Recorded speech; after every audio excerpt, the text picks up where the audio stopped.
Minecraft Loading New World by Enderstar. Chapter 1 Minecraft Loading New World. It was a beautiful day outside, where the rivers were lazily running through the hills. The trees covered the earth with rich branches that left shadows all around them, and the animals were living in peace with nature. Suddenly, something different disturbed the peace. A black spot appeared out of nowhere in the air. It was plain and mesmerizing at the same time. It didn't stop just there. It grew bigger and bigger when, suddenly, as it stared, it stopped. Out of the black spot, a man was roughly thrown out. He was not a normal man. He was tall, wore a plain white shirt and some black pants. He had brown hair, brown eyes, and the most unusual thing, he was made of squares.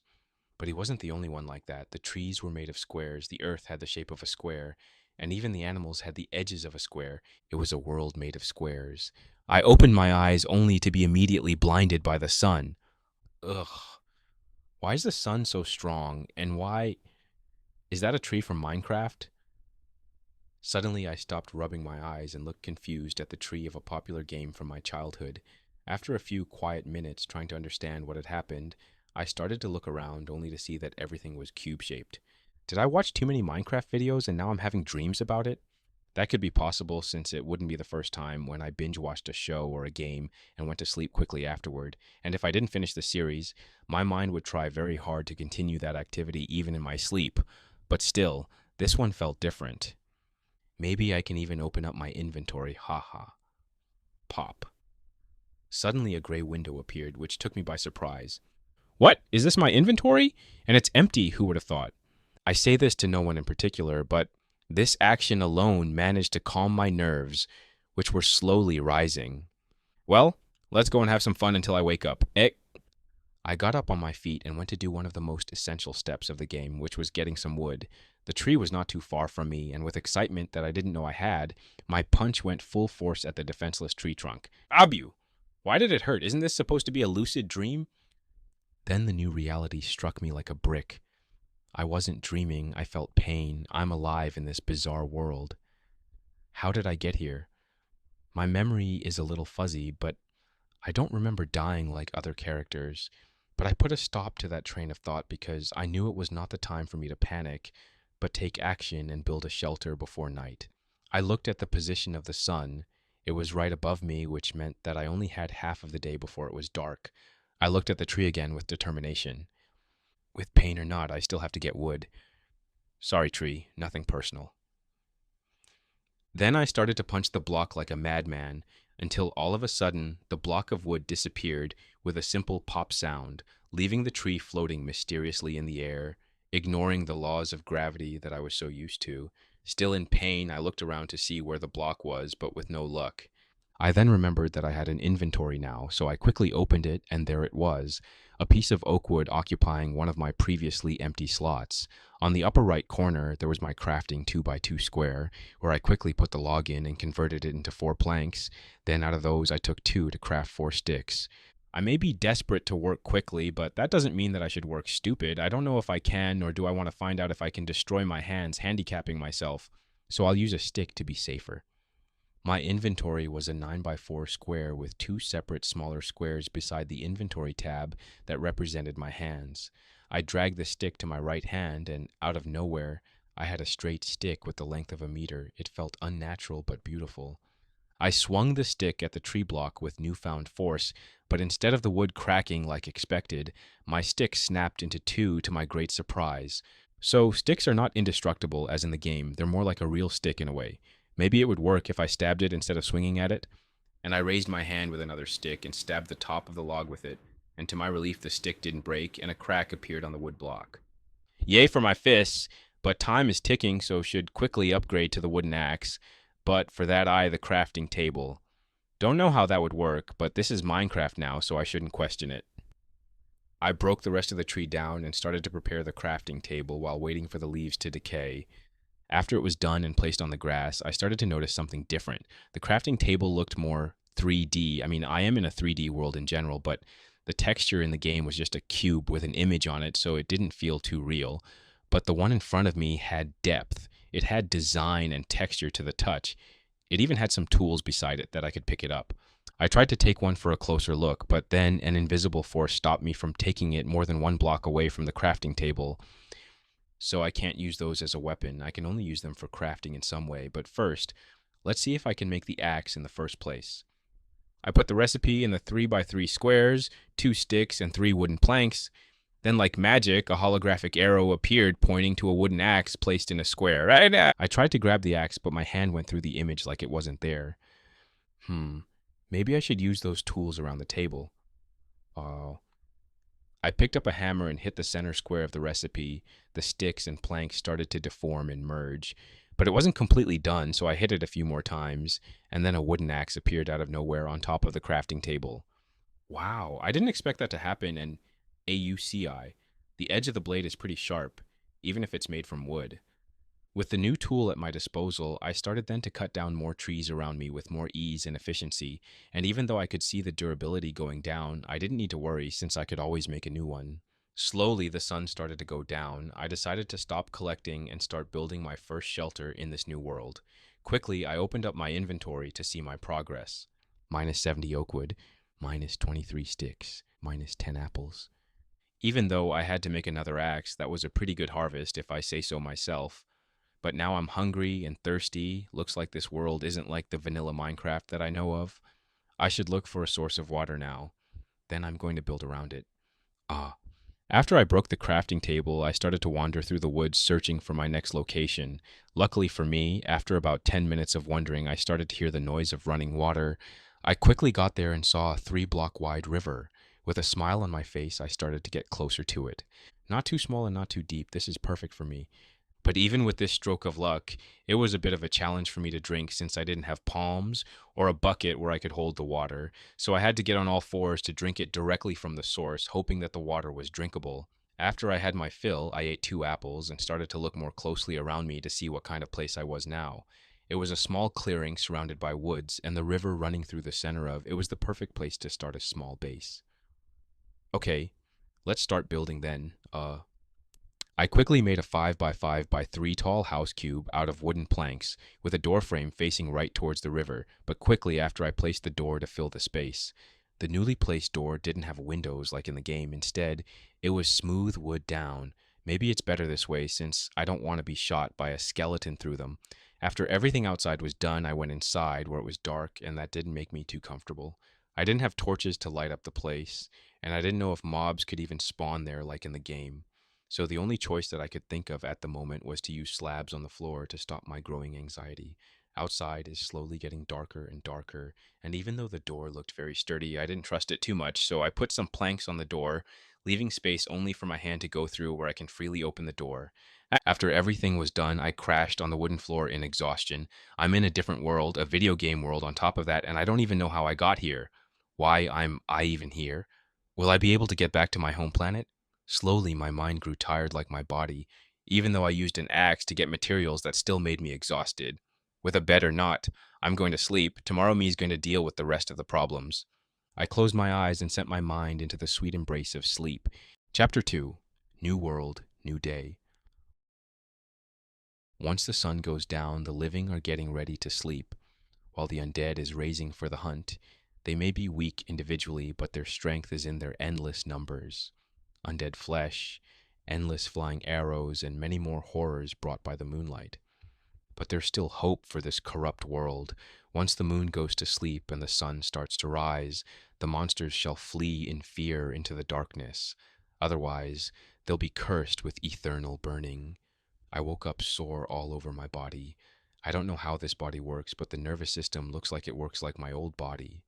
I get closer to the barricaded door and try to open it up through the empty space between the plank and the slab. It wasn't easy, but I finally managed to push out the door, letting the sun light up the dark room that I was in. Looks like it's morning outside, and hopefully the monsters have gone into hiding as well. Their turn to suffer now. Even though it was daylight outside, I didn't break the barricade yet, but instead I listened for another 10 more minutes in case I hear some footsteps noises. After I was only greeted by the calming sounds of the flowing river, I finally broke down the block obscuring my door, but I didn't relax until I checked every part around my house in case of any surprise monsters. Okay, the coast is clear with no zombies in sight. What's the plan for today? I looked at my house in its full glory, at the trees behind it and the open field. Looks like I need to fence this area, but I think I should get some coal first to make some torches for some light at night. But I'm not crazy enough to get into a cave without an armor, so burning some charcoal it is. Let's get some cobblestone. I started to dig the stairway to stone a bit further away from my camp. I didn't want to have a monster hideout too close to me. I used my wooden shovel to dig the dirt out, and I didn't have to dig for too long because 3 blocks deep I could already see the gray stone under my feet. I then switched to my wooden pickaxe to mine the new uncovered stone. This time it took more swings to break it, more than a log. After I mined 15 stone blocks, now I had to get back and make a furnace and new tools to work faster around here. I got into the house and put the recipe for furnace in the crafting table, but something weird happened.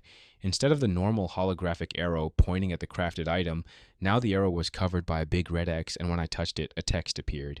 Insufficient levels on crafting skill. What do you mean I don't have levels in crafting? Since when do I need levels to craft something in Minecraft? I looked at the message gain and thought how different this world is from the original game, even if it looks the same. I opened my inventory to see if I missed something by chance, but to no avail. Maybe I have a different tab for skills. Then out of nowhere, a tab appeared in front of me. Skills. Crafting level 1. Septendis mitresim dollars XP. Enchanting level 1. Brewing level 1. Trading level 1. I did not expect that to happen, so now I have to level up to be able to craft stuff. What's the max level? I keep asking questions that nobody will answer. Besides crafting, looks like I need to level up enchanting, brewing, and trading. Is the trading skill related to the villagers by any chance? I wonder if I can communicate with them in this world, since this world does not necessarily follow the Minecraft rules. But since I didn't know about the skills tab, maybe I'm missing some other stuff that I don't know about.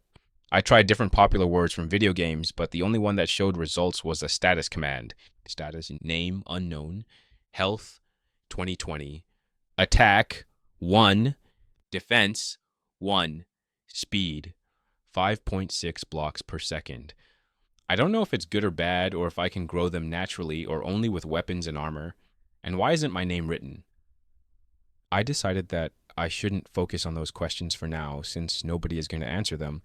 Instead, I should figure out how can I level up my skills so I can actually survive out there and not hiding every night in darkness with wooden tools. Since I already have some experience, I can only assume that I got those from crafting, so let's craft some more for the next level. After some testing in the hut, I found out how much XP gives for everything I made. Planks V XP, sticks 1 XP, slabs 3 XP, tools 10 XP, door 3 XP, chest 7 XP, wooden bowl 2 XP, stairs 5 XP, fence 4 XP, gate fence 5 XP. I didn't get the XP per item, instead I got it per conversion. So when I used 2 planks to get 4 sticks, I didn't get 4 XP, but instead just 1 XP, and if I used 4 planks, I'll get 2 XP. But I wanted to stop here since I didn't want to waste all my wood in one go. I then opened my skills tab, and that had a small change. Skills, crafting level 2, UP. But now I wanted to see if I could make a furnace since I leveled up. And once I put the recipe on the crafting table again, this time I wasn't blocked by a red X. Instead, I could actually craft it. Once I had it in my inventory, I checked my skills tab to see how much XP I got from a stone recipe. And from 165 XP, it got up to 175 XP, so 10 XP like the wooden tools. But once I crafted a stone pickaxe, the numbers went up to 225 XP. So that means that I'll get 50 experience points per stone tool, but the threshold now is 1,000 experience points. So for the next level, I would probably need 10,000 experience points, but at least the unlocked recipes will give me more XP. After I crafted the pickaxe, I decided to mine more stone and upgrade my tools. Once I was done, the sun was at its peak on its way down. I quickly made a stone axe, stone hoe, stone sword, and another stone pickaxe. I then put the furnace in my hut and the 2 chests besides each other, and like in the game, it became a double chest, but unlike the game, the merging process creeped me out. It looked like they came to life and tried to eat each other. It wasn't a long process, but it was an unpleasant one. Once I opened it up, there was only darkness, and a second later, I was greeted by the chest inventory tab. besides my inventory tab, I moved some sticks into it and then looked at the darkness in the chest again, and there was no change in it. I tried to put my hand into it, but once I was a block in, I was stopped by an invisible force. Okay, I know this how it's supposed to work in the game, but it's very weird when I see it in front of me. I mean, how does it even work? The more I thought about it, the more the headache grew, so I decided to ignore it and just check the furnace. Once I put my hand on it, the furnace tab opened up like the chest. I split what wood I had left in two and put one up and one down for them to burn as fuel. After that, all of the sudden, I had light in my house. Oh, yay! The furnace is a light source once it burns something. I then walked outside to chop down some trees for more wood. After half an hour, I got back only 3 charcoals were done, so that was 1 charcoal in 10 minutes. I put more wood in both slots of the furnace and took out the fences out of my inventory to start putting them around my hut. The process of fences merging was as weird as the chest one, where the 2 individual poles started to grow arms once they were near each other, and then connecting so well that you couldn't tell difference of the 2 arms. Unfortunately, I didn't have enough of them, so I had to chop more wood and then craft into more fences. After I was done with my hut fence, I then started to fence another area around the river. This is where I'll plant my crops. But is this fence tall enough to even stop anyone? The fence was a block tall, so I tried to lean over it. I was able to do it, but after half a block, an invisible barrier stopped me. But this barrier wasn't too hard. I knew that I could jump over it if had enough speed and force, but I hoped that the animals or the monsters didn't have that. Now it was time to till the land for crops to be planted. I had to actually tilt the earth block manually, otherwise when I tried to hit it with the hoe, it just broke the block. After I was done, I had about 12 tilted patches ready to be used. They only needed the seeds, and those came from grass, which luckily I had enough around me. I got close to a patch and started to punch it to break it, but to my surprise, instead of seeds coming out, the grass just bent backwards like normal grass. Well, this is embarrassing. After a few tries, I found out that I can get the seeds by pulling the grass out or cutting it with a hoe. I quickly got enough seeds and planted them in my farm. I hope I don't have to wait too much for the wheat to grow. I don't want to wait a few months for some bread. I then entered the hut to see that the furnace stopped emitting light. I checked to see how many charcoals I have now, and it was 32. I quickly took them out, and with some sticks, I finally had torches. I put one on the wall, and the torch was already lit, giving light to the dark room. It was weird seeing it. I tried to blow it out, and I could surprisingly, but once I did that, it didn't light up again. Okay, so the torches are lit at the beginning, but they can be extinguished and won't lit back up again. This is an interesting discovery. After that, I made more torches and put them in my house, around the house and around the farm. Then I quickly headed inside because the sun started to go down, announcing the start of the night. And even with the fences around to protect me, I only felt comfortable enough to sleep without a barricade. I wonder what I should do tomorrow. Chapter 3. I'm not alone. I woke up with a sore body again, but this time I was hungry and thirsty on top of that. I took a few apples from my inventory to ease up my growling stomach, but I still had to drink water from the river. Luckily, I have a wooden bowl, so I can scoop some water with it. I opened the door wide, letting the sunlight warm up my skin. I then checked my fenced area for zombies or other monsters, but found nothing inside or outside of it. But what I found out was that every torch was extinguished, which puzzled me since the ones in the house were still burning. Maybe the wind put out the torches. I think I have to upgrade them to lanterns or glowstones from the nether. I looked around. I was surrounded by green nature and took a deep breath. Okay, let's start the day. I'll drink some water, check the crops, and then I'll go mining and hopefully I'll get some coal or iron. I did exactly as I planned. I drank some water from the river and then filled up some bowls for later use, and then I looked over the fence at my growing crops. I think they started to grow since I can see a little green popping out. I then walked towards my mine and summoned a stone pickaxe in my right hand. Once I arrived at the digging site, I realized that it was very dark in it, and I didn't like the atmosphere surrounding it. I took out a torch in my left hand and I switched from the pickaxe to a sword. I descended slowly into the mine while the torchlight pushed the darkness away from me. At first, I didn't see anything out of place, but all of a sudden the sound of a low growl came from behind me. I quickly turned around to see from the dark corner someone green coming towards me, growling and trying to grab me. I started to panic, so I slashed him with force, and it did cut him, but that didn't seem to bother him too much. The wound was clear to see between its shredded clothes, but he was getting closer while I tried to back away from him. I didn't manage to get too far before I hit a wall with my back. Well, it's now or never. Ah! With panic in my heart but cornered, I started to scream and lunged at him, stabbing him in the face. It didn't get too deep, but this move was enough to slow him down severely. I tried to pull out my sword, but it was stuck in his head and the sword didn't come alone. I panicked and moved more frantically, which was a bad move since that made him able to scratch me, bringing me more pain than I expected. I started to scream again and push the sword with him, which ended up with him hitting the ground with a loud crack, and then he stopped moving. I gasped for air as the adrenaline was slowly leaving my body. I brought the torch closer to see the monster better, and there it was, the infamous zombie. He was as tall as me with shredded clothing. His face, even with the shape of a square, was hard to look at. No nose, some missing teeth, black hair, but missing in some places. And the worst of all, it was the smell of a rotting corpse. I didn't know if this world had diseases, but I didn't want to have something like this anywhere near me. Usually, zombies like him would burn under the sun in the game. Probably that's how he got here. The body was still here, so it wouldn't disappear in a puff of smoke and leave me with a piece of rotten flesh. Does that mean that I have to actually dispose of this body? So many questions, but the aching on my arm got my attention. That was the place where the zombie managed to scratch me. It was bleeding a little, but just to be safe, I opened my status. Health, 18 out of 20. So that was 2 hit points worth of damage. Luckily, it doesn't show that I'm infected or any other debuffs. But why did my attack increase?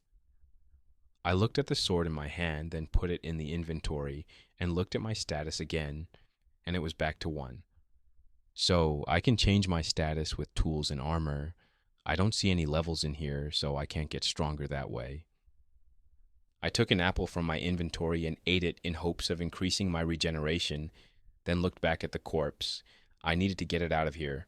I didn't want to mine with a rotting body around me. So I put some torches on the walls around me to not have any more surprises. Then I dragged the body outside the mine. It wasn't too heavy nor too light, so I wasn't putting too much effort into it. But once I got him on the surface, I was surprised for the second time in one day. Once the sun touched the zombie, it combusted with fire like it was soaked in gasoline. I thought I was going to burn my hands then and there, but luckily I was quick enough to let go. The flames lasted around 3 minutes, leaving behind only some bones. Well, that just happened. I took a bone from the ground and tried to put it in my inventory. It went in without a problem. Then I tried to craft it, and it worked again, giving me some bone meal. This was good news for my farm since I can now speed grow the crops. Maybe this was a blessing in disguise. Let's not think too much about the fact that I could have lost my life right then and there, or the fact that I killed something for the first time. Yeah, let's look at the positive side and deal with the rest another time. I put the rest of the bones in my inventory and walked to the river to clean my wound. Even if I didn't get any negative status effect, I didn't want to risk it. After I was done with that, I got back to mining for about half of the day. It was a tiring process where my hands became numb from the constant vibrations. I had to even craft another pickaxe while I was down there, but I was out of torches, so I had to end the session there. And it wasn't wasted work. Out of this mining session, I got a few stacks of cobblestone, a stack of coal, 56 copper ores, and lastly 13 iron ores. I quickly got into the house and crafted a few more furnaces and put them on my wall. Then I divided the iron among each one of them and put some coal as fuel. And then all of a sudden, 4 furnaces started to blast the heat in the small room.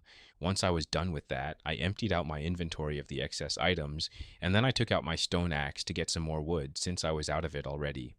The next few hours were spent cutting down trees, replanting saplings, and collecting the apples and sticks left on the ground. With this much movement, it made me hungry, and even though I ate apples, they were too sweet for a constant diet. I looked at the bone meal in my inventory and then at my farm. I took it out of the inventory, and now I had some white powder in my hand. Nothing suspicious with that. I got closer to one of my farm blocks and started to spread it carefully. All of a sudden, the plant started to grow at a speed visible to the naked eye, but the growth stopped as abruptly as it started at 1/3 of the way. Wow. If this isn't magic, I don't know what is. I put the rest of the bone meal on the plant, and from light green it changed to a radiant gold. I took the hoe out to cut it like I cut the grass, and I got 3 wheat out of it, enough to make 1 bread. I quickly converted the rest of the bones that I had, and used them as well. Now with 18 wheat in my inventory, which meant that I could make about 6 loaves of bread, but when I wanted to make the bread, I wasn't able to do it because the red X stopped me again. I quickly checked my skills tab. Skills. crafting level 2, 675 sobre mil XP. I don't know why, but I guess I have to be level 3 to craft food. I wasn't too far away from the next level, and the most experience I got was from the stone tools with 50 experience each. So I quickly made 7 stone swords and got to the next level, and when I tried the bread again it did work, but not the way I expected it to work. What I expected was a loaf of bread, but instead, I got some unbaked bread. Psh. Well, this is a way to do it, and I guess it does make more sense. Now I have to put them in the furnace to bake. I took the iron ingots out and put the bread in, and in 10 minutes I had freshly baked bread. Ouchie, that's hot, but it tastes like a piece of normal bread, so that was a big success for my diet. I ate it all and put the remaining ones in my inventory. Then I took out the iron ingot and tried to make a pickaxe, but I was stopped again by the all-powerful Red X. Okay, I think that's enough for today. I'm going to stress with this tomorrow. I'm going to sleep. Today it was a wild ride. I killed a zombie, mined for ores, used magic to grow food, and even baked a loaf of bread. I was too tired to do anything else, so I just shut my eyes and went to sleep. Chapter 4. Grinding Levels. This morning started a bit better than the last one, but I would love to sleep in a bed next time. I drank some water and ate some bread with an apple as a dessert. I then checked my skill tab, crafting level 3, 145 over 10,000 experience points. Okay, so at level 1 I can craft wooden recipes, at level 2 I've gone up to the stone, at level 3 I can craft food and copper probably, so the next level would most likely be the iron recipes. So the plan for today is to grind the XP until I'm able to upgrade my equipment. But first I had to do the chores around the house, which fortunately were just checking the crops and looking out for any other mob around my base. I know it's not a lot, but I'm sure that with time, things will get more busy around here. Once I was done with that, I looked at my house and thought I should upgrade it a bit, since it already started to feel cramped with the furnace, crafting table, and double chest in one room. Now the question is, what kind of house should I build? I have 3 options. 1. Underground house. 2. Upgrade the current one. 3. One in the air. Everyone had its advantages and disadvantages. The underground one was a safe space, but it would be very annoying to get in or out of it, and it involved a lot of digging. The second one is a pretty standard one, where it's easy to build, but I have to pay attention to more walls when everything is finished. And the last one, built on some pillars, would be better against monsters in case I'm attacked. With the logic in this world, even if I lose the support of the house would just float with no problem. This world is very weird, where it follows some certain rules, but completely ignore the others. I wonder how it can even work. As I was thinking about my options, I decided to go with the second one, and just upgrade my hut to something more pleasant. I started to dig the base of the house in a T shape, then replaced the dirt floor with some wooden slabs for double XP and more resources, 2 birds with 1 stone. Then I started to use wood as the outer pillars, followed by 1 black behind the actual wall. It would be 3 blocks tall, followed by 1 row of normal wood, and finishing with the roof made out of staircase and oak wood. After the layout was done, I decided to make some holes in the walls and plug them with fences since I didn't have glass yet. The inside wasn't too fancy, not because I'm a minimalist, but because I didn't have any blocks to decorate with. When I entered the house, I was greeted by a hallway with some chests on each side. Then, as I walked further, I could choose to go towards the right to the furnace room, or to the left, where it was a small living room with some badly made furniture that used barrels for storage. To get to my bedroom, I have to climb the stairs into the attic, which is an empty room for now, since I don't have a bed yet. It's not much, but it's honest work. Downstairs, it's where I'll be working and relaxing, and when I want to sleep, I can just go upstairs, where it's more safe. The sun was already on its way down, but it wasn't too late yet, so after a late lunch, I decided to do some upgrades to my walls as well, from the wooden to cobblestone. I crafted some stone fences with all the cobblestones I had stored and started to put them outside. Unfortunately, because it took more time to break the fence than to put it down, that meant that I couldn't finish it before the moon came out. But even as tired as I was, I couldn't help but be happy with what I accomplished today, so I went to sleep with a smile on my face. The next day, I woke up, had my usual breakfast, and got ready to finish the wall. But when I stepped outside, I saw something unexpected. My walls covered a lot of land, but what they didn't cover was the water. Since the water was running like a river, I figured that there wasn't a point for me to wall off that side as well, since anything that got in would most likely get washed away. What I didn't expect was a white sheep trying to eat my crops, only to be stopped by the wooden fence around the farm. That proved to me that the river wasn't a safe defense, and that I now had to decide what to do with the sheep. I couldn't shear it since I didn't have the scissors yet, and I didn't want to kill it since I didn't know how to butcher the body once it was dead. So the only option remaining was to make a place for it until I can find a new friend for the sheep or got scissors. I quickly put down the new area where the sheep was going to live and carefully approached the animal that was still trying to get to the wheat for who knows how long and lightly touched it. Luckily, it didn't even flinch, so I gently pushed it into the barn and closed the gate. With that out the way, I got back to upgrading my walls, which was a tiring process that luckily I managed to finish until noon, and of course, this time I made sure to extend the wall after the river. And just to be extra sure, I made the whole wall one block taller so I won't have any more surprises. And now I had a house to stay in, a wall that protected me, and the most important thing, a sheep that could give me wool once I had some shears, and then I could finally make a bed. But I need to be level 4 at crafting to be able to work with iron, and unfortunately, I wasn't too close to it even after I built an entire house, which means that I have to craft more strategically now. From my tests, I found out that the stone tools give the most experience points. Doesn't matter what tool it is, each craft gives 50 experience points. So the cheapest recipe with the most gain would be the stone shovel. But I have an interesting plan that might work, and for that I needed swords. Unfortunately, I've used all my resources already building a house, so now I have to go back to mining to get cobblestones of all things. After a few more hours of mining, the sun was almost out, but I got home with 7 stacks of cobblestone, 1 of coal, 32 pieces of copper, and 10 more of iron. I put the iron ore to smelt and then started to make some stone swords. I stayed up late to craft as much as I could, but after 30 swords, I was too exhausted to continue, so I had to go to sleep one more night without a bed. The next morning, I quickly ate some food, drank a bowl of water, and got back to crafting right away. Put the materials on the table, hit it a few times to merge them, take the sword and put it in inventory only to see it's full of swords. So then you have to empty it in a chest since items won't despawn in this world, then get back to the crafting table to repeat the process. It was a tiring process, but the thought of sleeping in an actual bed kept me going, and a bit after noon, with 127 swords crafted, I finally reached my goal. Yes, finally the torture is over. It was a moment of celebration, so I did that by eating what I had and even used the last bone meal to give some wheat to the sheep, so I wouldn't be the only one celebrating. With that done, I quickly got some iron ingots and crafted my first iron tool, the scissors. I then run to the sheep while grinning only to stop and realize one problem. How do you shear a sheep? In the game, you can do that with just one click, but this is not like in the game. I opened the scissors and tried to cut a bit of the top, and it worked. I continued to cut a bit more when all of a sudden the top of the sheep lost its wool, leaving behind only the skin, but only the top part was shaved off. The sides still had some white wool on it. I then looked in my inventory, and there it was a wool block. Yes, I can do this. I cut the wool on the sides as well, and now I had 3 blocks of white wool. I jumped to my crafting table and crafted the long-expected bed. The moment of truth was there, and it was finally done. No more sleeping on the hardwood floor. I quickly climbed the stairs and placed my bed down. It was a white bed with a white pillow and covers, having the same design as in the game. I jumped straight into it and fell asleep not too long after. Chapter 5. Exploring the Unknown. I woke up from the best sleep that I had in my entire life. I even felt the fatigue that I didn't even know leaving my body. I then walked into the living room and sat on the chair that I improvised with a staircase block.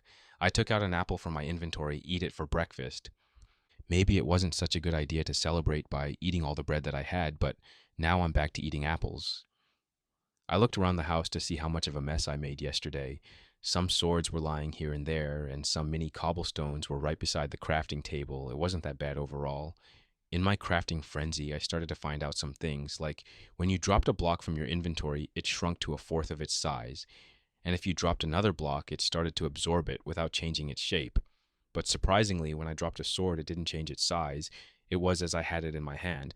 That made me think that I could use a dispenser to shoot swords at my enemies instead of arrows, since it still did damage even if I didn't hold it in my hand. I also found out that my inventory and the chest inventory stopped time when I put things in it, so when I took a load of bread out, it was still warm, which surprised me the first time I did that. I also left an apple out in the open to see if this world had the concept of rotting organic matter, and even though it wasn't rotten yet, it did show color changes. After breakfast was done, I started to do some cleanup, putting stuff in the chest and sorting what I had in the chest already. While I was doing that, I also started to think, what can I do with all those swords? I had to change my original plan or start to get rid of the excess. Maybe when I'll find some lava, I'll bring a bucket up here to burn it. Speaking about exploring, I should start crafting some iron tools so I can do that. I took my 21 iron ingots and crafted a sword, a pickaxe, an axe, a bucket, a helmet, and lastly, the most powerful item in the game, the shield. I equipped what I could and took some other items that I thought would help me on this exploration. I then opened my status screen to see what changed. So the iron sword gives me 6 attack damage and the helmet only 3 defense, but I guess it's better than nothing. Yeah, I then finally stepped outside to be greeted by a graveyard. What do I mean by that? It just so happens that 5 skeletons were lying down in my yard. They didn't move since daytime, so that wasn't a worry for me. I know I didn't replace the blown out torches, but I didn't expect this to happen. Maybe they spawned here at night, but couldn't run to cover since they were blocked by the wall. Well, some free bones for me then. I quickly collected everything and walked outside my walls. I wanted to explore the source of the river and maybe take it with me, so I surrounded my house where I could see the water, only to make me stop and raise my shield in a defense position. At the entrance of the canal to my yard, a tall spider was trying to get in with not much success. I carefully walked closer to it, only to see that it didn't try to get in. Instead, it was just floating and hitting its head into the wall. How did it die? It doesn't look injured in any way. Are spiders perhaps not good with water? I got it outside the water to see it more closely. Its body was black except for the 8 red empty eyes. It was hairy all over, with the backside being the biggest over the whole body.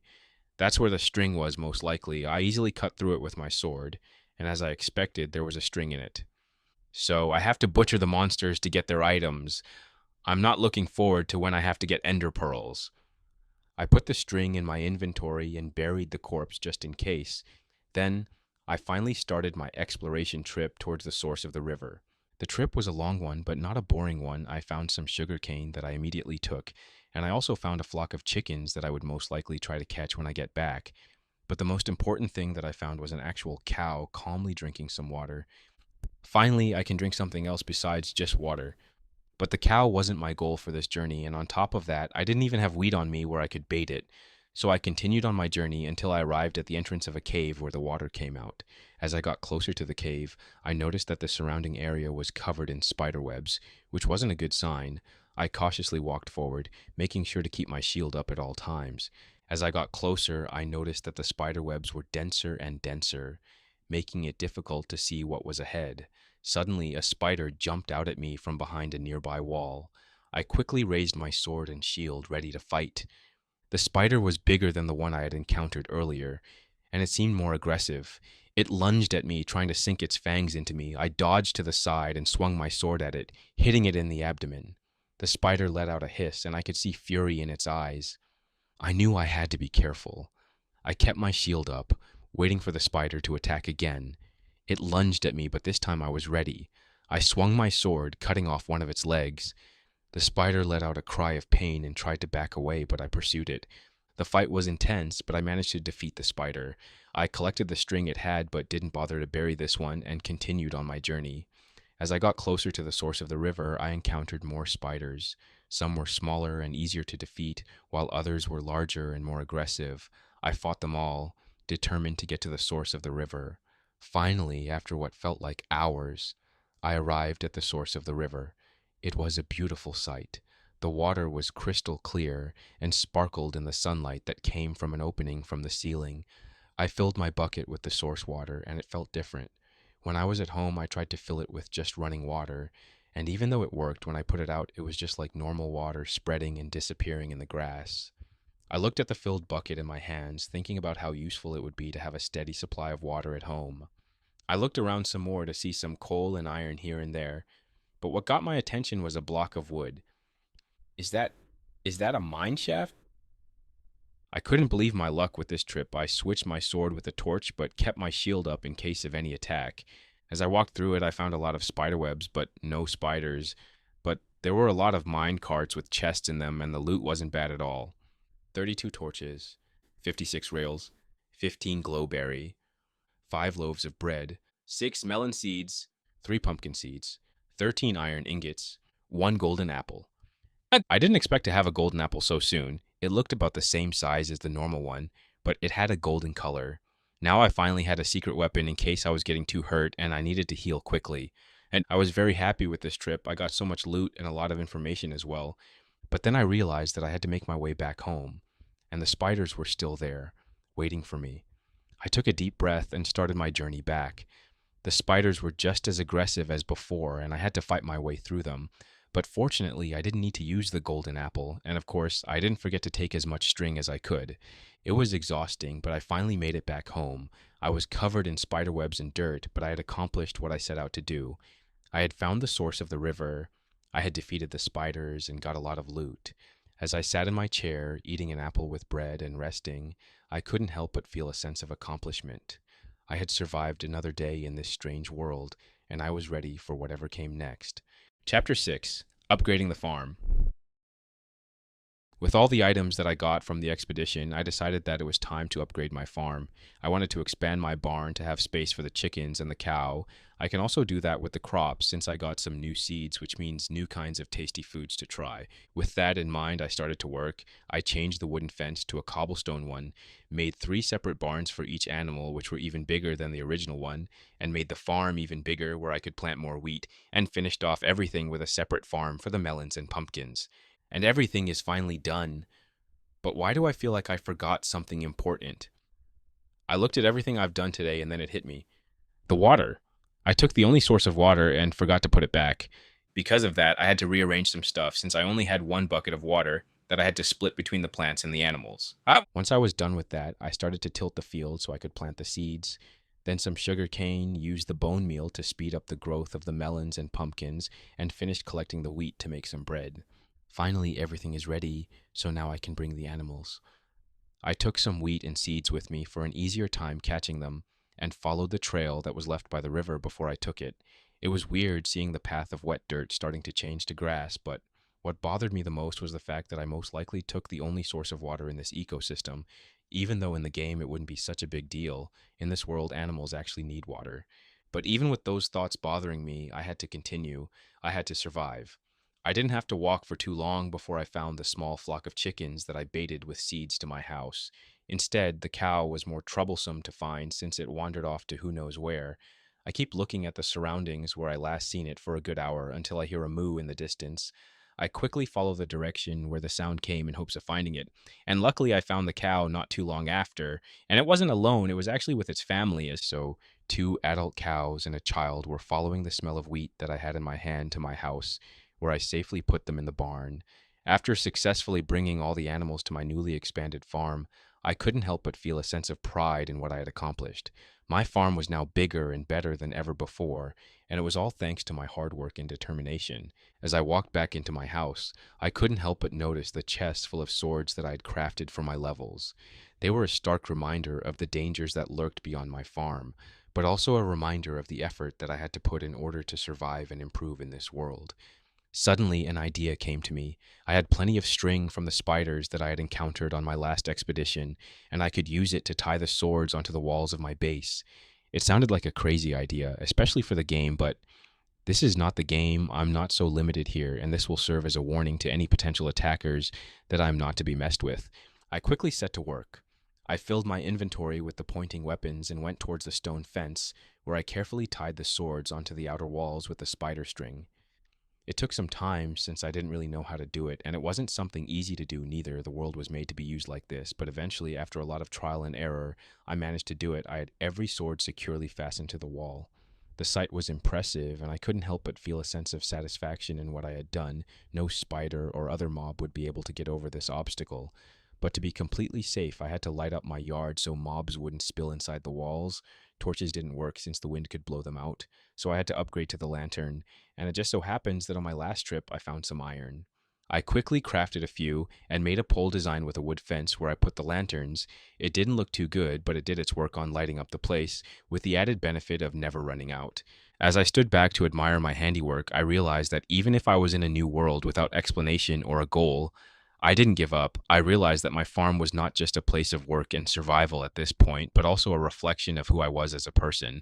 It was a testament to my skills, determination, and bravery, and I was proud of what I had accomplished. I walked into my living room and ate some bread with apples as usual, but finished with a bowl of milk that put a smile on my face. It was too early to go to sleep now, so I had to think of what to do next. My base is pretty secure with what I have now, and I don't even need to go outside with the exception of getting wood and go mining. That's it! I'll dig a tunnel from my house to the mine and even use the rails as a method of transportation. Excited about my new project, I grabbed my new iron pickaxe and headed out to the mine. As I walked down the familiar path, I couldn't help but think of all the resources I would be able to collect more efficiently once the rail system was in place. It would also make it easier for me to move around without the fear of being attacked by mobs in the dark. Once I reached the mine, I started digging the tunnel. It was a lot of work, but I knew it would be worth it in the end. I had to make sure that the tunnel was wide enough for the rails to fit and that it went straight to my house without any obstacles in the way. It took me a few hours to finish the tunnel exactly as I wanted, and it's pretty hard to orient yourself underground, but I knew how important it would be, so it had to be done. With the tunnel complete, I started to work on the rail system. Even if I didn't collect a lot of iron on my last expedition, I did take the rails that were on the floor in the mine shaft, plus a few extra, from the abandoned chest, so I had plenty of resources to work with. I started by laying down the track and tried to use my minecart to see how it would go. I wanted to make sure that the ride was smooth and that I wouldn't have any problems with the track in the future. With the track secure, I started to work on the station. I wanted to make sure that the minecart would stop at the right place and that I could easily get in and out of it. I started by building a platform where the minecart would stop and then built a staircase leading up to my house. As I worked on the station, I realized that I could also use the rails to transport goods back and forth between my house and the mine. I could put a chest in the minecart and fill it with items from the mining session back to my house without having to carry everything myself. It would save me a lot of time and energy. With the rail system complete, I couldn't wait to test it out. I got into the minecart and started to make my way back to my house. The ride was smooth and I could see everything clearly thanks to the torches along the way. When I reached my house, the minecart stopped automatically at the platform and I got out easily using the staircase. I couldn't be happier with my new rail system. It made everything so much easier and efficient. Now I could focus on other projects and expeditions without having to worry about being attacked by mobs. After such a long day of work, I decided to go to sleep, and of course, I had a bed this time. A new day started, and I didn't have skeletons in my yard, which showed that my light system worked. But a new day means I have to work again, and today I decided to go mining to finally get a full iron armor, probably get some diamonds even though those are at minus 64 depth. The only problem is that I didn't know how to check if I was on the right coordination, so the only option left is to get to deep slate, which is level 0 depth, and count the blocks down from there. I packed some food, torches, and a pickaxe, and made my way to the entrance of the minecart rails. I hopped in, and with the flick of a lever, the cart started to move automatically, taking me deep into the underground. As I traveled into the mine, I could feel the temperature dropping. I knew I had to be careful not to get lost, so I marked the walls with torches as I went along. I decided that it was for the best to do some strip mining, but I wanted to start it from level 0, so I started digging. It didn't take me long to reach the deep slate level. Once I was there, I thought I should try my luck with finding some diamantes, so I started to count the blocks down to make sure I was at the right depth. I didn't find the diamonds, but instead, I was lucky to find a cave system which was filled with valuable resources. I saw iron, coal, and redstone, which I didn't have yet everywhere I looked. The first thing I did was to mine all the iron ore I could find. It took a while, but eventually I had enough to craft a full set of iron armor, so the first goal was already accomplished. Next, I decided to go for the diamonds. I knew they were rare and difficult to find, but I was determined to get some. I searched for hours, digging through the rocks, but I had no luck. Just when I was about to give up, I saw a glimmer of blue in the distance. It was a diamond! I quickly dug around it, making sure not to be any lava around. When I had collected all of the diamonds in the area, I decided to head back to the surface. I had a lot of valuable resources with me, and I decided that I didn't want to get too greedy and lose my life to a creeper blowing me up while I was distracted by mining. Plus, I couldn't wait to start crafting with what I already got. I started to backtrack to where I came from and even had to fight a few zombies that came from the unexplored tunnels, but with a sword and a shield, I was doing much better than the first time I met one. When I finally made it back to my house, I immediately went to my crafting table and began to work. First, I crafted a full set of iron armor, which I put on right away. I could feel the strength and protection it gave me, and I knew that I was now better equipped to face any dangers that lay ahead. Next, I decided to make some new tools since I used most of them in this mining session. With my new armor, tools, and weapons, I felt ready to take on any challenge that awaited me in the Minecraft world. I had come a long way since the first day I arrived in this blocky world, and I knew that there was still so much more to explore and discover. Chapter 7: Abandoned Village. With the new equipment that I made, I felt more powerful. I felt like I could actually start to explore this world. I had two plans to choose from. 1. Grind some more for the next level in crafting in the hope of being able to use the diamonds. 2. Explore more in the hope of finding some information about a way back or finding a village. I didn't know what to choose. Both options had their strong points, so I decided to check my skills and stats first. Well, I'm very far away from the next level in crafting, and by the way, things progressed until now. I'm guessing that next I'll be able to work with gold instead of diamond, and while there are a few good items made with gold, it's not worth it. So that leaves me with exploring more in the hope to find some information about this world and maybe a way to get back. But first, I needed to prepare some stuff for the second expedition. I crafted a compass since I remembered that it always points to my spawn location, and my current base, it's not too far away from it. I also wanted to craft a map, but unfortunately the sugarcane didn't grow yet, so I didn't have enough paper, but the compass was enough in case I got lost. I also took some other necessities, and with a newfound sense of purpose, I set out to explore the vast Minecraft world, hoping to discover more about this strange place and find a way back home. My first goal was to leave the forest that I spawned in. As I walked through the dense trees, I found myself marveling at the beauty of this world. The leaves rustled gently in the breeze, and sunlight warmed my exposed skin, making me smile with comfort. After several hours of wandering through the forest, I emerged into a wide open plain. The grass was tall and green, and the sky was a brilliant blue. I saw some animals living their peaceful life here, with a pound not too far away to cool down if it got hot. I felt a sense of awe as I took in the landscape, but I had to continue my journey for answers. So I filled my bucket with a water source, only to see that what I took didn't recover itself back, even if it was surrounded by other sources of water. So I can't make infinite water sources, unfortunately. As I made my way across the plain, I noticed the landscape starting to change. The tall grass gave way to sand, and soon I was walking through a vast desert. The heat was intense, but to my luck, I had a neat item that could help me endure, more specifically a bucket with endless water, so I pushed on, driven by my curiosity to see what lay ahead. After several more hours of walking, I finally saw something on the horizon. It was a small cluster of buildings, half buried in the sand. I ran toward it with excitement and hope, but as I approached, I realized that it was an abandoned village, long since forgotten by its inhabitants. The hope I had running here left as quickly as it came, but it wasn't all gone, as at last I found the first sign of civilization, and that I could find a village with actual people in it and not cobwebs. But even if the village was abandoned, it was still a treasure trove of information. So I cautiously entered one of the buildings, which appeared to have been a blacksmith's workshop. Inside, I found a chest containing some basic supplies, including food and water, which I gratefully took, but I also found some iron and 3 blocks of obsidian.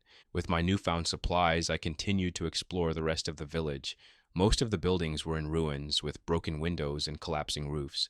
I found myself wondering what had happened to the villagers who once called this place home. Had they been attacked by monsters, or had they simply moved on to greener pastures?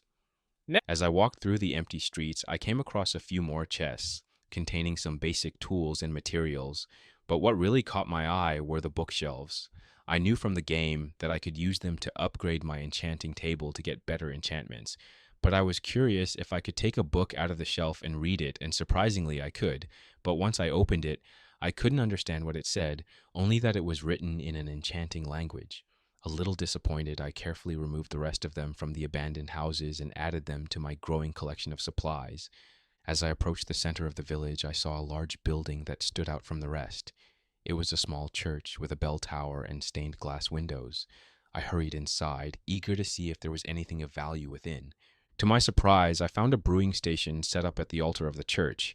It was a rudimentary setup with just a few bottles and some basic ingredients, but it was clear that the villagers had been experimenting with potions before they were forced to abandon the village. Excitement coursed through me as I realized the potential of brewing potions. With the right ingredients, I could craft potions that would give me temporary boost to my abilities, or even help me to heal faster. I carefully packed up the brewing station and added it to my growing collection of supplies. I looked one more time at the village in case I forgot to check a house, but I already looted every house. The sun started to set, so I decided to spend the night here. I chose a place that had a bed in it, covered the holes in the house, and finished it by barricading the door and window. I can't believe I'm back at the point where I have to hide in a house with no windows. How ironic. At least I have a bed now. Uh, I ate some bread and drank some water before going to bed and falling asleep right after. After I woke up from my deep slumber, I felt a newfound sense of determination. I knew that I needed to find more clues about the new whereabouts of the villagers, since they could maybe help me with my problem, so I decided to get outside and start my journey, only to be met by an arrow passing my head, barely missing it. I quickly looked across the street to see the perpetrator of this surprise attack.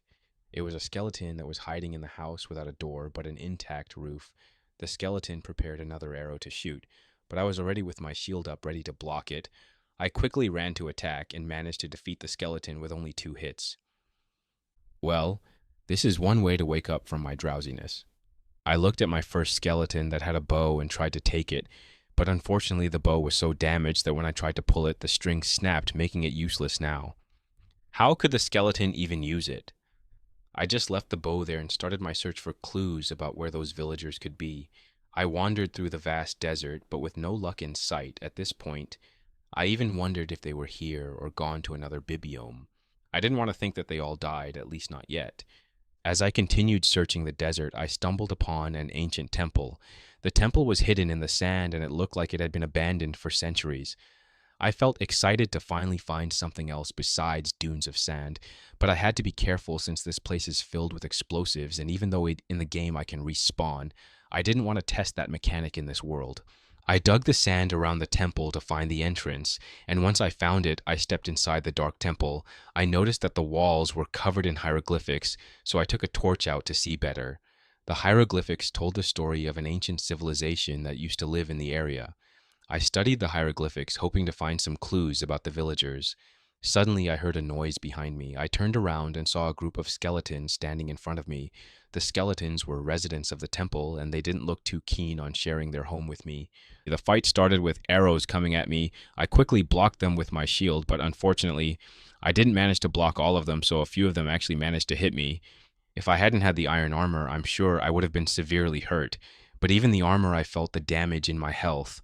I had to end this fight quickly, otherwise, it would be the end of me. I put one touchdown for light and took out my sword and attacked the first skeleton.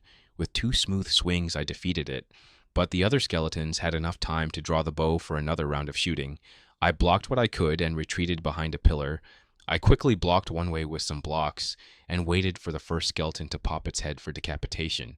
The sound of bones walking was getting closer, and then I saw the edge of the bow. That's when I knew I had to strike. With a single swing, I decapitated my enemy and already started to rush towards the last 2. They had their bows ready, but I was already attacking one of them and finished it as quickly as I could. Unfortunately, the other skeleton managed to shoot me before I raised my shield, but it didn't manage to live long either. OMG, I can't believe I've done this. Am I crazy to rush into a fight like this? I should have just gone outside and the sun would have dealt with them. As the adrenaline started to wear off, I realized how hurt I was. Even with the iron armor, I took some damage, so I lit up the place before sitting down to rest and took out my food, which I ate to help with my regeneration. I hope the loot is worth it at least. Chapter 8 Temple Treasure. As I was sitting down to recover, I looked around the room more closely. It was built with sandstone that had hieroglyphics telling a story of a forgotten time, a time of prosperity and peace, but suddenly a black portal appeared that started to consume the world. I tried to read the rest of the story, but I couldn't do that since the last few blocks were either missing or the drawing was destroyed. That was interesting to see, even though that world looked much more different than now. Maybe the world became like this after the black portal appeared. But what happened at the end? Did the portal win, or did the inhabitants manage to defend their home? I didn't stay too much on that question since there was nobody in here that could answer it, so I decided to look in the 3 chests on this floor, hoping to find something useful. The first chest contained some bones, which of course I took since I could use them to make more bone meal, very useful for my crops. The second chest had some iron ingots and strings, which could be used to make weapons and tools and help me get to the next level. The third chest was something more special. It had some gold ingots and emeralds, which I could use to trade with villagers for useful items when I hopefully find them. I felt satisfied with those findings, but from what I remembered, there weren't supposed to be chests on the entrance floor, but it still was the marked terracotta on the floor. Fortunately, I remembered that there was a TNT trap, so I proceeded with caution, making sure to avoid any pressure plates on the floor. I took my pickaxe out and slowly made my way to the secret floor. Once I finished my staircase, I found the hidden treasure. I started to open the chest and realized that this was the true treasure of the temple. I found some gunpowder, iron, gold, emeralds, and even more unique items such as a saddle and an iron horse armor. But the biggest prize in all of this was a glowing golden apple. Is that is that an enchanted golden apple? One of the most overpowered items in the game? I was excited about such an item. Once I ate it, I could be invincible for a few minutes and even gain extra health. I don't know how it would work, but I would only use it in extreme emergency cases. Once I was done with the chest, I decided to take the TNT from the trap as well, in case it was needed for my own trap. But under all that TNT, there was a layer of brickstone. A secret room after a secret room? Why so many secrets? E- I carefully checked the surroundings of the new room in case it had any traps, but found nothing dangerous, so I decided to break into the room. It was a small empty room with one exception. A map hung on the wall. I looked closer, but I didn't recognize the place, but it did show me something that I recognized and gave me hope. On the map, I could see a desert temple, and a bit further, there was a village.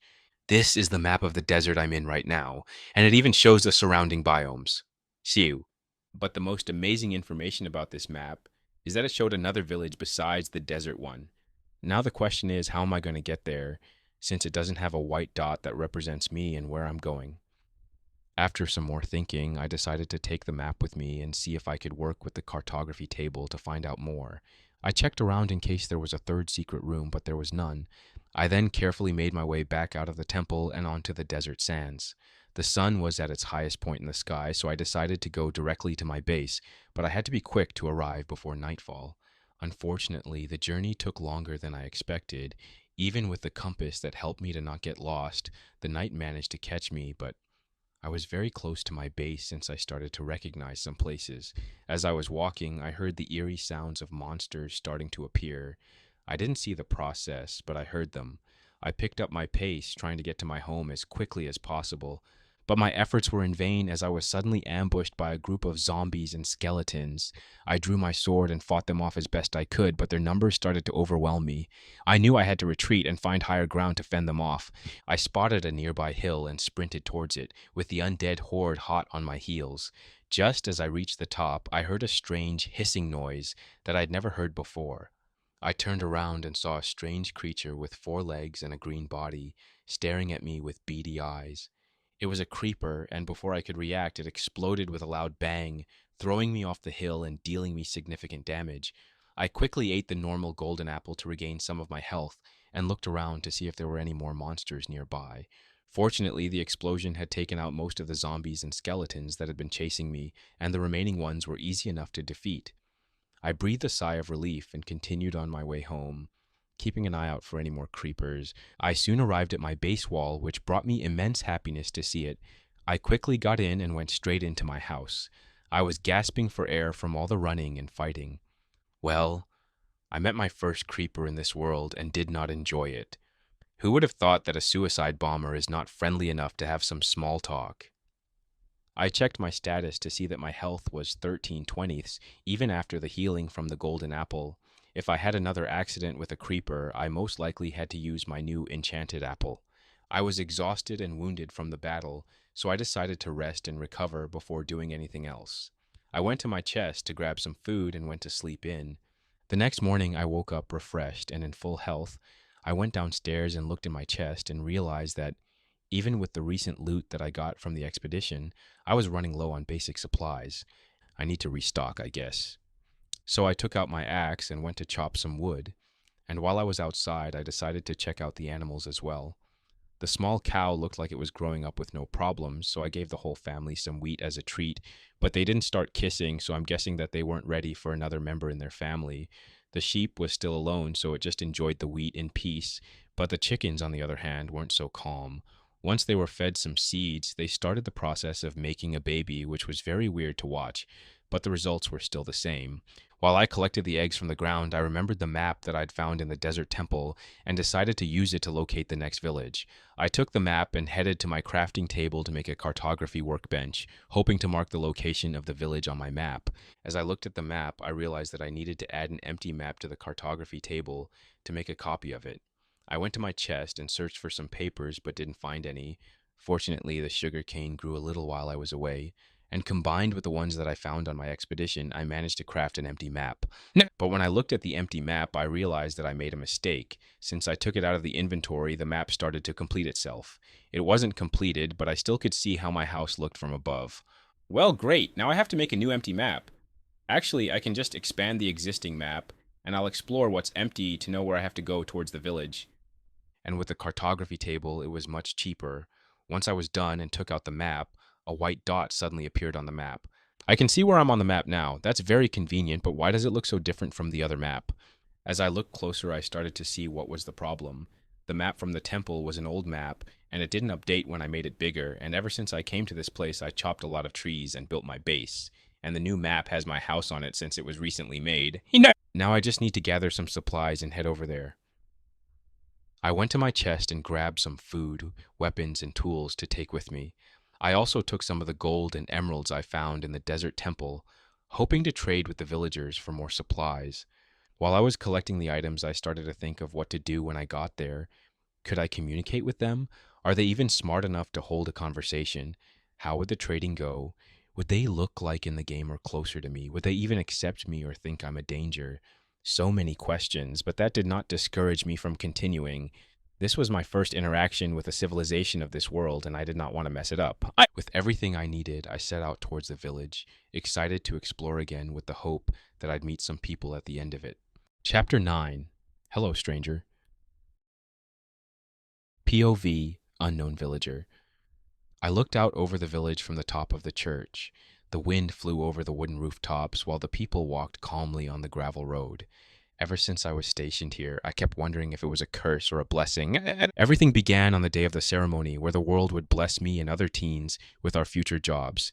And when the time came, I was blessed with the job of the cleric. It's one of the rarest jobs you could get. It was so rare that it elevated me to a small noble, which was the only way to get in the nobility besides being born into it. I had to pack up my things and leave for the academy since it was mandatory, but it was paid for by the royal family at least. The day I had to leave for the capital was one of joy and sorrow for my family, but with everything I needed in my inventory, I went to the academy. The journey was a long one, but safe nonetheless. I heard that in the outer lands at night, monsters come out of the darkness to take the lives of common folks, but with the intellect of humanity combined, we found out their weakness, which was the light. After that, the royal family generosity was shown when they spread all over the kingdom the unending light of the lantern. Once that was done, the monsters didn't attack the people anymore, but we still had to be careful when going too deep into the forests at night. As I arrived at the big city in the capital, I was amazed by what I saw. The whole city was surrounded by a wall of stone bricks 5 blocks tall and well lit. The buildings were so tall and grand that I had to crane my neck to see the top. The streets were bustling with people of all shapes and sizes, all dressed in the finest clothes and accessories. The smell of freshly baked bread wafted through the air, making my stomach rumble with hunger. I felt like a small fish in a big pond, but at the same time, I was excited to explore this city. I made my way to the academy, which was located in the heart of the city. The building was even grander than I could have imagined, with its towering spires and intricate carvings. I registered myself at the academy and was assigned a dorm room. As I made my way to my room, I marveled at the architecture of the building. The walls were made of brick stone and the floors were made of white concrete. It was like living in a palace. Once I settled into my dorm room and introduced my name to my new roommates, I decided to explore the campus. The academy was huge, with numerous buildings dedicated to different subjects. There was a building for crafting, a building for combat, a building for history, and so much more. I was amazed at the sheer size of the academy and the number of students who attended. Over the next year, I spent most of my time attending my courses and studying. The academy was more challenging than I had anticipated, but I was determined to excel in my studies. I took courses on brewing and crafting, hoping to level up my skills and become a master in these areas. In the brewing class, I learned how to make various potions using different ingredients, but I was shocked by the fact that at level 1, I could only brew awkward potions, in which I had to use one ingredient that you could buy from the academy. Unfortunately, the potion didn't do anything by itself, making almost completely useless. But like every first level after 10 of those potions, I went to the next level where I could craft the same thing with the exception that I could now throw the potion and it breaks, but now I had to pay for 2 ingredients. Even though the beginning was not that exciting, I learned from the library what I could do in the future levels, from running faster than a horse at level 3 to a potion that can kill your enemy with only a drop at the legendary level 7. In my crafting class, I learned how to make various items, including weapons, armor, and tools. I started with the basics like wooden swords and stone pickaxes, but soon moved on to more advanced items like iron armor that I couldn't make yet. I even managed to craft a few rare items like a bow and lanterns. If I came back with this knowledge to my village, I would be the richest villager overnight. As the year went on, I became more confident in my abilities and started to make a name for myself in the academy. I even joined a guild with some other students who shared my interests and skills and studied in the library the most recipes for every skill and what would be the most efficient way to level them up. Unfortunately, the popularity was also my downfall. In the second year, I had my first interaction with the true nobles, and it wasn't an enjoyable one. They started to pick on the commoners for their lack of wealth and knowledge. One day, they invited me to join their group, which I refused, and that's when the bullying got worse. They would make fun of me in front of my classmates, spread rumors about me, and even steal my crafting materials. It was a constant battle to maintain my dignity and not let them get to me. Those last 2 years were a nightmare where I even stalled on my skills, with the brewing one being at level 3.5 and the crafting at level 4. Despite all that, I persevered and continued to study hard. I even managed to catch the eyes of an official who worked at the palace. He was impressed with my skills and offered me a job as a clerk. It was a dream come true. I could finally escape this hell away from those nobles and concentrate on my passion and growth. But unfortunately, the nobles found out and were infuriated. They knew they couldn't let a commoner like me work at the palace, so they came up with a plan to get rid of me. They framed me for stealing valuable items from the academy and presented false evidence to the officials. I was devastated when I was found guilty and was exiled from the capital as punishment. I was sent to a small village, but this wasn't a normal village. It was the furthest village from the capital at the borders of the country, where they had only one lantern as a light source for the night. And on top of that, it was a broken village. A broken village was something that I found out while I was browsing through the library. The village was a small one that had only corrupted people who were thrown out from the cities or villages. Corrupted villagers were normal people who were suddenly corrupted by an unknown power that made the people dumber to the point that they could barely speak. It's unknown what causes the corruption, but they are exiled to those villages in fear of spreading the corruption to the rest of the population. I didn't know what to do. I thought of running away and hiding somewhere else, but then they'd go to my village and arrest my parents, so I couldn't do that. With a defeated sight, I decided to pack my things and went to the village. But when my friends heard about my situation, they started to help me with what they could. They gave me books and ingredients for potions, and they even managed to sneak out a block of soul sand so I could grow my own netherwort. And I was very thankful for them and their help, and with a final goodbye, I left for the village. The journey was longer than anything that I'd done before, and even though it started safely, after halfway there, the roads didn't have lights anymore. The path was more dangerous, and the nights were a death sentence to travel. In that journey, I fought my first zombie with my iron sword, and luckily I took some combat classes, so it wasn't that hard, but I decided to make a fort every night and walked in the morning until I arrived at my destination. At first, I was terrified to be exiled to such a village, but I had no other option. As soon as I arrived, I realized how bad the situation was. The village was barely livable, and the corrupted villagers were all around.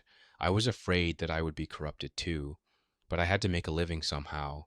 I decided to use my skills and knowledge to help the villagers in any way I could. I noticed that they lacked basic light to keep the monsters away, so I started to make some lanterns and put them all over the village so the monsters wouldn't spawn. I started teaching them how to grow their crops better and improve their yields. At first, they were resistant and didn't trust me, but over time, they started to see the results of my teachings and came to respect me. As time passed, I realized that corruption was not just a disease that affected the mind, but it was also a disease that affected the soul. I saw how the villagers had lost all hope and were living in poverty and misery. I tried to help with what I could and make a place more livable. It wasn't easy, but I started to gain their trust and respect. I was no longer seen as an outsider, but as one of their own. As I recounted how I got here, I started to smile bitterly and climbed down to brew some more potions. But as I checked the chest, I realized that I was out of ingredients to my disappointment, so I had to go to the next village to buy them. I left the church and walked to the nearby house and knocked at the door. Bob the librarian! The door opened and a tall man with a big nose responded. Village head? I'll be going to the next village to buy some more ingredients, please tell the other. Okay, Bob will. After I told him that, I took some emeralds and other items with me and left for the nearby village. POV? The journey was the longest one that I had. Even with the map, it took 2 nights of non-stop walking until I was almost there. The nights were a nightmare to walk through. I had to stop most of the time, dig a hole, and wait for the daylight to come. This made me think that I should search for a horse for easier and faster travel next time. But it didn't matter since I finally arrived. I could see the structures in the distance, and they were not abandoned. I quickly ran towards the village and managed to see a villager like in the game, with the exception that it had its arms beside his torso like me. Hey, hello there. The villager turned to look at me. Hello, stranger. Hey. Chapter 10. First Touch with Civilization. Hello, stranger. The villager answered. I, uh... Oh no, I've been so excited to talk with someone who just started the conversation without a plan, and now I don't know what to say. I came from far lands to trade with you. My name is... Stranger has emeralds. Uh... Of course, I have emeralds.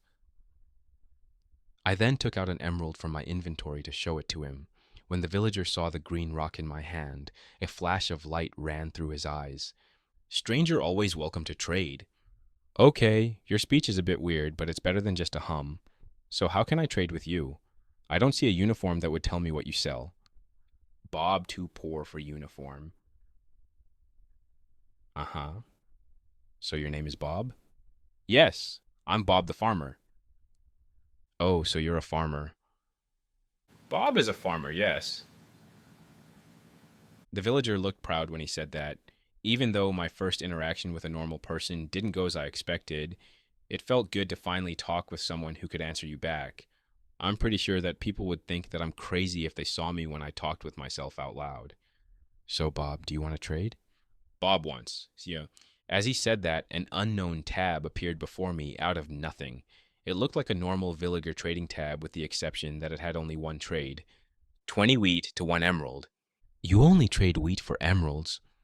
Bob trades others as well. So he does have other trades, but I can't see them. Is this where the trading skill is used? I guess I have to level up my skill to get other trades. Okay, Bob, I want to trade some wheat for emeralds. Is that okay with you? Bob happy to trade. Pleased to hear that, I took a stack of wheat out and handed it to him, but instead of taking it, he just looked weird at me. Bob doesn't need stranger wheat. How else am I supposed to trade then? Give wheat to system. Stranger weird. I hesitantly took the wheat back and looked at the system tab again. I then touched it with the grains, and all of a sudden they disappeared from my hand, leaving it empty. I didn't see an emerald popping out of nowhere, so I checked my inventory next, and there they were, 3 emeralds and the rest of the wheat. I then opened my skill tab to see how much XP I got from this transaction. So I got 30 XP out of all that. That would be 10 XP per individual trade. Unfortunately, I don't have any more wheat to trade and get to the next level to see what would change. But wait, if this is a village, then maybe there are other villagers that I could trade with. Bob, are you the only one in this village? Bob, not alone. Perfect. Can you show me around if you don't mind? Bob, happy to show. First stranger meet, village head. As he said that, he turned around and started walking towards the village. I wasn't too far behind him. The village was small, with the houses looking broken and patched with unmatching blocks, and the path was made with gravel. There were some other villagers outside who looked at us for a moment before continuing to do what they had done beforehand. But what surprised me the most were the lanterns on the houses to prevent the zombies from spawning. Looks like I wasn't the only one with that idea. We didn't walk for too long, and we arrived at a tall building made of cobblestone. It was the church. We stopped in front of the door, and he knocked it with force. Village head! But nobody responded. He kept knocking at the door with no results, until from behind we heard somebody call us. Bob looking for village head? It was another villager who looked pretty similar to Bob, with the exception of having a hat. It was a librarian hat. Bob is looking for village head. Bob found stranger. Ah, hello? Village head left the village, coming soon from trading.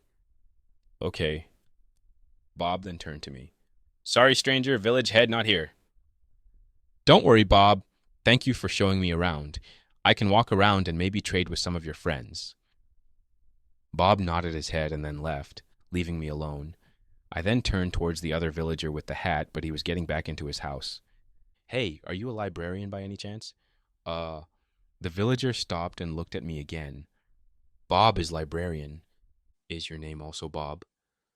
Yes. But the man that brought me here isn't also named Bob? Yes. Isn't that confusing for everyone? Ah, no, I'm Bob the librarian, he Bob the farmer. Is everyone in this village named Bob? No. Phew, so only you two are the exception. No. I looked at the librarian with a confused face. I give up. I wanted to ask you if you wanted to trade. Once I said that, a light flashed through his eyes, and I could see he paid more attention to me. Bob liked to trade. Once he said that a trading tab appeared in front of me. 23 pages to 1 emerald. It was exactly as I expected, only one trade with the farmer. Unfortunately, I had only 30 pages with me, so I could only trade with him one time. But he seemed pretty pleased with that and returned to his house. I also started to explore the village on my own and traded with who I could. I found out that everyone is named Bob. The only difference is that they can tell each other apart from their profession, and that would bring trouble if there were two villagers with the same profession, but surprisingly there weren't. It was one villager for each job, except the cleric, which I'm guessing is the head. But even with all of this, the most important thing was that I managed to level up my trading skill to level 2 at. I then walked to a villager that I thought was the farmer. Hey there, are you Bob the farmer? Yes, stranger. Oh, that's awesome. Would you like to trade? The villager happily opened up his trading system. 20 wheat to 1 emerald, 1 emerald to 6 bread. Yes, I did it. I unlocked the second row.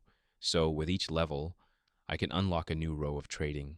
I quickly spent the emeralds for bread to get as much XP, and it stopped trading after I spent 12 emeralds. I then looked at my skills tab. It's only been a day, and I already managed to level up twice. If only crafting would be that easy to level up. I then looked back at the trading tab only to see something I didn't expect. 18 wheat to 1 emerald, 1 emerald to 6 bread. I didn't unlock a new trade, but instead, I got a discount. Now that's interesting and could be useful when I have to get a lot of emeralds. Thank you, Bob. I got a lot from you. Bob happy, Bob rich now. I wonder how the system works for him. I'm happy to hear that, Bob. By the way, could I borrow a house to sleep in tonight since it's starting to get dark? Um, Stranger's not allowed, but you no stranger anymore, you friend. I was shocked to hear that, but I felt good to earn their trust. He then guided me to an empty, broken house and left after I thanked him. I started to fix the house with what blocks I had and then lit up the area with some lanterns that I brought. I then entered a house, and lucky there was a green bed waiting for me. I put my head on the pillow and fell asleep. Help! Help! I quickly got up once I heard the shouting. I looked around confused and saw that it was still night. I can still hear some shouting from outside, and I quickly got up and checked out. Once I was outside, I saw why the villagers were shouting. They were running like headless chickens while some zombies and skeletons followed them. I quickly took out my shield and sword and attacked the monsters. The fight wasn't too hard since I started to get used to fighting with them after all the encounters I had, so I finished quickly. But right when I was about to ask what happened, I heard shouting from the other side of the village. I quickly ran towards the danger, but stopped once I arrived. There was a monster that I knew about but didn't manage to see even once in all the time I've been in this world. It was an Enderman. The Enderman was tall and slender with long arms and legs. Its eyes glowed a bright purple, and it seemed to be studying me intently. It had a block of wood in his hands, and the villagers were just scared looking at him. Surprisingly, he didn't seem interested in attacking them. I knew that Endermans were dangerous, but I couldn't help but feel curious about this one. As I approached it cautiously, the Enderman started to teleport around me as if trying to confuse me. I drew my sword and shield, ready to defend myself if necessary. The Enderman seemed to sense my readiness and stopped teleporting. Instead, it stared at me for a moment, before slowly disappearing into the shadows. I was relieved that the Enderman had left without attacking me, but I couldn't shake the feeling that it was watching me from afar. I then checked the rest of the village for other monsters, but the Enderman was the last one. I took a deep breath and sighed in relief that it was over. I turned around and wanted to tell the villagers to get into their homes and wait for the daylight, but was interrupted by a chant of the village. Hero! Thank you, hero! Hero! The whole village was there chanting those words in harmony. It made me a bit embarrassed to hear that, but tossed those feelings and started to shout. People of the village, I did not do something heroic. I only did something that everyone with power would. Now the night is still dangerous, so please get back to your houses and wait for the daylight. They slowly stopped their shouting and returned to their homes. I also returned to my house and went to bed. In the morning, I have to seriously build some defenses for this village. With that in mind, I went to sleep. Chapter 11, Building Defenses. The next morning, I woke up to the sound of people greeting each other and the sun shining through the broken windows of my temporary home. I got up and stretched, feeling a bit sore from the fight the night before. I then got out of the house where I could see the aftermath of the fight last night. The ground was full of skeletons from monsters. The villagers started to collect the bones and clean up the place. As I looked around the devastated village, I knew I had to do something to protect these people. I had the power and the knowledge to make this village safe, and I couldn't let them live in fear every night. I didn't know how they survived until now, but I'm going to make sure that they won't have to ever worry about the night coming. I started by gathering as many resources as I could find. I went to the nearby forest and chopped down trees, collecting wood for walls and fences. It was a tedious task, but luckily the village was surrounded by a big forest, and with me chopping down the trees, I obtained wood, while also taking out the places where the zombies could hide in the daytime. My iron axe even broke 2 times, so I had to buy another 2 from the weaponsmith villager. But after half a day of chopping trees, replanting, and using bone meal to fast grow them, I finally felt that I had enough resources to start working. As I worked on building the defenses, I noticed some of the villagers watching me from afar. They seemed hesitant to approach me, but I knew that they trusted me, especially after what happened last night. So I invited them to help me with the construction, and they gladly accepted after I explained what I intended to do. Together, we worked tirelessly throughout the day, building walls, fences, and a watchtower. But while working with them, I started to observe some stuff about those villagers. While they could build and break blocks, unlike the game, they couldn't break blocks as fast as me with the same tools. Actually, it took 3 times more hits to break a block than I would, and even when they put blocks down, they were slower than me. It took them 3 seconds for them to place 1 block down. And it's not like they did it intentionally, they just couldn't do it faster. The system didn't let them. What else surprised me was the fact that they could craft in their inventory like me. They could use even the crafting table, but I didn't know if they were limited by skills as well. We also created traps and defenses to prevent monsters from approaching the village. Even if it was an empty trench, it was enough to do its job. With everyone working together, we managed to finish the wall before the night came. The wall was 5 cubes high with wooden planks and wood as pillars. It was 4 blocks thick, and you could even walk on top of it. As gates, we used normal fence gates. Then I started to craft and trade some lanterns so I could illuminate the wall. Now the zombies couldn't come in, nor could they spawn in anymore. I looked around at our creation, feeling proud of what we had accomplished together. The village was now safe and secure, and the people could finally sleep soundly at night. But the peace and happiness were interrupted by a shout from the gate. What happened here? POV, unknown villager. I arrived at the neighboring village when the sun was almost down. This village looked better than the one I was staying in, and it even had a wooden fence surrounding it. It wasn't the best defense I've seen, but it kept most of the monsters outside. The path was well lit with plenty of lanterns, so the monsters won't be able to spawn inside. The sun started to set, and everyone was getting back in their homes. It was too late for me to trade with someone, so I will be sleeping here tonight. I went towards the village head house and knocked on the wooden door. Toby, it's me! Open the door, please! I suddenly heard some running footsteps coming closer, and then the door was opened with force. The person opening the door was a tall man with brown hair, an average nose, and wore an armorer uniform. I don't recognize anyone by the name of me from what I remember. Toby was a friend that I met in the academy in the first year. We got along well since we came from the same background from a faraway village.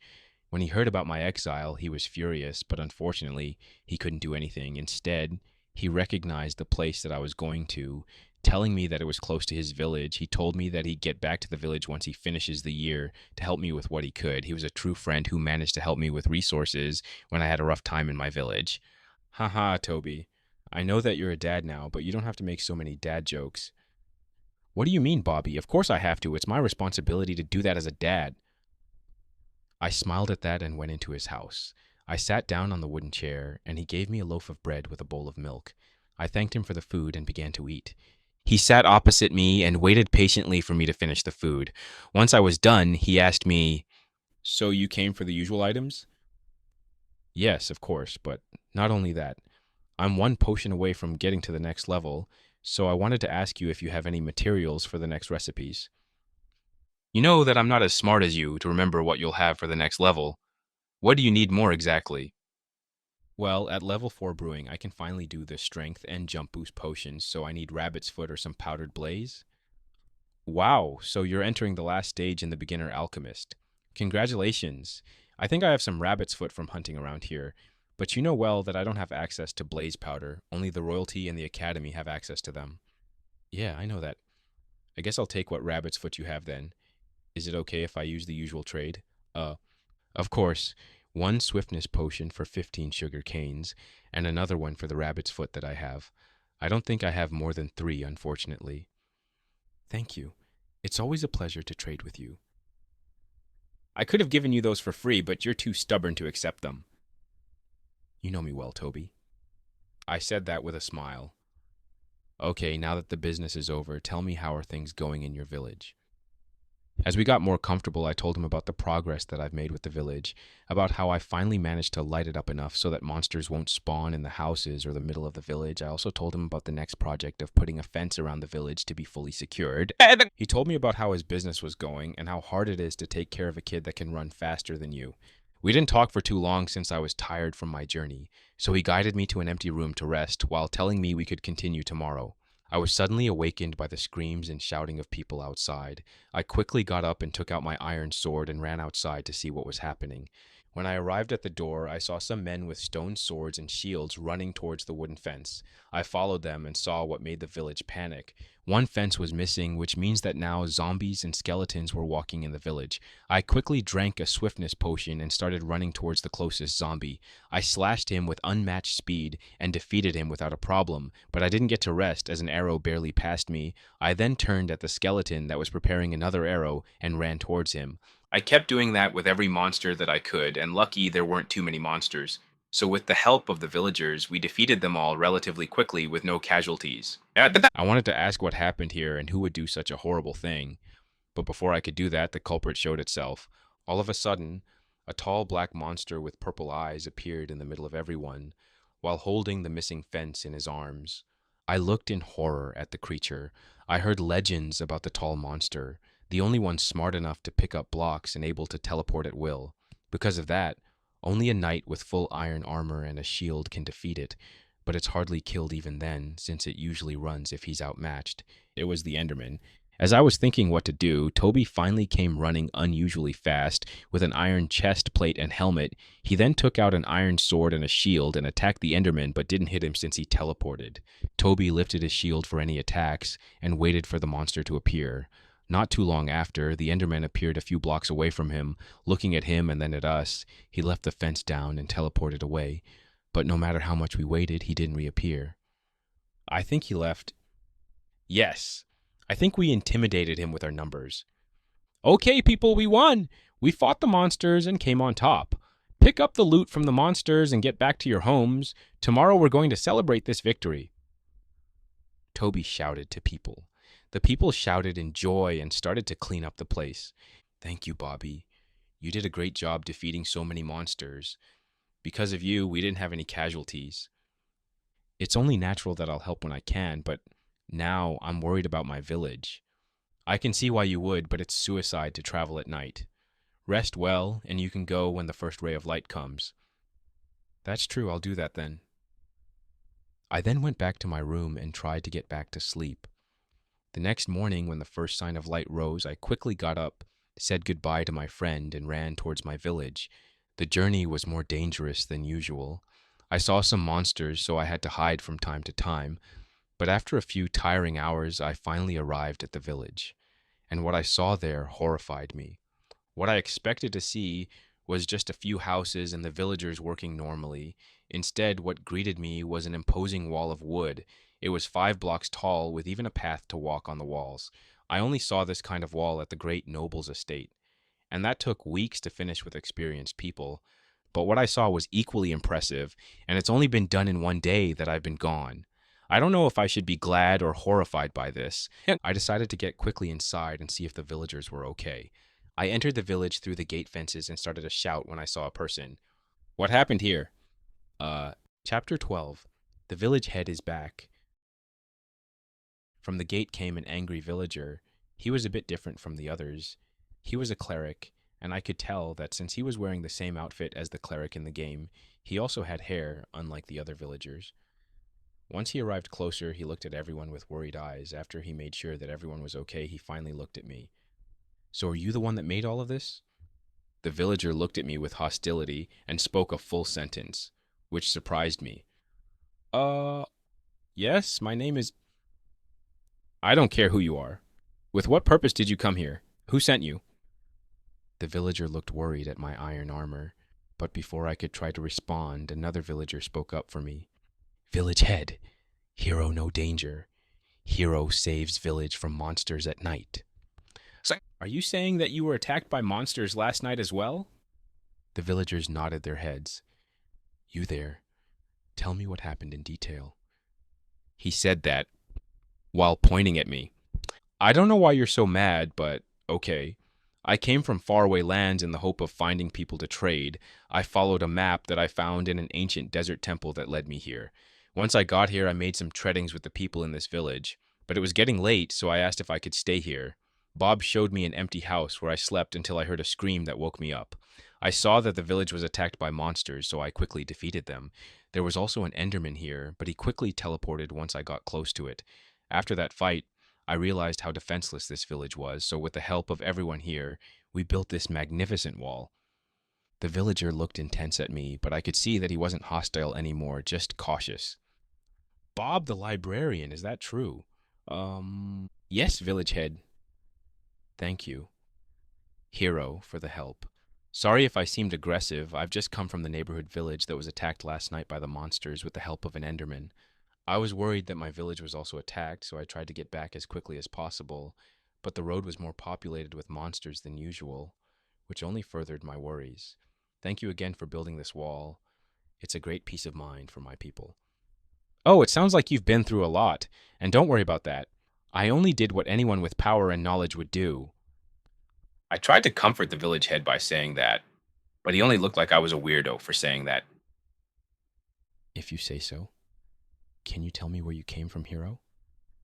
You don't look like the people from this kingdom.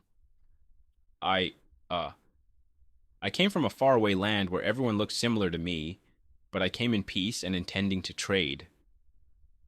I started to get worried about those questions. I just found out that there is a kingdom, so that means that this world is much more advanced than the one in the game. Even this villager is capable of having a full conversation with me, which made me happy and horrified by its implications. I just don't want to be hunted because I look different. The villager looked at me and then responded, I think I read something about you at the academy. Are you perhaps a wandering trader? Wandering trader? I guess you could call me that. Let's just go with that until I'll find more information about this world and its inhabitants. Well, wandering hero, we welcome you with open arms, and thank you for helping this village so much. People of the village, it's time to celebrate with milk and bread for our new wall, and it's the hero. The village started to cheer loudly and chant our names. Hero! Village head! They started to bring bread and wooden bowls filled with milk. I also brought the apples that I had, which they happily took. The party lasted until nightfall. Then everyone retreated into their home to rest their tired body. I was also preparing to go to some sleep when I was summoned to the stone church, where the village head lived. Once I arrived at the wooden door, I started to get anxious, and despite that, I still knocked. Come in. The voice responds from the other side. I opened the door and finally saw what the interior looked like. The floor and the walls were made with cobblestone. On the right side of the building was a lone white bed, and on the left side were some chests and barrels as storage. What caught my eye, though, was at the end of the room.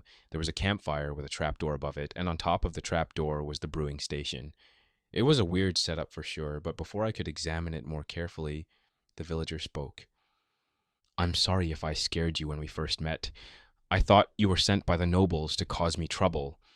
Not everyone can afford a full iron armor, and with your appearance, that made me even more skeptical. Looks like this villager has some problems with the nobility. I wonder why. And why is he so different from the other villagers I saw? Don't worry about it. I made a drastic change to the village without your permission. It's understandable for you to panic, but I see you different than the others. Thank you for understanding. And it's not that I'm different. It's that everyone in here is a person touched by the corruption. Once a person is corrupted, they start to lose hair and intelligence, usually to the point that they can't even speak. It's a miracle that they can even speak at all. Interesting. I never heard about something like that. But what are you doing here? You don't seem to be corrupted. I don't know how your kingdom is run, but even here, this is not common knowledge. I only found out about them by accident while I was browsing through the library. They're not a common occurrence, and the ones that do appear are usually exiled to a faraway village for fear of spreading corruption to others. As for why I'm here, let's say that some nobles didn't like me and decided to punish me this way. Now that's a bomb full of information. There is something that corrupts people in this world. The civilization is advanced enough to write down information in books, and I think the nobles have control of what regular people can do and can't. I wonder how much they keep hidden from the community folks. And what did the village head do that infuriated them so much for him to be punished as such? Sounds like you have a rough time then. I'm also curious if your name is Bob by any chance. No, of course not. Only the villagers in here have that name as an easier time to remember and communicate. Okay, that's pretty weird. So, what is your name if you don't mind me asking? I can see your confusion, but don't worry. My name is pretty distinct from the others. My name is Bobby. He said that while spreading his arms to show how grandiose it was. I looked at his face in case this was a joke, but he was pretty serious, and I didn't know how to respond. So then I looked at the brewing station and asked, I see you're a cleric. Do you also make your potions by any chance? I asked that since, in the game, the brewing station is only used to get the cleric job, and ironically not selling any potions, with maybe the XP bottle if you count it. Oh yes, I'm fortunate enough to be almost at level 4 at my brewing skill. He said that with pride, so they do have the skill system. I wonder if they know what's the max level, and how can I ask him about that without giving myself away? Wow, congratulations. But why do you have this setup? Oh, I don't have access to blaze powder, so I have to use the campfire to heat the station. Unfortunately, I also have to control the heat, since it doesn't give the perfect temperature like the blaze powder does. So you're using the trapdoor to block or let the heat in? That's pretty ingenious. Thank you. You know my job and my skills, but what are yours if you don't mind me asking? I started to panic a bit since I didn't know if we even had the same system, or what was a normal amount of levels to have for a skill. I then quickly opened my skills tab. It had gone up from the building of the wall and a few more trades with the villagers, but I didn't know if what I had was a lot or too little. But I decided to be truthful and improvise based on his reaction. I only have level 4 in crafting and level 3 in trading. Trading? I never heard of that skill before. Is that related to your wandering trader job? Yes, I was as surprised as you when I suddenly got this out of nowhere. That's a pretty nice cover-up story if I say so myself. Can't answer questions that I don't know the answers to. I'm sorry to hear that. I hope it's not too bad of a skill, though. I don't think it's that bad, since it can give me a very small discount to certain trades. That's pretty good. Be careful who you'll tell that around those lands, since some people would be very interested in your skill. Bobby warned me, which made me realize that I was too open with my secrets, and only because I finally had a normal conversation in maybe a month. I'll be careful from now on, then. That's good. Do you have a plan on what to do next? Once I was asked that, I realized that I don't have a lot of plans. I barely have short-term plans, but I don't think I made any long-term plans besides maybe getting home. And I don't even know how to do that, or if it's possible to do it on the first chance. The more I thought about this, the more I realized how much I distracted myself with work, so I don't have to face the new reality. From your expressions, I'm guessing that not. Don't worry, you can stay here as much as you like until you figure things out. I looked at him and saw that he was pretty uncomfortable with my reaction. How kind of him to comfort me. I should probably get some sleep after such an eventful day. Thank you, Bobby. Is it okay if I sleep in the same house as the last night? Yes, of course. I'm sorry that I don't have something more comfortable for a traveler like you. I smiled and told him not to worry as I retreated to my logging to sleep. Once I sat in the bed, I didn't manage to sleep right away. All these new thoughts I had now hunting me. But after some time, the exhaustion finally caught on, and I managed to fall asleep. Chapter 13. Mysterious Stranger?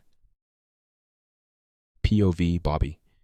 The trader closed the wooden door after he left. Whatever I expected to find when I returned was surely not this. I still don't know how to react to this encounter. The first time I saw the wall, I was impressed, but also scared that maybe pillagers had raided the village and made it their base. But once I saw that everyone was safe and sound, the only worry left was the person standing in the middle of them all. He was a tall man with a full iron armor on him, which showed that he had power and wealth. I thought he was a knight sent by a noble to check on me, but I quickly dismissed that. Once I looked closer at his face, I saw his nose, or more so the lack of one. The more I looked, the more things looked weird, but I didn't manage to get too much information, unfortunately, because he was covered in iron armor.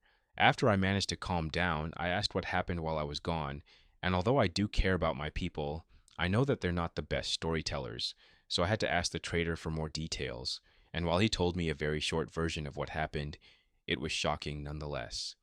The village was attacked by monsters, as I feared, but the trader managed to defeat them and even chase the Endermen out of the village. I suspected that it was someone that I saw in the neighborhood village, which worried me. A story like that would be pretty shocking in general, one human against a wave of zombies and winning without any casualties. But the shocking part came after all that. Together with the villagers, they started to build a wall, not just a simple fence surrounding the village, no, a full-on wall 5 blocks tall, and to finish all of that in just half a day, which is an impossible task to accomplish in the first place. But let's just say that with enough manpower, they managed to do that. Another impossible task they managed to do was to gather all the materials for all of that. It takes an incredible amount of time to break the wooden blocks, even with the tools, and my villagers do not have an attention span long enough to break the trees. So that only leaves the trader, who either has a method to break blocks faster or already has a few stacks of wooden blocks in his inventory for some reason. But even with all that mystery, I'm grateful for what he did. He did a better job in half a day than I did in a few weeks of working. I then decided to celebrate the new defense, to ease up the villagers after my outburst. After a while, I retreated to my home and told one of the villagers to call the trader to my place once everything was over. After a few hours, I heard a knock at my door, and I let the trader in. I did call him a traitor, but I wasn't too sure about that since I didn't have too much information about that job in the first place. The only thing that I know is that a wandering trader walks vast amounts of land to trade with different people with exotic items. I tried to get some information out of him about his skills especially, and as I thought, he had a skill that I never heard of, the trading skill, which is what he said. It's true, then it's a good skill that could attract the attention of some unwanted people, unfortunately. He doesn't know how he got the job in the first place. He also seemed interested in my brewing station, so there's a potential trade in the future if he wants some potions. Maybe we'll exchange some information as well. I'm pretty curious about what the world outside the borders looks like. I asked what plans he had for the future, and suddenly he froze, then started to make a painted face, so I had to end the talk there since we were both tired, most likely. Now, alone again, I had to think for the next plan, since the village is safer than ever now. I looked around my room and stopped at my homemade brewing station. I should level up in brewing. Even if I was tired, the excitement of getting to the next level after one more potion gave me enough energy. I took an awkward potion from a barrel and entered the brewing station inventory. I then put the potion at the base and added some sugar to the top as the main ingredient. Now, usually I'll use some blaze powder as a heat source, but unfortunately I didn't have any right now, so I had to improvise. I opened the trapdoor under the station and let the heat of the wash all over it. I could now see the brewing progress bar. Now that contraction would have been a breakthrough in the field of alchemy if it only didn't have this one major flaw. When you put the blaze powder as a heat source, you don't have to worry about the process. But with this method, you have to control how much heat should stay, otherwise the potion bottles would break from overheating, and you had to guess most of the time when the time was right to do the change, since there was no visual indicator of the change until it was too late. On top of that, after all that suffering, your final product would be only half as good as a normal one. My potions last for around 30 minutes, while a perfectly good potion lasts for a full hour. But that didn't discourage me since, Even with all of those, I still get the same amount of XP as a normal potion. Finally, after the last particle ran through, the potion was done. I then quickly checked my skill tab. Finally, I'm level 3 now. I started to do a small victory dance and went to bed after realizing how late and tired I was. I wonder if the trader has some blaze powder or knows where to get some. I'll ask him tomorrow if he's okay. I then went to sleep with a smile on my face. POV. The light of the day woke me up from my deep slumber. It wasn't the best sleep that I had, but it wasn't the worst either. The bed in Minecraft is a miracle of sleep, which I deeply appreciate. Now I had to decide what to do with my life in this world. I didn't want to have a mental breakdown right now in this unknown world. So I pushed all my unease into one small box, threw it into the deepest parts of my mind, and dealt with the aftermath another time. A better time, hopefully. Let's decide on some plans then. After some thinking, I decided for my long-term plans, I should find as much information as possible about different worlds and how they work. They have about 3 dimensions in this world, so it must have something. One other thing would be to defeat the Ender Dragon. Usually in the game, once she's defeated, the game is theoretically over, and you even get an end screen conversation with some unknown beings. Maybe that's a way for me to get back home. As for short-term plans, I think I should level up my skills, especially the crafting one, so I can craft some diamond armor, maybe even a netherite one. But I don't know at what level I can do that, so I don't know how long it would take me. I also want to finish the defense of this village with an iron golem, so I won't have to worry about them once I leave, if I can make one in the first place. So the next course of action would be to do some mining and get a lot of iron. I should also ask Bobby if he has a pumpkin by any chance, since I didn't see one growing in this village. With all of those new plans for me to follow, I exited the house with a smile on my face. I then went to some villagers to do some more trading to level up my skills, and because they restocked their merchandise only twice per day, once in the morning and once at noon. But on my way to find the Fletcher, Bobby found me and asked me a bizarre question.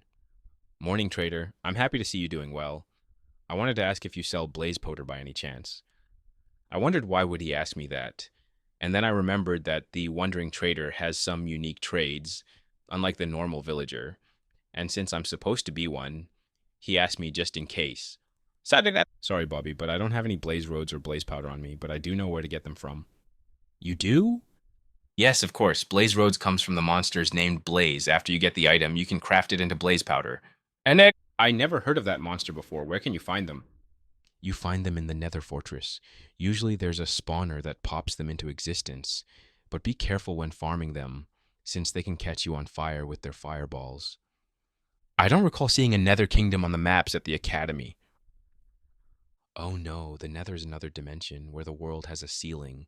Most of the blocks are red, with lakes filled with lava and danger at every corner. That sounds like hell. It has that nickname.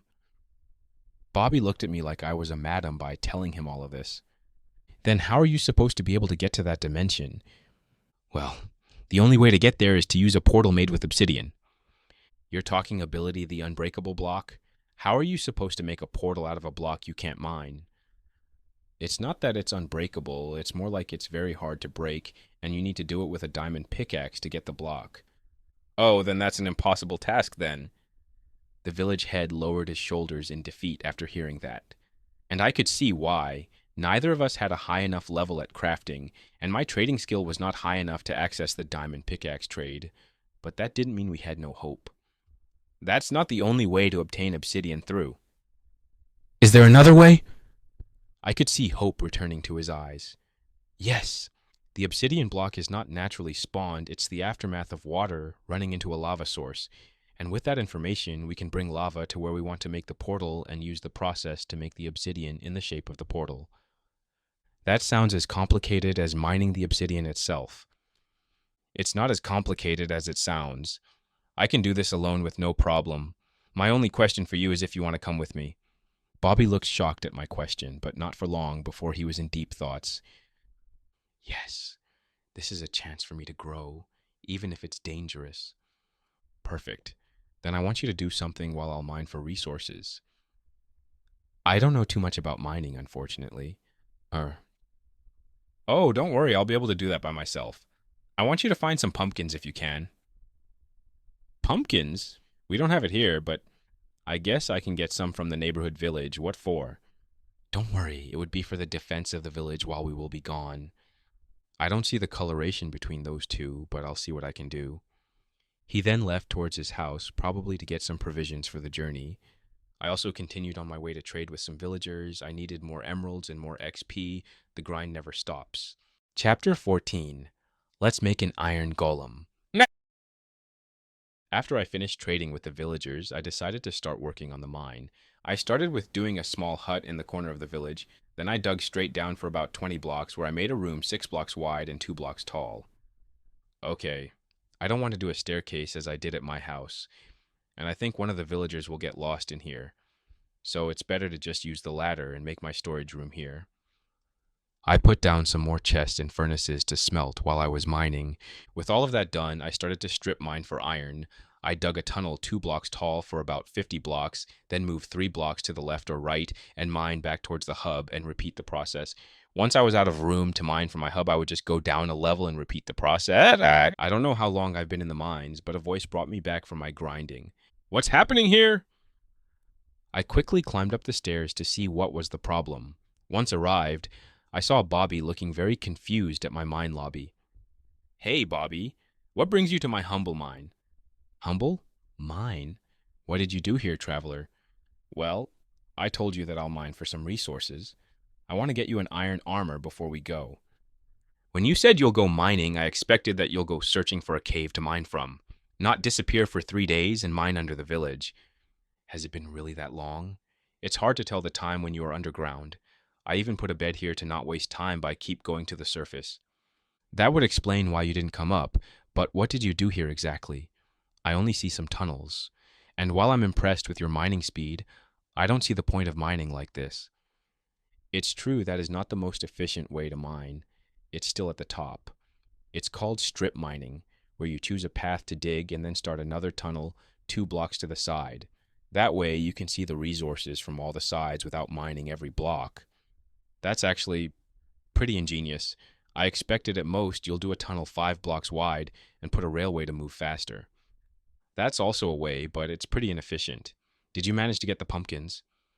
Yes, I don't know why you'll need it though. If you wanted a pumpkin pie, you could have told me to get that. He told me that while handing me the 5 pumpkins.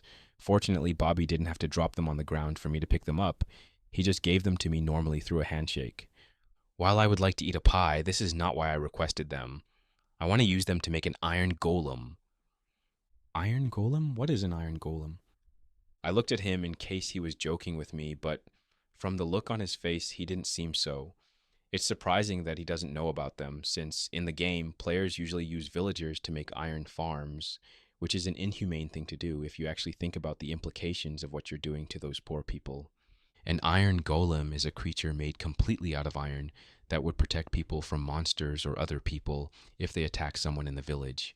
They are tall, white with long arms to attack. It has around 100 hit points and does 15 damage or more to almost every monster. 100 HP does 15 damage or more. What kind of monster is that? The legendary diamond sword was rumored to do around 7 damage, and you're telling me you want to make a monster that punches me double that? I've seen Bobby shocked a few times since I met him, and that wasn't a long time ago, but I think I just reached a new level of shock for him, and it was amusing to see it. Precisely so. Think about it. We're going on a dangerous journey for more than 1 day, and while I do think the walls are good enough to keep the villagers safe, I would feel much better if I knew that an iron golem would protect the people in case of an accident. Bobby started to think about the suggestion that I said, but not too long after he nodded his head to show his approval of my idea. So, how do you make an iron golem? I never even heard about him, and I don't know how you know about them. Well, with something of that strength, it needs a lot of materials, 4 blocks of iron and 1 pumpkin more exactly. That's a lot of iron. It would take a few weeks of mining to get that much iron, and it would be pretty expensive to buy it as well if we even get the chance to buy it. He wasn't so shocked anymore, to my disappointment. I think he's either starting to get used to it or gave up understanding me. There's no need to worry about that since I already got all the iron that we needed and more. I then showed him a separate room that was full of furnaces running. It was too hot when they were all smelting the iron and other ores that I found, so I made a separate room to not the whole mine, a sauna. I quickly got in and took what ores that were already turned into ingots and got out while closing the door behind me. Besides the door sat Bobby with a shocked face again. Yes, there was still hope for some more surprises in the future. How much did you mine, trader? Excluding everything else besides the iron. I have a total of 112 iron ingots. I quickly looked at him again for any good reaction, but he just turned around and climbed up the stairs to the surface and then yelled from the top with a monotone voice, "I'll be waiting for you up here until you're done with the preparations." Well, that was a reaction I did not expect. I said that to myself. But I then quickly got back to work. I took all the iron I had and crafted into iron blocks, iron armor, iron tools, and the last piece of the puzzle, a scissor. All of this took me about 2 hours to finish, and then I finally stepped outside the mine after 3 days. The light of the sun almost blinded me once I opened the door. I was too used to the weak light of the torches, so I had to take a moment to get used to the new environment. Once I was able to adjust to the new light, I went a bit further from the mine and built a 3 blocks tall cage and started to build the T-shape of the golem. I then finished everything by putting the pumpkin on top. Of course, nothing happened since the pumpkin hasn't been sheared, but a voice interrupted me right as I was about to do that. "Trader, you managed to prepare everything you need? What's up with the big box?" "Oh, Bobby." "Yes, I did. I'm trying now to make the golem. As for the purpose of the box, well, the funny thing about me is that I know how to make an iron golem, but I never tried it before, so I don't know how the golem would react once he comes to life. But you know the saying, it's never too late to try." A look of horror appeared on his face. "Trader, Poff." He was interrupted by a sudden smoke screen appearing in the box. We both started to cough from the sudden smoke, and after a little while, I was finally able to see the golem. He was tall enough to almost reach me. He had long arms that reached the ground, a big iron chest, and the head looked pretty similar to a villager. His red eyes started to look up at me. Hello? What happened? Did it work?" "Yes, and he seems peaceful for now." I then tried to give him a few simple commands that he followed without a problem. I quickly broke the box for him to be able to move around, which he did not long after. It looks so majestic. I can feel the power emanating from him. Does he follow only your command? I don't know. Try to ask him something. He looked unsure at me, but he still tried. Move to the right, please. The golem looked at Bobby with curiosity, but didn't follow his request. I said the same order, and he did it without skipping a beat. We tried a few more things with him and found out that, while he does follow every command of the creator, he can only follow simple commands like go there, attack, and sit down. You can also transfer or share the authority with others, which was a good thing, since that meant we can leave it to one of the villagers from here in case an emergency happens. But first, we had to introduce the golem to the village and hope that they'll accept him and not be scared. We didn't walk too much before we arrived at the center of the village. The people started to gather already after the commotion we caused with the big guy. They didn't have the courage to get too close to him, unfortunately. "Brothers of this village, I brought here a new family member, someone that is not afraid of the night, someone that will fight the monsters to protect us. So please, make our new guardian feel welcome." After the impressive speech was done, the villagers started to slowly get closer to us. Some of them even touched the gentle giant, with no reaction other than a curious gaze. After they saw that he wasn't dangerous, they got more comfortable around him, and one of them even said something interesting. "Guardian Big Bob." Once everyone heard that, they started to hum at each other for a bit, before they all agreed and said it again. "Welcome, Big Bob." I watched in fascination how each village welcomed the new guardian. "Well, Big Guy, looks like you have a name now. Welcome to the family, Big Bob." Once I said that, I saw a quick flash of light going through his ruby eyes, but I don't know if that was something that I imagined or really saw. O decided not to stay too much on that and told Bobby that I'll go to get the portal ready. He told me he understood and that he'll stay up here to sort things out. So after I've been outside for a few hours, I now go back into the mines, this time with the objective of carrying filled buckets with lava to open a portal to hell. What could go wrong with that? After I got back to the mining hub, I crafted a few empty buckets and went into one cave system that I found while strip mining. I keep going down until I saw the soft, glowing light of the lava. I quickly collect what I needed and went back to a room that I specially prepared for the portal. It was room in the deep slate layer for extra safety. I had to carefully make the shape of the portal since I was playing with fire, and I only had one source of water. But once I transformed the last block of obsidian, I took a breath of relief while looking at the masterpiece. I felt proud of what I did, scared of what I was about to do, and finally determined to see it done until the end. I then took out the flint and steel and lit up the portal. Chapter 15. The Nether. Purple particulars started to gather around the newly lit fire. They began to consume the tall flame and then move to the middle of the portal. A distorted image started to appear in the empty frame, but not for long before it cleared itself. On the other side, I could see the red ground spreading everywhere and lava falling from the sky. It's more creepy to see it in person than on a screen, that's for sure. I passed my hand through the portal and felt the heat of the nether. I felt like I was in a room filled with furnaces and they were all smelting or cooking something. I don't know how the fire resistance potion or the enchantment works, but I sure hope that it can alleviate some of the heat, since it would be a nightmare to wear armor in there. I finally gathered enough courage to step through the portal, and a wave of heat washed all over me. I had to quickly take the helmet off my head since I couldn't handle the heat. The rest of the armor was still as hot, but it was still bearable.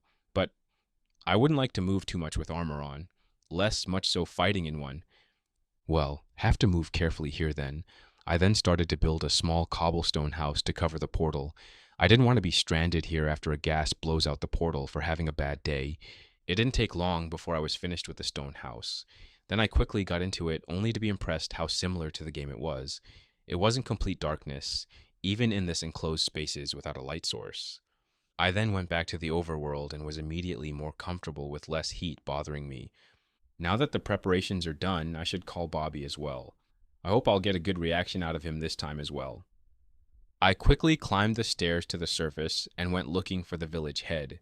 Fortunately, he wasn't too hard to find. He was still in the middle of the village trying to show people how to use the golem. I decided to watch from the sideline until everything was done, and while I did wait for a bit, I was not getting bored looking at the villagers that managed to order the golem to accidentally destroy a house.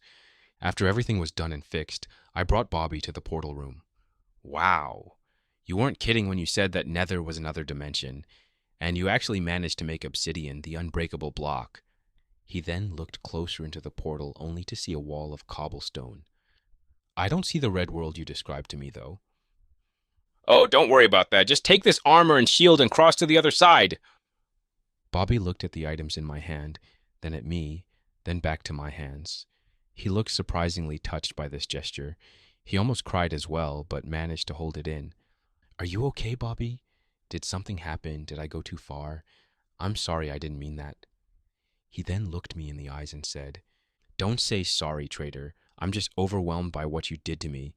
You saved my village, built a wall, made an iron golem as a guardian for the people, then opened the portal to another dimension just so you can help me look for ingredients for my alchemy, and now you're giving me a full iron set of armor without me saying thank you or paying you in any way. Sorry for the outburst, but I want to thank you for what you did for me, for what you did for the whole village.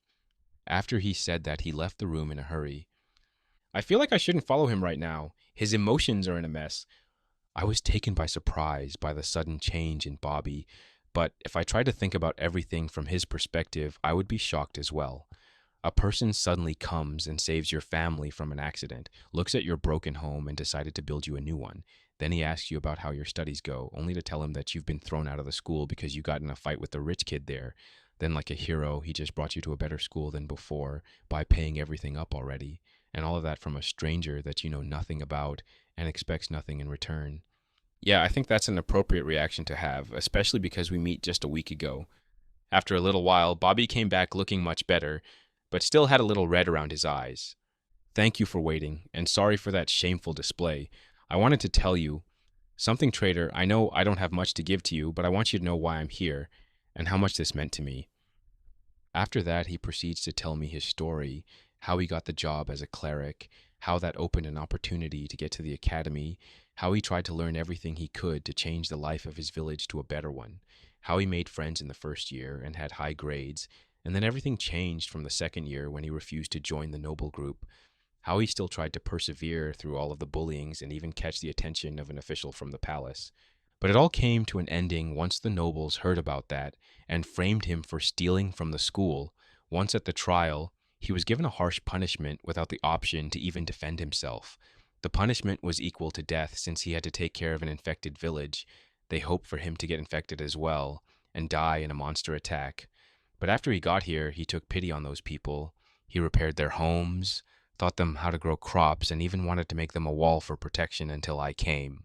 Of course, even if he was working in the village, he didn't forget to grind for the next level in his profession. He didn't give up. He wanted to get back and take revenge on those who wronged him. After he finished saying his story, I learned a lot about this world, about what he went through and how dangerous people can be here, more so than the monsters of the night. But not long after he finished his story, he just put the iron helmet on his head and went through the portal. Bobby, no. It was too late. He already passed through the portal, but he didn't get too far before he stopped and threw his helmet on the ground, gasping for air. It's too hot. I then followed him through the portal and asked if he was okay to continue. I'll manage it. He responded through gasps. He then started to walk towards the door and open it, and then froze in place. On the other side of the door lay the vast world of the Nether. Rivers of lava fell from the ceiling into the melted sea.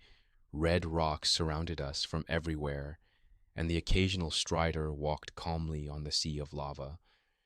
Is this the Nether? How can life survive through such harsh conditions? Now that's a question that I didn't have the answer to, but I decided not think too much about it, since nobody is going to answer us. Let's go, Bobby, but be careful of your surroundings. This place is filled with danger. He nodded to me in understanding, and then we started to walk in one direction and occasionally placed some cobblestones to mark our way back to the portal. We walked for a few hours before the scene started to finally change. It was a soul sands valley with the occasional bone blocks poking out the ground. Why is there so much soul sand here? Are you telling me that even the nether wart is brought from here? Yep, but you can only find them in the fortress, unfortunately. Be careful, usually there are a lot of skeletons here. Not too long after I said that, a skeleton appeared out of nowhere and started to shoot arrows at us. We quickly got in a fighting stance and started to run towards the enemy. With two of us, it was easy to overwhelm him, but until we arrived at the skeleton, another two appeared and started to attack us. We did the same thing with them, but others appeared to take up their place. After a few minutes of fighting and overheating, we realized that this can't continue, so we decided to just defend and pass the valley. After a few more stressful minutes under the shower of arrows, we managed to get out of that nightmare. Then I quickly made a small box so we can actually rest in peace and replenish our energy. That was more intense than the night training. Why would anyone want to live in here? Well, from what I understand, they don't really have a choice. And even if we brought them to our world, they'll turn into monsters for some reason. Bobby nodded his head in understanding. He asked me a question. I always wanted to ask you this, but how do you know so much? How to make an iron golem, hot to make obsidian, even the knowledge of this dimension. I knew that it would be a time where I'll be asked this question, so I thought of an acceptable answer. Once you travel as much as I did through the world and its ruins, you can find some pretty interesting stuff. The only downside is the loneliness in all those journeys. I'll love to hear your stories and how you even started to make such a big decision to travel. I smiled awkwardly at that. I'll probably do that another time. I'm too tired now for storytelling. He nodded and took out some bread to eat. I also took mine and drank some water from my bucket to cool myself off. After an hour of rest, we decided to continue our journey. This time we meet the zombie pigmen, and I had to stop Bobby from making a mistake that would have killed both of us. After I explained to him the consequences of hitting one of them, he thanked me profusely for stopping him. Luckily, like in the game, the zombie pigmen didn't seem too interested in us, so we passed them with ease. We walked more until the scene changed again, this time to a red forest. The red trees were everywhere with light coming out of them. We watched in fascination at the beauty of this strange nature until a low growl got our attention. A huge hoglin was running full speed at us. Shh! Boom! I was suddenly hit with force and fell on my back from the knockback. I quickly checked my health, only to see it went down by 10 points to my horror. Traitor, no! Bobby started to swing with rage at the new enemy. With a few grunts, I also got up and joined in the fight. The hoglin had a lot of HP, so we had to stab and slash him a few times, but we finally managed to defeat him after letting out one last cry of pain. Both of us were panting from the intensity of this fight. Are you okay, traitor? How much HP did you lose? I'm okay for now, but I don't want to join a fight too soon. But before I could finish my sentence, the sound of another low growl coming closer caught our attention, and this time it wasn't just one. We both looked at each other and booked it from there with the hoglins on our tails. We run as fast as we could, but even with the trees as obstacles, they didn't lose us, and everything got worse when we arrived at a dead end. We were too tired to fight, and Bobby couldn't place blocks fast enough to tar up like me, so we raised our shields and prepared for the worst. But when all hope seemed lost, a lone figure dropped from above, right in front of us in the way of the upcoming death. It placed a mushroom on the floor and turned towards us with no fear about what was about to happen. We both waited in suspense for the upcoming collision, but instead of us being trampled by the pigs on steroids, they started to screech in fear and run back to where they came from. Bobby and I were too shocked to process what happened, but we didn't have the luxury to stay shooked for too long, because a feminine voice got our attention. What are you doing here, outsiders? Chapter 16, Hidden Tribe. A furious voice brought our attention to the hero. It was a tall woman that had a hoglin head. Actually, no. It was a hoglin head on top of the woman's head like a tribesman that I've seen in movies from my world. She had red eyes that looked mad at us, black hair barely seen under the hat, and wore clothes made of lather with some symbols painted on them. In her hand was a golden axe ready to strike us at any sudden movement. Are you trying to take over this forest as well? It wasn't enough that you stole all our striders, you want now to take our hunting grounds as well. What is she talking about? Stealing striders, stealing a forest? Is she confusing us with someone else? I don't know what you're talking about, miss. We just got here and suddenly got attacked by that hoglins. Oh. She looked suspiciously at us but lowered her axe. Your ugly armor got me confused with the others from the fortress. But you're not as arrogant as them, nor as good at fighting. So what are you two doing here? I didn't know if I should feel relieved or insulted by that comment, but we also lowered our weapons and relaxed our tense bodies. We came here in search of Blaze Roads. Can you perhaps help us with some information? Though luck for you guys, there's only one fortress around here, and it's occupied by outsiders like you, except that they were actually smart and came with enchanted armor for this unbearable heat. Okay, she was clearly trying to insult us at this point. Well, excuse us for being too poor to afford the advanced iron armor. Yeah, whatever you say, outsider. So, what's your plan now? While I was angry at her attitude, I had to calm myself down and talk with Bobby about what we should do now. But before we started to talk, I asked one more question. Do you by any chance have blaze powder to trade? She looked suspiciously at me. What do you have to trade, outsider? Happy that she was even willing to consider it, I quickly took on this opportunity and used my knowledge from the game. In my travels, I stumbled upon a forgotten ruin. In there, I found some records about your people. It was written that you called yourself the Piglins, and you like to trade with gold. I then took out a gold ingot from my inventory in case I needed it for this occasion. For the first time, I saw her having another expression besides disgust and suspicion. It was a face of pure surprise. She then quickly grabbed our hands. Follow me. She led us through the forest at a fast speed, and then we arrived at a wall of netherrack. She then started to knock twice on the wall. After a few seconds of silence, a voice was heard beyond the wall. Who is it? It's me, Undying Flame. Open this place up. Not too late after that, an entrance was created by breaking the blocks. On the other side was a long tunnel with two piglins as the guards that had wooden pickaxes. The woman took our hands again and guided us deeper into the tunnel. We walked for around 10 minutes, making turns from time to time, before we finally arrived at the end. On the other side of the tunnel was a huge opening with tall red trees. Their trunk was big enough that they even had houses on them. Actually, every house was in the trees. There were stair ladders that helped with climbing in them, and every tree had a suspended bridge to connect them. On the ground, people walked calmly through their day. Some were just talking, and farther from everyone else were some people that trained with their crossbows. It was a unique and beautiful sight to see. This was vastly different from the game.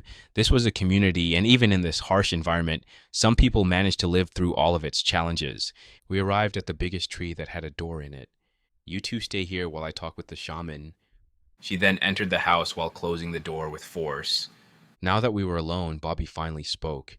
This is a fascinating place to be in, and it would be even better if we could trade for some alchemy materials.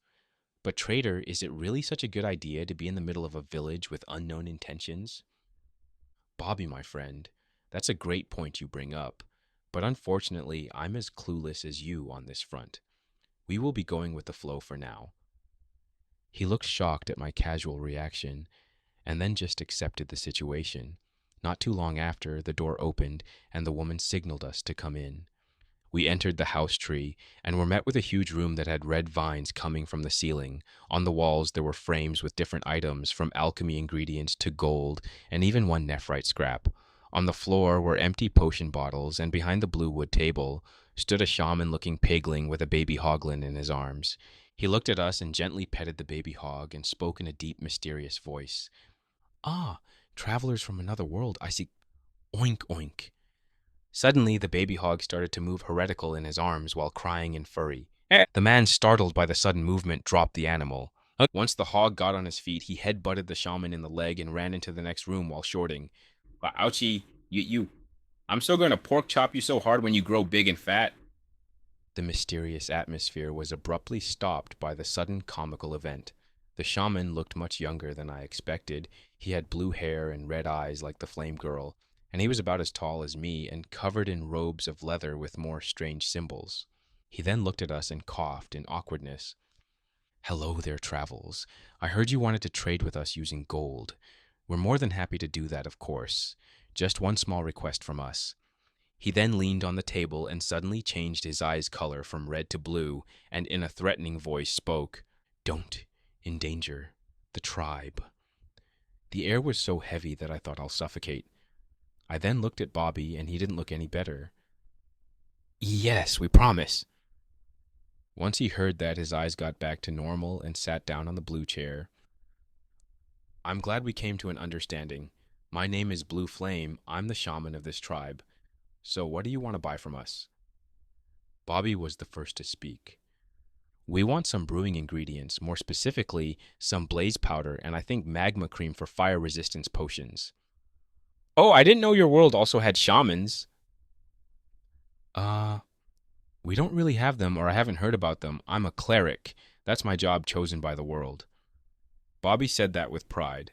"Oh yes, I think I read about your world job system, but my ancestors didn't manage to gather too much information, unfortunately, since for some reason the system didn't work in our world." What? Both of us said in surprise. I then quickly tried to see if it was true, but the only tab that appeared was the status one. Ah,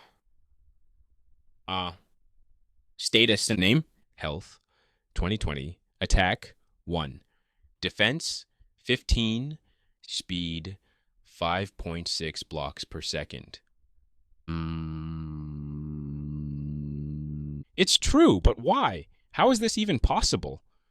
Yeah, and why would the skills tab just disappear? Are you saying you can open your status tab? You can't, Bobby? No. Now everyone looked at me with curiosity, which made me feel uncomfortable. That's an interesting case that I haven't heard or read about. I wonder, why are you an exception? The shaman spoke while changing his eyes again. "I don't know why myself, but this isn't why we came here. We came to trade." True, we don't have too much blaze powder, but we can give you enough for about 20 gold ingots. Is that okay with you two? I didn't know if this was too much or too little for all the items, but I have over a stack of gold for my mining session, so I could afford it anyway. I then looked at Bobby, and we both nodded our heads. "We're going to take them." After I said that, I dropped the bars on the table, which made the shaman smile. "I think I understand why those brutes in the bastions like to trade so much with your kin. I heard your name is Bobby. Would you like to trade some recipes with me while I bring the ingredients?" Bobby's eyes started to light with excitement and quickly followed Blue Flame to the other room, leaving me with the silent girl alone. It's been a while since I've seen him so excited about something, but if you manage to pass his test, that means you are trusted enough to not endanger the tribe. She then turned at me. "Don't you feel hot in that armor?" "I do feel pretty heated in here, but you know what they say. Safety first." The undying flame chuckled at that. "It does sound pretty smart, but I don't know how wise it is to keep that armor around here. Follow me, those guys won't come out for a good while if your friend is anything similar to my friend." She then left the house, and after a few seconds, I also followed her. We started to walk through the tribe. Everyone looked at us, and some even greeted us, or more likely, they greeted Undying Flame. I even found something shocking through one of those interactions. Good news, tribe head, we got another healthy baby strider. So apparently, the Undying Flame was the head tribe of this place. No wonder she was getting along so well with the shaman. That's good news, Leaf. I'll go there to check myself soon. She responded with enthusiasm, then walked with more speed towards the outer area of the tribe. We walked for 10 more minutes until we arrived at a pool of lava that had 5 striders and 2 babies. They were bathing in the melting lava like it was nothing. Undying Flame got close to the nearest strider and started to do something I did not expect. She gently petted the head and then took out a wooden bowl and started to milk the strider. She then took out another bowl and filled it. Then she gave one to me. Drink this. I looked at the drink and then at her and back at my drink but didn't move. She just smiled and drank her bowl of strider soup. After a few seconds of waiting and nothing happening, I decided to risk it as well. The liquid run through my throat and it felt like finally having water. After 3 days of walking in the hot desert, and it didn't stop just there, the heat started to leave me and I finally felt comfortable in my armor. This will give you about an hour of fire resistance. How do you feel? This is amazing. I feel amazing. I feel like I can finally breathe normally. She just laughed at my comment. I'm glad that helped you. Unfortunately, we recently lost our bigger herd, so we have to ration what we have left, she said with a sad voice. What happened? You remember when I made that comment about you two stealing the Red Forest? Chapter 17, Friend or Foe, POV, Blue Flame. It was another boring day in my workshop. Ever since the outsiders took our Red Forest with most of our striders, I couldn't make fire resistance potions anymore, or at least not so much, since the main ingredient for them is the milk of the striders. They shouldn't even know about our existence since we rarely trade with them. They usually prefer to do business with those brutes in the bastion. If I think more carefully, they did invite us to come under their protection, but we refused since we didn't have any dangerous monsters around here. The brutes were more in danger than us, since beside them was a blue forest, home of Endermans, and the fortress taken over by the outsiders on the other side.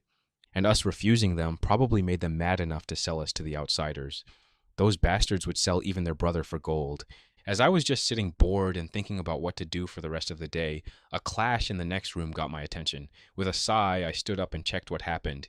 It's you again! Can't you stay out of trouble for 1 minute? A small hoglin looked back at me with a confused expression, then just went back to headbutting the chest. I had to quickly stop him in case he somehow manages to break it, and then make a bomb with wooden bowls and glass bottles. While the dimensional pocket was extremely useful, it could be dangerous if it broke and had items inside. The perpetrator for this mess was Hog Chop, a gift from my dear friend Undying Flame. She randomly chose to give this to me to not complain about boredom anymore or something similar. I didn't like him the first time I put my eyes on him. I mean, who ever heard of raising a hoglin as a pet? They were wild creatures to fear and respect, not to cuddle in your arms. But the flame didn't take no for an answer. She was always stubborn like this, and that's why she's the chief of the tribe now. So, with a sigh, I decided to keep it. But as a sign of opposition, I named him Hog Chop, which I think he somehow understood the meaning, and looked very angry at me ever since. I took him in my arms and feed him some netherwort, which he gladly took. While I was thinking about how to deal with the little guy, the front door of my house was abruptly opened. Then, as quickly as it opened, it was closed again. Blue, where are you? It was my dear old friend, the chief. I'm here, Flame. What's the hurry? Did someone got shot with an arrow again? I said that in a bored voice while I entered the main room with Flame looking lost on what to do, which was a rare sight. No Blue. I just met some outsiders in our forest again, but this time they were chased by a group of hoglins, so I decided to save them so more won't come to investigate their death. But once I saved them, they said that they weren't with the ones from the fortress. She then took a pause to breathe. Do you know what that means? It means that another portal got opened, and they even want to trade with us. I was surprised by the sudden wave of information and also worried the implications of that. Okay, wait, so there's another portal open? Did someone else figure out how to break obsidian? I don't know if that's good or bad news. And there's more. And the actual reason I've come to you in the first place. One of them called me Piglin. I froze when I heard that. That was an ancient name we named ourselves after the Great War. There's not much information from that time, but the Great War was so destructive that the Nether was created as the aftermath. I don't know what we fought or even if we won, but that was the name chosen for the people stuck in here. But with time, we started to split. We started to fight for resources and started to forget about our history. I only know about this because I like to study in general and stumbled on this from an old torn manuscript. It was shocking history for me, and I shared it with my friend Flame. What exactly did he tell you? He told me that in one of his travels he found a ruin that had information about us and that we like to trade for gold. Hmm.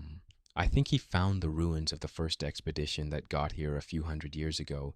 They did stop visiting us not too long after, unfortunately. I'm wondering what destroyed such an advanced civilization. I read that they had enchanted diamond equipment. So what should we do with them? I brought them here because they want to trade with gold. Are you crazy? Why did you bring them here?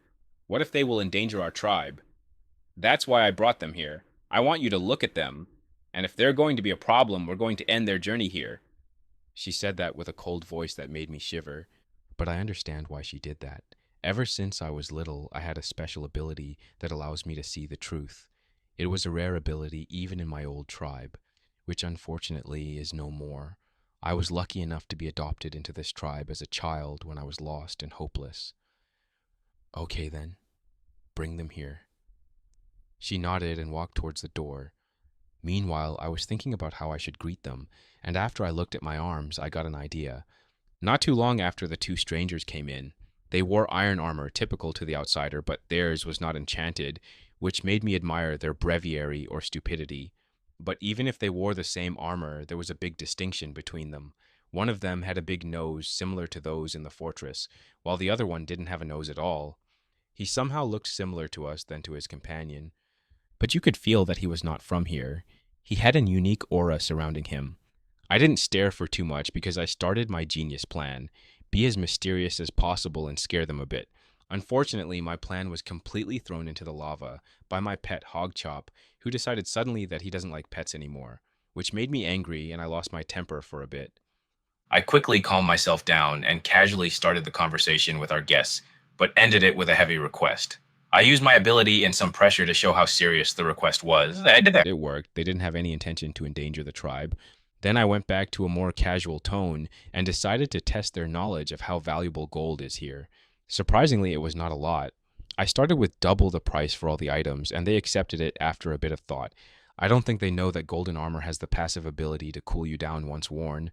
The outsiders don't wear them since it's much more expensive and less durable than the iron ones. I already started to feel bad for them. They only came here for alchemy ingredients, and I respect the pursuit of knowledge and hard work. So I invited Bobby with me to exchange some recipes and hopefully get some information about the other world. And I was not disappointed. Their world has much more resources than ours, and a bigger variety of potions than I could imagine. A potion to make you invisible, stronger, or faster. Those would be very sought anywhere in the Nether. The only downside is the system limit. This made me more eager to trade with them. They had so many items that could make our lives much easier, but we didn't have too much to trade with them. Brewing ingredients were good, but not enough to get stacks of iron or enchanted books. I tried to find out the location of the portal from him, but he was pretty secretive about it, but he told me some surprising information. Don't bother to find the portal. You can't come to our world anyway.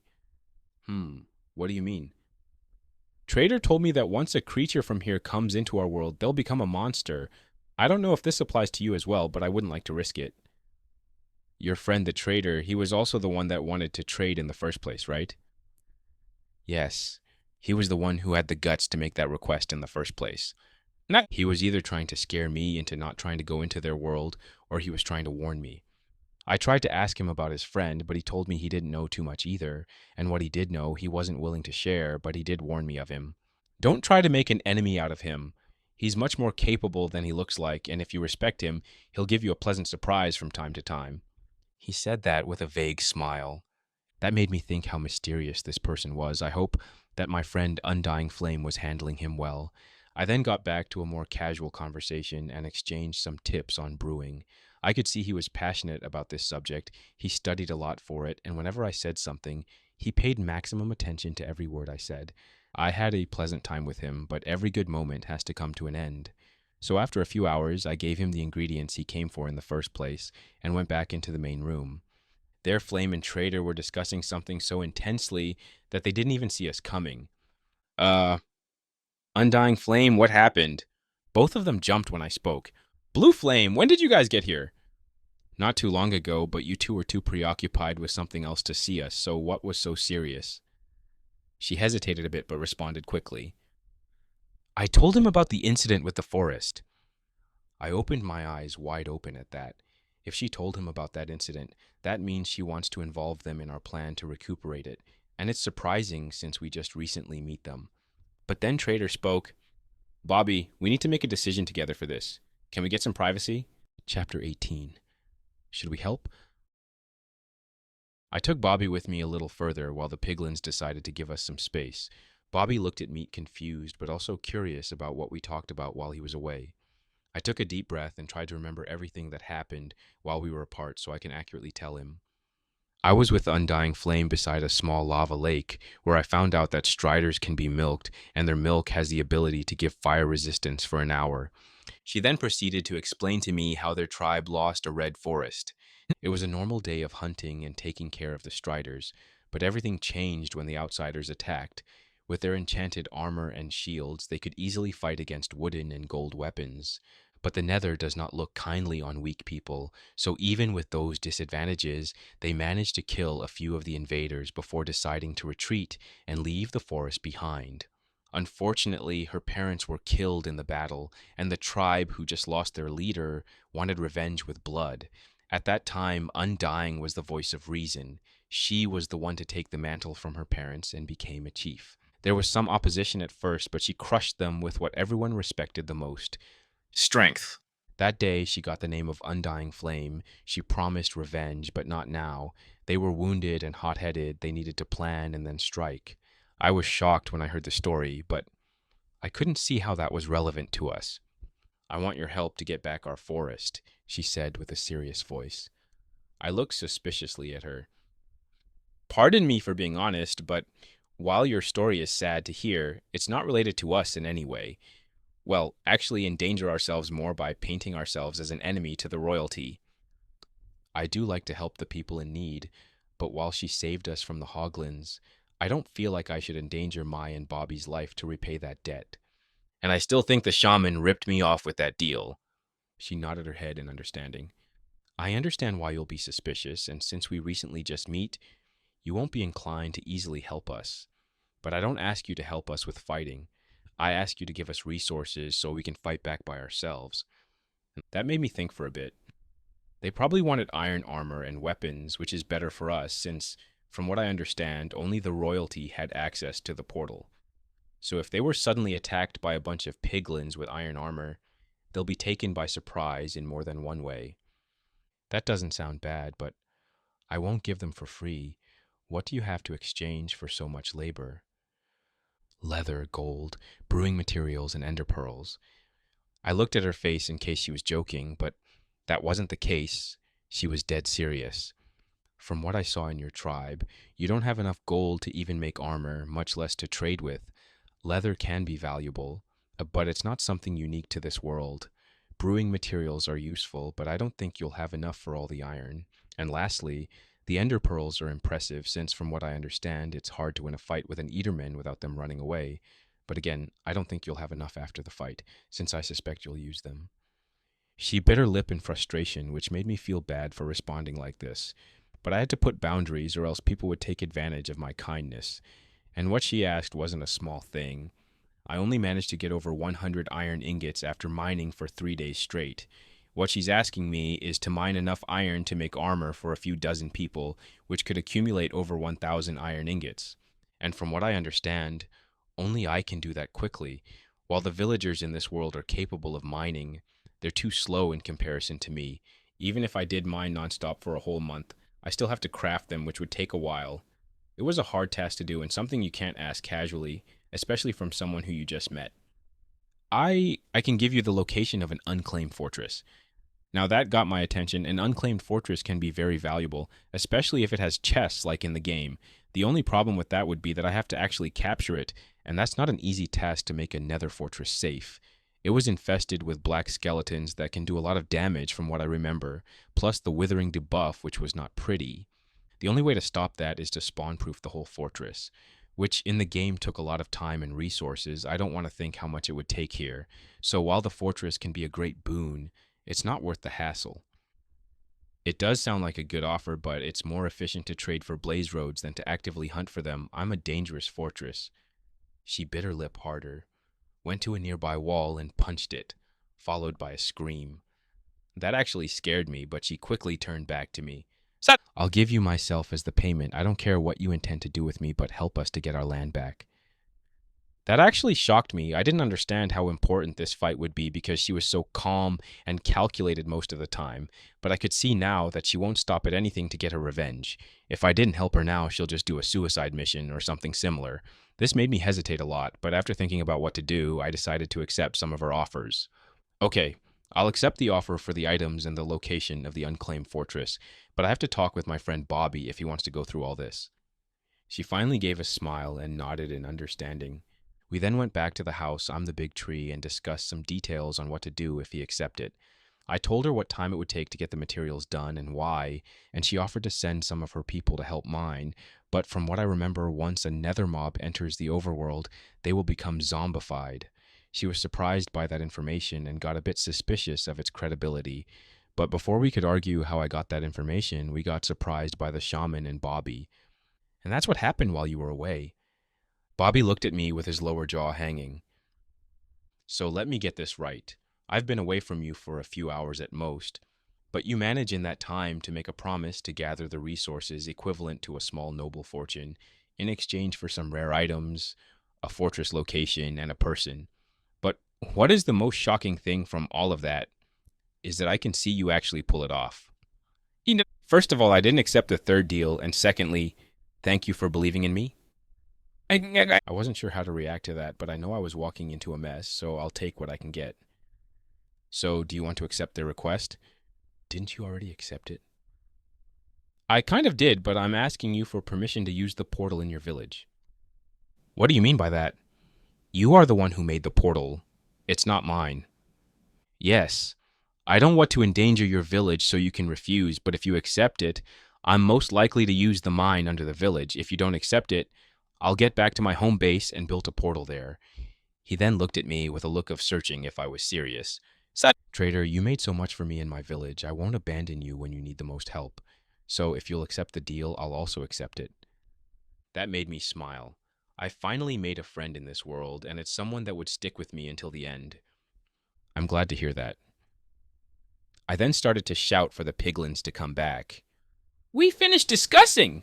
You can come back! And not too long after, the two piglins came back and waited anxiously for our answer. We decided to help and take on the offer. Undying Flame's face lit up with happiness, while Blue Flame had mixed emotions.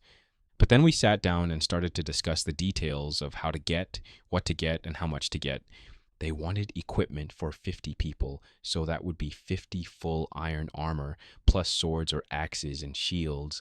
Bobby even offered to make some potions of strength and speed, which they gladly accepted it. In total, it would be roughly 1,350 iron ingots, which it would take a good time to mine.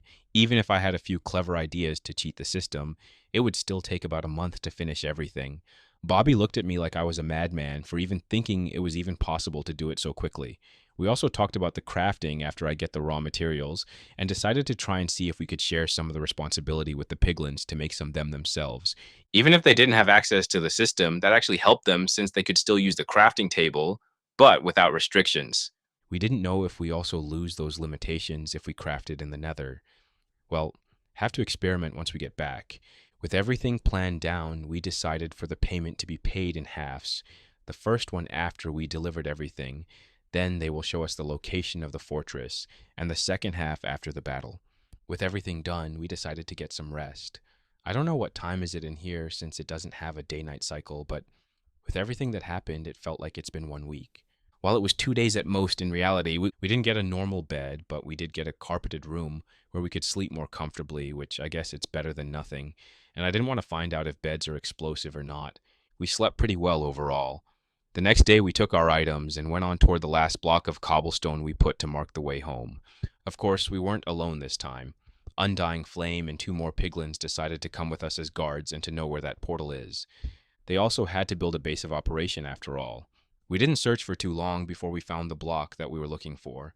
The way back was much easier thanks to the bodyguards that actually know what to look out for when you were in the nether, so after a few hours, we arrived at the cobblestone hose. It wasn't the most beautiful thing that I built, but it brought me joy when I saw it. We quickly entered it and saw the almighty portal still there doing its magic. Okay, let's get to work then. Bobby and I stepped through the portal back to the outworld. Chapter 19. Cheating the System.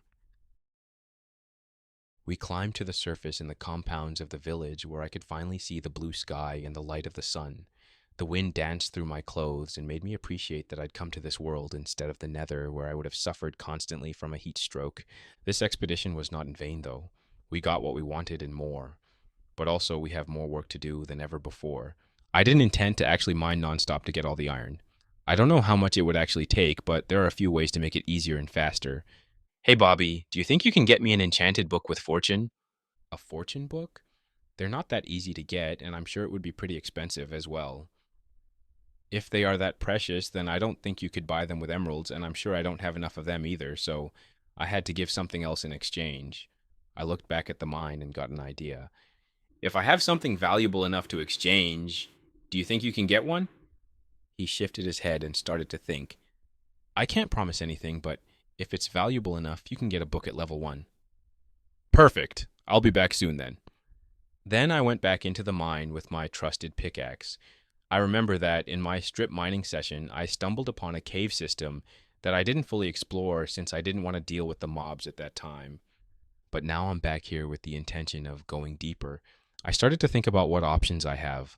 Emeralds are too common and easy to get. Even though they're the currency of this world, I most likely don't have enough. Neither did I want to use them. I then thought about obsidian. It's an unbreakable block for them, so it would be even more valuable to them. The only problem with that plan is that it's an unbreakable block for me as well. So that made me come up with the idea of getting diamonds. The people in this world are advanced enough to build a kingdom, but I'm sure that they lack the information on where to find diamonds exactly. The only way they could find diamonds would be to find them in a cave, which I'm sure that all of them have been explored and kept secret for the higher class. With that plan in mind, I entered the cave system. After a few hours of fighting and searching, I finally found the block loved by everyone, the diamond. I quickly broke them and retraced my steps back to the surface. I then looked for Bobby, which was not too hard to find since he was playing with his new materials and brewing some potions. And from what I could see, he doesn't do it for XP anymore, but for the numbers of portions to give to the piglins. What's my good witch doing? He was startled by my sudden presence. I was brewing some speed potions to travel faster. Which? What does that mean? You don't know? In this world, it should be when a villager is struck by lightning, and then it would go through a transformation where they'll keep throwing debuff potions at everyone that doesn't like them. I don't know how true that is, since it was mostly a legend when I read it. And I also don't know if it can be considered an enemy in this world, since villagers are smart here, so there's a chance that they also can be reasoned with. Interesting. I haven't heard about that legend, but if it would be true, then a witch is a grandmaster level at brewing, only for being lucky or unlucky to be struck by lightning. Grandmaster level? What level would that be? You don't know? That would be at level 7, the last level. Every skill is mastered at level 7, but it's very rare for someone to reach that level in 60 years, especially if you're not rich. Now that was a lot of information in one go. I finally found out what the last level of this system is. I also found out that a villager has a lifespan of 60 years, which makes me wonder what mine is. Is it 60 like them, or am I immortal like the game character? No. So much new information, but I had to get a hold of myself since I've come here with a reason. No. I found something that maybe you can exchange for the fortune book. I then took out a diamond from my inventory. His reaction made me smile for a moment. Is that a diamond? He reached for the diamond with trembling hands, only for me to drop it on the ground. What are you doing? He then quickly picked it up and looked frantically for any cracks. Meanwhile, I laughed on the ground while trying not to die from the lack of air. Haha, it's so funny that I almost had a heart attack. he said with a sarcastic voice. He had to wait a few minutes for me to calm down and be able to talk with him again. After one final gasp, I managed to calm myself down. Okay, sorry for that. Do you think you can get the book with that diamond? He still looked suspicious at me, but chose to respond anyway. I don't really know that. The diamond is a very rare gem that only royalty and high nobles can actually use. You can get a few stacks of emeralds for this if you manage to sell it, and that's a big if. Well, that sucks. I knew that the diamond would be rare, but not that rare. I guess I have to try some other ores. How about gold? It's less valuable than a diamond, but still more valuable than the emerald. I'll have to go to the city to actually sell them, though. And as I mentioned before, I'm exiled. Meh! What if you wore the full iron armor? Would anyone recognize you? He wanted to deny that idea, but then he stopped and started to think more. If I borrow the horse from my friend in the next village and start acting arrogantly like a noble, I think I can actually pull it off. The guards usually don't want to deal with the nobles anyway, so if they can recognize one, they'll let him pass without checking them up. But it would still take a few days for me to get back. That's no problem. I'll just mine until I find iron, but I won't break it until I can put the enchantment on a pickaxe. Nah, that's a great idea, and sorry that I have to ask, but can I borrow some iron to give to my friend in exchange for the horse? Sure, that's not a problem. While you're down there, you can also pick up the gold. He then thanked me and went to the mines. First phase is in motion, time to start the next phase. Mining that much iron will take a long time, even with fortune on the pickaxe. The real reason I thought I could take on such a big request was that I would use something that every player would say, it's a broken mechanic in the game. But first I needed to gather some resources for this to work. So for the next few hours, I gathered materials and sold them to villagers until I thought I had enough emeralds. Then I stopped in front of the most important villager for this mission. The armorer villager. Hey there, Bob. How are you? Good, hero. I'm glad to hear that. Do you want to trade? The villager smiled and opened up his trading tab. 3 emeralds to iron boots. 4 emeralds to iron helmet. Indeed, the villagers are the most broken in the game. I smiled and bought all the stock that he had. I now had 12 helmets and 12 pairs of boots. And the best part was that it resets at noon. The only thing that is actually hard to do is to get enough emeralds to afford these. But it was way better and faster than actually mining the iron. Unfortunately, I can only get the boots and the helmet, so I still have to mine for the chest plate, pants, and weapons. For the rest of the day, I kept collecting materials to trade for emeralds and then trade it back for more armor. I then went back to the mines and stored everything that I got in the chest. Well, trading is done for today. Let's go do some actual mining now.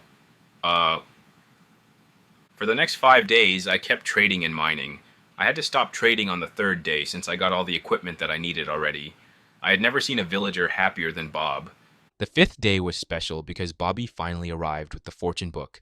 I was casually mining in a random tunnel when I heard a sudden shouting from the main room. Traitor, I'm back with the enchanted book and much more. I stopped hitting the stone block in front of me and started running toward the voice. Once I arrived there, Bobby held a light glowing book with pride. Look what I got here, my friend. He then headed me to the book to look at it. It's Fortune 3 enchantment. I didn't expect you to get such a high level one. It wasn't really cheap. I had to pay 34 gold ingots, but I figured you'll want the best if you had the option. He wasn't wrong about that. There's a big difference between a Fortune 1 book and a Fortune 3. I did get the book, but I hope you know how to put the enchantment on the tool since I don't. You didn't ask the seller? I said that in a panicked voice. If I asked that, it would have broken my character of a prideful noble. He looked away in shame. I started to smile and decided not to make fun of him this time. Yes, I know how to transfer the enchantment. Follow me. I then went to the anvil and opened its tab. I put a fresh pickaxe in the first slot and the enchanted book in the second one. Then, out of nowhere, a new text appeared under the final slot. Level 42/level 4. I could finally see my levels. I thought they didn't exist in this world. And it looks like I'm level 42, and it would take 4 levels for this enchantment. I took the hammer beside the anvil and started to hit the final slot to merge them together like I do with the crafting table. And after a few hits, the magical pickaxe was finished. I took it out to see it better. It was like a normal iron pickaxe, with the exception that the metal had a faint purple glow pulsing from time to time. This is the first time I've seen an enchanted item. It looks amazing. Finally, with this pickaxe, I can finish the iron request. I then prepared to go and test the enchantment on an iron vein, only to be distracted by a scream coming from the surface. It was a high-pitched scream. It was a scream of a child. Bobby and I looked at each other and run to the surface to see what happened. Chapter 20 POV Undying Flame. We finally arrived at the portal location. It was covered in a block that I haven't seen in my entire life. It had a similar texture to the netherrack, but with a gray color. Once we got inside, I could finally see the portal that connected the two worlds. It was made with the hardest materials you can find in both worlds, obsidian. We looked to the other side and saw only a gray wall. Bobby explained that it was a stone wall, since the portal was built underground for safety reasons. It was interesting to see what another world looked like, even if what I saw was limited. Once they left to do their business, we also started to work on ours. While I could see that cobblestone is more resistant than netherrock, it wasn't blending with the environment. We would like to hide this portal as best as possible. So, for the next few hours, we made the cobblestone base into a normal netherrock hill with a hidden entrance. We then rested and ate something while looking at the portal. Now it was testing time. The trader, or how I like to call him, the explorer, told me that we would turn into monsters if we tried to cross over their world. This makes me think that he's lying, since they still could cross into our world without problems. Or he's scared that we'll attack his base. And I wouldn't do that, especially from someone that we requested help. But even with all of that, I would like to go and see if what he told me was the truth. Vine, go to the other side of the portal. But if you feel any sudden change in your body, come back quickly. The man nodded at my command and went over to the other side without fear or objection. For the first few seconds, nothing happened. Vine just looked around the portal room with curiosity, but not too long after, he suddenly stopped and grabbed his chest in pain. He tried to get back, but he was in too much pain and just lay down in the fetal position. I started to panic and went to the other side to grab him and get him back through the portal. Then, after a few minutes of trembling, he started to get back to normal. So he wasn't trying to scare us when he said that we can't cross the portal. I gave some food to Vine to recover faster and decided to not speak about this to our helpers. For the next few days, the explorer came from time to give us some strange food like bread and apples. They were very different from the mushroom stew or strider milk we made at home, but they were still very good in their own way. He also gave us the first set of iron armor with shields and weapons, and I could feel their defense was way above the golden armor, but it didn't give a cooling effect like gold, unfortunately, so we have to equip the new armor when we'll drink some strider's milk to get the fire resistance buff, or just tank the heat, which was not desirable. He also gave us some iron pickaxes to mine around the base and design to our liking. The pickaxe was fast as gold and more resistant than wood. It was a godly tool to have in any situation. No wonder the outsiders had so many resources when they attacked us. And as the days passed, we kept progressing with the iron gathering. Soon we'll start the crafting session, then finally prepare for the battle. POV Bobby, I went down to the mine to get the gold and iron from the chests. Toby would be very surprised when he'll see those riches. Just thinking about his reaction puts a smile on my face. Maybe this is how Trader feels when he's scheming something. After I took everything that I needed, I decided to go straight towards the neighboring village. And to finish this mission faster, I decided to use some speed options on myself. With the additional boost, I arrived at the village in just 2 hours, which was a new record for me. I then went straight to my friend's house and knocked on his door, and I didn't have to wait for too long before it was opened. I'm sorry if I'm mistaken, but I think it's too early to collect the taxes, sir. He looked at me with suspicion, but still exerted the aura of the head of the village. What are you talking about, Toby? It's me, Bobby. A look of surprise appeared on his face. He looked at me from top to bottom just to be sure that he was seeing right. Bobby, I didn't recognize you in that armor. How did you even manage to get one? It was a gift from my new friend. Ha, I also want friends like that. Come inside and tell me everything. Looks like you've done a lot since your last visit. I then entered the house and sat down at the usual table. We talked about the progress in the village, about how a wandering trader managed to change everything that I know in just a few weeks. He also gave me this armor as a gift and brought a guardian for the village in case I was gone. Bobby, are you hearing yourself? You sound like you're describing a dream. Did you sleep well those days? Did you have too much pie from the pumpkins I gave you last time? I know it sounds crazy. Even I only half believe myself. And I went through all of those experiences. But you can't deny the proof in front of you. How else can you explain the iron armor? He looked suspicious at my armor, but nodded his head in understanding. I guess that's true. Just be careful then. If something is too good to be true, then probably is too good to be true. So why did you decide to visit me today? I don't think you wanted to only show off your new armor. I then told him the reason that I came. I told him that I needed his horse to impersonate an arrogant noble, to get into the city without being checked out, and finally to buy a fortune book. He listened until the end, and even though he said it was a crazy idea, it was not an impossible one. He decided to let me borrow the horse to get there faster and to help me impersonate better. I thanked him and said that I'll leave right away to get things done as quickly as possible. Toby was surprised by my rush, but he still led me to his stable, to his horse, and even gave me some wheat to feed the horse on the road. I thanked him again and got on the horse. But before I left, I dropped him 30 iron ingots and ran as quickly as the horse could, so I wouldn't hear his protest. The journey lasted around a day before I arrived at one of the big cities. There was already a line of people waiting to get in, but I decided to completely ignore them and speed up toward the guards. One of them wanted to stop me, but another guard held him before he got too close. I then quickly passed by them and dropped a few emeralds without looking back. I can't believe that actually worked. My chest was still pounding from the adrenaline rush of doing something wrong. I went to an inn and decided to sleep there since it was starting to get late already. The room was a bit expensive for me, but I decided to do it anyway since it had a stable, and I still had to keep up my facade of a rich person. Plus, it was only for one night. The night went without a hitch, but as soon as I finished my breakfast, I went to the auction house. While an auction house usually does auctions with rare items, they only do that once a month, and the rest of the days they sell semi-rare items like a normal shop. I went into the big building. It was beautifully made with quartz block and birch wood. There were some small pillars with item frames as expositions, and in them was an enchanted iron sword, a golden apple, and even a name tag. Hello there, sir. How can I help you? A nice lady came to me with smiling. Yes, I'm looking for a gift for my father's birthday. I want something special, so I thought he'll love an enchanted book, preferably one with fortune. That's a great idea, sir. We have a level 1, 2, and 3. Which one would you like? I want the best for my father, so a level 3, of course. That's wonderful. It would be 160 emeralds, good sir.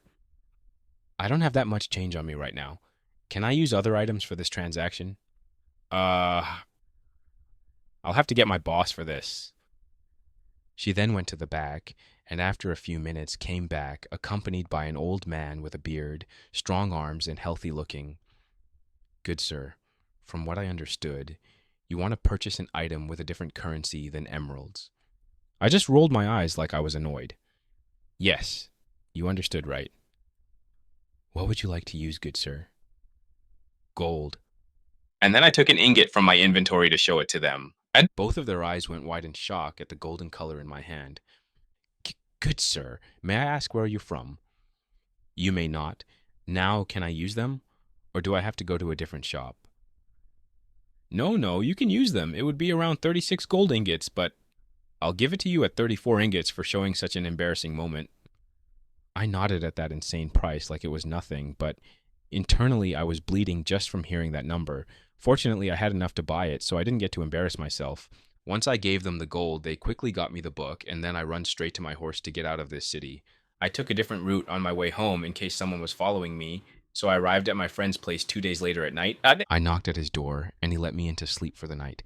The next day, after he told me a grumbled thanks from the iron, I left for my village at a slow pace.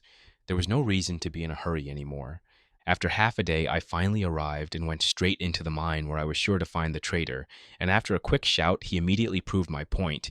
He was very happy and impressed that I managed to get such a high-leveled one, which made me a bit embarrassed until I remembered the price that I had to pay. But as usual, he didn't seem bothered by it. He then put the enchantment on the pickaxe and went to test the new tool on some iron, only to be stopped by a high-pitched scream. It was the scream of a child. In this village, there wasn't even a woman, let alone a child. We both started to look at each other, then ran to the surface. POV. A little girl. It was a normal day. Dad was busy helping the villagers while Mom was talking with the other moms in the village. But everything changed when Uncle Bobby came again to visit us. Last time, he wanted some pumpkins for his own garden. I hope he knows how to make a good pie, as Mom does. I was bored in my room, so I listened to the adults talk from the staircase. And I heard amazing tales from Uncle Bobby. His village had tall walls like the ones from the big city. He also had a secret guardian to protect his village while he was away. It was amazing to listen to his stories, but unfortunately, he had to leave soon. I tried to ask Dad if I could visit the village and see the big walls with the legendary guardian, but he was too busy playing with the gift he got from Uncle Bobby to pay attention to my request. So I went back to my room, mad, and hid under the covers. But 2 days later, almost at night, Uncle Bobby came back with the horse, happier than ever. It was too late to get back to his village, so he decided to spend the night here. Then I decided to be a sneaky fox. The next day when he left, I took some bread and pie with me and followed Uncle Bobby to his village. The sun was up, so there were no monsters on the way, and Uncle seemed too happy to notice me following him. But after a tiring journey, we finally arrived. It was good, because I was starting to get scared and almost went to him. Once we arrived, I was shocked by what I saw. There was a tall wall made with wood and planks. It looked even prettier than the city walls. The gate was big and had fenced gates, which looked nice. Uncle run somewhere else, but I was big enough to explore the village alone. I can't wait to see the guardian. I wonder if it's a dog or a cat. I then happily jumped towards the center of the village, but suddenly something came out from the corner of the house that made me stop. It was a tall, white, shiny creature. It was the biggest thing that I'd ever seen. I started to get scared, my legs froze in fear, and the monster looked its eyes into mine and started to come towards me. Yeah, man! I got more scared, and when he reached his arm to me, I started to scream and cry while calling for my parents. Chapter 21. How to Deal with a Child.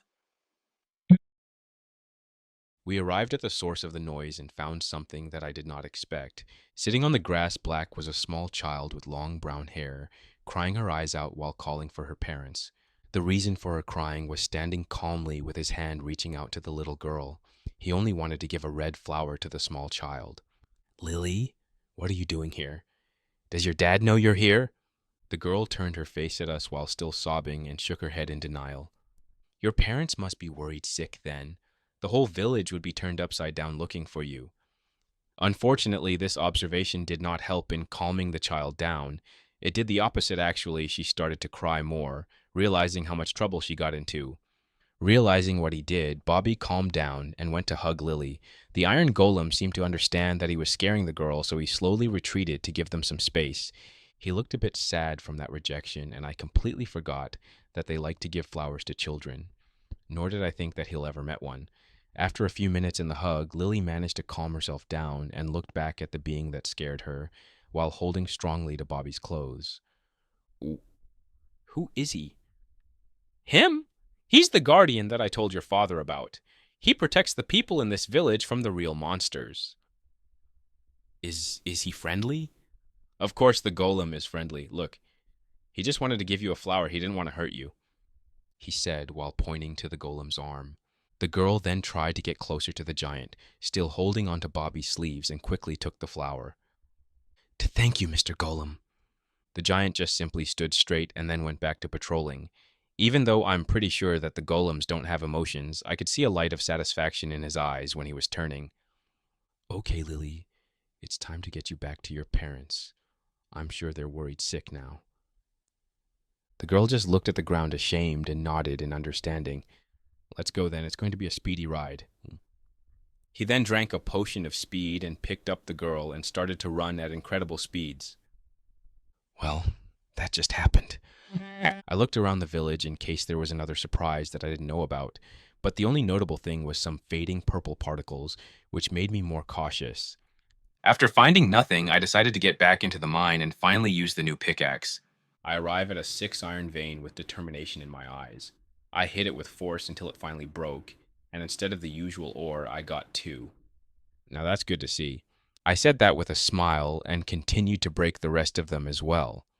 I got 11 iron ores from this vein alone, not bad. With the new helper in my hand, I went through other tunnels to break some other veins that I found. After a few hours, I got back with an impressive number of 324 iron ores, 112 gold ores, and many other resources. I then looked proudly at the riches that I just put in the chest. I think I can buy a small city with this many riches, I joked to myself. I mined all the iron that found in those 5 days of tunneling, so I'm starting to get sick of mining now. Probably I should start crafting some stuff to change the pace. I then took the iron and started to make some swords and shields, since I didn't need to use that much iron for them. Even if it was repetitive work again, it still felt nice to see the magic of crafting every time I made a new weapon. By the end, I managed to do an impressive number of 15 iron swords and 5 shields. That's not bad if I say so myself. How's my skills tab looking? I then opened up the tab. Skills, crafting level 4, trading level 4. Now that's some big numbers we have here. I even leveled up my trader skill, which opened up the second row for the villagers, but only the first trade from the second row. I'll probably get the next trade in the next level. But the trading skill started to catch up with my crafting skill, which mean that I was not using the crafting table often enough, or I didn't use my new level efficiently. With every new level I got, I can use new materials for different recipes. I'm level 4 now, so I can use one of the most often used item in recipes, the iron. Time to do some experiments. After a few hours of testing different recipes that I could still remember, I arrived at the most efficient way to level up with as few resources as possible. And the winner of that testing session was the almighty iron shovel. For any tool I make, I get exactly 100 XP, while for every armor craft, I get another 200 XP.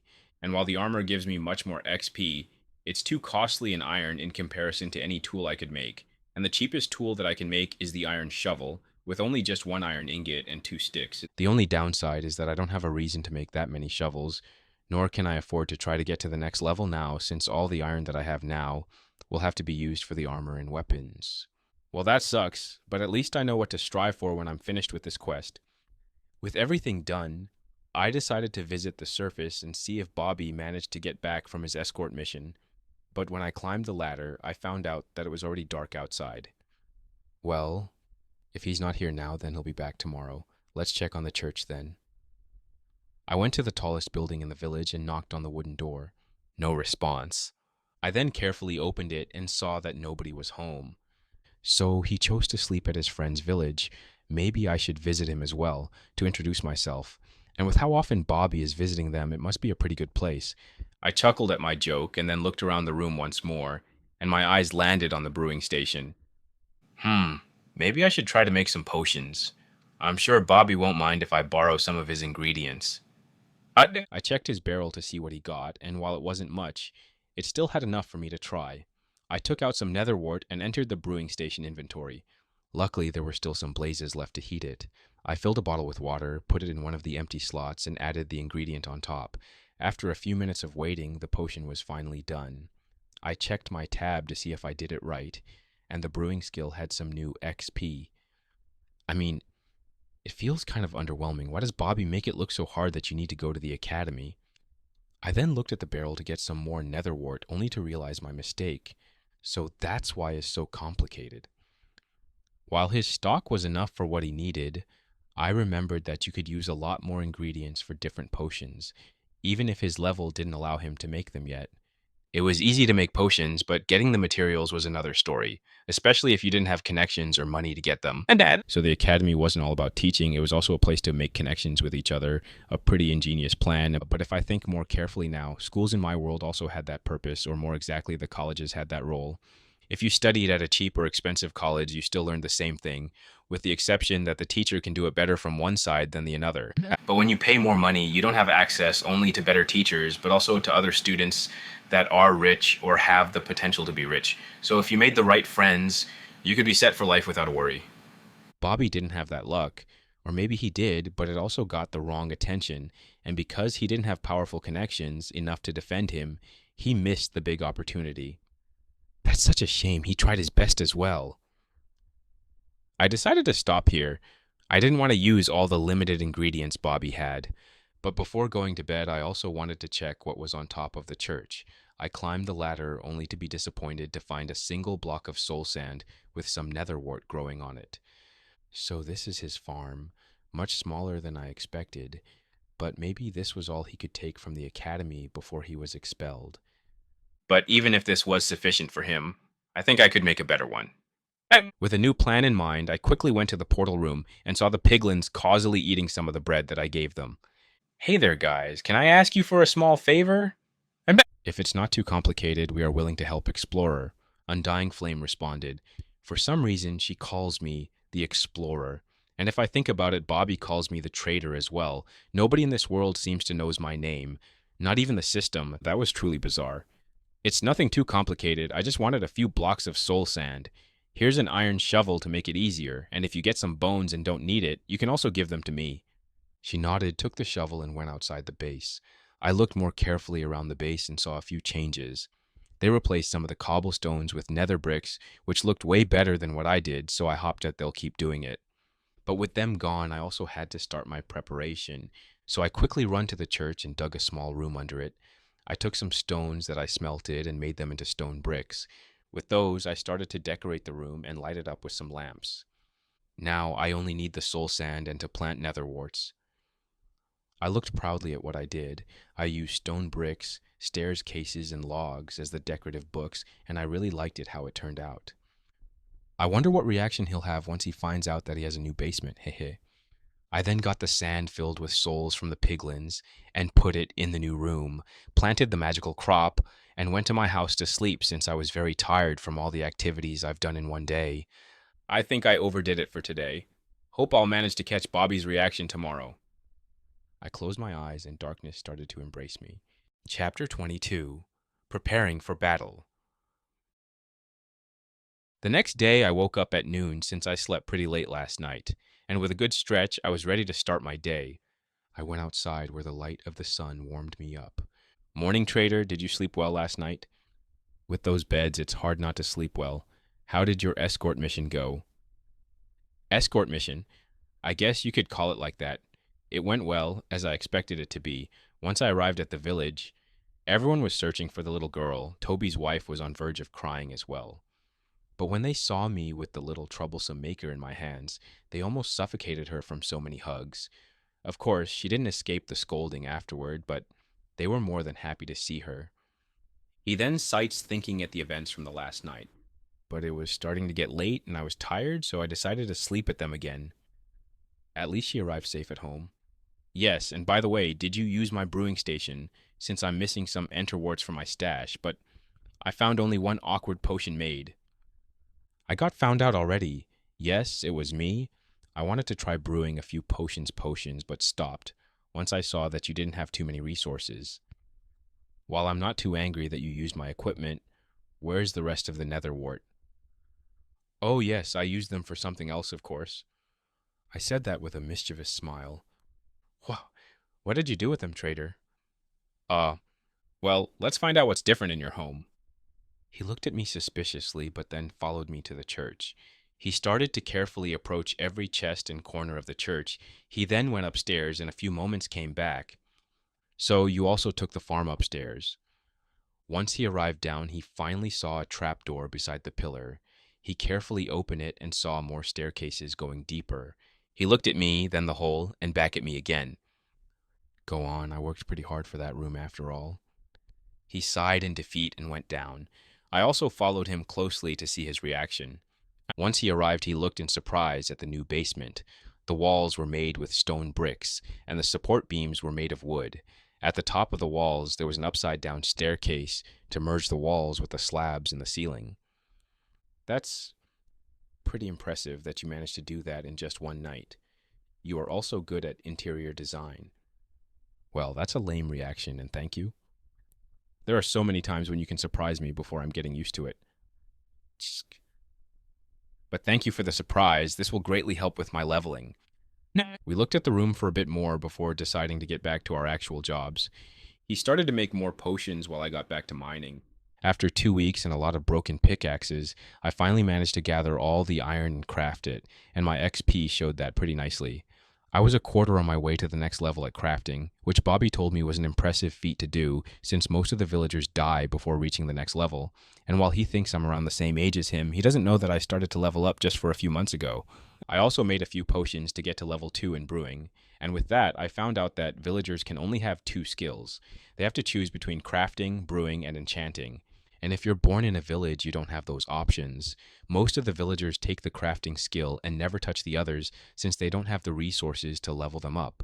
Bobby was very shocked when I told him that I had 4 skills.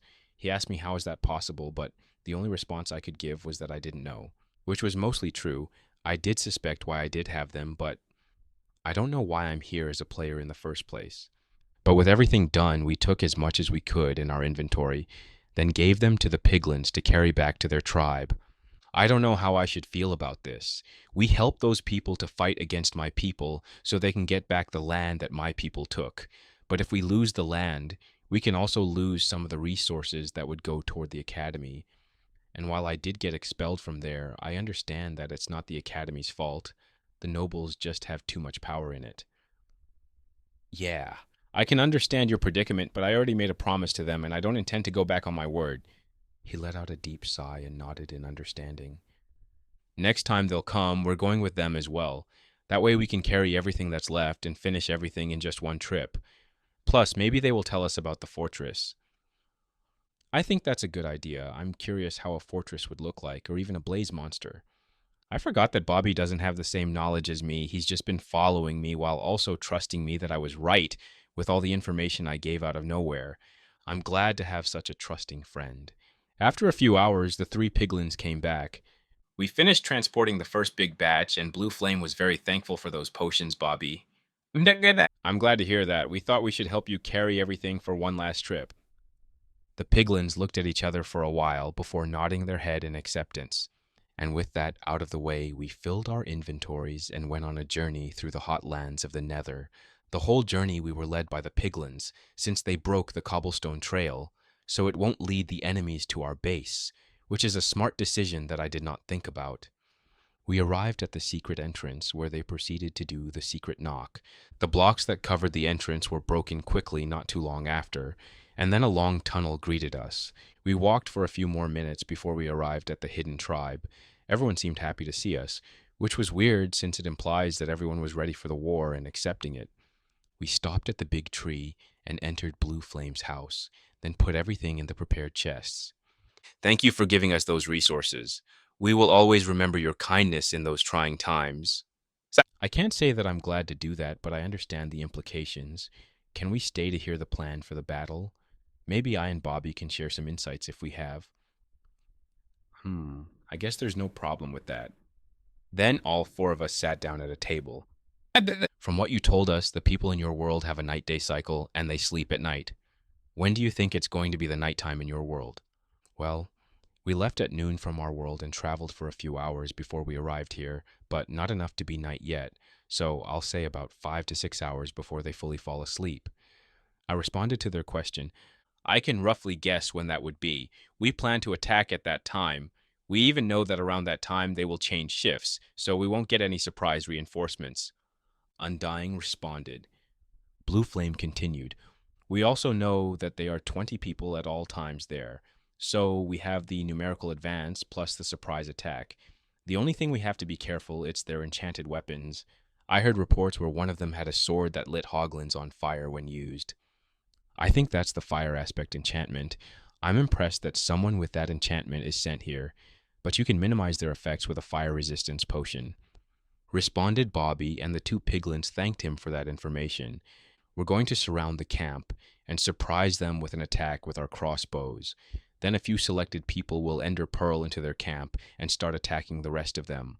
While they are distracted with them, the second team will come out with the iron axes and break down the wooden fence surrounding their camp. Once they broke enough of them, the main team will come out and attack the rest of the camp.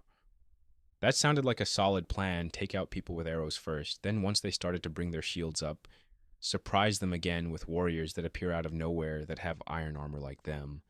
And while they're preoccupied with them, the defenses are torn down, and then a bigger mob will come to attack them again. That sounds like a solid plan. For the fire aspect, you'll use the Strider Milk, they'll be faster with the Speed Potion, and the surprise attack team can do a lot more damage with the Strength portions. Exactly. Would you two also like to join the fight? I and Bobby looked at each other for a moment and shake our heads in denial. We won't join the fight, but we would like to come with you and see how the fight is going to play out. And in case something happens, I will use my secret weapon as well that way. I guess it's better than nothing. Thank you again for everything you've given us. We will show you the location of the unclaimed fortress after this as promised.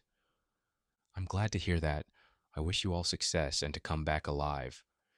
With the planning done, we started to spread the weapons and armor to everyone that would fight. From what I've seen, the villagers and the piglins have to equip the armor manually. They can't do it from their inventory like me, so that process took a while. After a few hours, everyone was equipped with iron armor, iron tools and weapons, and one potion on top of that. The time was getting closer, so Undying Flame gathered everyone at the center of the tribe. Everyone. The time for our revenge has come. Those outsiders started to attack us without a reason. They killed our parents and friends, and then they proceeded to steal our strides. I promised you vengeance once I became the head of the tribe, and I'm here to deliver it as promised. With the help of our new friends, we can fight the enemy on equal ground and even more. I could feel the rage starting to rise through the crowd. My people, rejoice. It's time to take back what was ours. It's time for war. The warriors started to shout cries of war that they started marching towards the war. Chapter 23, The Battle. POV Head Night. We arrived at the Striders' camp to change shifts with the other squad. What did I do to deserve this hellish punishment? I started to think back to what started this. It was the second year of the academy, and that was the year we started to interact with the peasant classes. And as per tradition, we had to show who were the rules of this country. We had to make sure that the lower classes didn't start to get any funny ideas that they are equal to us. So we did some light bullying, enough not to catch the attention of the teachers, but one of the students caught our attention. His name was Bobby, and even though he received the same treatment as the others, he didn't give up. He actually started to work harder. And while the peasants are lower than us, we also know that our families came from them, so he earned our respect through his determination.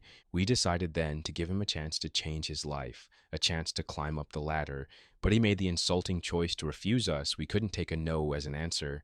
That would make the others think that we are soft on the hard workers. So we had to step up our game. The bullying got worse for him, and surprisingly, he still persisted through all of that. The other students started to see hope in him, and once we heard that he caught the eyes of an official from the royal palace, things got worse. We knew that we had to stop this at all costs, or the lower class will start to think they have a chance to do better. With all that in mind, we started to look for dirt on him, but we didn't find anything. He was clean as a sheet of paper. No worries, if there are no problems, we make them for him, said one of the higher nobles. It was a risky move, but a necessary one. So we stole some research papers from the director's office and left some evidence that would lead to Bobby. Once the headmaster found out, he quickly brought Bobby to questioning. But we were faster. We bribed the judge to not even listen to his story and just straight up exile him. He couldn't do something like that right away, but he did something that can be arguably worse. He was sent to take care of an infected village, and with some luck, he'll be infected and forgotten. With that out of the way, we continued our school years normally for the next 3 years. But on the last year, we found out who actually was the one that wanted to hire Bobby. She was the princess of this kingdom, and one of the candidates to be the next ruler. And while she left us alone through those years, she didn't forget about what happened. She was too preoccupied with the political wars to come after us right away. But she was finally free now to do as she pleased. Unfortunately, my family was too weak to defend me like the rest of my friends, so I was the only one punished while my friends were just warned or had to pay a fine. I was sent to guard one of the secrets of the royal family as a punishment. And that sounded more like a reward than a punishment for me. It was an opportunity to climb up the social ladder, to make connections with bigger nobles. That was my specialty, after all. How wrong I was, I found out why she considered this a punishment. With the new assignment, I found out where we got our potion resources. It was from another dimension called the Nether. It was a shocking discovery. But that means that the royal family won't let me go back so easily since they still wanted to keep this a secret. That wasn't even the worst part. Once I entered that dimension, I was hit by a wave of heat. It was everywhere in the air. Everything was red and with lava. Who would want to live in such a place? But hope hasn't abandoned me fully yet. Everyone that was tasked with defending the fortress was given a fully enchanted iron armor with Protection 1, Fire Protection 1, and Unbreaking 1. This was so impressive since only my father, the head of the household, was able to have fully enchanted iron armor, and I don't think it was as good as what I had now, and that wasn't the only thing. From what I understood, the second prince took a liking to my actions against her little sister project. So he decided to reward me with the position of the head knight in one of those squads, and an enchanted sword with fire aspect. It was an amazing item that can be done only with the help of someone that had level 5 on their enchanting skill. But even with all of that, it was an annoying job to do. We recently got some information that you can have fire resistance buff from drinking Strider's milk, from those brutes over the lava lake. Of course, this information was not free, but they seemed to love gold more than emeralds, so we used that to loosen their tongues. Once the prince heard that, he quickly sent us to search for those creatures to gain more influence. Unfortunately, while we did find them, it was an impossible task to catch them, let alone milk them, and the ones that we caught didn't do too well outside the lava. We were ready to abort this mission when the prince managed to buy some information from those brutes again. It was about the location of some tribesmen that raised striders as cattle, so we attacked that place afterward. There was no need to negotiate with those lesser beings. Though we caught them by surprise, they still managed to kill a few of us before retreating into the Red Forest. But we killed more than half of their numbers, so we won't see them anytime soon. And if they did attack us, we would kill them all with our superior armor and weapons. They barely had 2 people with armor, and it was gold armor, the weakest of them all. After the fight, we looted the battlefield, cleaned it up, and repaired the wooden fence to keep those brutes out of our new land. The prince was happy about the news. The new milk helped lessen the costs of fire protection enchantments, and it was way cheaper than potions to make. But with the new land, we had to spread our forces even more. Since we couldn't move the Striders and we didn't kill all the tribesmen, there was a chance that they will attack us in revenge and to get their land back. So now I'm here looking bored at the abnormality huge lava lake while the other team went back home to sleep in the overworld. But all of a sudden I heard the goat horn and it was the alarm signal. I quickly ran towards the noise to see what caused the alarm. But once I arrived at the scene, I was greeted by an arrow flying at me. I quickly blocked it with my shield. I looked at the source of the arrows and saw some of those tribesmen shooting at us with crossbows. We are under attack. Raise your shields and block their arrows. We can attack them once they exhausted their ammunition. I started to yell out orders, and the knights responded like well-functioning pistons. The deadly rain lasted for a minute before stopping. I quickly looked at my troops to see that we only had 2 casualties, and it was probably from the initial attack. They're out of arrows. Attack them before they reload their crossbows. Once I gave the order, the knights lowered their shields slightly before starting to run toward the archers. But we didn't manage to run 2 blocks before. Some green balls were thrown again at us, and in horror, I recognized what it was. Those are ender pearls. Prepare for melee combat. Then 7 tribesmen appeared from where the pearls landed, but something was different about them. They weren't the same ones as the ones we attacked last time. They had actual iron armor and swords. This is not right, I whispered to myself. And I was right.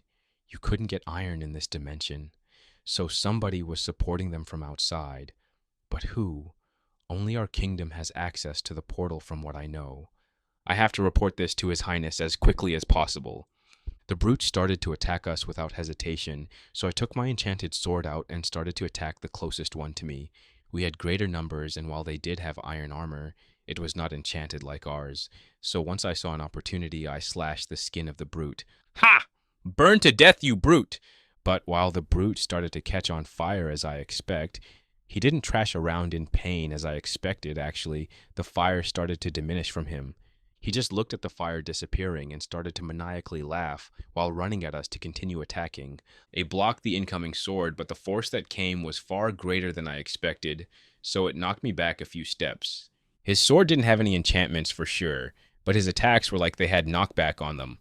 I looked closer at my attacker and finally saw what was so different about them. Besides the armor, there were some faint particles floating. It was hard to see, but on a closer look, I saw that it was orange and red. How did you get strength and fire resistance potions? The brute just smiled at my observation and continued to attack. I wasn't the only one attacking him, so I let my subordinates hold him while I analyzed the battlefield. There were only 7 of them and 18 of us. The archers won't attack us since they wouldn't want to shoot their friends. While they did have better equipment than expected and a few potions effect, we were still outnumbering them by almost 3 to 1. We still had a chance to defeat them and then kill the rest of the archers before they run away. I looked around the battlefield once more to be sure that I didn't miss something important, and then something else caught my attention. At the fence around the camp, there were a few tribesmen with armor like the ones in the camp, but they didn't seem like they wanted to come and help them. They actually started to break down the fence with some iron axes, and before I could wonder what they were trying to do, what I saw next shocked me to the core. Once there was a big enough hole in the fence, out of the woods came out a horde of those brutes running at unbelievable speeds. This is impossible. I have to report this to the main camp. It was impossible to win this fight at this point. It was better to use these useless subordinates to hold down the enemies while I run back to the main base. I quickly looked at my status to see what my health looked like. Luckily, I could afford to tank one shot as long as it wasn't to the head. I started to quickly run towards the main camp. I climbed the tall red hill, only to hear a hissing sound coming closer to me. I turned my head to see what was causing that, only to see a big red arrow with smoke at its tail coming towards me. Luckily, it would have hit me only if I was a block higher than now, so I was safe from the strange arrow. But before I could fully relax and continue my escape, the strange arrow hit the wall, and an explosion was made. The damage was high, but the worst part was that it knocked me down from the hill. The ground came quickly to me. I didn't even manage to raise my hands to protect my head before I hit the ground. There was no pain. Everything just turned black. Chapter 24. Aftermath. I lowered my crossbow after I saw the fleeing knight fall to its death. I looked at the weapon in my hands, the weapon that video used to take a life. I didn't feel anything. I did not feel any remorse or regret. Maybe something is wrong with me, I whispered to myself. What was that traitor? What was what? The exploding arrow! How did you do that? You mean the firework? I mean, this is not its original purpose, but this is one of the most powerful weapons in this world. Nothing can protect you from its blast. He just looked at me with a shocked face. I also just realized that I didn't hear the noise of the battlefield anymore. I looked down to see if the battle has finally ended, but the people suddenly stopped and just looked at the place I shoot my firework at. The piglins and villagers were shocked. Could it be that they didn't know the existence of such items, but the sock didn't last for long before they continued to attack each other? That looked like an arrow with a TNT. How did you find that recipe?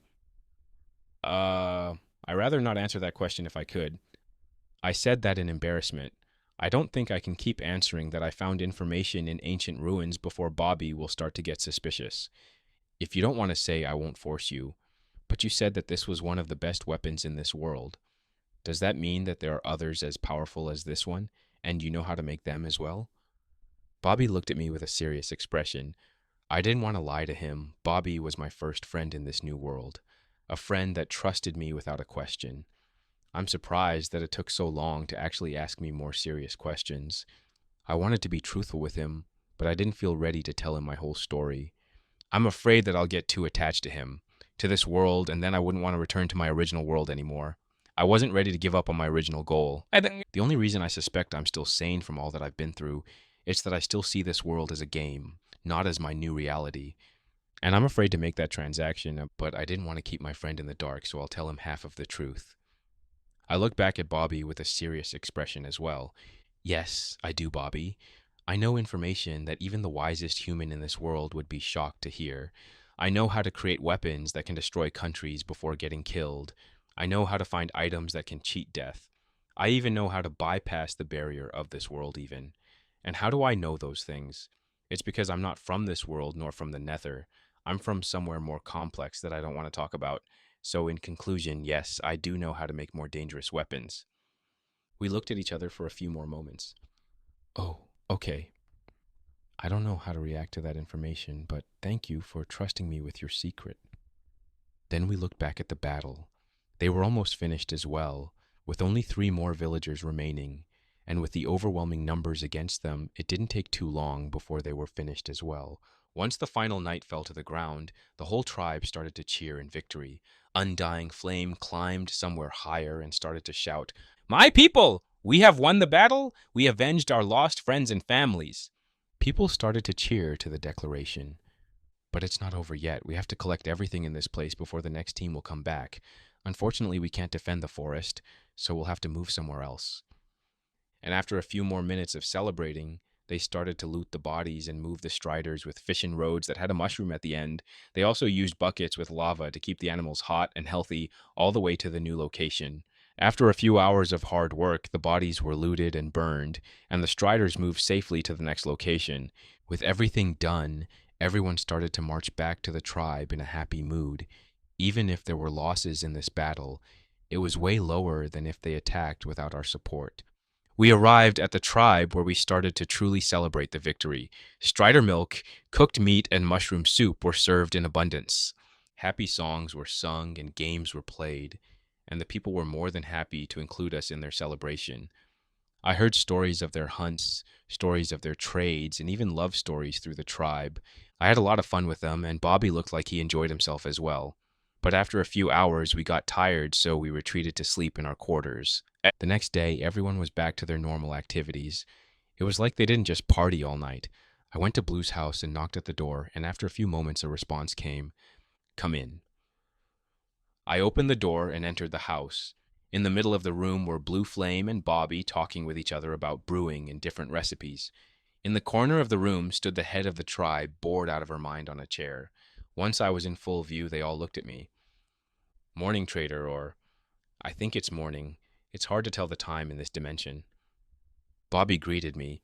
I could see that he was a bit stiff from our last discussion, but he didn't seem like he wanted to give up our friendship, which I was glad. Blue Flame had a neutral expression, so I couldn't read too much from him, but Undying Face lit up when she saw me, finally something to end her boredom in this house. Congratulations on your victory, guys. I'm glad that you managed to come back alive.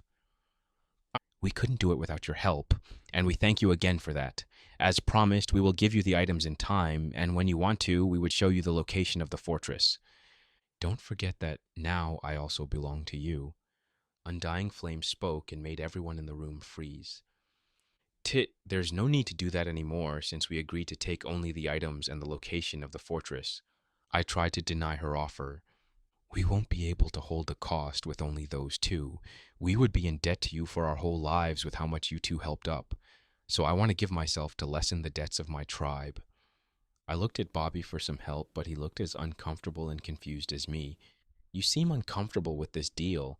How about instead of taking only the head tribe as your slave, you'll take her role in the tribe, and you don't have to rule it yourself. You could let me and Undying Flame do it for you like we always did. With this, you'll be the owner of the whole tribe, but we'll do most of the work as usual. That idea sounded much more pleasant than the first one. But I felt like something was wrong with this deal, and I couldn't put my finger on what. I looked at Bobby again, and he seems like he liked this deal better than the first one. Okay, we'll do that. I'm glad to hear that, and I'm happy to have such a powerful guardian like you. Both Undying Flame and Blue Flame smiled at each other once I accepted their deal. This made me think that they aimed for this in the first place, and I was just led by the nose to this point. I didn't know how to feel about this. On one hand, I didn't feel comfortable with owning a slave, a female one on top of that, and on the other hand, now I had a whole tribe under my protection, but they could take care of themselves without my input as usual. So I was the owner of the tribe, but only in name, where everything would just go back to normal since I don't plan to move in this hot dimension. After we discussed a few more details, we decided that it was time to leave for the fortress. I started to prepare some items for this journey. It wasn't too much, and in case of emergency, I still had 2 more fireworks left to shoot. This time, only Blue Flame was the one that would show us the way to the fortress, since Undying still had to organize some stuff in the tribe, so she stayed behind. We drank the Strider's milk for fire resistance and equipped our iron armor for protection. With all that prepared, we started our journey toward the unclaimed fortress. It was a long journey, took a few days to arrive there, but the journey was not boring at all. On the way there, we passed through a blue forest and saw an abundant number of Endermans, which fortunately didn't attack us as long as we didn't look them in the eyes. But I did feel that those Endermans were different from the first one that I saw, but I couldn't tell what was different. Bobby also found out about the existence of ghasts, which greatly disturbed him. What's with that huge ghost? Is that what the souls of the monsters become when they die? Not really. The souls usually get trapped in the soul sand where you can see them constantly screaming in pain. I joked to him, but Blue Flame and Bobby took it seriously, and when they saw the texture of those blocks, their faces paled. I didn't know if what I said was true, nor did I want to find out, but I was surprised to see that even Blue didn't know about this, even though he lives in this world. We also saw a ruined portal, but the gold and chest were looted way before we came. And on this trip, I also killed my first animal, and not in a pretty way. It was in an actual brutal way. I used flint and steel to light on fire a hoglin to see if it would give cooked meat. The screams of agony made me rethink my way of actions and made me wonder if some information is worth testing. It was also the time that I found out that I had to actually butcher the pig, and I did not have any experience, but with Blue's help, I managed to learn it pretty quickly, since it wasn't as complicated as in my world. The meat, to our surprise, was cooked, but after a long and tiring journey, we finally arrived at a big dark structure that was stretching over a huge lava lake. Once we got closer to the bridge that connected with the fortress, we started to see something unusual. Blue Flame, when you said that the fortress was unclaimed, did you exclude the skeletons from the equation? You can't have a fortress without monsters. That's why there are so many outsiders in the fortress. They have to kill the constant wave of monsters that keep spawning. But I don't think those monsters are normal. They seem too organized. And his observation was on point. I did expect to see a lot of monsters in the fortress, but they didn't walk around the tall bridges mindlessly. They were walking in small groups like they were on patrol. Even the entrance was guarded by two skeletons with stone swords. Actually, the fortress was run only by black skeletons. I couldn't see any other mob besides them. What happened here? Chapter 25, Forgotten Times. POV, Forgotten Night. The war was a short one, but very brutal. It was nothing as we have ever seen before. Everything that the enemy touched started to corrupt, and lost men on the battlefield turned against us in the form of monsters. Nobody knew who started it, and nobody knows who won at the end. We only knew that the portal was closed all of the sudden without a sign. But the world was too damaged after the war. While the source was blocked, the corruption was still spread through the world, and it kept opening small portals for the monsters to spawn at night. But the corruption didn't just bring monsters to our world, it also started to change blocks, trees, and even people. So the world decided to cut the broken parts and seal them away with the unbreakable block. I was snatched away by the word as well, healthy or not. The corruption was too strong for me to oppose, so I joined their ranks not too long after. But I was different from the other monsters. I was special, and I was chosen by darkness to rule over the fortress. The world has forsaken me, but the unknown embraced me and accepted me. So I killed everyone in the fortress, raised them as skeletons, and put them to guard it. I was the ruler of the undead fortress for hundreds of years. I was something that I couldn't even dream to be when I was alive.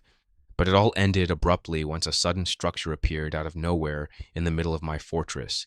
It was a frame made of obsidian, but inside the frame was an image of a room filled with blocks long forgotten by time. It was a portal to my original world. Finally, I shall rule the world that abandoned me. Fear shall run through their bones. But before I could gather my skeleton army, a group of people covered in enchanted diamond armor started to attack my base. They went through my soldiers like they were made of paper. I only managed to escape since I was the only monster with diamond armor. But with that defeat, my hatred towards the living only grew stronger. I wanted revenge, but I was too weak to get it. Nang! So I looked for an opportunity, I looked for a chance to strike back. I saw them explore the new world. I saw them trade with the locals that I did not even bother to acknowledge their existence. I waited days, months, even years. It would have been an impossible task for the living, but I did not have such weakness. I was undead. I'm a withered skeleton, and one day, the opportunity came. Suddenly, the reality around the fortress started to bend. The space was in conflict with itself, and an explosion was heard in the portal room. Everyone at the fortress started to panic, so I took that opportunity and attacked in the confusion. By the time they realized what was happening, I already killed the most powerful people. The rest were not a challenge to me. Once I took over the fortress, I raised them to join my cause as withered skeletons. They were more powerful than any normal skeletons, and they had better armor as well. But unfortunately, they were still as dumb as the original ones, only following my orders without much thinking. I finally looked at the final room. The portal room. The place looked awful, like the aftermath of a big explosion, but the most important piece was still there. The portal was in the middle of the crater, but with the exception that it didn't show the other dimension. It was only an empty obsidian frame. I didn't know how to turn on the portal, but I knew that they knew how to, and they could do it whenever they wanted. They could come back whenever they finished with the aftermath of the explosion and retake the fortress. So I decided to repair the room and filled it up with my best archers and warriors. And waited for weeks, for months. I waited for years, and then hundreds of years. And then the living finally came, but not from the portal. The living infiltrated my fortress from the outside instead of the other dimension. They were three strangers with just some iron armor. a pitiful sight to see, but the desire for revenge on the living was still strong as ever. I shall take your souls, pitiful mortals. POV. We looked at the fortress in front of us. It was different from what remembered in the game. It was much bigger and much more complex. There were some additional rooms that I didn't recognize, every one of them still in the same style as the rest of the fortress.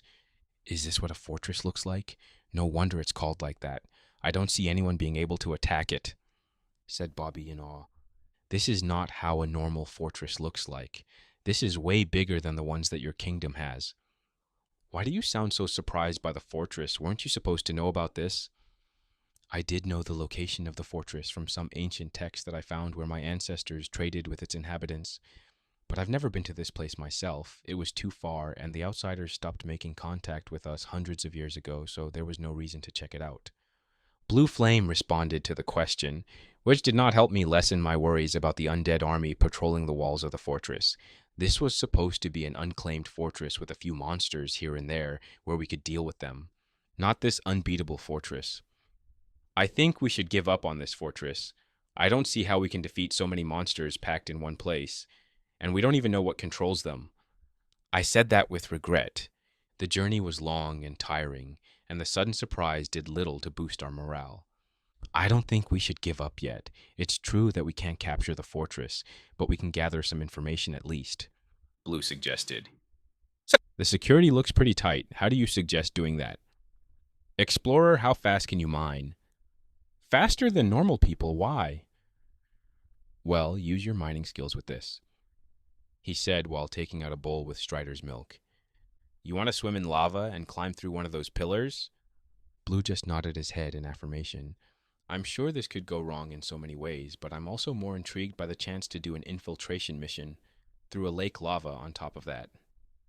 Let's give it a try then. We drank magic soup and went for a swim in the lava. The sensation was weird. It felt like we had an invisible layer of protection between the melting lava and us. I didn't feel anything, but the heat was still strong. We managed to arrive at one of the pillars, and I started to mine it with my iron pickaxe. The pillars were big in length and height, so it took an hour to arrive at the top. Luckily, we didn't need torches since there's no such thing as total darkness in the Nether. We carefully looked at the long halfways and bridges for any skeleton patrol. We then quickly entered the closest room once we saw that it was clear to move. The room was small but had a few chests in it. I opened one and I was shocked by what I saw. Why is this chest full of stacks of blasé roads? Both Bobby and Blue shoved me to the side to see the chest as well, then with trembling started to take out the items. This is such wealth. Who would leave those just laying around? And the rest of the chest were also full of different ingredients for potion brewing. Blue and Bobby quickly filled their inventory of those ingredients, and I took only a stack from the rare or annoying ones to get such as rabbit's foot, glistering melon, gas tear, pufferfish, golden carrot, phantom membrane, and of course fermented spider eye. I didn't have a lot of items on me, but with the new stacks, it started to get full, and I'm more than sure that my brewing friends were filled to the brim with these items. I looked around the room more carefully in case I missed something, and we did. In the corner of the room was a brewing station on a brick block, and it looked like it had 3 potions made and forgotten. I opened that inventory of the station and was shocked to find that it had invisible potions. Hey guys, stop looting and look at what I found. The two of them stopped and looked at the 2 potions in my hands. Is that what I think it is? Bobby then quickly took a potion from my hand. It is. It's a level 6 potion, the invisibility potion. This is something few people ever achieved in the whole history of my kingdom. That means we can use this in case of emergency if we get found out. Bobby looked offended by the suggestion of using this priceless treasure, but he understood the intentions and nodded his head. Each one of us had a potion in case of emergency, which was better than nothing. This was only the first room, and we already were shocked by its riches. So we decided to risk it and explore further. But it wasn't as easy as the first time we did it. There were more patrol teams walking the hallways, and we almost got caught a few times. But by accident, we found out that while the skeletons were moving organized, that didn't mean they knew what they were doing. We found out that the skeletons weren't actually smart. I don't think they're even satnet. They were more like robots following an order, and if suddenly a block appeared in the middle of the road, they just passed it like it was supposed to be there. And so whenever we saw a group of skeletons coming toward us, we just boxed ourselves and let them pass. This way we managed to check a few more rooms. Unfortunately, we didn't find too much like in the first one. The most we got was a chest with a few stacks of gold, which Blue Flame was more than happy to take them. We continued to explore the fortress until we got closer to the center. For some reason, the patrol teams got fewer than before, and then we saw something different than usual. At the end of a hallway stood a lone skeleton, guarding the entrance of next room. But it wasn't a normal skeleton. This skeleton was equipped with iron armor, and instead of a stone sword, it had an iron one. What should we do? I don't think it would move anytime soon from there, and we can't dig our way there either. Well, there's only one, so I think we can take him as long as we don't get hit by the sword. I don't know how withering debuff feels like, and I don't want to find out either. I was supposed to get its attention while they hid. Once the skeleton passes the wall, the two of them will quickly attack it from behind and kill it. The two of them were a bit hesitant, but accepted the plan. I then walked in the middle of the hallway in plain view. I'm here, you ugly. The skeleton just tilted its head before coming towards me with the sword ready to fight. I turned the opposite way and started to run with the skeleton right behind me. Once I passed the meeting point, I quickly turned and blocked with my shield the incoming sword. Attack now! When I said that, the head of the skeleton just flew out of its body, hitting the floor hard. But instead of the monster just dropping to its knees and die, he just started to frantically swing its swords in hopes to hit someone. We were taken by surprise, but managed to gather ourselves and attack the skeleton in coordination. After a few heavy swings, the skeleton finally stopped moving. I did not know that they can do that. I hope we don't. But before I could finish my thought, I was interrupted by the sound of footsteps walking toward us. We all looked where the skeleton was guarding and saw in horror how a group of skeletons in full iron armor marched towards us. Oh no, run! Chapter 26. Run. The group of skeletons came at us at great speeds. They had iron armor, and some of them were even enchanted. Why are they so powerful? This was supposed to be an unclaimed fortress. I was frustrated at the situation, but I couldn't do anything except run. Fortunately, we were faster than the skeletons, so we didn't get cornered. We managed to get out of the center area onto the huge bridges, but as we kept running away from the initial group, I started to notice another thing that I did not like to see. Onto the other bridges, the normal withered skeletons started to come towards us as well. Whoever controlled them really wanted to trap us for good. I told my companions what I saw, and their faces paled at the new information. The first room we passed, we quickly entered and blocked the entrance with blocks, then started to grasp for air. We should be safe for now. We can think of a plan to get out. Can't you mine through the walls and make another path that won't have enemies on it? Blue suggested that to me. That sounds like a good start, so I started to break one block from each wall beside the entrance. What we found was not to our liking.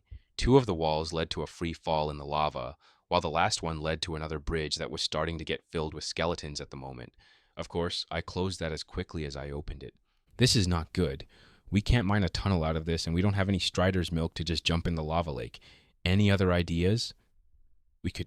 Crack! A noise interrupted Blue from continuing his idea. The noise was something that runs shivers through our spines. It was the sounds of blocks breaking. We looked at the source of the noise, and to our horror, there was a cracked pixel on the barricaded block at the entrance. How is a monster able to break blocks? This fortress is wrong in every way possible. Does anyone have any ideas how we can get out of here? We looked at each other for a moment, and I looked quickly through my inventory in hope to find something that could help us. I got something. Everyone still got the invisible potion, right? Both of them nodded in affirmation. We can drink them and try to walk through the confused crowd, but that would be too risky since at one wrong move we could just get a debuff and give out our position. So what's the plan then? Well, climb onto the roof of this room. We'll have to be careful not to be shot by an archer. You two will drink the invisibility potion, and while I distract them, you two will run out of this place. Once you're far enough, I'll drink mine and try to meet with you outside the fortress. What do you mean you'll distract them? Are you trying to get yourself killed? You won't even survive long enough for us to leave this place in the first place. It's a stupid idea. Bobby turned down my idea quickly. I'll normally agree with you on that, but I have something that can help me be invincible for a few minutes. As I said that I took an item from my inventory and showed it to them. A golden apple? I know that they are very rare and can give you powerful buffs, but I don't think they are enough to make you invincible. Bobby looked impressed and confused. I'm the same time at the apple. This is not a normal golden apple. This is an enchanted golden apple or a god apple. I found it in one of my expeditions in an ancient desert temple. Long story short, once I ate this thing, I'll have regeneration, absorption, resistance, and fire resistance. And as if this wasn't enough, I'll also get another 16 hit points besides the base starts. Both of them looked at me with an open mouth in shock.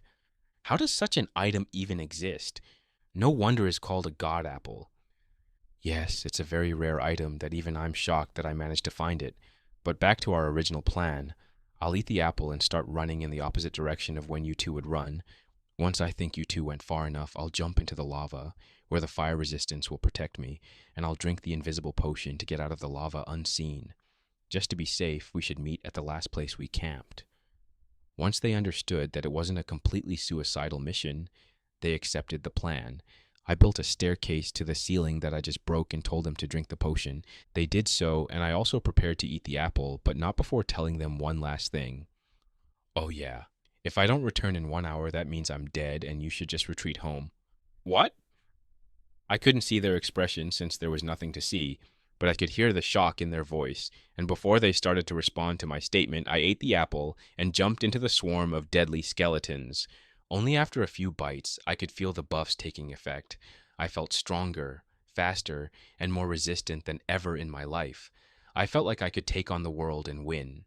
The skeletons seemed taken back by my sudden arrival, but not for long before they started to swing at me. I raised my shield and stopped what I could, but I was literally surrounded, so I was still hit.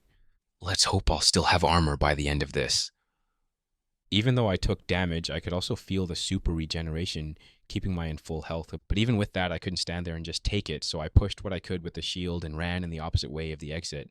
It just so happens that it would get me more deeply into the forest and less likely to be able to jump in the lava, which was not a good sign. The skeletons were right behind me, ready to take my life. Fortunately or unfortunately, all the monsters were sent after us, so while I did walk into the heart of the structure, there weren't any enemies in my way, only behind me. Different rooms were running past me. I saw some gold blocks, armor stands with diamond armor, and even an enchanting room. But I couldn't go in any of those while being chased, much less to loot them. While I felt invincible after I ate the apple, I started to get tired really quickly from all this running, and all of a sudden, the hallway came to an end. And at the end of a hallway was a room, but a different room than the others that I saw. The walls were made of iron blocks instead of the usual nether bricks.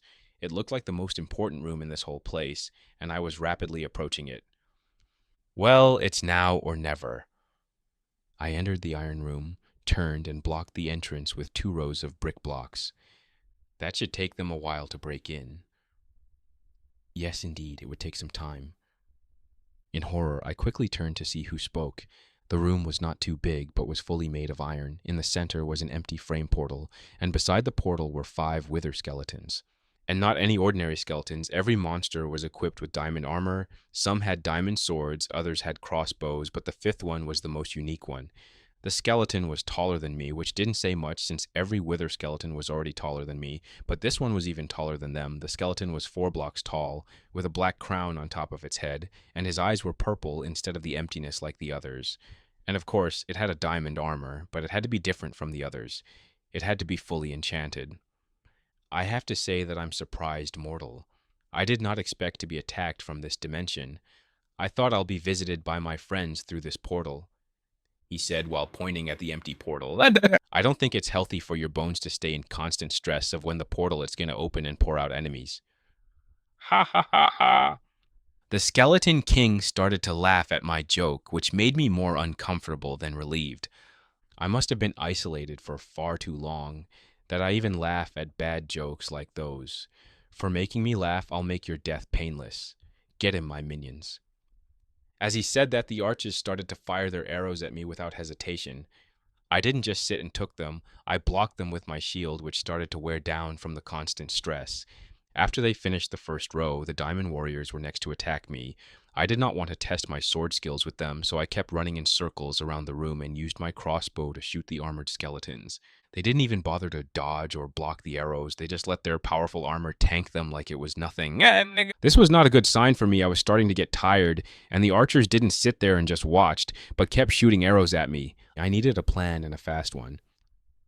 Hey there, King. How about we fight just the two of us? I'm sure that your bones grew moss from all the time you've spent here. If I win, I get to live. If I lose, I'll let you kill me. I said that while blocking a sword incoming. I then rolled and swung my sword at its legs, which didn't do anything because of the diamond armor. While what you said is true, I don't see a reason to take a risk and kill you myself, when I could just wait for a few more minutes for you to get tired and let my minions finish the job. That didn't give me too much hope. I had one last offer before I was out of ideas. What if I'll open the portal for you if you win? I raised my shield again for another attack, but this time it didn't come, actually. Nothing came my way.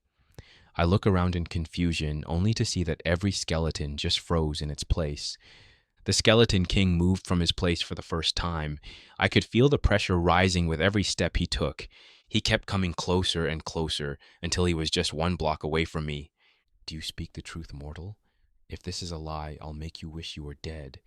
He said that with a heavy voice that rung through the whole room. Yes, of course. I always keep my promises, and you still haven't defeated me yet. Ha! I admire your guts, mortal. I'll remember you once I'll take over the world with my armies. He then positioned himself into an attack stance. Ready when you are mortal. But before I could finish my sentence, he threw an ender pearl at me. I quickly ducked as the pearl flew over my head, then turned to face my enemy, only to be greeted by a diamond sword that went through my armor. The diamond sword was too sharp, and my armor was not enough to stop it. I felt the burn through my abdomen, I took heavy damage, and I could feel the withering debuff starting to affect me. I quickly jumped back and covered my fresh wound. You're more lively than I expect from such a heavy hit. I did see some particles around you that I didn't recognize. Those must have been more powerful than I expected. But how long can you keep up with this? He said that while running towards me. I quickly took my crossbow out and shot at him. He then stopped in shock. What came towards him was not a normal arrow. This one made noise and had smoke at its tail. But before he could dodge or block the firework, hit him in the chest. He flew backward from the knockback and hit the ground hard. Yes, take that, you bone monster. But I didn't get to enjoy the moment for too long before another ender pearl flew from the particle bomb. Even though I rolled in the opposite direction from the pearl, he seemed to anticipated that, and stabbed my leg. I have to say, mortal, you did surprise me with that weapon. It's the first time I've ever seen one like this in my hundreds of years of life. Not even in the Great War I saw something like this. But it's your loss.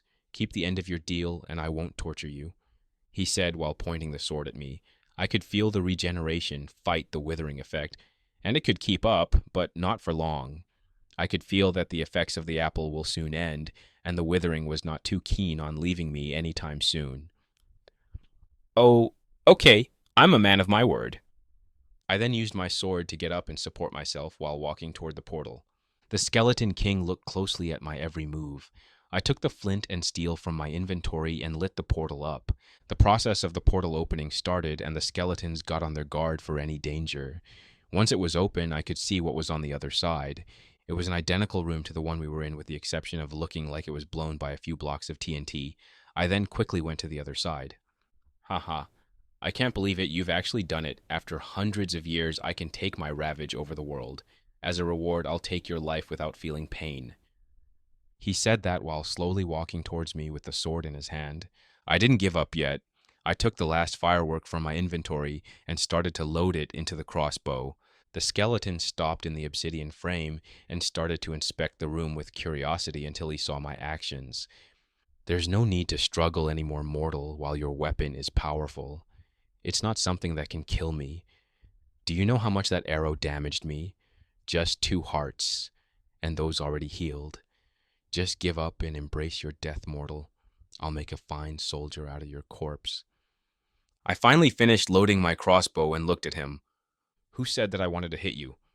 And then fired the crossbow. The king looked in confusion and then horror when he saw where the explosive went. He tried to move, but it was too late. The firework hit the corner of the portal. For the next moment, I saw how reality started to bend unnaturally, and then the portal closed with the king screaming in pain. He was cut in half by the portal. The diamond armor didn't stand a chance. His head looked at me with hatred, and while his purple eyes started to fade, he spoke one last time. Curse you, mortal. Then the eye sockets went black. I started to grasp for air. I was too tired, and the adrenaline started to fade. I just sat down to rest. The lights started to fade, and my head started to get dizzy. I fell asleep on the floor from exhaustion. Chapter 27, End of Volume 1. POV, Bobby. Trader jumped into the crowd of skeletons before I could comment on his remark. He has guts, I'll give him that. Let's go then. The quicker we get out of this place, the faster hell come back, the blue flame said. I nodded at his comment and got ready to jump down. We didn't have to wait for too long because our hero decided to run towards the heart of the structure, taking almost all the enemies with him. We both jumped and carefully navigated through the remaining skeletons not to alert them. We moved quickly but had to stop in our tracks once we saw that the exit was guarded extremely well by monsters, and they somehow started to block the exit. That doesn't look good. Any plans on how to get through them? I could feel Blue looking at me. Snap! If we only had the exploding arrow, maybe we could have blown them. As we got more frustrated and thought of more desperate ideas, the monsters suddenly stopped. A taller monster appeared between the skeletons and just picked one up and threw it over the bridge. The skeletons looked stunned at the sudden turn of events before attacking the new enemy. But even with their numbers, nobody could hit the attacker because the attacker was an Enderman. Am I seeing things wrong, or is an Enderman fighting with a group of withered skeletons? I'm confused as you, my friend Bobby. This is the first time in my life I've seen something like this. We looked as the skeletons were completely trashed by the constant teleporting monster. Once it was finished, it just looked in our direction, screamed, and teleported. We started to panic and looked around us in case it could somehow see us and decided we were next. But after moments of nothing happening, we took a sigh of relief and run towards the now empty exit. The rest of the way was easy to run since there were no monsters on our way, and even if they were, they couldn't see us. Maybe we should stop for a bit and see if there are any changes at the fortress. We're far enough that they won't ever catch us, even if they somehow see us. I said that out loud since I didn't know where Blue was. Where are you? Follow my voice. I'm beside the blue tree. After a few moments, I felt a hand on my face, which I quickly slapped down. You found me. Now stop searching and let's look at the fortress. I then turned my head towards the enemy base where my friend was distracting the enemy so we could escape. We waited a few minutes without much to see until all of a sudden the air started to vibrate. It was not a noticeable difference, but we saw that something happened at the fortress. We have to check out. I didn't wait for Blue to respond and ran back toward the enemy base. I arrived quickly at the entrance we just run through. It was still the same, but something felt different. I went a bit further and saw a skeleton, but he didn't act normal. It felt different. The skeleton just looked confused, and then walked into a wall like a mindless monster. Bobby! Where are you, Bobby? I'm at the entrance, and you better get here before you get us both killed. I looked one last time at the confused skeleton, and then run towards Blue location. Blue, the skeletons are acting weird. I think Trader managed to somehow defeat whoever controlled them. I'm glad to hear that, Bobby. Let's go to the meeting place as was originally planned. Blue responded with an angry tone. I don't think he liked when I made him follow and find an invisible person. But he was right. We had to get back to our last stop. And after a few minutes of running towards the place, we finally arrived and sat down and relaxed. An hour passed and no sign of Trader nor another invisible person. We started to get worried. Another hour passed and the invisibility effect finally wore off, and neither of us looked too good. After another hour, Blue was the first one to break the silence. Bobby, I think we should leave.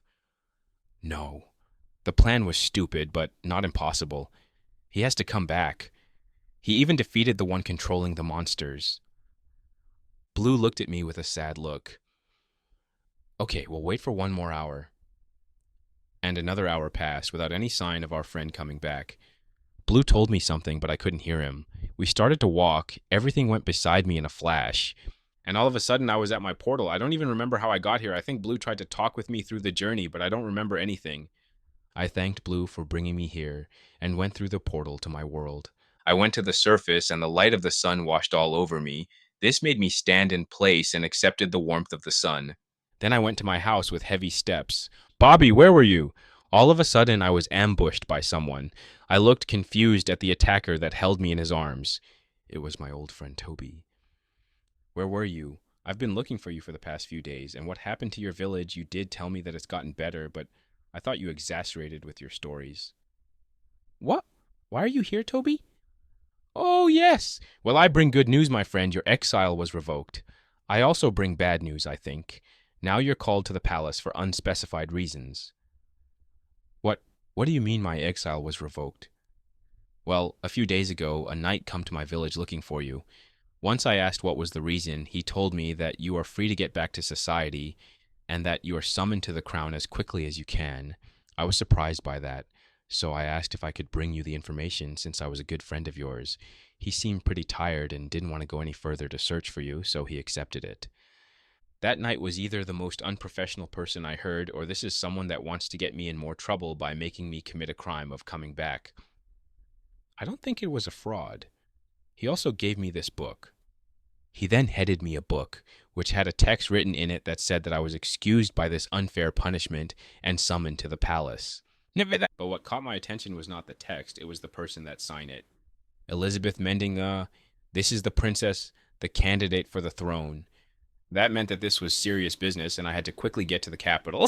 I thanked Toby for everything that he's done and went running towards the capital. Once I get there, maybe I'll find a way to figure out what happened to Trader. Maybe I can find the traitor. POV, unknown monster. The world was boring, and being one of the most powerful monsters was fun until every villager ran from you. They didn't know how to take a joke and always called the ones in iron armor, and they were not too geared to play with me, so I decided to retreat to the smaller villages which didn't have people with iron armor. I also found out that most of my brethren were here, but they didn't seem too eager on doing pranks like me or exploring the world. They always wanted to find the perfect block that they can pick and treasure it. I wasn't as obsessed as them with that, which maybe made me a bit isolated from them. But no matter, I could find my entertainment through making trouble for the humans. One particular night, I decided to take a fence block which allowed the dumber monsters to infiltrate the village. Panic was soon ensured through its inhabitants. That brought a smile to my face, but that didn't last for long since they started to push back against the sudden attack, and even won. I was mad at them for destroying my beautiful prank, so I teleported between them. They soon started to panic once they recognized me, which made me smile. But not for too long, since another human in iron armor came to attack me. I didn't like this village, so I decided to just leave it. No point in playing here anymore.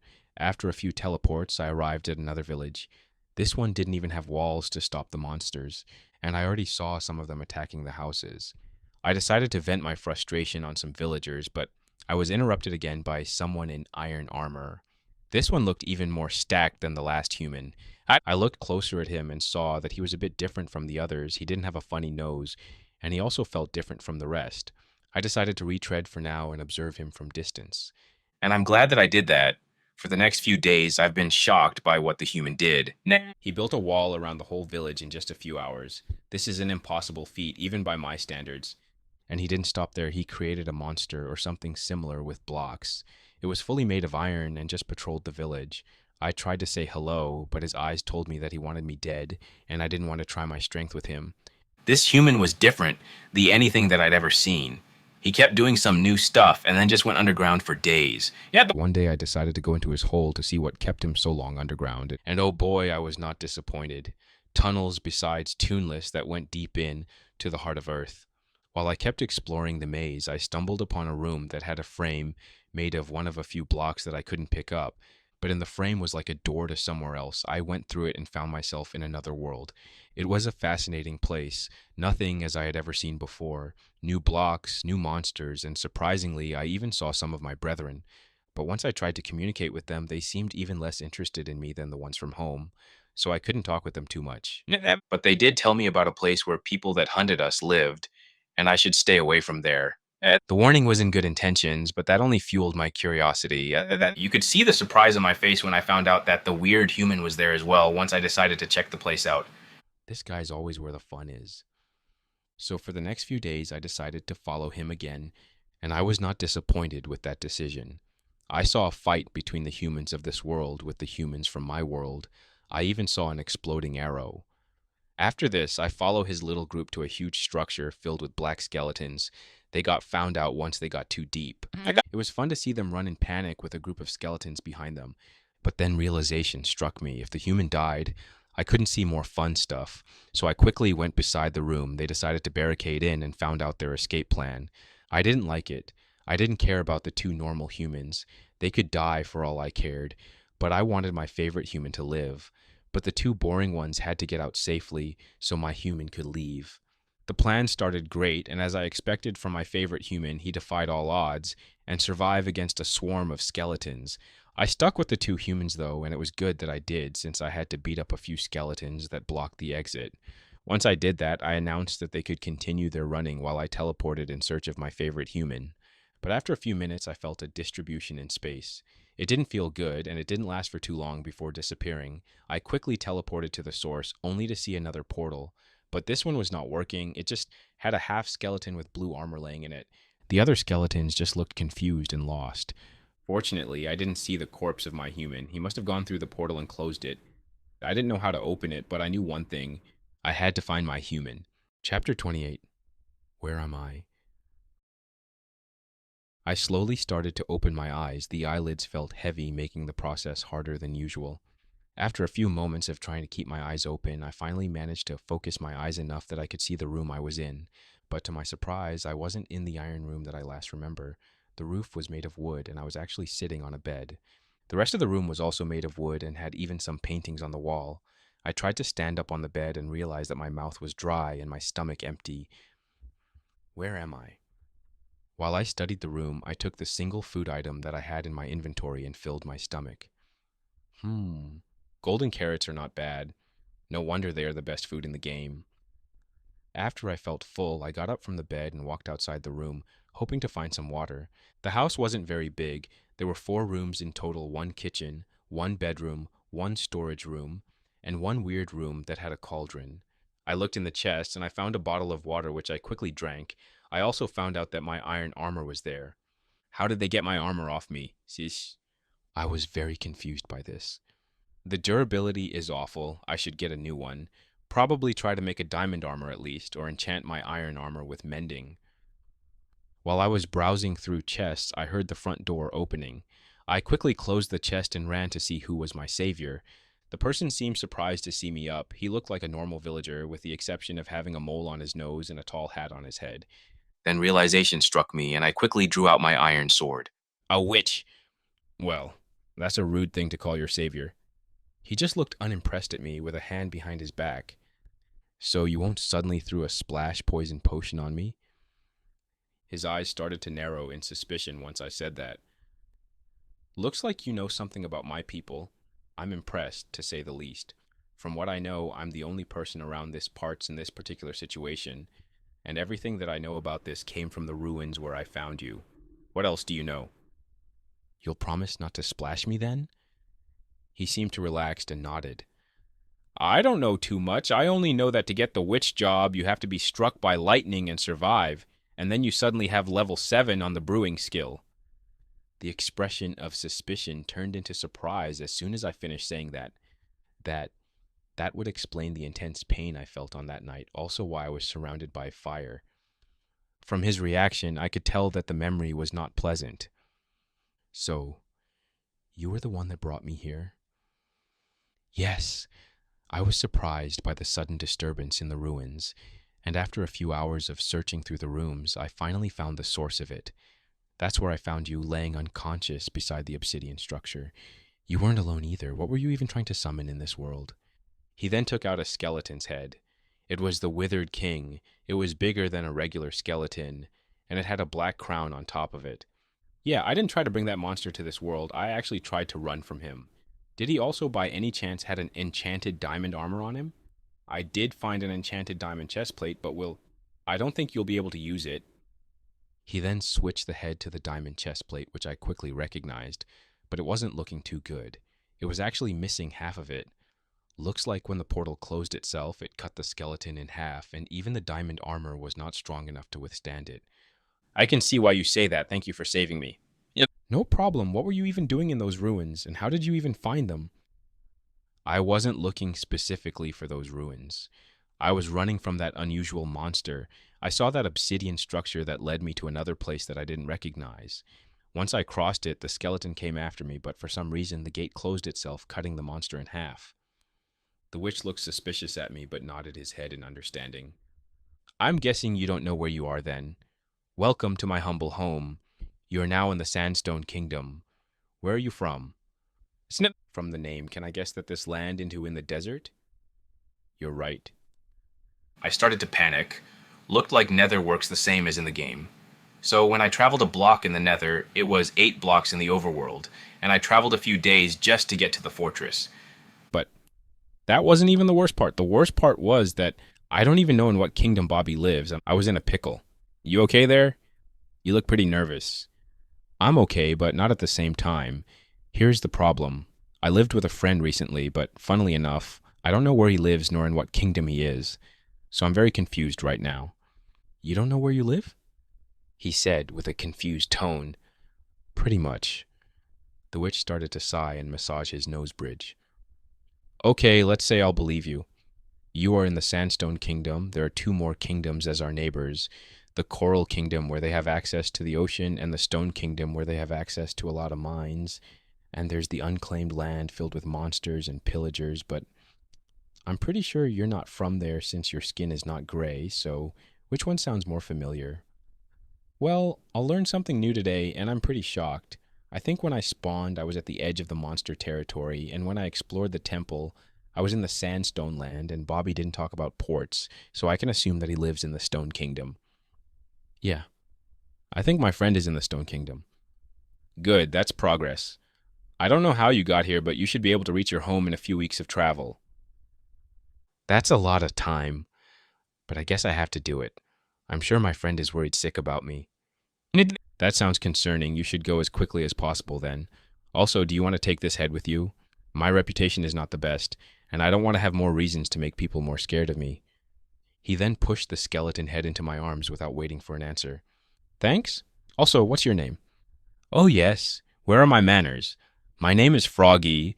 My parents were inspired when they first saw a swamp, and ironically enough, now I live in one. He started on a cheerful note but ended with a sarcastic and sad voice. Looks like his childhood was not too happy. That's an interesting name indeed. My name is... Witch! Get out and greet the great noble Ferdinand IV. I was suddenly intrepid by shouting from outside. I looked at Froggy with confusion, while his expression turned to someone that doesn't want to deal with his noisy neighbor because it was too annoying. But after a heavy sight, he still went outside. I followed him but didn't exit the house. I just looked around the area of the house from the doorframe. Froggy said that he lives in a swamp, but while it was technically the truth, it was a very small swamp. I could see the end of it from where I stood. I looked down to see 3 villagers waiting for Froggy. 2 wore iron armor, while the third one was dressed in fancy clothing. The young noble tried to look mighty, but I could see that he was actually scared of the witch. The guard stood between them in case of any sudden attack. What do I owe to have such honor of meeting his greatness? The young noble got more courage when he heard that. Greetings, cursed one. I seek your help. It's a matter of urgency and great importance. I'm afraid that I don't sell harmful potions, my lord. You dare interrupt the lord, you scum? One of the guards took out his sword, preparing to attack. Stand down, my guard.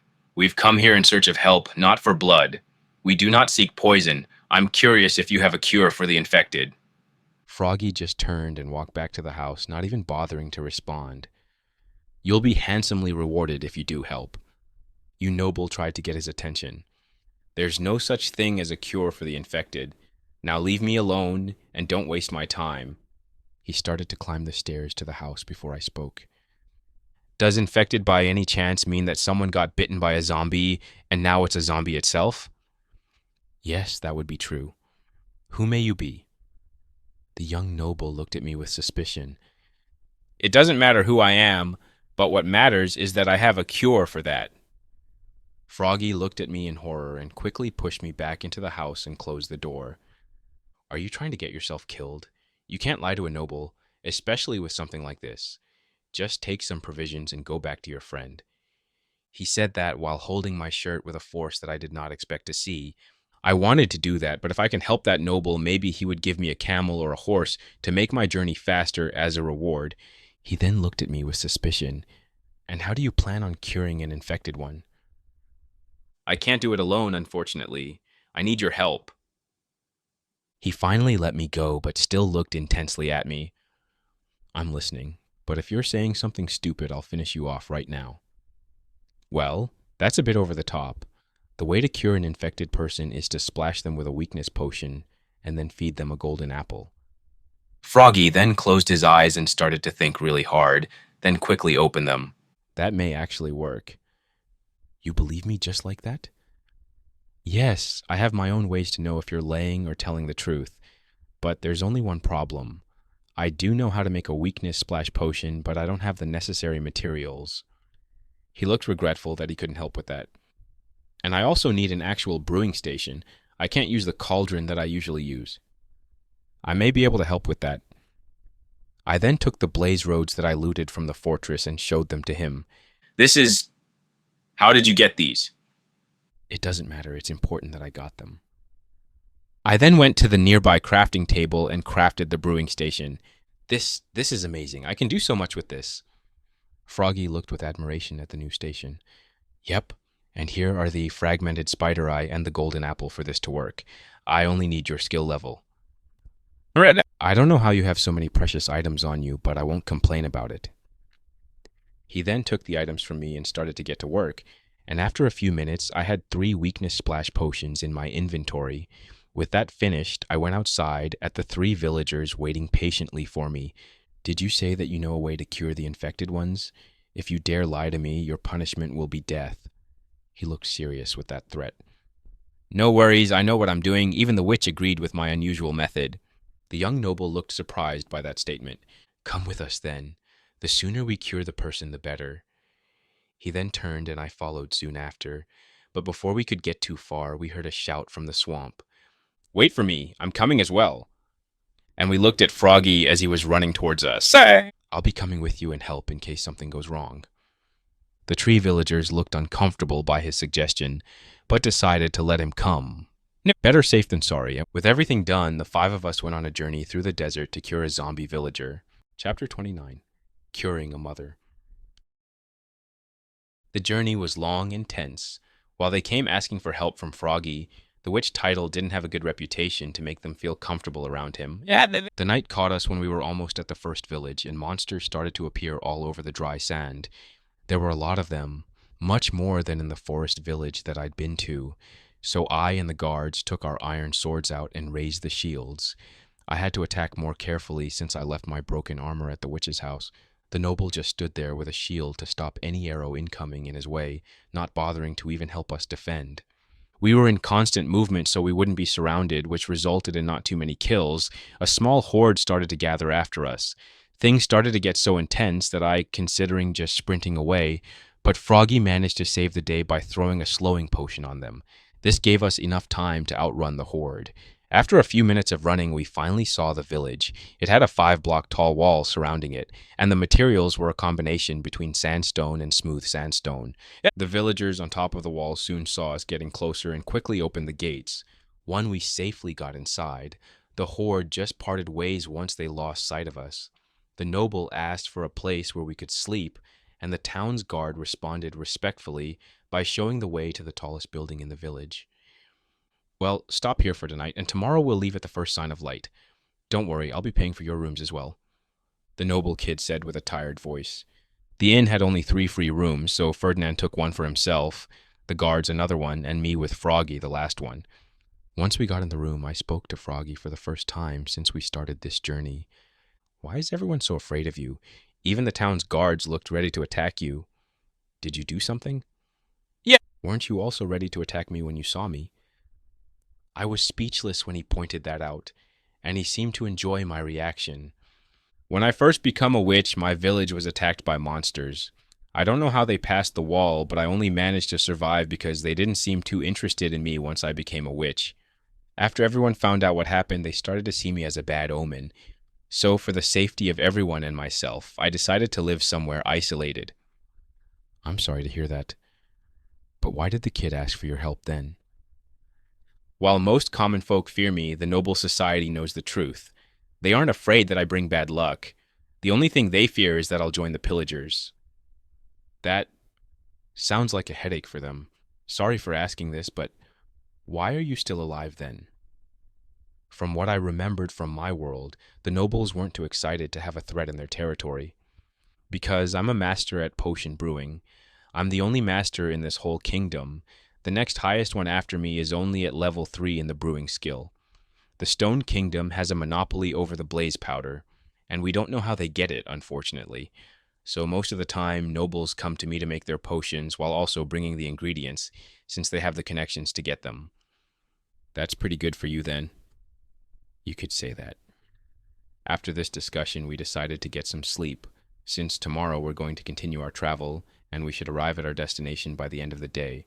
The night went quickly, but we got woken up by a banging at our door. Wake up, it's time to leave. And then it was followed by silence. I quickly got up and ate what I had in my inventory, which was golden carrots. They actually tasted really good, almost addictive. Froggy wasn't a morning person, so I had to be a bit rough with him to get him out of the bed. What time is it?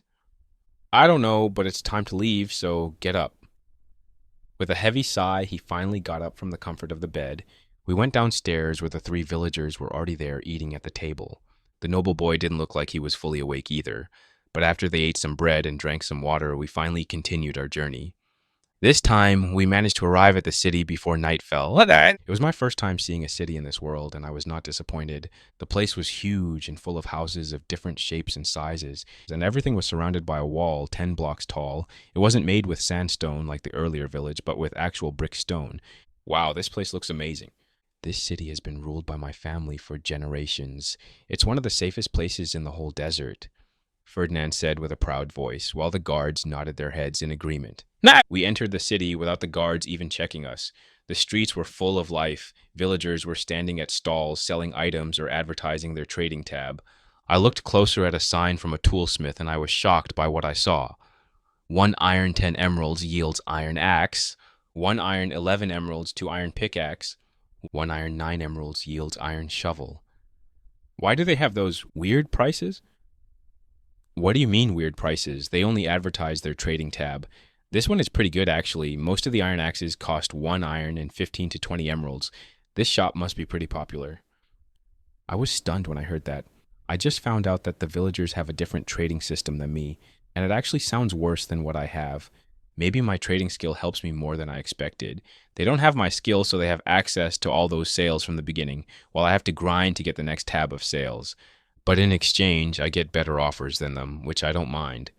But how do they make a profit from this then? You ask some weird questions. The system will take some of the costs, but it would give you a portion of it in your inventory.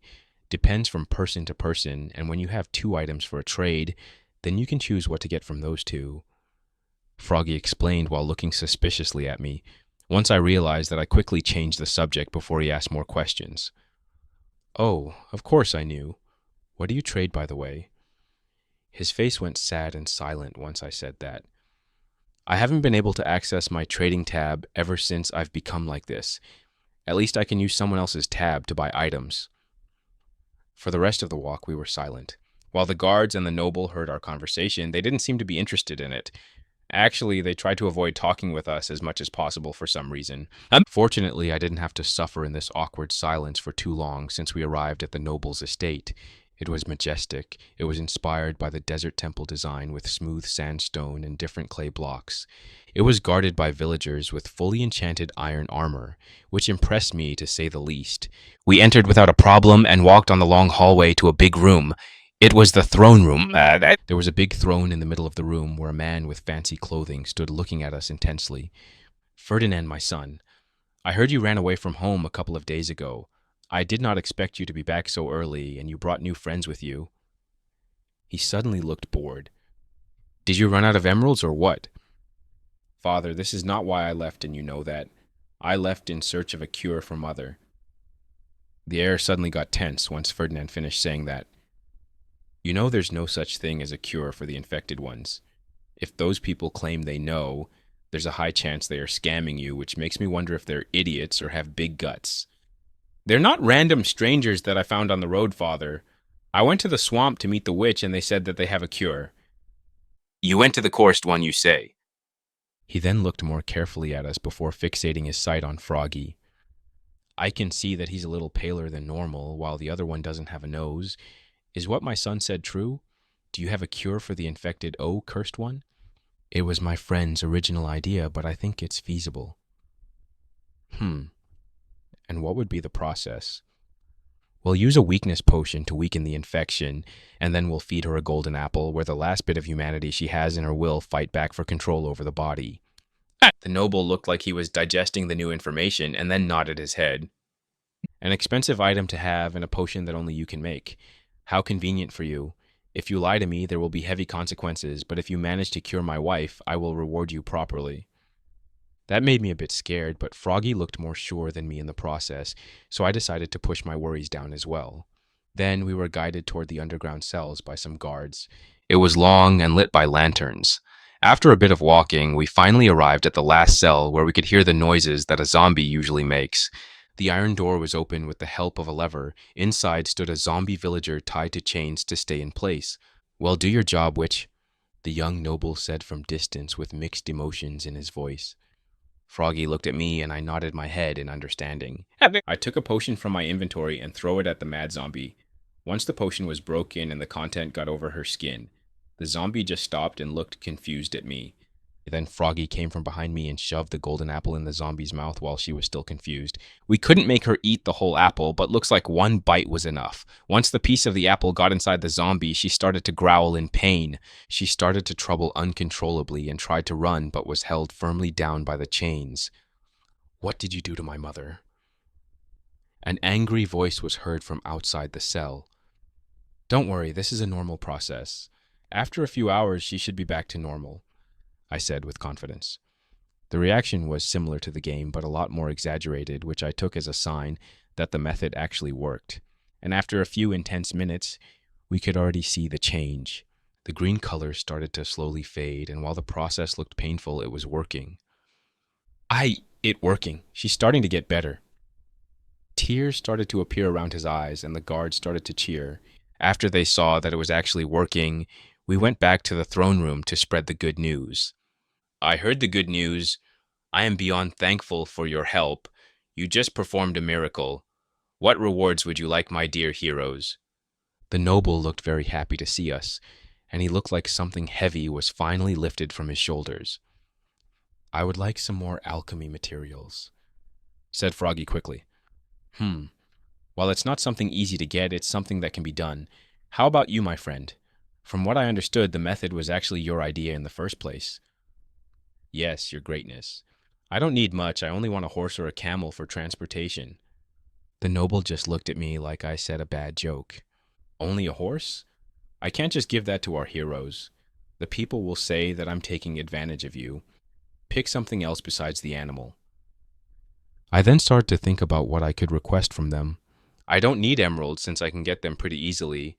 Diamonds or other precious metals would be good, but I can't even use them yet. As I looked around the room, my eyes fell on a guard, or more exactly, on his enchanted armor. "Can you help me raise my enchanting skill?" The whole room got silent once I said that. While the enchanting is usually reserved for the nobles, I can help you get the first levels of enchanting as a reward for saving my family. Consider it done. Now it's time for celebration. The whole court erupted in cheers of happiness. Chapter 30. Enchanting. POV, unknown villager. It was a hot day as usual in the desert. I drank a bowl of water from the fountain while looking at my son practicing his swordsmanship. He started to get better by day. I'm sure his father would be proud once he sees him finish.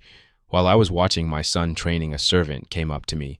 "Miss Beatrice, you've been summoned by your husband to the study room." Did he say the reason for his calling? "I'm afraid not, miss, but he said that you should come as quickly as possible." The servant responded while bowing her head. "Ferdinand, I'll be going to see your father. Keep up the good work." "Okay, mother," he yelled. then went back to his training. I also got up from my chair and went towards my husband's study room. After a short walk, I arrived at a wooden door where I gently knocked. But no response came. I knocked again with more force, with the same result. "Honey, I'm coming in." I then opened the wooden door only to be greeted by darkness. This was unusual to see.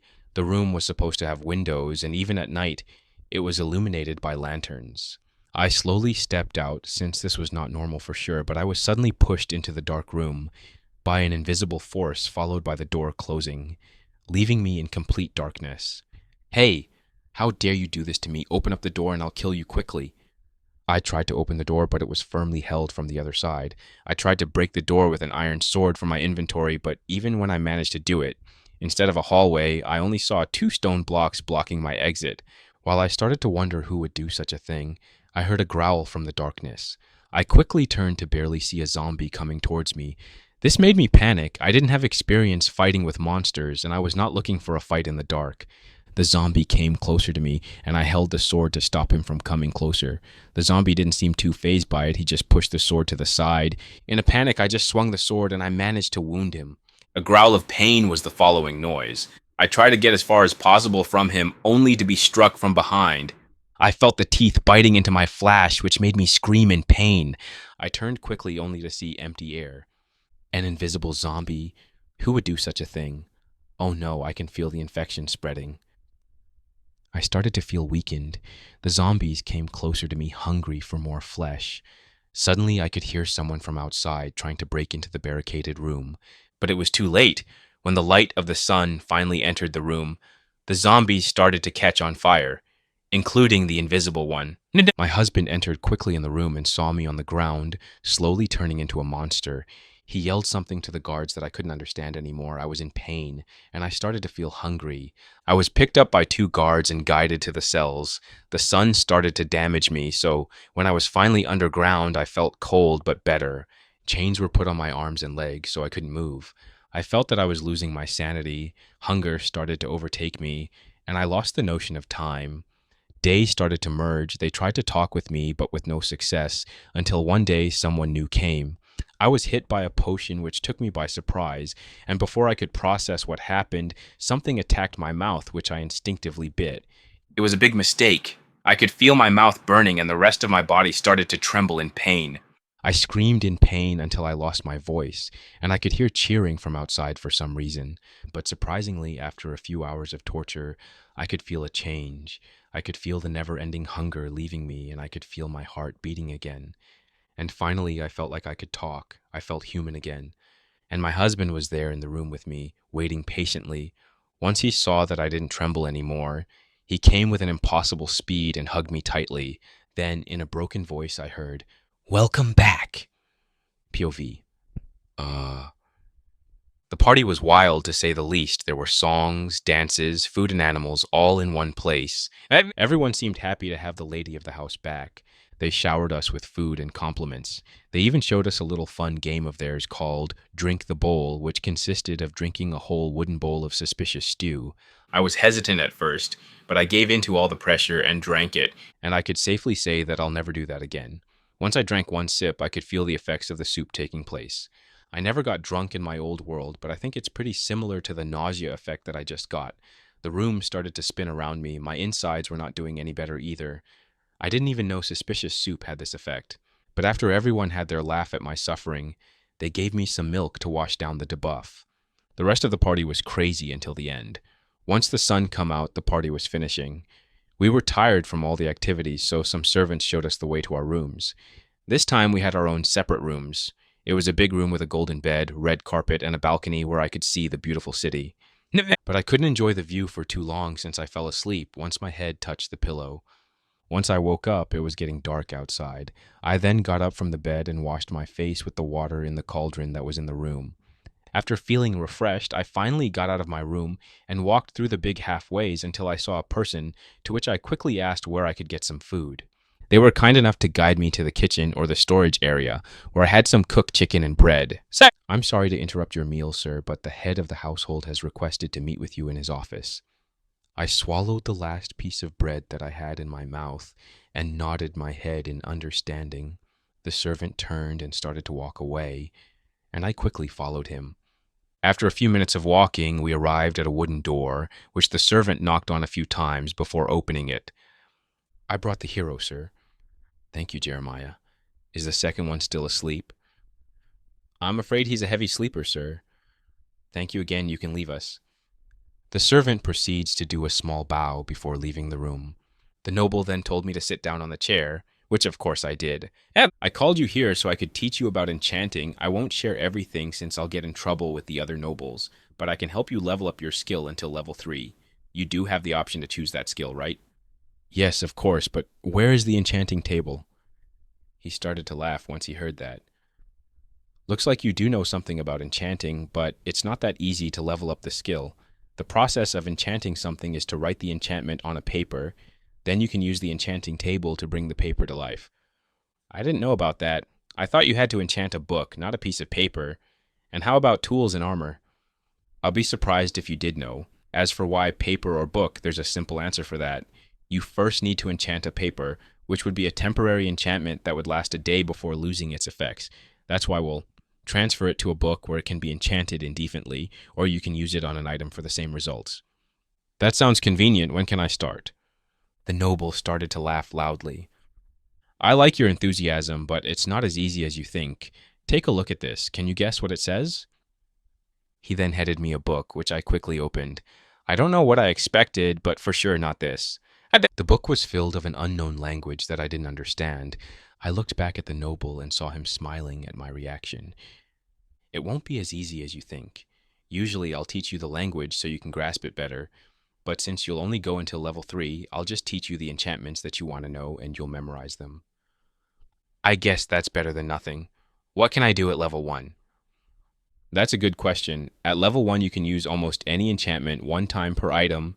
At level 2, you can put 2 enchantments on one item. And finally, at level 3, you can put 3 enchantments on one item. Does this go all the way to level 7? He just smiled but shook his head. Not really. At level 4, things start to get more complicated. That's why we'll stop at level 3. Do you know any enchantments that you'll want to try? He didn't seem too keen on sharing too much about the higher levels, and I don't think I could force him anyway. So I started to think about what enchantments I'll want to learn for my future use. I'm thinking about protection, unbreaking, sharpness, fortune, and can I do mending as well? The noble looked shocked once I said that. I'm once again taken aback by how much you know. Protection, sharpness, and unbreaking are possible. As for fortune, we don't have a copy of it in our library. There's most likely in the Royal Library, though. As for mending, which I'm surprised that you even know about, it's a level 5 enchantment together with Silk Touch. I listened carefully as this was a different enchanting system than the one that I was used to. I don't know if it's better or worse, but I could lean towards better since I can enchant what I want instead of gambling on it. I'll learn what you have then. We shall do that then. He then proceeded to take out 4 enchanted books, which he handed to me. I quickly took them and looked at their enchantment. It was protection, efficiency, sharpness, and unbreaking. I opened each one of them, and it was full of the unknown language as the first one that I saw. I do appreciate the high expectations of me, but I don't think I can memorize a whole book. You don't need to memorize the whole book, of course, otherwise nobody would be able to enchant. You only need to memorize the first page, and the rest I'll show you what to do once you finish. He then handed me a book with a pen and told me to write specific letters of the weird alphabet. Of course, he was looking intensely at my writing. He pointed out if a letter was too large or too small. Apparently, the letters have to be pretty precise to be recognized by the enchanting table. And after a few hours, I finally managed to finish my first page. Congratulations, you did a great job. Now it's time for the magic to happen. He then got up from his desk and proceeded to show me the way to the enchanting room. Fortunately, it wasn't too far, and after a bit of walking, we arrived at a room full of bookshelves, and in the middle was the legendary enchanting table. It gave a faint blue light on the library's floor, and once we got close enough, the book opened automatically towards us. This is the enchanting table. We use it to enchant our items. Take this lapis lazuli and put it in the enchanting tables tab. I took the magical ore and entered the tab, but it was different than what I remembered. The design was similar to the game, but it didn't have the space where I could choose the enchantments. I only had a box where I had to put the lapis with my levels below. How many levels does it say you have? 50. That's pretty impressive. You must have been fighting with a lot of monsters to get so many levels. I guess you could say so. Where do I put the paper now? He then took my paper and put the page in an empty book and then gave it back to me. Just gently leave it above the enchanting table and leave it to its job. I looked confused at those instructions, but proceeded to do it anyway. Once I did that, the book started to float, pages started to flip rapidly, and letters started to gather from the nearby bookshelves towards my book. And after a few moments of gathering holographic letters, the book started to glow stronger and stronger until it suddenly stopped, closed, and just lazily floated above the enchanting table. I was still stunned by these visual effects, but I was interrupted by a voice praising me. Congratulations on making your first enchanted book. Let's keep going. Chapter 31. I didn't ask. The night went pretty quickly, and I managed to make an enchanted book for everything that I was shown, and I could already see the progress. I was halfway to the next level since I've done another protection book besides the first one, the only one that I managed to memorize how to write it. It wasn't too hard to memorize them if you tried. The hard part was writing everything like a printer, the exact same way as the original one. Alexander, the name of the noble father, showed me what happened when I gave an imperfect page to the enchanting table. It was anti-dramatic, to say the least. The enchanting table didn't make the book float like the others, it just let it fall down like a normal item. I don't know how it knew that it was wrong, but it didn't give me an enchanted book. I think that's enough enchanting for today. At this speed, you'll be able to get to your goal in about a week. You should go and meet with your worried friend since he kept asking about you ever since he woke up. I completely forgot about Froggy. Thank you again for your teachings, Lord Alexander. I'll meet my friend as quickly as possible. He just smiled at me and waved me goodbye as I was leaving the room. As I was walking along the long hallways, I realized two things. This place was huge with lots of rooms and hallways, and I also realized that I was lost. Is this place a maze? Maybe I can ask a servant to guide me. But there was nobody around me. I walked more and saw a doorway that led outside to a beautiful garden. Maybe I'll find someone outside working in the garden. I walked on the gravel path towards the fountain that was in the middle of the garden. There I finally found a person. She was wearing a white robe while looking lost at the sky. Sorry to bother you, miss, but could you point me the way towards the guest rooms? The women seemed startled by my sudden presence and looked in panic at me. She then started to study me more carefully, especially around my nose area. Yes, I think I can help you with that. I'll do something better. I'll lead you there. And before I could respond, she was already on the move toward the building. I didn't want to get lost again, so I quickly followed her. We didn't have to walk for too long before we started to see more people working around the palace, but they all seemed to look differently at us, or more precisely at the lady that guided me. Then the servant that called me the other day to meet the Lord came to us. I'm glad to see you doing well, miss. May I ask you what brought you outside of your recovery room? Hello there, Jeremiah. I left that room since I felt cramped. I'm perfectly healthy now. I don't need to stay looked up in a room. Actually, I feel better than ever. Now, if you'll excuse me, I have to guide our hero to the guest room. Jeremiah tried to talk back, but didn't manage since the lady started to walk away, clearly not interested to continue the conversation. I followed along, but this time more cautiously. I'm sorry that I didn't recognize you, miss. I may be disrespectful with my sudden request. Don't be sorry. When you first saw me, I looked completely different. I'm embarrassed to be seen at such an ugly state. But I wanted to thank you two for saving my life. I don't know what my husband would have done with me if I stayed a zombie for too long. We don't look too kindly on people that keep monsters alive intentionally. For the rest of the trip, we walked in silence until we arrived at a door that I recognized. I gently knocked and a voice responded from the other side. Who is it? It's me. Can I come in? I heard footsteps running towards the door, and then it was opened. Thank the system that you're okay. Where have you been the whole night? I checked your room, but it was long empty, and when I asked the servants, they told me you were summoned to the household office. Why did it last so many hours? Only after he finished his rantings did Froggy see that I was not alone. I see you two get along quite well. I came here to thank you from my heart for saving me. I don't know how to even repay you two back. There's no need to thank us. We were glad that we could help, and our rewards are currently being paid, so you don't need to worry. You can focus on recovering so everyone in this estate would feel more at ease. Froggy responded awkwardly. If you say so, I'll do as you suggested. Thank you again for saving my life. She then bowed deeply to us before leaving. It feels good to save a life, and it feels good to hear a gratitude interested of an insult, Froggy said absent-mindedly, which made me realize that he's been suffering ever since he became a witch. Even if he chose to isolate himself, the parting curses and hate didn't leave him in his isolation. Yes, maybe if you keep doing this, you'll change your reputation to something better. I tried to be helpful, and that made Froggy think about something, which I guess it was better than getting depressed. I was with Sir Alexander, the head of this household, to learn enchanting. I managed to enchant 5 books. I said that as I showed him a book that I made. Protection 1, that's a pretty good start. You only need some armor to put it on, and then it's perfect. How long do you think it would take for you to get to level 3? From what I've been told, around a week, which I guess it's good since I have to get back to my friend as quickly as possible. A week? That means that they heavily invested into you. This made me a little confused. I mean, enchanting is not easy as in the game, but I don't think it's too hard either. Once you get the hang of the writing rules, you can just copy the enchantment that you want and then level up pretty fast. Of course, from what I can understand, it would take around a month to get the first 2 levels on the enchanting skill. We can't raise cows easily in the desert, so the only leather we have is from horses, camels, and bunnies. The first 2 are too good for transportation to be raised for lather, and the bunny can only give you a fraction of 1 leather piece. And the fact that Sir Alexander teaches you directly shows his dedication to this, since he has to take time from his busy schedule to make time for you.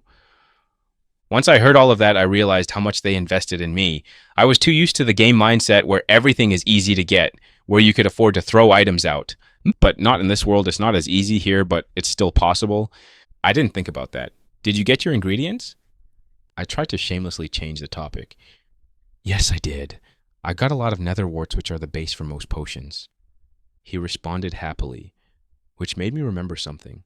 Oh yeah, I guess I could give you those since I can't use them anyway. I said that while I handed him some of the brewing materials that I looted from the nether fortress. What's all of this? How did you get them? Are you royalty by any chance? I could see panic starting to gather in his eyes, which was not something I expected. I had to come up with an excuse quickly. No, I'm not. Don't worry. I have a special job called Trader that allows me to access rare trades that you wouldn't normally find. And those are some of them. Maybe you can make me some potions if you feel like you have to pay me back.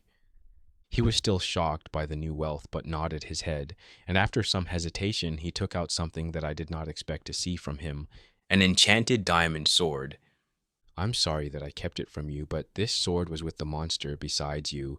You can have it. He then handed it to me. Once I read the enchantments, I was shocked. To say the least, it had sharpness 3, unbreaking 2, and even mending to repair itself. This is an amazing sword. Are you sure you want to give it to me? It was from the monster that you defeated, so I just returned what was originally yours. I just feel bad now since I wanted to keep it for myself. Don't worry, I'll still make you potion as well, he said awkwardly, which I didn't know how to react to. I don't think I defeated the monster fairly. I didn't stand a chance when I fought him. I took a big gamble with the portal move. If I was killed before I could close the portal, I would have brought a catastrophe to this world that I think it was not ready to deal with. But the sword was too good to just refuse it. Thank you. We then went to our separate rooms, where I proceeded to take a nap to recuperate some of the lost energy. The next few days were spent trying to memorize the 4 enchantments and leveling up my enchanting skill. Everything was smooth sailing. I managed to memorize 2 of them, and I made fewer mistakes with my measurements. I even managed to level up my skill halfway in the 2nd level. But everything good must come to an end. On the 4th day, an envoy full of guards, heavily armored with enchanted iron, came to this palace. It was an envoy from the royal family, the Sultan's daughter. I greet the Alexander ruler of this house. I greet the daughter of the ruler of this nation, Cleopatra.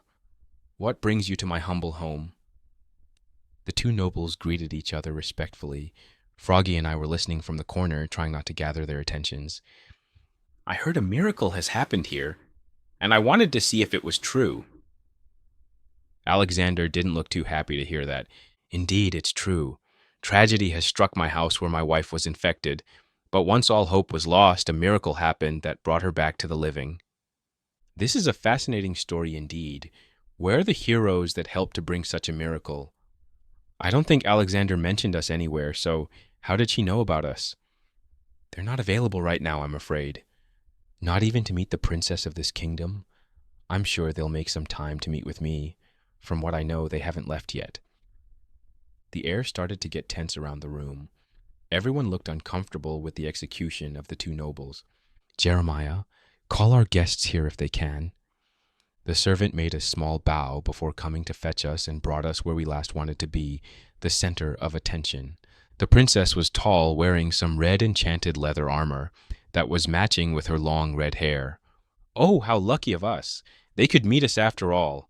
I'm glad to see you two heroes helping my kingdom. As a reward, I'll invite you two to the royal palace. Everyone was in shock, while Froggy and I did not feel too comfortable with the sudden invitation. Thank you for your generosity, Your Majesty, but I'm afraid we have to refuse the invitation.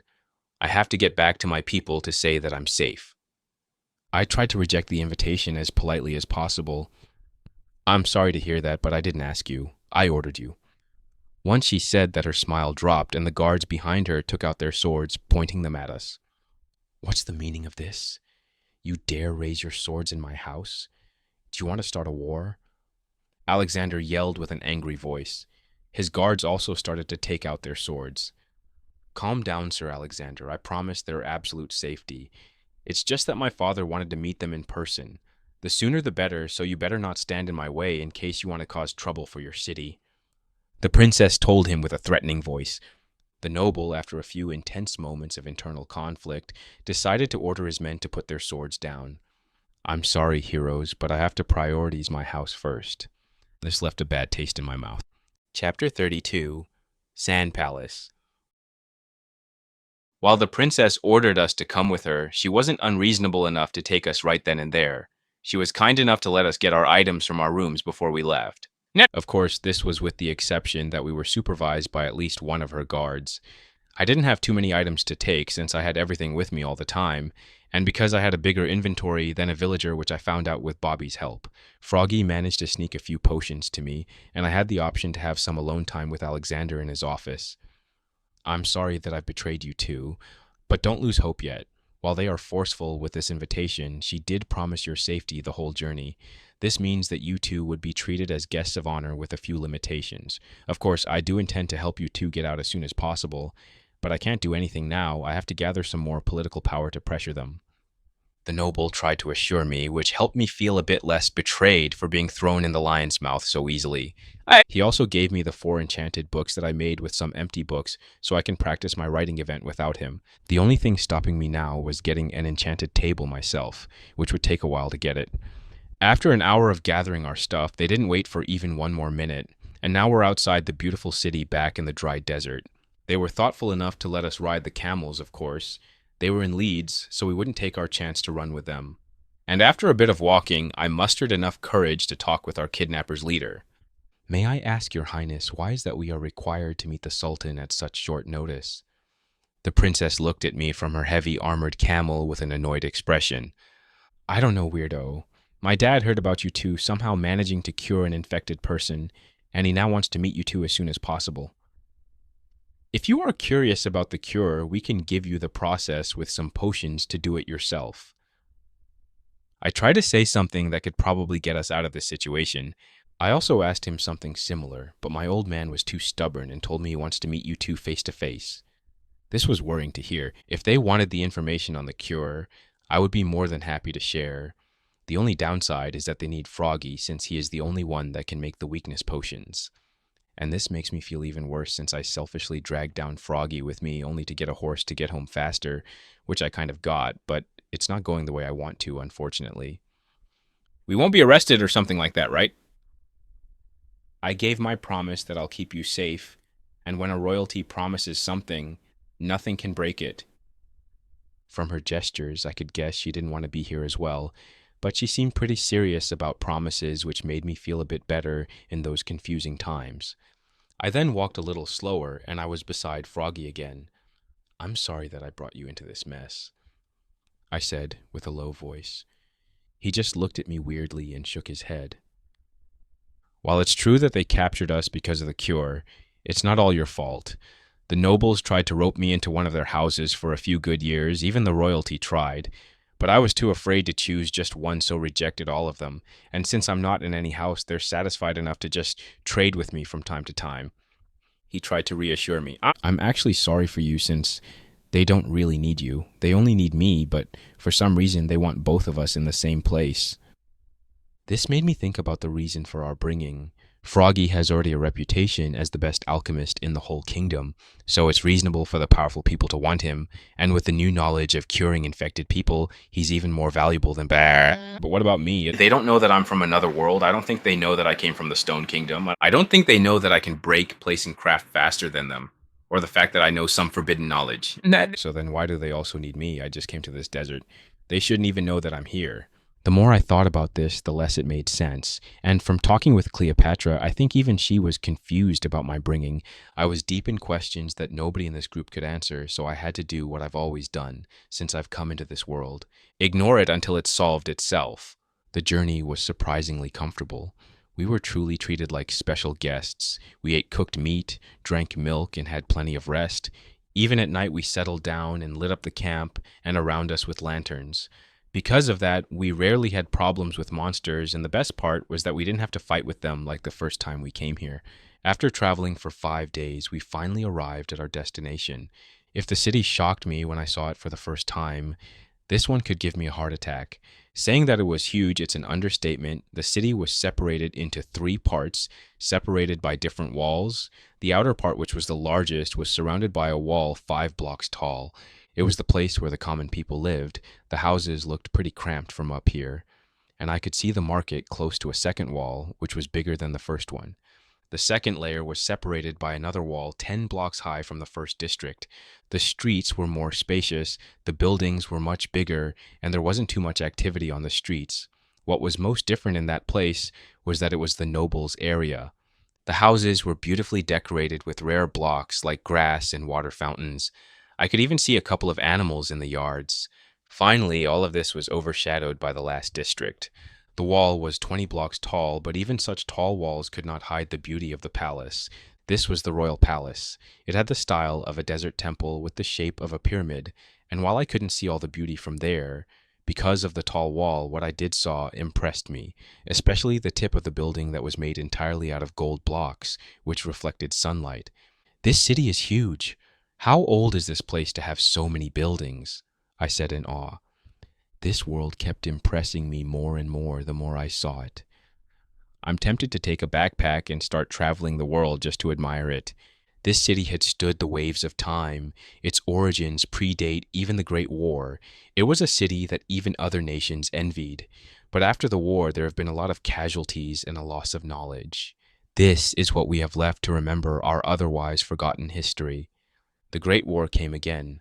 I heard it first with the Skeleton King when he commented on my weapon, and I still don't know who was fighting who since even a monster from the Nether knew about it, which is another dimension altogether. I heard legends about a great war that happened between the first monsters and the humans, but I didn't think it was real. Fortunately, Froggy asked instead of me. It is very much real as it was deadly. Unfortunately, we don't have any information on what caused it or what stopped it. We only know that the corruption suddenly stopped coming, which showed that we won.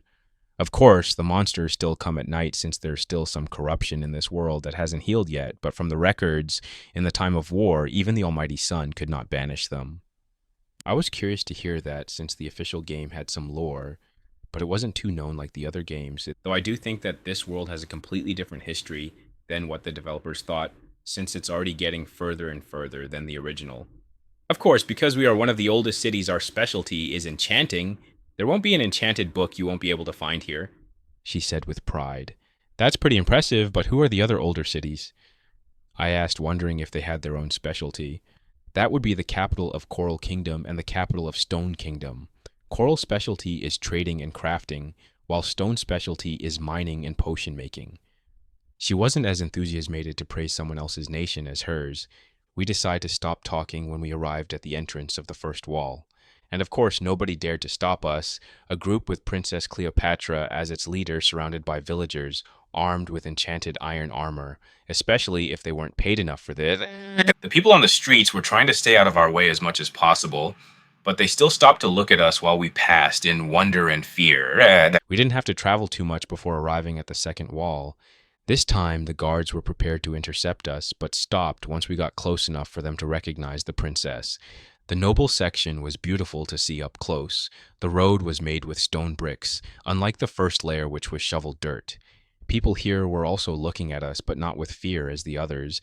They looked more shocked to see someone so important outside, walking on their streets. The view was beautiful until we arrived at the final wall. There, the guards finally stopped us. "Welcome back, Princess Cleopatra. Your father has been eagerly expecting you. Should we check the people that you're brought?" The guard was here to actually greet us, but looks like he also wanted to check on us. I don't know how they'll do it, but I'm sure I'll get in a lot of trouble with how much stuff I have in my inventory. Sad. They're guests of honor, so they shall be treated as such. Now move so I can meet with my father. Yes, Your Highness. The guard bowed and moved out of the way to let us pass. Once we passed the last wall, I finally saw what those big barriers were hiding. Stone statues with horses and villagers' faces, garden with different biomes and plants. The pathway was made with white concrete, which was illuminated by the lampposts besides the road, and all of this led to a huge entrance to the palace. We walked for a few minutes in the huge halfway where we saw more statues and different precious blocks on display until we arrived at one final room. The throne room. There stood an elite group of guards that was equipped with enchanted diamond armor. They all stood guarding besides the tall pillars with a stoic expression but ready to attack at any danger. In the middle of the room stood a huge throne made with gold, diamond, and even emerald blocks. And on top of all that stood a man who wore fancy clothing that was studying us with his eyes. The ruler of this land, Sultan Amun the Enchanter. Heroes, welcome to my palace. Chapter 33, Prophecy. Heroes, welcome to my palace. The Sultan greeted us with a smile while opening his arms. I'm sure you must have been surprised by the sudden invitation to the palace, but when I first heard about the miracle, I was pleasantly shocked, and not only me, but my friend the Pope as well. He was so shocked that he wanted to meet you two as soon as possible. Once he said that, another person came from behind one of the big pillars. He was an old man with a long white beard and a heavily decorated white robe. He looked at us with eyes full of wisdom and peace. It's a good day to meet the person chosen by the system. I've recently had a vision where a calamity shall fall over this world. Hordes of zombies would attack nations all around the world, all of it led by a zombie leader that would not be affected even by the sun, like in the times of the Great War. But do not lose hope. A hero shall arrive to defeat the calamity and save us all. The old man said in a mysterious voice, but this was not what caught my attention. There is a monster lord that will come to this world to wreak havoc, and there will be heroes as well. Classic demon lord and hero story, I whispered to myself. This made me think if I was the chosen hero, and if this was the reason I was summoned to this world. Do you think we are the heroes that would fight against the calamity? Fortunately, Froggy asked the question instead of me. Don't think so, my son. The hero would be out of this world, and from what I understood, it's not here yet. The time should be close to the beginning of the next year. So I wasn't the chosen hero. I don't know if I should feel disappointed or relieved that I won't have to shoulder such a big responsibility. But if I'm not the chosen one, not Froggy, why are we here in the first place? Why did you bring us here then, your holiness? Ow! I heard you two can make miracles and bring back an infected person to life. I want you two to help the hero defeat the enemy, or at least alleviate the casualties of the upcoming horde. This made us both confused. But before we'll help you two grow, we want to see the miracle in person, to the deep chambers. We didn't manage to stay confused for too long before the king introduced us to a new order, which the soldiers were kind enough to follow. They took us by our arms and dragged us to the basement of the palace. What is with this country and them being so forceful with everything? I've just been here for a few days, and I went to an underground prison twice. Is there something that I'm missing? Fortunately, the guards didn't drag us the whole time. Once they understood that we knew how to walk on our own 2 feet, they just let us to walk by ourselves. We walked for a few minutes, where we passed a few cells with villagers that seemed to have lost all hope in their eyes. The further we walked, the weirder it got. At first, it was cells with humans, and then it changed to cells filled with monsters, zombies, skeletons, even a creeper were being kept behind iron bars. Isn't this frowned upon? I asked in worry as we kept walking along the stone hallway. but nobody seemed too eager to answer my question. Finally, we arrived before an iron door at the end of the hallway, where a lever was pulled down which opened it. Inside the room was a zombie villager that stood in an iron cage. The rest of the room was filled with chests, furnaces, and even a brewing station. Is this a resource facility? Yes. This is the room where we try to see if we could change the monsters back to normal or tame them. Unfortunately, nothing gave us good results. Finally responded to my question, and it was the old Pope, which now looked more like a mad scientist than a friendly old man. Now, what do you need to be able to perform the miracle, young souls? We need a weakness potion and a golden apple, Froggy responded. Golden apple, you say? We did try that a few experiments ago, but the subject just died like it ate positions. Are you sure about that? Very much, your holiness. I could make the potion, but I don't have the apple to complete the transformation. We can give you that without a worry. Just do your brewing, witch. The old man said with a trace of spite in his voice. But Froggy either chose to ignore that or didn't hear it since he started to make the potion already. We all watched intensely as he finished the potion, which he quickly gave to me. Let's do a miracle again, traitor. I got the potion while wondering how I got this name again. At this point, I suspected that this world refused to hear my name. But I had a task to do now, so I threw the potion at the zombie villager while Froggy shoved the magical apple in its mouth. The zombie stopped growling at us and started to scream in pain while trying to get out of the cage. We got a similar reaction when we just used the apple last time. Are you sure this is working, witch? This is what we did last time, and it worked. It's the same reaction, and in a few minutes, the green skin should change its color back to normal. The old man narrowed his eyes but chose to observe the transformed. And as promised, after a few minutes of the zombie struggling in pain, we could finally see the change appearing. The skin started getting lighter, which brought the Pope closer to inspect the change. Fascinating! It's working. A miracle is happening in front of us. You have proven yourself. Rejoice and accept our teachings. The old man then quickly turned towards us with his arms open like he just gave us a blessing. Sorry, your holiness, but this is too sudden for us to react. We need some time to decide on what to do. The Pope froze in his place, but then quickly got himself back. Of course, I understand that it's so much to understand in such short notice, so we will leave this room so you two can talk in privacy. A howl of pain was coming from the zombie's cage, mostly alone. He smiled at us and went outside with the guards, leaving me, Froggy, and the transforming villager alone. What is happening here? They are keeping monsters under the palace. They seem to want to control them, and I think some of their experiments involve humans. I said that while starting to wonder what I got myself involved in, which made me more worried. Traitor, calm yourself down. Froggy tried to reason with me. We have to decide now what to do. I think they're more interested in me than you. I think the only reason they brought you here at all is that you're my friend, and that's a weakness that they can exploit. Once he finished saying that, it made me think. Froggy's whole village was destroyed, and I don't think he managed to make a new friend with his new look. That's why the nobles couldn't actually force him anywhere. Now he's here with me as a friend. This was an opportunity that the Sultan had to take advantage of and get a hold of Froggy the witch. This made me more relieved since I would be kept safe for leverage against the witch, but it also made me very angry since I'm being used as blackmail against my savior and friend. What should we do then? I don't think they'll let me get out easily if I tell them that I'm not interested, and even if I accept their offer, when the hero will come for sure, they won't let me go on a journey with the Chosen One. That's true, we have to gather more information since we are not sure what is really happening. Why is the Pope so interested in me? Is the prophecy true? And what are they even trying to teach us? So we will have to accept their offer and look for an opportunity to escape from here. And even if we manage to escape, we'll most likely have to leave the whole country. I tried to summarize the plan. Exactly so. By the way, I'll call you traitor from now on since it's not a good idea for them to know your real name. You're not the only one that calls me that. I sighed in exasperation. What do you... Froggy was interrupted by the heavy knock on the iron door. Have you two decided yet?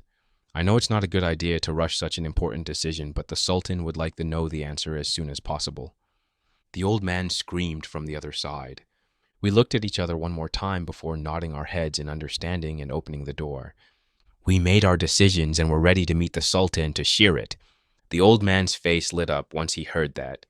He then proceeds to quickly guide us back to the throne room where the Sultan greets us again. I'm blessed to have such heroes in my kingdom. Are you two also willing to pick up the mantle of saviors for this world? Yes, Sultan. We decided to join the training program. I'm glad to hear that. You two shall start as soon as possible. Do you have any requests? I then raised my hand to get Sultan's attention. I would like to have access to the palace library if possible. The Sultan didn't look too happy to talk with me, which furthered the theory that I'm only here as a liability for my friend. I guess we could arrange that. The Sultan finally agreed after some thinking. I thank you for your generosity, Almighty Sultan. This was a perfect opportunity to gather more information about our surroundings. With this, I could start to plan my actual revenge for imprisoning me and Froggy. And maybe there's a chance that I would actually find some information about my main goal, a way to get back home. Not long after we gave our response, they decided to lead us to our own rooms, where we could stay for the rest of our staying.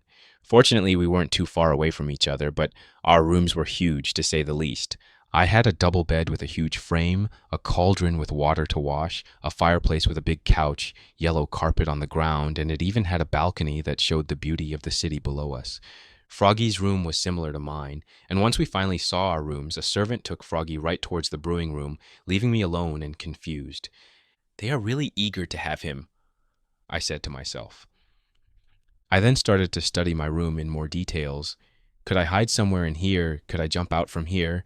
And after a few minutes of searching, I found out that we are on the 3rd floor, with guards constantly patrolling under us. On the walls there were archers, and I don't think there was something hidden there. Looks like we can't escape through here. Let's go to the library then.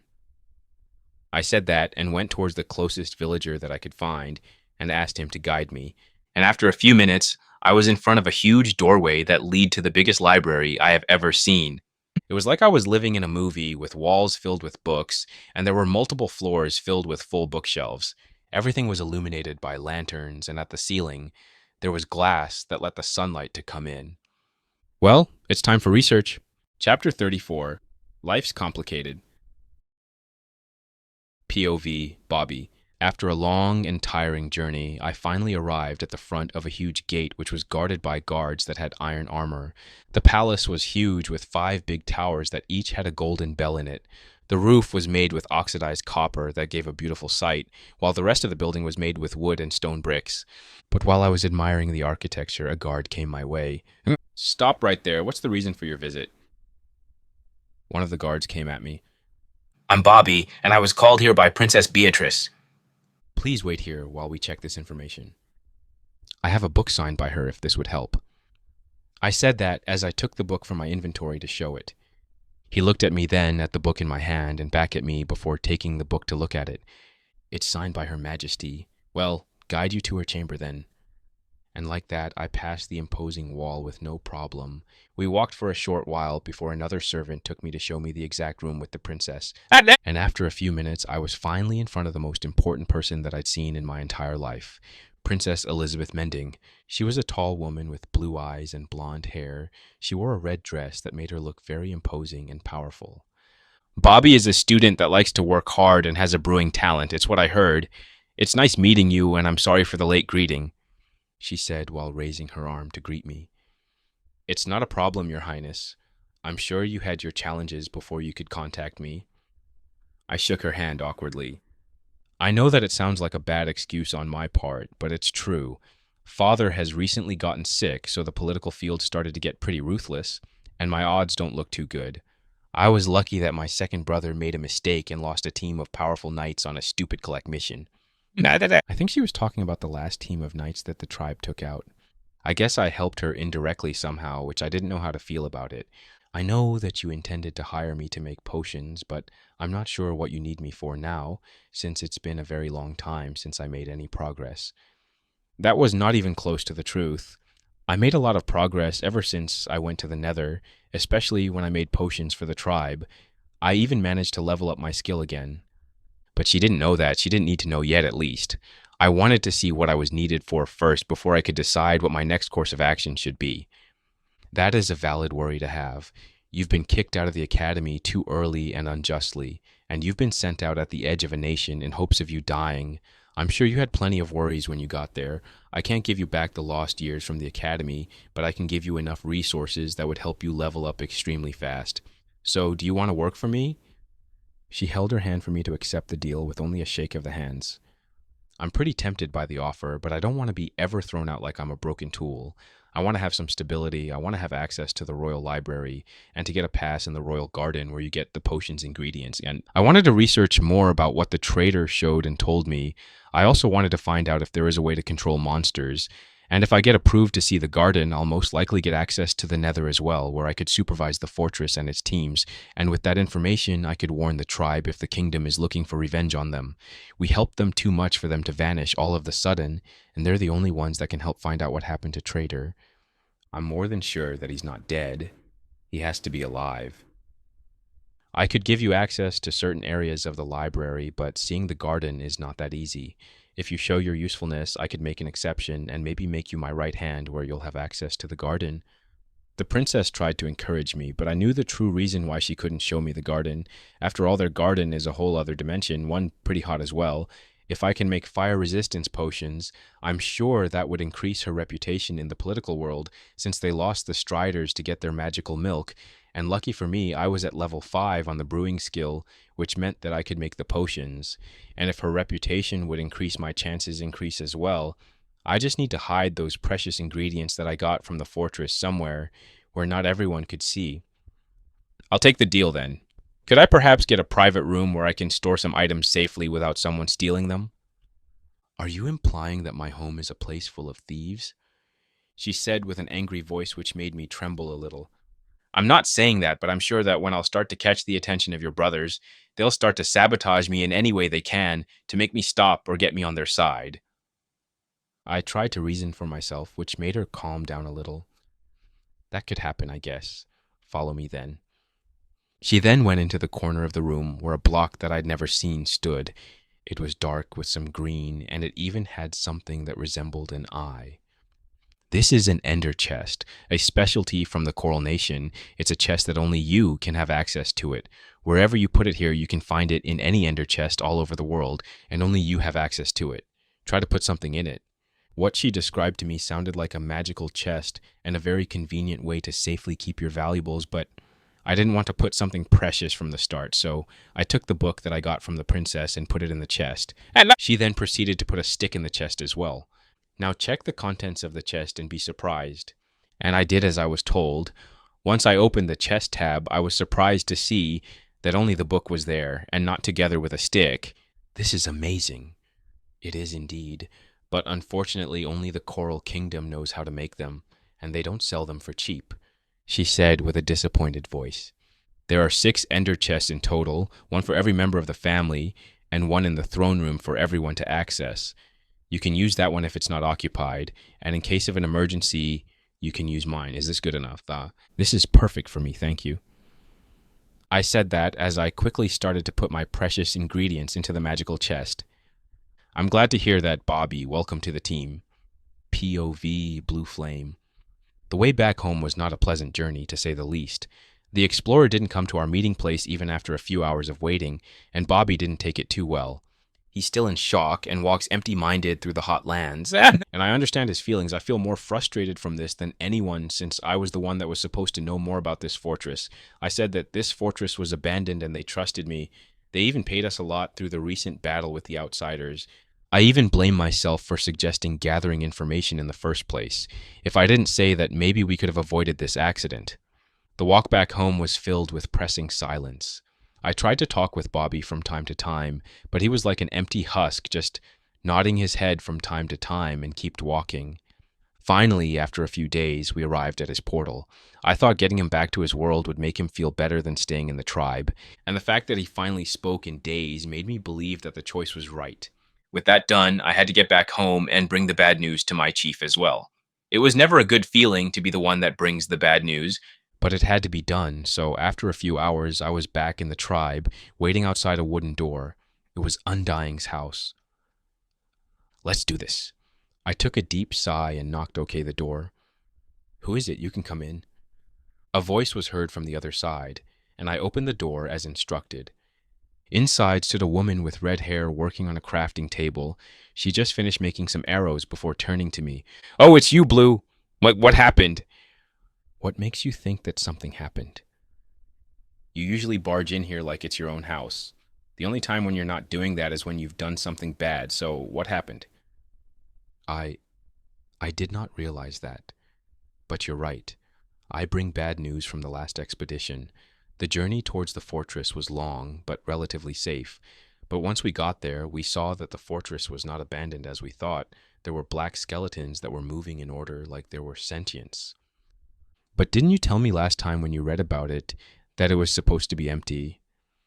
"Yes, I did, but it wasn't like that once we got there." "Weird, so that's the bad news? They feel like we scammed them?" she said with a disappointed sigh, which I completely understood. If that would have been the case, that would have severely damaged our relationship with them, and we would lose the connection to a world filled with resources that we can't get. If only it was that simple. Unfortunately not. We decided to explore the fortress and gather some information about what happened and found some treasures. We got too greedy and went too deep, and they found us. She froze when I said that, but keep listening. We tried to run, but it was too late. So the explorer decides to distract them while we snuck out with an invisible potion. We managed to do that with his help, but I think he died while taking out the one controlling the monsters. Once I finished telling her what happened, she took a deep breath. "You did what? What was the point of trading your life for some stupid treasure? Not only we lied to them about the fortress, they also lost life there.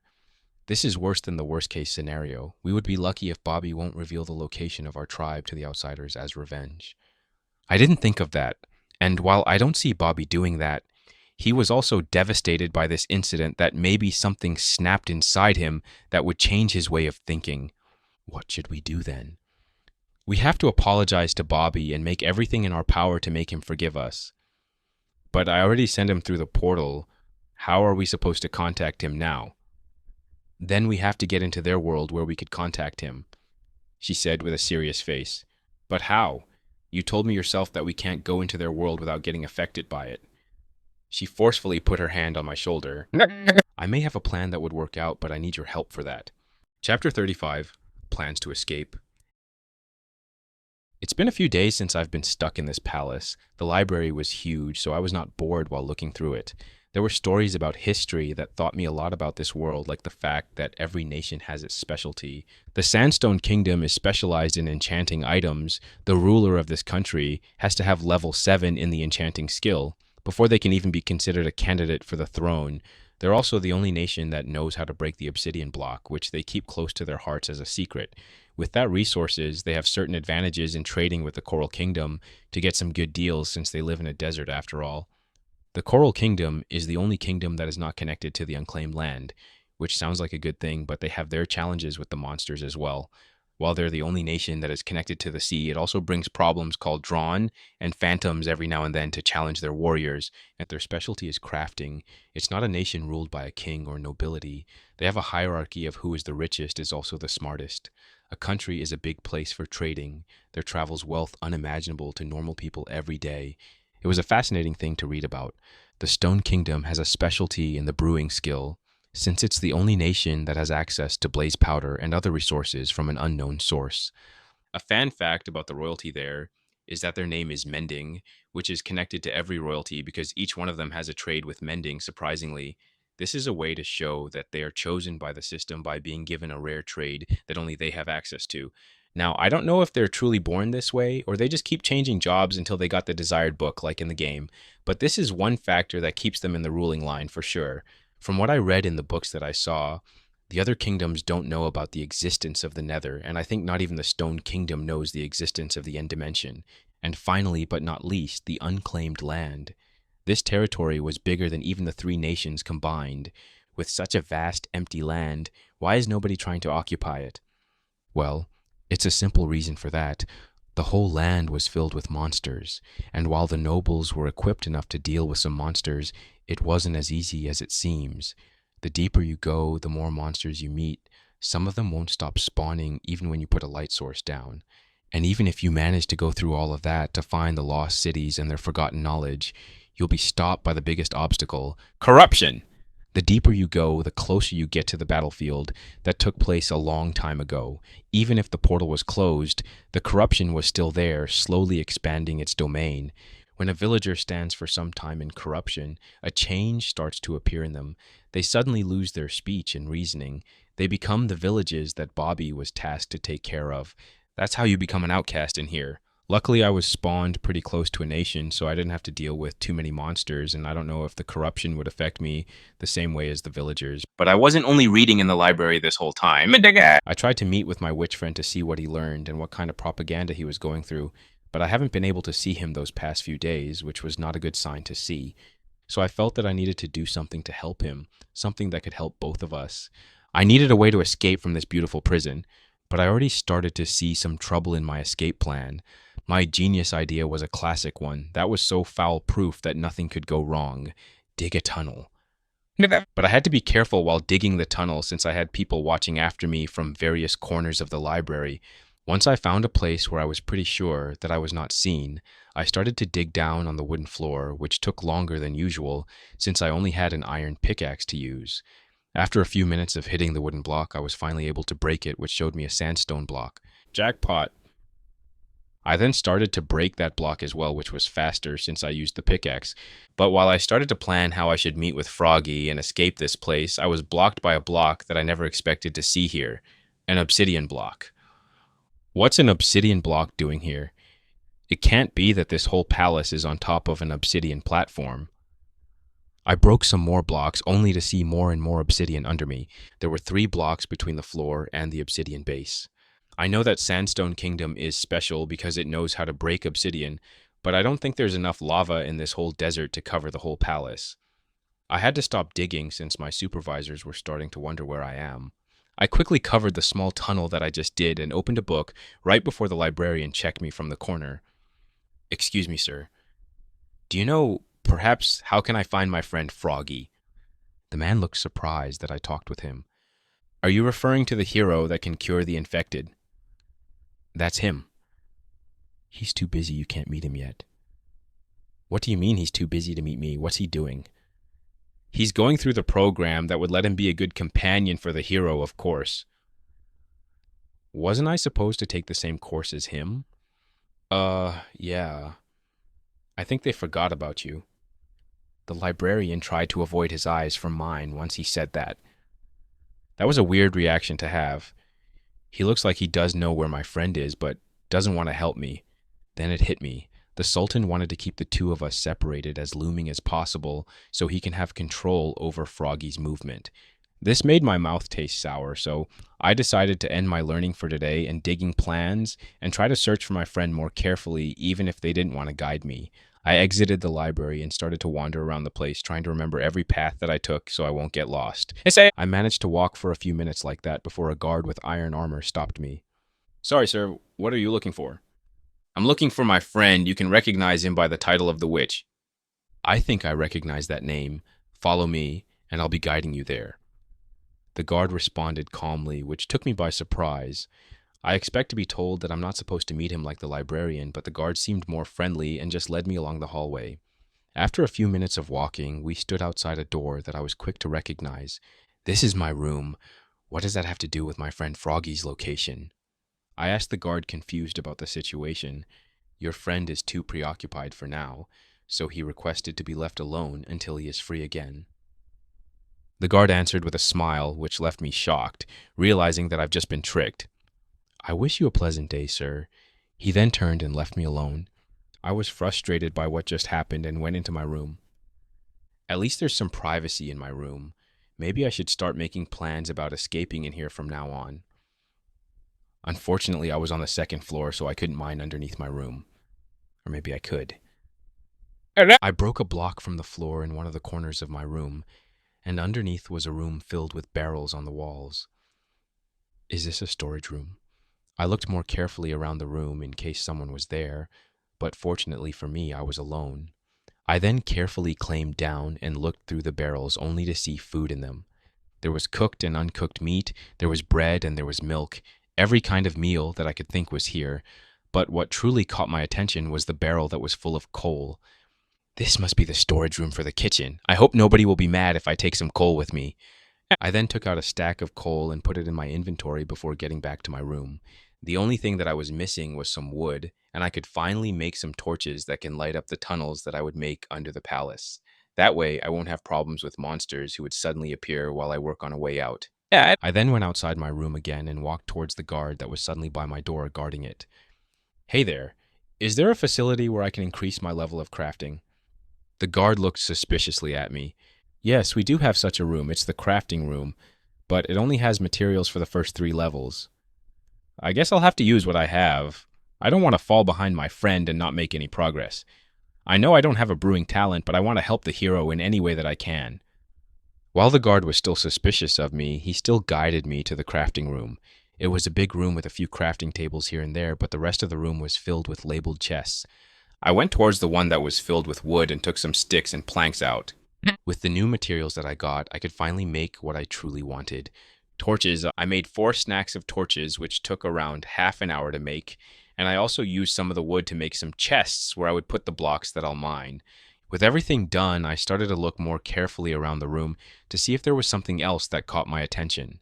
There were chests filled with wood, some with stone and cobblestone, and the rest with wheat. This is truly for the first 3 levels of the crafting skill. Once you get to level 4, there is no iron that can help you get to the next level faster. I took a bit more wood with me and some wheat. I kept the wood in my inventory while I used the wheat to craft some bread. If I was stuck here, why shouldn't I profit from the free stuff and increase my levels, even if it is only by a small percentage? So for the next few hours, I was crafting bread, which was a weird concept as always. I even put some bread in the furnace to bake while I was working, so by the end of my grinding session, I had enough bread that I could take with me on my escape, so I won't keep eating the golden carrots. With everything that I needed in my inventory, I went towards my room with the guard right behind me, but once I got in my room, he stopped right at the door without taking a step closer. Time to see how much I can dig. I then took out my pickaxe. Chapter 36. We finally meet. POV Froggy. I was taken into a room by this librarian almost with force. The room was one that I would dream about from time to time.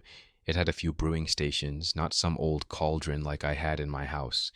There were chests full of ingredients for making potions, but not for all the potions. Nobody knows all the potions besides the Stone Kingdom, and they're not too willing to share it with the other nations. But this isn't a problem for me. Ever since I've become a witch, my head was filled with information about every potion possible and what every potion does. That's why I knew that Trader's curing method would work. My head is in a mist with all the information that I have, so I have to concentrate on the specific thing so I could remember what I want. This may sound like an awesome ability to have.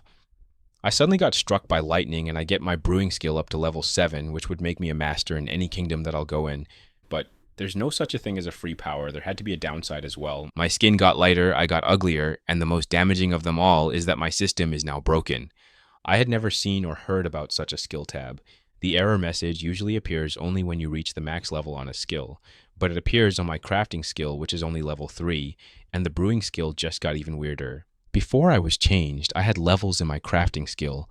Like any regular villager, I was one of the few people that managed to get to level 4, which was a rare sight to see in such a small village.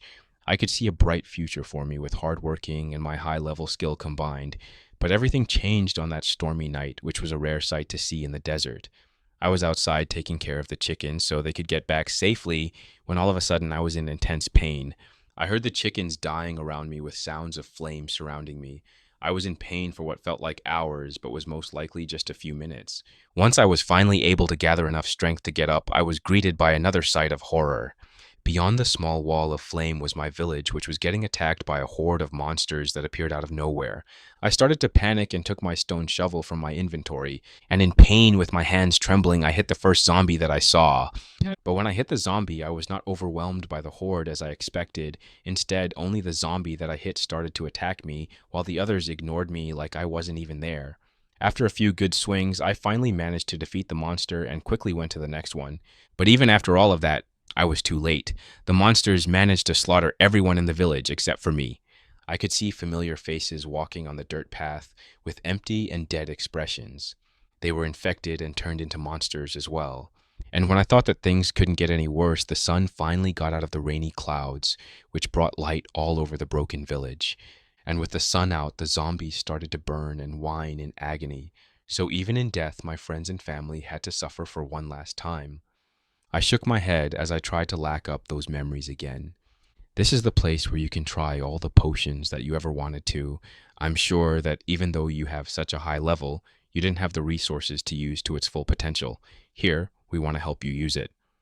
The librarian smiled at me like he was doing me a huge favor with this, but I'm more than sure that they'll take the potions that I make as soon as I finish them. But even if I knew that, I couldn't complain to his face since I was a detained honor guest. I'm thankful for such an opportunity, and I'm sure to use it fully. I responded with a smile which seems to satisfy the librarian. I'll be here to answer any questions that you have with recipes and with resources. You don't need to feel restrained. I smiled at that, and for the next few hours, I was as clueless as possible about some of the recipes that I already knew. But after everything was over and he stashed the potions in a chest, I decided to go and meet with Trader to see how's he doing. But once I got to his room, I was surprised to see it empty. I then asked a guard that stood there, "Sorry to bother you, but do you know by any chance where my friend could be?" The guard looked surprised to see me. Sir Witch, your friend is at the library studying right now, I believe. That would make sense. He did request access to the library so he could gather some more information. This is a pretty good idea to request since the palace must have a vast library of knowledge of all sorts of things. He is probably looking for a way to get us out of here. Maybe I should visit him to see how's he doing. I'm glad that he's doing so well. Where's the library, by the way? The guard started to look more uncomfortable when I said that. Your friend said that he didn't want to meet with you now, sir. He said that he wanted some privacy for a while. That was a weird response. I'm more than sure that Trader doesn't want to isolate himself from me without a reason, which leaves out the only other option, which is to separate the two of us as long as possible. I wanted to insist on finding out the location of the library at least, but the guard's lips were pretty sealed on that matter, so I had to give up for now. I decided to just stay in my room until he'll come back to his room or look for me as well. But after a few hours of waiting, I was starting to get tired, so I decided to go to sleep. The next day, I was served a meal and then brought back into the brewing room where I made more potions. And the librarian tried to teach me my job, which he did a very bad job. It kept going like that for a few days when I tried to meet with Trader, but he was too busy in the library or was increasing his level of crafting skill. I tried to be more forceful with the guards and the servants, but that only ended up with me changing my rooms so I won't bother them so often. But after a few days of this going on and off, I got mad and decided to lock myself in a room, and I told them that I won't get out until I will meet with my friend Trader. I felt like a child that throws a tantrum to his parents that he didn't get the gift he wanted on his birthday. They tried to reason with me with empty promises, but I stood my ground. I didn't want to be manipulated anymore. And after a few hours, I heard a knock on the door. I told you already, I won't come out until I can meet with my friend. Well, congratulations. You managed to convince them. They finally let me meet you. I was presently surprised to hear Trader's voice, so I quickly broke the blocks that held the door. How was your reading time? I heard you got tired of me and didn't want to be bothered while you studied. I said that with a big smile on my face. I was too busy studying? What about you? I was told you were too busy with the training to meet me. He came into the room and closed the door behind him, right as someone else tried to come in, and he managed to block the door with 2 blocks at unbelievable speed. What are they making you do in that training course anyway? Just potions. They're trying to teach me how to brew potions from scratch, like, I haven't been doing this for the past few years. I already know all the potions recipes ever since I've become a witch. And the last gift you gave me, it's more expensive than everything they have in that room. I mean, do you know how hard it is to get a pufferfish in this desert? They don't even have a recipe for that. They have an incomplete manual for brewing potions, which doesn't surprise me since the Stone Kingdom has a monopoly on that information. You seem to have that pent up for a long time. Are you feeling better now? I just sighed when he said that. You have no idea how much better I feel. I had to look dumb to that librarian so he wouldn't get too suspicious of me. How did your studying go? Managed to find a way out yet? Once I mentioned that, he started to look more uncomfortable, which wasn't a good sign to see. Let's say that I didn't waste time and tried to find a way where we could escape. And the best thing that I came up with was a tunnel that would get us out. A tunnel that would take us ages to get out. That would be a problem if it was a normal person doing it, but Here's another secret about me. He then proceeded to take out an iron pickaxe and hit the stone floor. But what truly surprised me was that after 5 hits, the sandstone block broke, which is impossible since I'm more than sure that the pickaxe wasn't enchanted. How did you break the block so fast? It should take way more than this to break it normally. That's one of my secrets. I can break blocks faster than the average person, and I can also place blocks almost instantly. He then covered the hole with the same block that he took in an instant, which again is a surprise since it would take around 2 seconds to place a block normally. How did you do that? That's a little secret of mine for now. What I wanted to tell you is that even if I can break the normal blocks fast, I can't break obsidian with this pickaxe. Why would you need to break obsidian in the first place? He didn't respond to my question, but instead, he started to make a hole in the ground again. I looked confused at what he was doing, and when I wanted to ask what he was doing, he finally responded. You can see it yourself. He pointed at the obsidian under his feet, which surprised me. What's that obsidian doing there? I don't know, but it's under the whole palace for sure. How did they find so much obsidian? I thought it was a rare block and very hard to break. I'm as confused as you, my friend. For the past few days, I've been digging tunnels in hopes to find an exit, but it's too hard to do it without barking at someone's floor accidentally. I can see the problem as well. So what's the plan then? I don't have that much of a plan, so for now I'll keep digging until I'll find a way out for us. I didn't like the sound of that plan, but I guess it's better than nothing. We had to stop our secret meeting there since the servants and the guards started to break the door with the barricade. We have to stop here for now. I'll dig a tunnel to your room and we can talk more often then, Trader said, which I was quick to agree with. He closed the hole he just made and the guards finally managed to break the door. Dear hero, please don't scare us like that.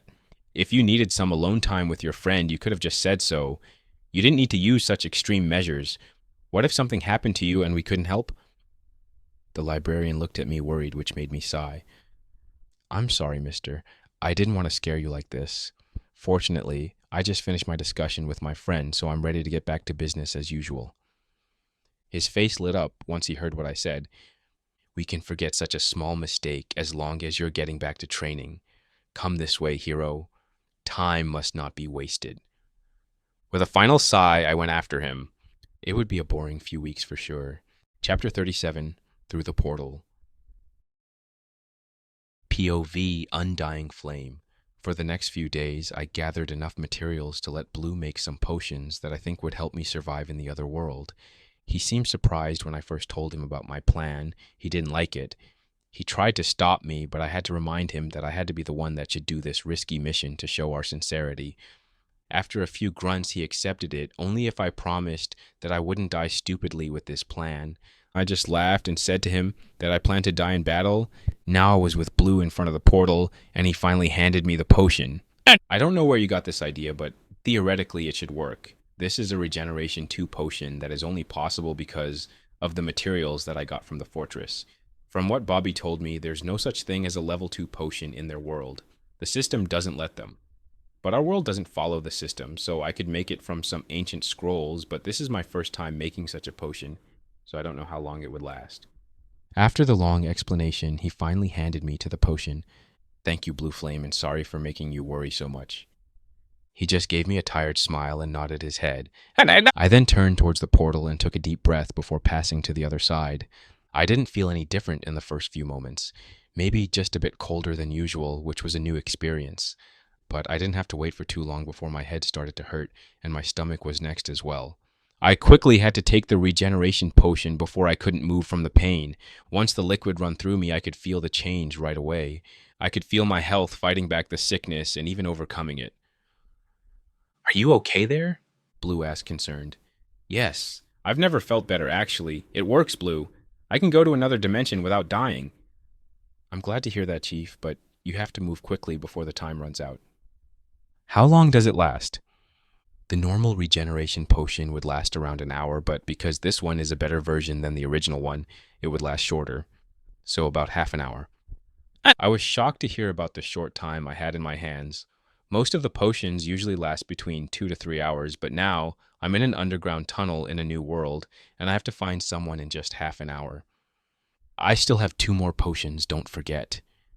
He then carefully passed me the bottles through the portal, which I quickly took. Good luck out there, Chief, and don't die. I nodded and started to climb the ladders.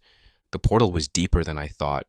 The black stone turned gray, and finally I was in another long and cramped tunnel. I continued walking until I arrived at a huge room filled with chests and a lot of other entrances to different tunnels. I curiously looked around, but the tunnels seemed like they were spreading endlessly. Is this how they mined for iron?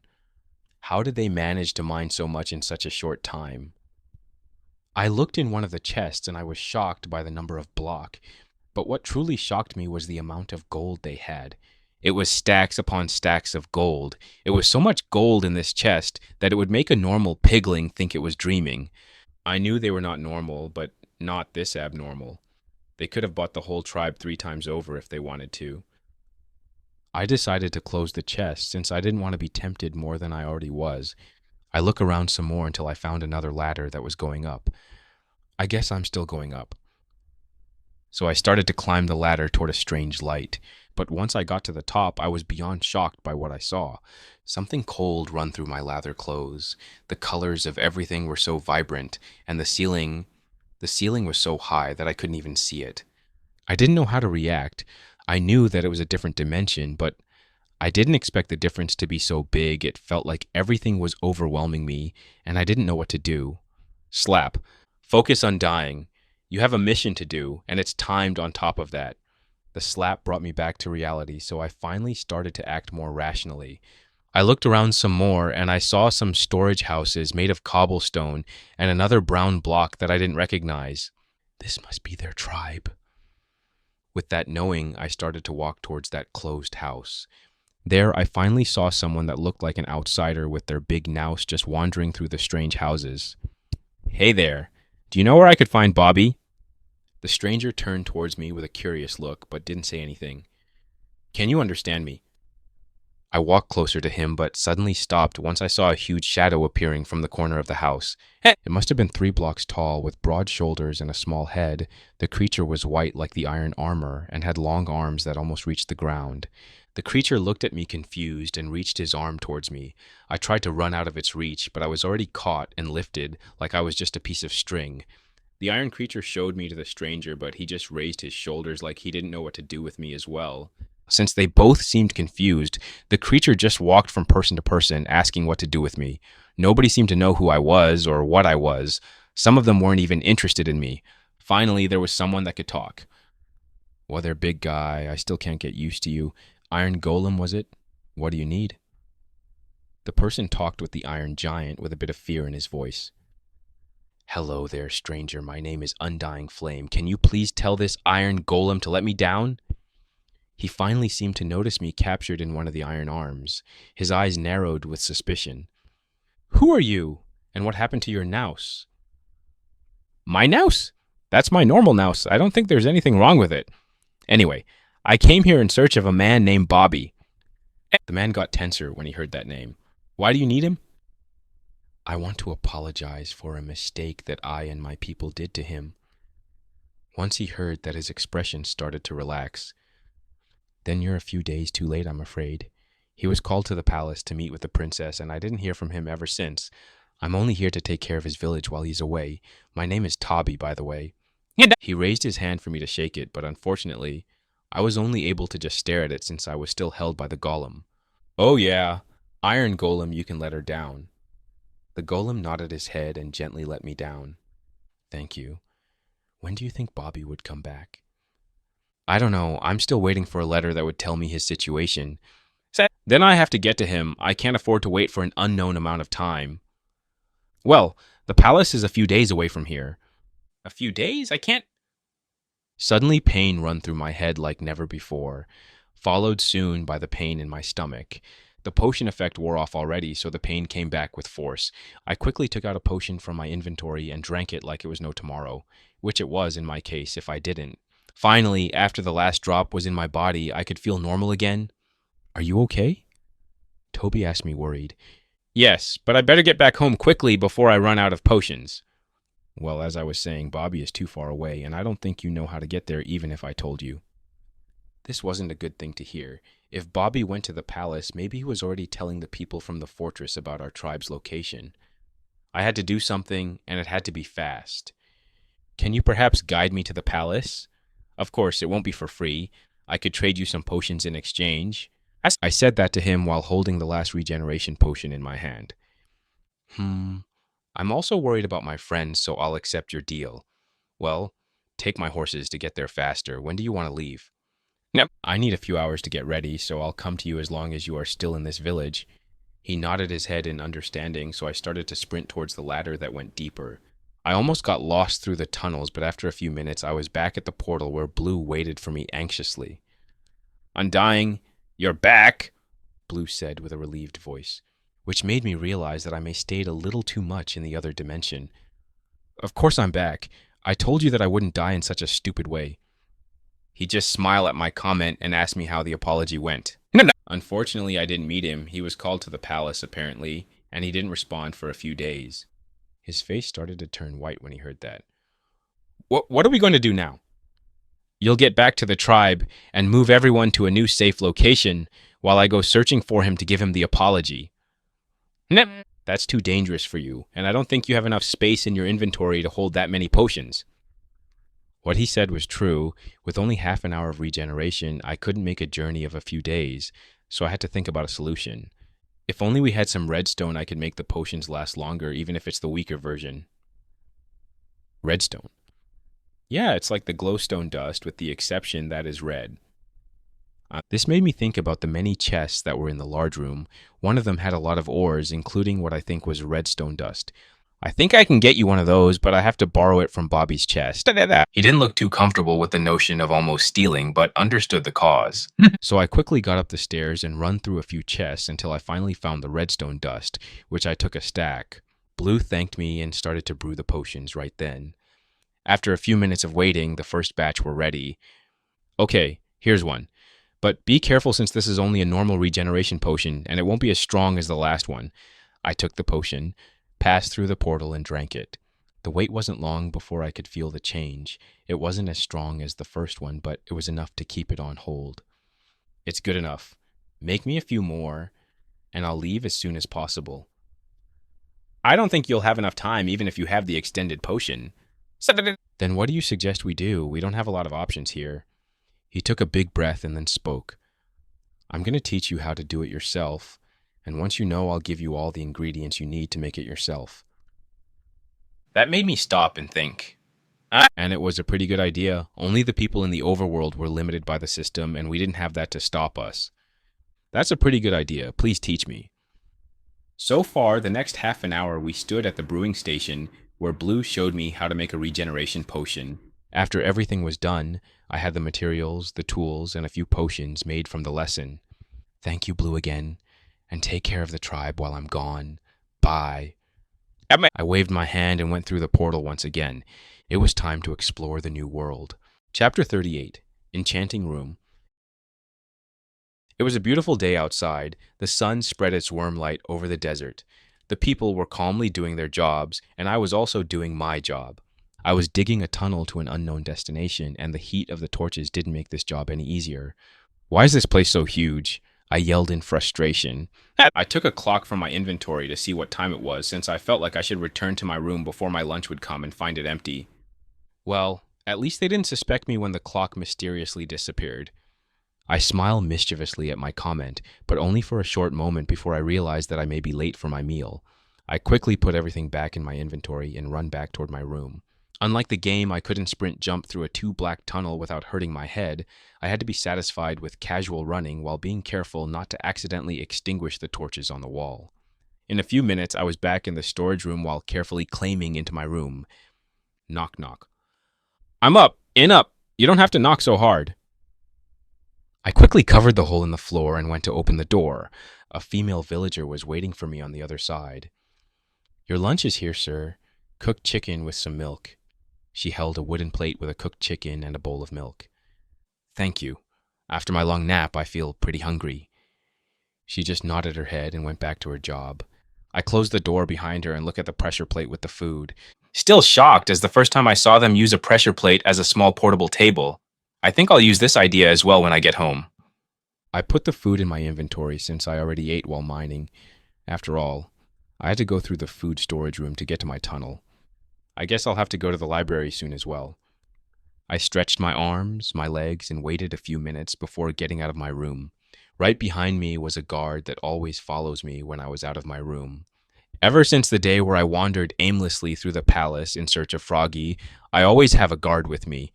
The only place I had some privacy was in my room, where I only stayed at night and at noon, the time I'm supposed to sleep. Finally, I arrived at the library where the guard stood at the entrance with the other guards, while I got inside the huge room. I walked for a bit more before the second supervisor came to greet me, the librarian. Hello there, trader, excited for another day to study. I just can't get enough of it, Clay. This place is too beautiful and rich in knowledge to not use it. I responded with a smile. Clay was happy to hear that and went back to his desk. It was a normal day for him after all, and since I didn't do too much in the library besides reading, he didn't need to be preoccupied with spying on me, and after all, he was a person that liked to read books above doing anything else. I started to browse through the shelves full of books. History of the Sandstone Kingdom, The Great Wall of the Undead, thousands upon thousands. Those wore some interesting titles, some of which I read, while others I just browsed through. I finally stopped at one of the books with an interesting tile, Level 1 Enchanting. Oh, I didn't expect to see this book open to the public. I took it off the shelf and went with my fingers through it. Inside were different pages with the unknown language, but at the top of the page was the name of the enchantment, which greatly helped. It was an interesting book, and it even had some observations besides each of the enchantments. How long the text should be, how tall the letters or short must be. I took the book to the nearest table, and with paper and a pen, I started to write down some of the enchantment's diagrams. After a few hours of trial and error, I had 3 enchantments in my hand: Efficiency, Unbreaking, Fortune. Of course, each and every one of them was at level 1, but it would greatly improve my mining speed, even if I felt that it would be wasted on a stone pickaxe. If only I could find the ore storage area, then I could make another iron pickaxe, and I wouldn't feel so stingy with the current one. It's almost broken as well. I talked with myself in frustration, but with a quick shake of my head, I threw those thoughts to the side and went to the librarian who was deep into his book. I'm sorry to bother you, Mr. Clay, but is there an enchantment room that I could use? Clay looked up from his book with dissatisfaction. An enchantment room? Why would you need such a thing? I have the enchantment skill, and I think it would help me greatly if I could increase it. The villager raised an eyebrow in surprise. We do have such a room, but I don't think you'll be allowed in it since it's only for the royal family or special guests to use. Aren't I also a special guest? The librarian's eyes narrowed at my statement. You are a special guest for the palace, but I don't think you'll be allowed to use it right now. Maybe if you get permission from one of the royal members, this would change. And how can I have a meeting with one of them? That's for you to figure out. He said that, and then went back to his book while trying to ignore any more attempts to question him more. With a sigh, I decided to end my visiting time at the library for today. I took the papers for each enchantment with me and went outside the library. As I was preparing to get to my room, a voice that I didn't recognize called me. Traitor! One of the great heroes that came up with the idea of curing the infected. How do you like your sitting? I hope nobody was rude to you in here. The person that called for me was a young man with a white robe that had some golden patterns on it. I didn't have any problems in here, a great prince. Every servant was very polite with me all the time. The boy smiles with satisfaction at my statement. I don't think we've met. How did you know that I was the prince? I do recognize that we've never met, but the respect the servants show towards you shows your high status. The prince looked around the hallway more carefully to see that the servants and the guards were bowing or half bowing toward him. That is true what you say. I didn't think about that. Traitor, I've come with an offer for you. The young man suddenly changed the subject. My father seemed to take great interest in your friend Froggy while choosing to ignore you. Can you guess why? The young man looked curious about my reaction. I'm afraid I don't know what the great ruler thinks, so I can't make a judgment. Of course, I knew why he would choose Froggy instead of me. Froggy was already a high-level witch while I was an unknown bump. I bet he wants to waste as few resources on me as possible. My response didn't seem to please the prince. What a shame. I thought you were smarter than this. I'm in a good mood today, so tell me, is there anything you desire to make your stay more comfortable? I looked for an opportunity to enchant some stuff, but I didn't think I would get it so soon. If I don't have to hold back, can I get access to the enchantment room? This took the prince by surprise. I didn't expect you to have the enchantment skill. Of course I do. I can even show you my work. I took a page from my inventory and showed it to him. He carefully took the page and started to look at it. I think you've recently got this skill if I'm not mistaken. Yes, how could you tell? I can see the ambition through those writings, but there are some small mistakes here and there. The enchantment table won't even take this page. That surprised me since I thought I copied it pretty correctly after all. You don't have to be ashamed about your work. The important thing is that you want to improve yourself.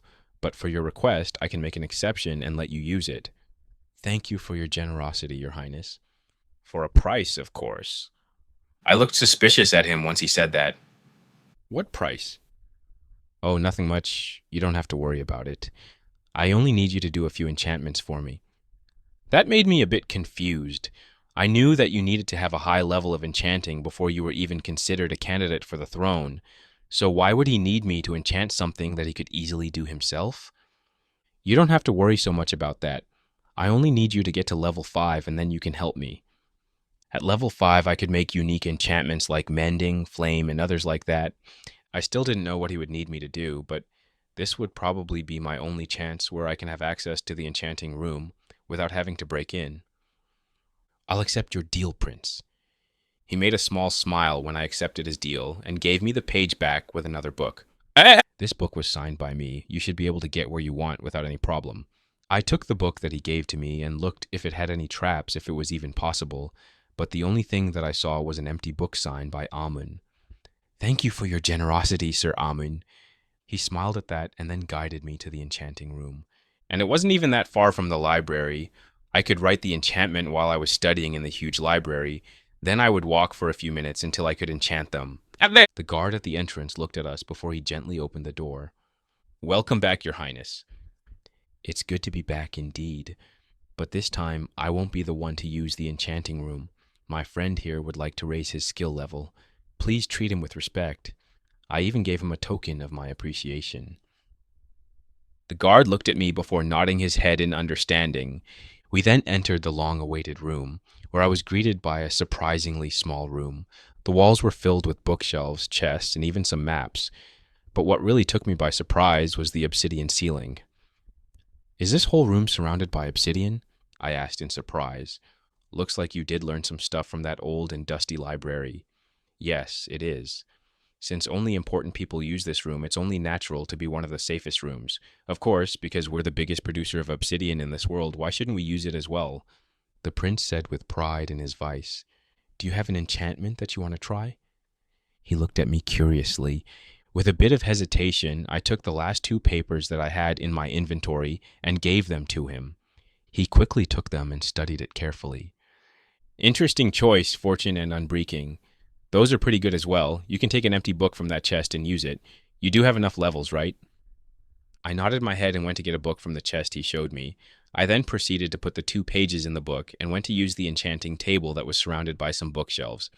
You can take the lapis from the barrel in the ground.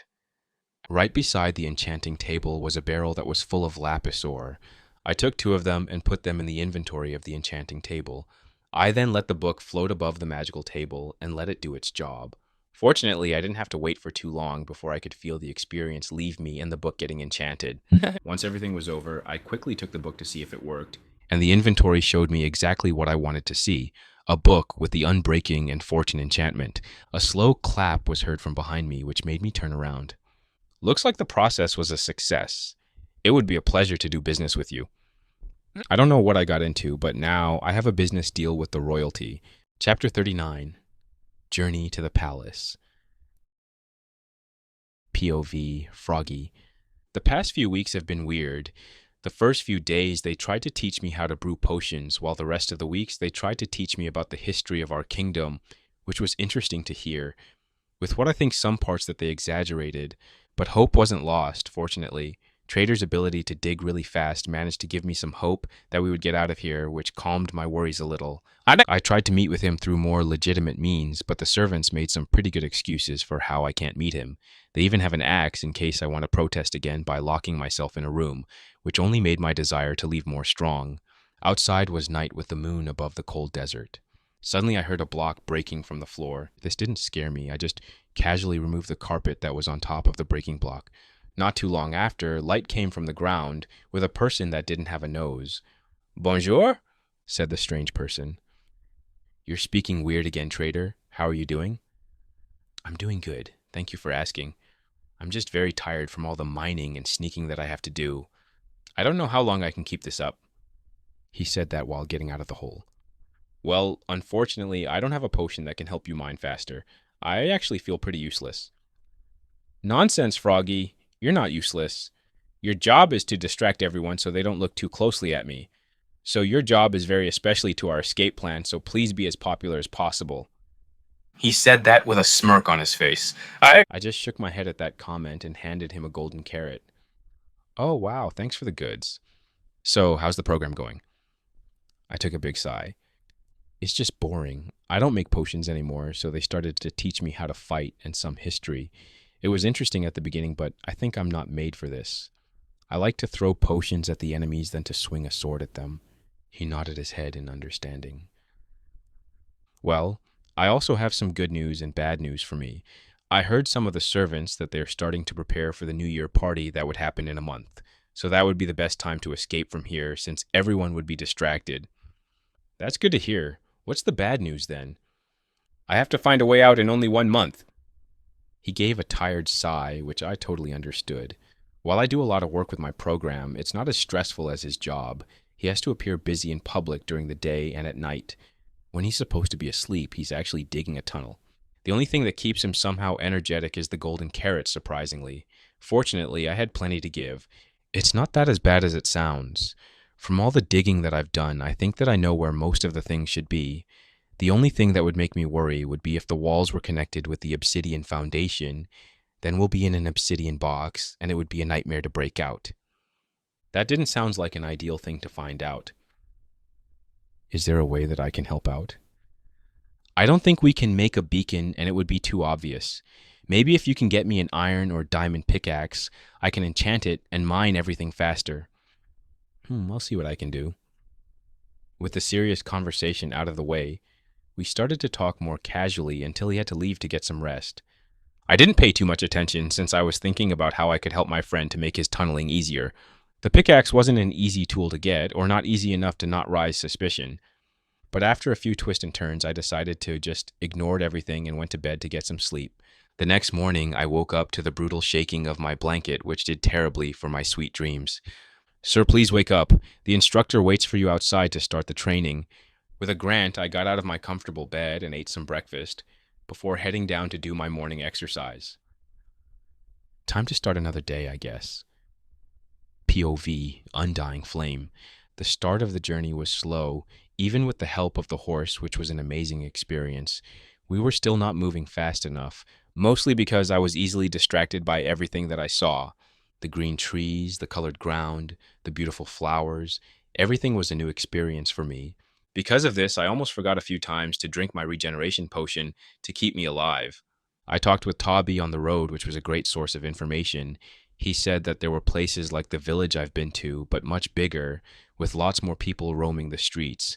But there wasn't such a thing as an iron golem, since this was surprisingly only in this village specifically. That took me by surprise, since an intimidating guard like that would be pretty useful in any situation to have. I didn't tell him about my place or why I want to meet with Bobby specifically. Fortunately, he seemed satisfied enough to know that I want to apologize to him, even though he doesn't know why, which I was very grateful for. Finally, we stopped our horses to make our camp for tonight since it started to get dark. We'll camp here tonight, and tomorrow afternoon we should arrive at the palace. I nodded in understanding and started to put the fence around our small camp. While I didn't see many mobs from my dimension, I did see some interesting monsters in the distance. Some were green. There was the occasional skeleton and even a four-legged creature that seems to greatly discomfort my guide. With everything done, we stayed at the worm campfire, which brought me some comfort. It reminded me of home, even if the heat was not even a little bit comparable. So, how long have you known Bobby? He asked an unexpected question. Not too long. I only had the chance to meet with him recently when he was with his friend. The two of them helped us greatly with our recent conflict. But unfortunately, we couldn't repay them as much as they helped us. We actually did the opposite. We had incomplete information about a certain location, which ended up with his friend's death.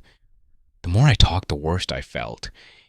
That's why I want to meet with him as soon as possible so I can apologize for our mistakes. This seems to put Toby thinking, as he didn't seem too eager to continue the conversation. At least he didn't resent me, which I greatly appreciate. We stayed a few more minutes in silence before I said that I'll be the first one to sleep while he stays for the night shift. He nodded his head in understanding and wished me a good night. I was suddenly awake by the noise of a shield blocking an arrow. I quickly got up and assisted the situation. We were surrounded by a small horde of monsters. The green ones were stopped by the fence, but the skeletons were still able to shoot arrows at us. I quickly got up and equipped my shield to help in the fight. Arrows were coming towards us. Lucky they didn't manage to hit us, since everyone was so cramped that it was hard to aim at us. And while we were being attacked, we weren't necessarily in danger. We only had to take out our swords and slash at the fence area to kill them. After a few intense minutes of fighting, we could finally see the hope at the end of the tunnel. The archers were killed first, and the rest of the zombies couldn't damage us. I think we can finish this fight pretty soon, Toby happily announced, which suddenly made me worry. And as I feared, something we didn't expect occurred. Another green monster joined the small horde, but this one was shorter. This one was much different than the others. It's a creeper! Get away from it! Toby said with a panicked voice. The creeper started to inflate itself, and right before it was about to explode, an Enderman appeared out of nowhere and punched the creeper in the face. The knockback was powerful enough to push the creeper away from the fence. Then a powerful explosion was heard and a new hole was created in the ground, but it didn't affect the fence. Both of us were shocked about what we just witnessed, and before we could get the chance to recover, the Enderman teleported in front of us and started to scream at us. My heart stopped, expecting a powerful blow at any second, but after the tall monster finished its scream, it stood back up, looked around, and then teleported away. For the next few minutes, there were no sounds with the exception of the small horde of zombies. Did the Enderman help us? I think so. After we decided we won't be surprised attacked by the helpful monster, we got back to finishing the last zombies that were screaming at the fence. Finally, after everything was done, the sun came out bringing the corpses on the ground, leaving the battlefield empty. Do monsters help you in this world? What do you mean in our world? But no, this is the first time I've seen something like this. The monster just pushed away the creeper so it won't destroy our fence and then screamed at us but chose not to attack us. We both took a deep breath and decided to take a break before leaving again. Luckily, while the horses got scared by the surprise, they didn't manage to break the lead. After an hour of resting and eating, we got back on the horses and went straight towards the palace. The rest of the day was uneventful. We passed by trees and sometimes some wild animals before finally arriving at the first site of civilization. Toby called it a city. It was a huge gathering of houses, and it was even bigger than the bastions of those brutes. Everything was surrounded by powerful walls, and guards were constantly on them. Inside, there were some strange houses that were squeezed together, only leaving space for the road, which was filled with people. This place is amazing. How many people are there? The city? It should be a few tens of thousands. The city is indeed amazing, and how everything works inside, it's so different that it feels like a different world. But we won't go in there. Or at least not yet. What do you mean? The palace is not here. This city only grew because it was close to the palace. Follow me. We then galloped for a few more hours before arriving at another amazing structure. It was like nothing I'd ever seen before. It had tall towers, it had large walls, and it was imposing. And I couldn't even begin to imagine how many resources it would take to build something like this. And I don't even want to think about how many people are needed to run this place. We soon arrived at the gate where some imposing guards came towards us. Were you invited by someone to come here? The guard looked at Toby while asking the question. Yes, I was invited by my friend called Bobby. You can send a message to him that his friend Toby has arrived. The guard looked suspiciously at us before sending someone to check on the information. I got closer to Toby and whispered to him, I thought you didn't get any letters from Bobby. So how did you get invited? I didn't get any letter that invites me, but they don't need to know that. Once Bobby hears that we're here for him, he'll lie for us to be able to get in. He whispered back. I needed an understanding, and also was impressed by his cleverness. After about an hour waiting, the guard finally came back, saying that we were allowed to get in. With that permission, we passed the imposing walls. It was time to apologize for my mistake. I hope Bobby will be willing to forgive us. Chapter 40. Possible Danger. It was a normal day for me. I've been to the library, where I copied as many enchants as possible, and after I felt tired from all of that, I then would go to the enchanting room, where I'll try to get them enchanted. Some of them were accepted, while others didn't get any reaction from the enchanting table. It was very frustrating at that time, since it didn't show me what was wrong, nor did I have someone that could teach me what I did wrong. At least I made improvements with my enchanting skill, and I also decided to enchant only the paper, even if it was a temporary thing. I didn't want to give those guys more materials than necessary, even though they could have done this job a lot better and faster than me, and with this method, I didn't occupy too much inventory, which I'm sure they appreciated. I don't think level 1 enchantments are that popular around here. I did find out that after a week passed, the enchanted paper would turn back to a normal empty sheet, even if it was in a chest, which took me by surprise. Unfortunately, I can't keep doing this kind of enchantment since I can put only 2 enchantments on a piece of paper, but my skill tab didn't look too bad. Finally, I'm level 3 in enchanting.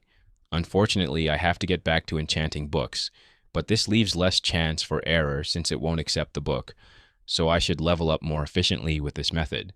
The progress brought a smile to my face. It felt nice to see your skills improving, especially if you could visually see it like in a game, even though I was technically in one. But the fan part of the day is over. Now it's time for the not-so-fun part, but still a necessary one.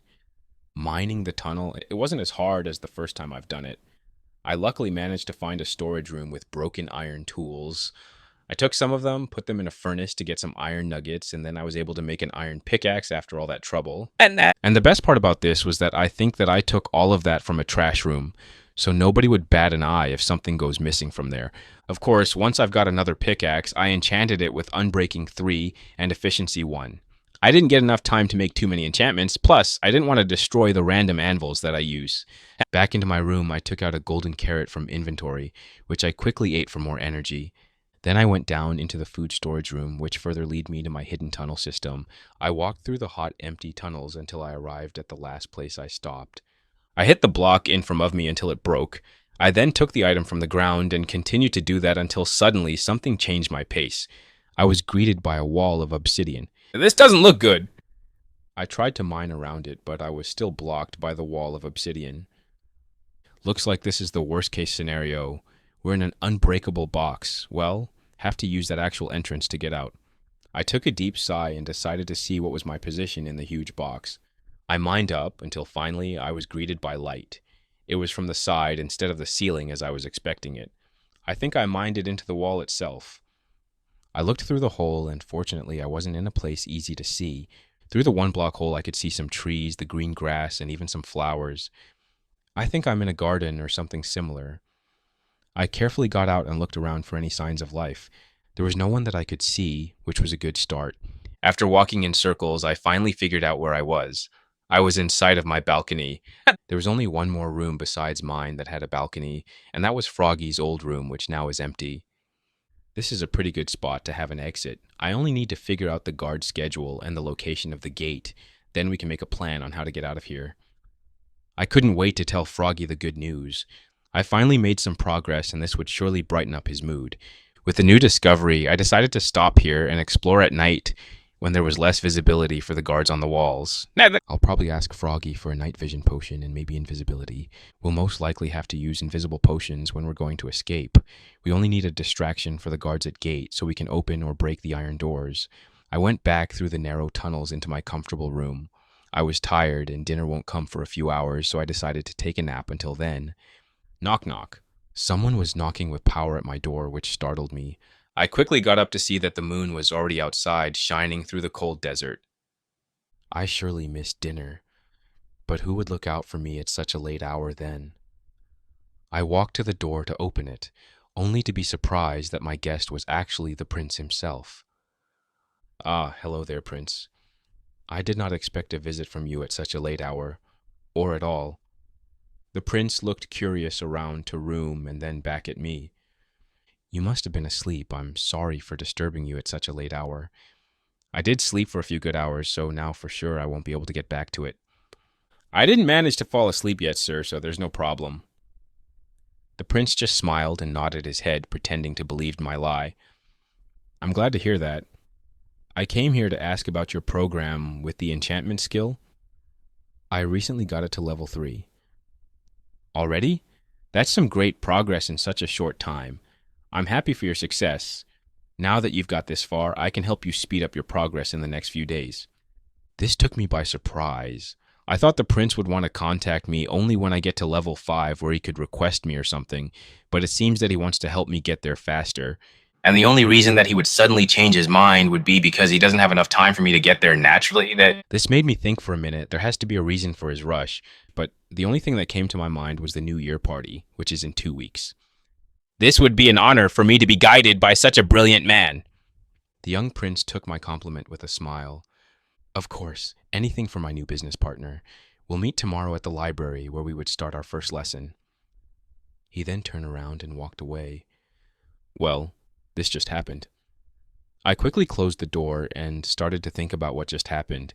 The reason that he wants me to level up as soon as possible is because I need to do something for him that he can't do or is not allowed to do.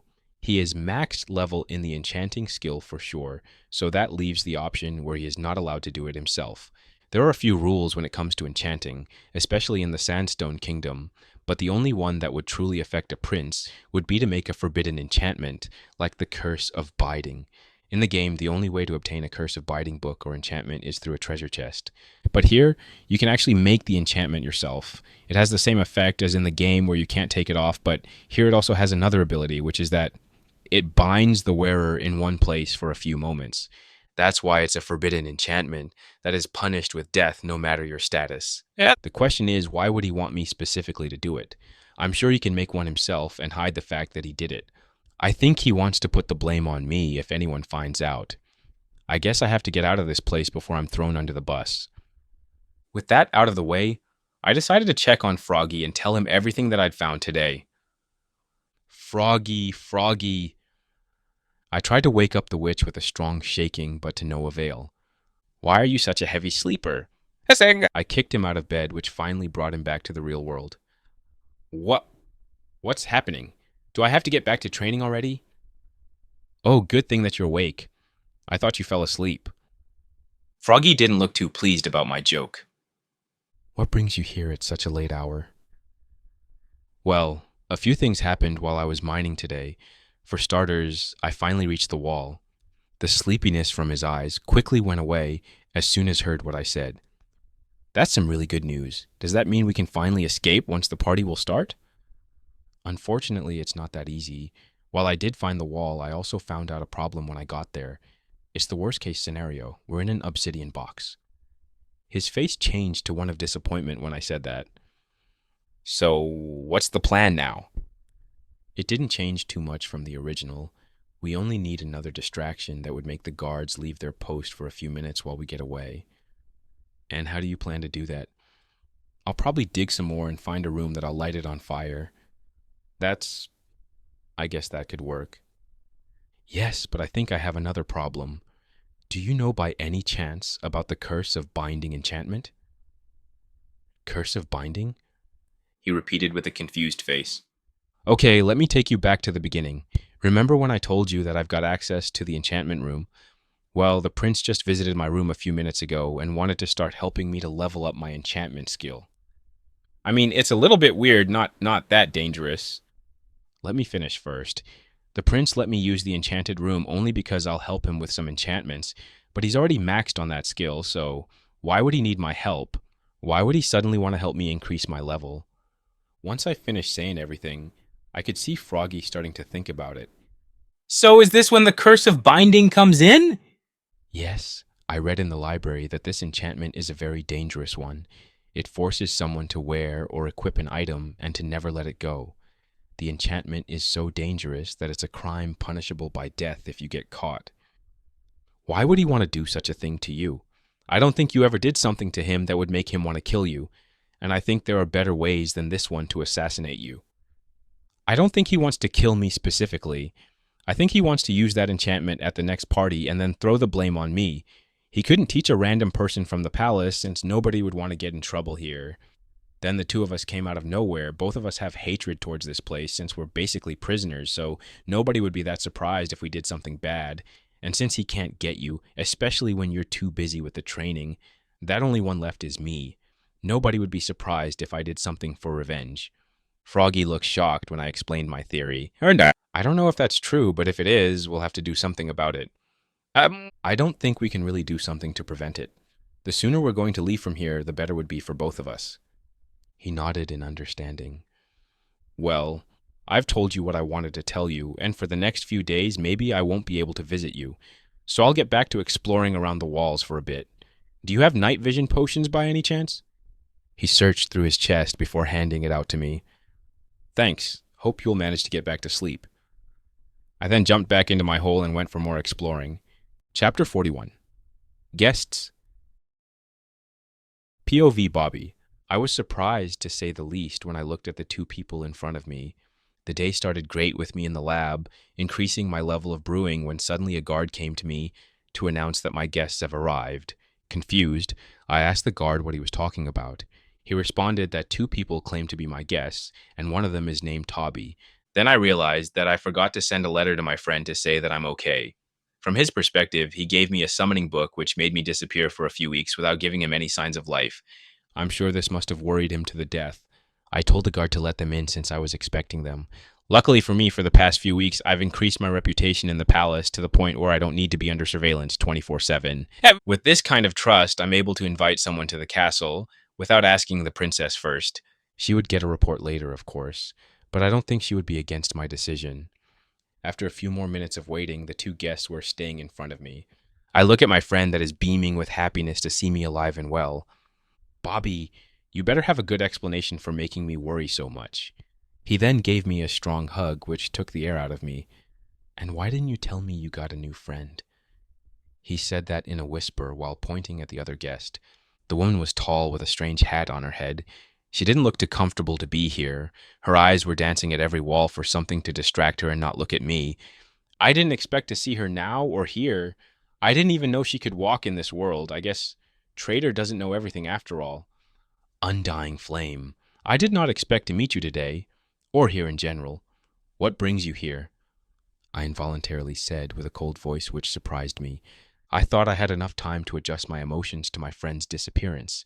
I know that they were the ones that gave us the wrong information, but it's also our fault that we got greedy and walked deeper into the fortress instead of retreating home. And logically, I could understand them. I can even say confidently that I forgive them. But emotions work in funny ways. They're really stubborn sometimes, and it's not the best time usually when that happens. Finally, she stopped looking at the walls and looked straight into my eyes. Hello, Bobby. I'm sorry for the sudden surprise. I came here in the name of my tribe to apologize for our mistakes. You can do whatever you choose with me, but please spare my people. She then kneeled and put her head to the ground. This got awkward really quickly, and I didn't like the looks of judgment from my friend. Undying Flame, please get up since this is very embarrassing for me. She quickly got up and looked intensely at me again. I want to forgive you, but my heart is not ready yet. But do not worry, I do not intend to harm your tribe. This is something between you, me, and Blue. There's no need to involve innocent people. Once I said that, it was like a weight was lifted off her shoulders and she could finally breathe in peace. Her expression was that of relief, happiness, and gratefulness before changing suddenly to one of pain. She started to grab her head, then quickly her stomach, and before I could ask what was happening, she took a potion from her inventory and drank it. Once the bottle was empty, she took a sigh of relief. What just happened? Are you okay? I'm not supposed to be able to walk in this world. That's why I have to constantly drink regeneration potions to stay alive in this world. That took me by surprise. Looks like Trader was right after all. The people from the Nether are not able to walk into our world. But somehow, she managed to defy that danger by drinking expensive potions like it was water. How did she have so many potions? But this made me realize that her coming here actually shows her regret for what happened. Looks like the two of you have an interesting story together, which I would love to hear about it. But now I'm more curious about what did you do those days where you didn't have enough time to send me a letter to say you're doing fine? This would be a long day. I started to tell them about how I arrived at the palace to meet Princess Elizabeth. Then I accepted her offer to work for her in exchange that she would let me increase my level of brewing skills and let me visit the garden that has all the alchemy ingredients. Ever since then, I've been doing as much brewing as possible to increase my level to the one required by the princess. If I wasn't doing that, then I would try to make friends with some of the servants around here to make them more comfortable around me, and hopefully they won't sabotage me while I gather information about a possible way to find Trader. You think Trader is still alive? Flame spoke with a surprised voice. I don't have any proof, but I think Trader managed to open up a portal in the fortress and escape through there. That's why the space was shaken and the monsters suddenly stopped. A fortress? A portal? What are you talking about, Bobby? Have you finally lost your mind in grief? Toby looked at me like I was a madman, which I totally understood. Even if I didn't meet Trader for a long time, the stuff he showed me while he was here was so out of the ordinary that my perception of what was normal and was not got twisted. No, Toby, I didn't lose my mind, or at least not yet. My friend that you brought to apologize to me is not actually from this world. She's from a world called the Nether, where there are rivers and lakes filled with lava. The ecosystem is totally different from us. But the most notable thing about that dimension is that is the place where we get most of our alchemy ingredients. The new information made him freeze in place. He looked intensely at my face in case I was pulling his leg, but I had a stern face. He then looked at Undying, and she just nodded her head in affirmation of my revelation. You two are not joking. I need a minute to process all of this. He sat down and started to massage his big nose. So you're telling me that there's more than one dimension and you've already been into it. And in that dimension, you've lost your new friend, and you want to get back there to the fortress filled with monsters to see if your friend actually managed to escape. That's a very simplified version of what happened, but it's true. Well, that would explain why you suddenly got so preoccupied. At least you managed to get a guardian that would protect your village while you were away. The Iron Golem does indeed bring me a lot of comfort knowing that it's looking over the village in my absence. I think you two are tired from the long journey. You should get some sleep, and then we can continue our conversation once you two are rested. They both nodded in understanding, and I called a servant to show them the way to an empty room where they could rest. The servant nodded her head and went outside with my friends to guide them somewhere where they could rest in peace. Unfortunately, I didn't have enough influence to get a guest room, so they'll have to be satisfied with the servant's room. After the sudden visit, I didn't feel like getting back to work anymore. So I decided to go to the library and search for more information related to Nether. On my way to the library, I meet with the princess. Good morning, Princess Elizabeth. Oh, Bobby, I heard you had guests today. I hope everything turned out well and you didn't have any problems. There was no problem, Princess. They're getting some rest now. That's good to hear. Oh, and before I forget about it, the Sandstone Kingdom invited us to their New Year's party in a few weeks, and I was chosen to represent my family. This year is special because they're preparing for the coming of the great hero. They even prepared 2 companions that can help the hero to defeat the great evil. The Sandstone Kingdom? The one in the desert?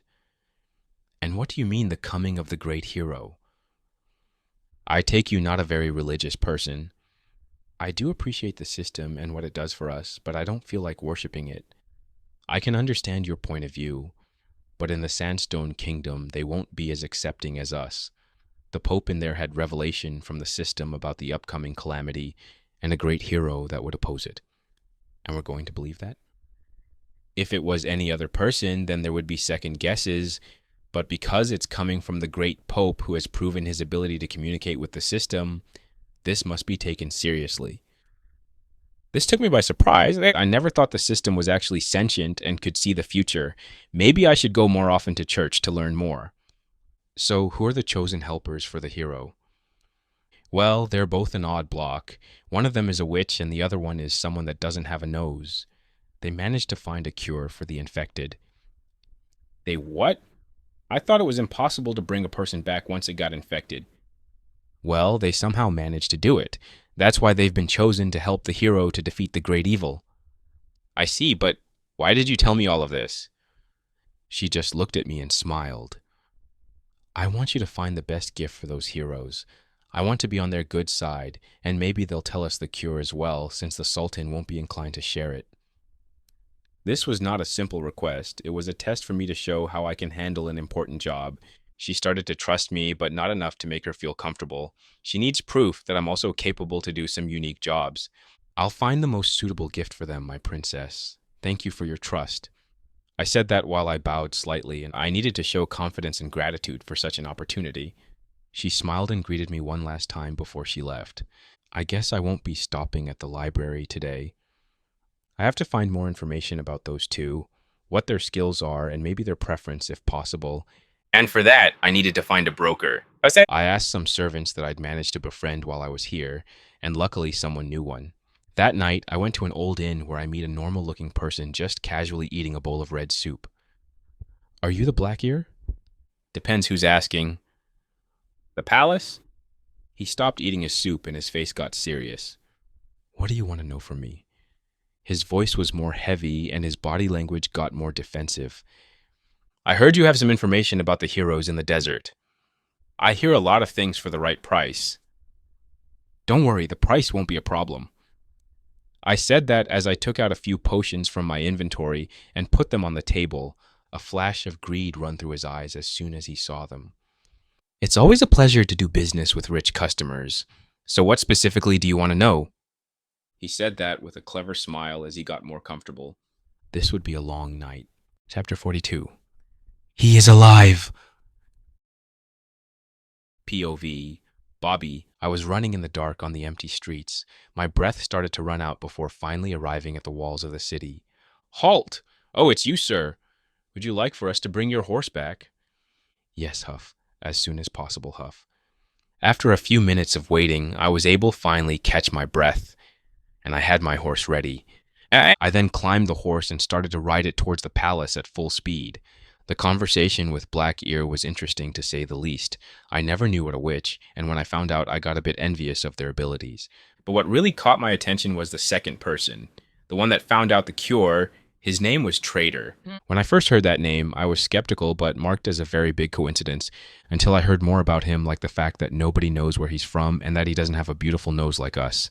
All of this pointed at something that I was afraid to believe. I was afraid that my newfound hope would be crushed again. But even with that fear, I was still excited. I didn't want to ignore the possibility of good news. I also wanted to share what I got with Undying Flame to calm her guilt. It was something too good not to share. After a few hours of riding, I finally got to the castle where the guards let me in once they recognized my horse. I walked through the poorly lit halls until I arrived at the room where my friend stayed. I knocked a few times before the door was opened. Undying looked at me with tired eyes, but still fully opened the door. The room was not too big. It had 4 beds, 2 chests, and a desk, the minimum requirements for a living. Did you finish the special mission? How did you know that I was given a mission? I didn't. We just assumed it since the servants told us you last talked with the princess before you left. I sometimes forget that Toby managed to get into the academy without having a special job. He was smart enough to get a sponsor through the whole academy time. Yes, I did finish the mission, or at least most of it. I had to find information about 2 people in the Sandstone Kingdom and what gifts I should bring them. But while I was gathering some information about that, the description of one of them was very similar to Trade's. He's a man that has no nose, and his name is Traitor. Undying Flame stopped whatever she was doing and looked at me in shock. You think this is our Traitor? He actually managed to escape through a portal in the fortress? I hope so. And the best part is that I'm invited to the party, so I can see him with my own 2 eyes. Wasn't the Sandstone Kingdom in the middle of the desert, a few weeks away from your village? Toby intervened.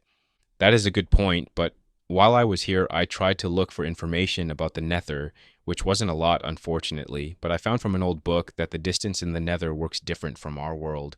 So maybe when we traveled for a few days in the Nether, we actually walked a few weeks in our world. That would make sense if it's true. It's still shocking to hear about another dimension, but I believe you. Then why didn't he come here? He's been missing for a few weeks after all. Toby raised a good point, which made me think about what was going on out there in the desert. I can only think of 2 reasons why he wouldn't want to come back. He either lost his memories through an accident or he's being held captive. Why would he be held captive? From what you're telling me, he's at the palace from the desert. If he did something bad, wouldn't be much easier to kill him. True, but what if they want to get information out of him? He was the one that found out a cure for an inflected person after all. He did what? Tobby yelled in shock, while Undying looked at us in confusion. What's an infected? When you get killed by a zombie, there's a high chance that you'll turn into one as well. But you'll be a different zombie than the natural one. You'll keep your appearance with a slight change of the green skin. That's why it's theorized that it's possible to turn back an infected person, but nobody in the world managed to find one. Undying nodded her head in understanding at the groundbreaking discovery. He also knew a lot of information about us when we first met, like our original name as Piglins, and I think he's also the one that actually made the portal to our world. He did indeed. Last time we talked, he told me that he holds the knowledge of dangerous information that can even destroy nations. You found some weird friends recently, Bobby. One of them knows too much for his own good, and the other one comes from another dimension. I sarcastically laughed at his comment. So, what do you want to do now? I'll have to get a present for both of them so I can go there in the first place. And I think your two can stay a bit more before you can get back to your home. I'm sure your wife wants you to get back as soon as possible. And Undying. I'm more than sure that your tribe is worried about you, especially because this world is a constant danger for you. Thank you for your worries. She then bowed slightly. I guess you're right. My family would want to have me back as soon as possible, and since I know you're doing well, I can also rest easy. We talked for a few more hours before I decided to get some rest in my room, since I've been on a horse most of the night. I walked into my room, and once my head hit the pillow, everything turned dark. The next day, I woke up, ate my breakfast, and started to think about what I should choose as gifts. For the witch named Froggy, I think it can be pretty easy, since we're both alchemists, and what I would love the most would be some rare ingredients for me to use. And luckily, I didn't use all the items that I got from the fortress.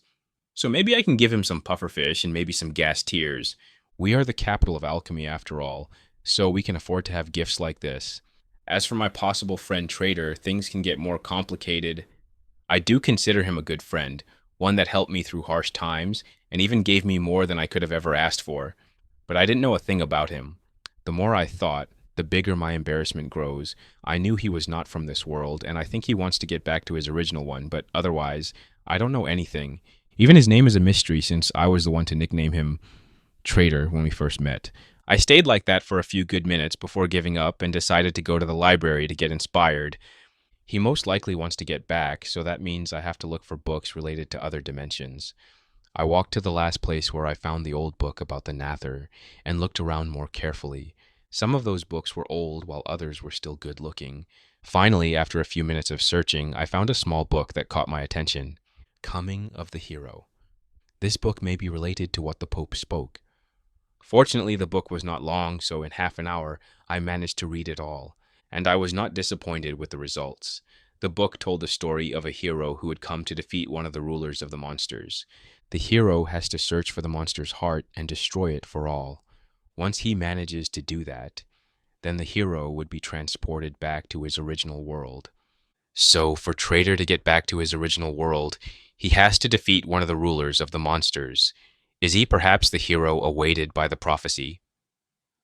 I have some new information, but it only brought me more questions than answers. I put the book back and sat down at one of the tables in the library. Maybe I should just give him a diamond pickaxe as a facade, with the pretext that he'll be helping the hero with gathering resources. I decided to go with that. I'm sure that he would like the new information plus the new tool. With the plan now made, I left the library to tell Her Majesty what ideas I got. Since it was a sudden meeting, it took a few minutes until I could finally meet her. Bobby, good morning. I didn't expect to see you so early. Is everything okay? The princess was in her room writing something in a book, most likely reports for different people. Everything is okay, Your Majesty. I came here to tell you that I found the perfect gift for the two heroes. She finally stopped from her writing and looked at me. That's a quick response, so what did you figure out? For Froggy, since he's an alchemist like us, we can gift him some rare ingredients like pufferfish and gas tears to catch his interest. As for Trader, I didn't manage to figure out his actual specialty, but I'm more than sure that he'll greatly appreciate a diamond pickaxe to show our support for the upcoming journey. The princess started to think about my suggestions. I think your ideas are not bad, and your rapid response is truly admirable. Thank you for helping me. I'll surely take you with me on this journey, she said with a smile which made me sigh of relief. I said goodbye to her before leaving the room. I had to meet with Undying and Tabi before they leave. They decided to leave today since they got what they come for. I walked for a few minutes before arriving at the door that I visited just last night. Knock, knock. We just had lunch. There's no need for more food, thank you. Oh, it's you, Bobby. You've come to say a final goodbye before we left. Yes, Tabi, I just finished talking with the princess, and she liked my suggestions, I said with pride. That's good to hear, buddy. Just be careful not to get in any more trouble than necessary, since you seem to have a knack for these. I wanted to rebuke that statement, but then stopped once I started to realize that I did indeed get into a few troubles in those past years. I'll try my best. Where's Undying? She's working on her potions for the trip. I still don't know how to react around her after I found her origins. I then remembered that the people from the Nether don't have the system, so they can actually brew whatever they want without restrictions. I walked into the room where I could see her watching the brewing station intensely. Undying, I've come to say goodbye before you two leave. Please don't forget to gather as much information about the Outsider's fortress until I'll contact you. She jumped a little at my sudden presence. Thank you for coming to see us before we'll leave, and you don't have to worry, we'll try to get as much information as possible. I needed my head in understanding, then turned my head towards Tabi and gave him a big parting hug. All right, I'll try to write you from time to time so you'll know that I'm not dead. I'm thankful to have such a great friend like you. I wish you two a good journey back. I'm also glad to know you're doing well. Good luck with your mission as well. He responded with a big smile. After an hour of waiting, they got on their horses and started their journey back. I watched as they slowly disappeared over the line of horizon and then turned back towards the castle. I have to get back to work as well. Chapter 43. Mysterious Room. I looked at the wall of obsidian in front of me with confusion. I don't think I dug the whole palace again and met another wall. It was a leisurely day in this beautiful prison, so I decided to dig around some more, hoping to find interesting rooms where I could take some items before we leave, or just a good room to be set on fire. But after a bit of digging, I was greeted with another wall of obsidian.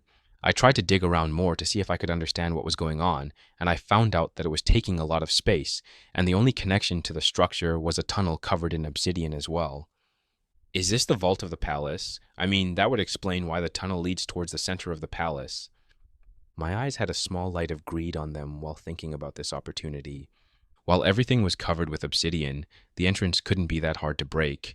I know that with redstone you can make some pretty amazing stuff, but it's still limited by space and vulnerability to external forces. And I'm sure any problem could be solved with an invisible potion and a pickaxe. That made me smirk a bit. I must be very tired if I'm laughing at my own bad jokes. But I shake my head and go back to my room to get some proper rest. With a clear mind, I can plan a way to sneak into that place without getting caught. It was a long walk back since the palace wasn't small and my tunnels not being exactly straight, but once I got into my room, I felt a wave of muscle pain hitting me all at once. With a deep sigh, I looked outside the window. The moon was still up in the sky and the daylight was nowhere in sight. I probably have a few hours of sleep until morning. My eyes got heavy, I moved my tired body and sat on the soft mattress. Everything went dark. Knock, knock. Sir, breakfast is ready. A feminine voice woke me up. It was the same maid every morning, always at the same time, with the same meal. I tried to talk with her from time to time, but she didn't seem too interested or probably wasn't allowed to talk with me too much. With a grunt, I got off my comfortable bed and went to open the door. Morning to you as well. What's the specialty for today?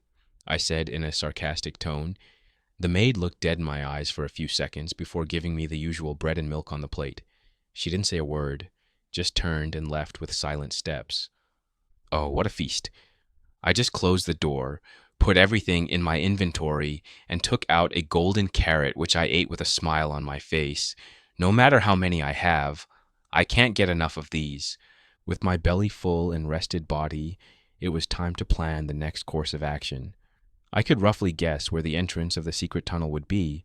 Somewhere behind the throne room. The question is, if I should even attempt to rob them in the first place. I mean, I know we'll be hunted when we escape, but I'm sure they'll do it with more passion if we'll take from their treasury. I can't make this decision alone. I'll ask Froggy tonight for his opinion. Plus, I'll need an invisible potion if I want to get there anyway. With that out of the way, I drank some milk and went outside. Of course, I was greeted by my personal guard. Sometimes I wonder if he sleeps in the hallway as well. It didn't matter anyway, since he was here to limit my movement, not to guard me. So, slowly walking down the hallway, I take the left corner, then the right, followed by going down the stairs and then taking the right corner again when all of a sudden my guard spoke. Sir, where are you heading today? Nowhere in particular, really. I just want to take a break today from visiting the same 3 rooms every time. If I don't change my scenery anytime soon, I'll go crazy, I swear. The guard looked suspiciously at me but didn't say anything else, or stop me from exploring. It did help the fact that I didn't walk towards Froggy, so he most likely didn't have a reason to stop me. I went from one room to another while slowly getting closer to the throne room. Everything looked different when you had natural light coming through the windows. After a few more rooms, we finally arrived at a big door that was wide open. Inside the throne room were armored guards, stiff as statues in their position. Even though there wasn't anyone on the throne, there were still a lot of valuables in there that needed protection. This is the second time I'm here, but the difference is the lack of someone with a presence so powerful that needs my constant attention. Now I can study the room more. The ceiling was quite high with chiseled stone, telling a story that I was too far to see and surrounded by gold blocks that shined brightly in the sun. It was a beautiful way to show wealth and power for sure. Behind the throne were 2 doors that I previously didn't notice. That was interesting. Calmly walking towards them like I was supposed to be there, but was stopped by one of the guards. Sorry, sir, you're not allowed to go there. Why wouldn't I be allowed to go there? I have the authority from Prince Amun to go wherever I want to. I take out the book signed by him to show it to the guard. Of course, I didn't have the authority to do that, but he didn't need to know that part. I'm sorry, sir, but unless the Sultan himself comes with you, I'm not allowed to let you pass. He didn't even look at my book, only his body became more stiff in case I wanted to force myself in. Okay, you don't have to worry so much. I can tell when I'm not wanted. But this proves that there's something valuable enough there that only the Sultan can go, which made me smile a little. With the goal accomplished, I just relaxed and wandered aimlessly through the place. I even checked out the garden outside where I saw beautiful flowers and even some animals. Around noon, I saw enough sightseeing, so I went back to the library where I continued to write enchantments and grind my levels or read a book that looked interesting. A few hours later, it started to get dark, so I went towards my room to sleep as usual. Once I was safe and unsupervised, I broke a block from the floor and went towards the secret tunnel. It was still there where I left it yesterday. I mined along the wall until finally I was greeted by a different block beside the sandstone and obsidian. This is most likely the entrance to the vault, of course. I wouldn't be foolish enough to break it. There were most likely some guards around there who would surely hear me if I broke a block. But I gathered enough information for today. It's time to meet with Froggy and decide if we should do this or not. My walk back was a bit impatient. I almost blew out some torches with my speed. I didn't even bother to stop at my room and went straight to Froggy's. Knock, knock, knock. The block is broken. Well, hello there, good sir. Long time no see. Sigh. Happy to see you as well, friend. How was your day? Oh, it was wonderful if I say so myself. I may found out a tiny little thing that requires me to have an invisible potion, and a night vision would probably help as well. Froggy raises his left eyebrow in surprise. Going outside again? Not really. While I was exploring the place underground, I stumbled upon a huge obsidian box that had a tunnel leading right behind the throne room. And I think that's the treasury of this country. Froggy froze. Are you trying to steal from the vault of the Sultan? If we manage to escape, there's still a chance we'll only get imprisoned if we get caught. But if we steal their most valuable items, they'll kill us for sure. Okay, I can hear you just fine. You don't have to yell. The guard will bulge in any minute now if we keep going like this. Froggy, realizing that he raised his voice a bit too much, went silent and urged me to continue. Listen, I know it sounds like a bad decision, but think about it. We could find some items that could help us get out of here, like some obsidian blocks, diamond pickaxes, or even better, ender pearls. What are ender pearls? They are an item that, once thrown, would teleport you where it landed. There's such a powerful item? Yeah, unfortunately it's not that easy to find them, since the only way to get them is from an enderman. I can see how that would be a problem to get, but it would still get too much attention if we're caught. That's true, but we'll only take what's necessary for our escape and nothing more. That way, they won't send everyone after us in shame that someone managed to steal from them. Plus, I have a place in mind where we'll be somewhat safe if they follow us. Worst case scenario, we'll have to live surrounded by lava. Haha. That's a funny joke, traitor, but I guess there's no better distraction than stealing from the vault. Exactly. Froggy nodded his head in understanding and hesitantly gave me the 2 potions I needed. Don't try to get caught, friend. I don't want to be left alone in this endeavor. Don't worry, safety is my middle name. Good night. I then jumped back into the hole and blocked it without hearing Froggy's response. It wasn't too long before I was back to mining the tunnel around the secret entrance. Fortunately or unfortunately, it wasn't too much to dig, which means it's a small room, so it would be hard to sneak into, but hope was not lost yet as I found a redstone system that I suspect would open a secret entrance. To be sure about it as well, I carefully broke a block in the ceiling, leading me to a tall, empty hallway where there was no indications of a door. I got back in my tunnels and covered the hole, took all the torches down, then went towards the blocks that were supposed to be the staircase, and broke one of the side blocks. Through a quarter of a block, light came into my tunnel. As I suspected, there are some guards here. Now, how to get past them without them noticing me? There were 2 guards with diamond armor on each side of an iron door. The only way to open the door was by breaking it or using redstone. But whatever choice I'll make, it will get unwanted attention. I looked through my inventory for something that would help me, but to no avail. I studied the 2 guards, trying to see if I could pick something else that I could use, but no luck with that as well. In the end, I decided to wait for them to change shifts. They can't always be there, right? After a few boring hours of waiting, something finally happened.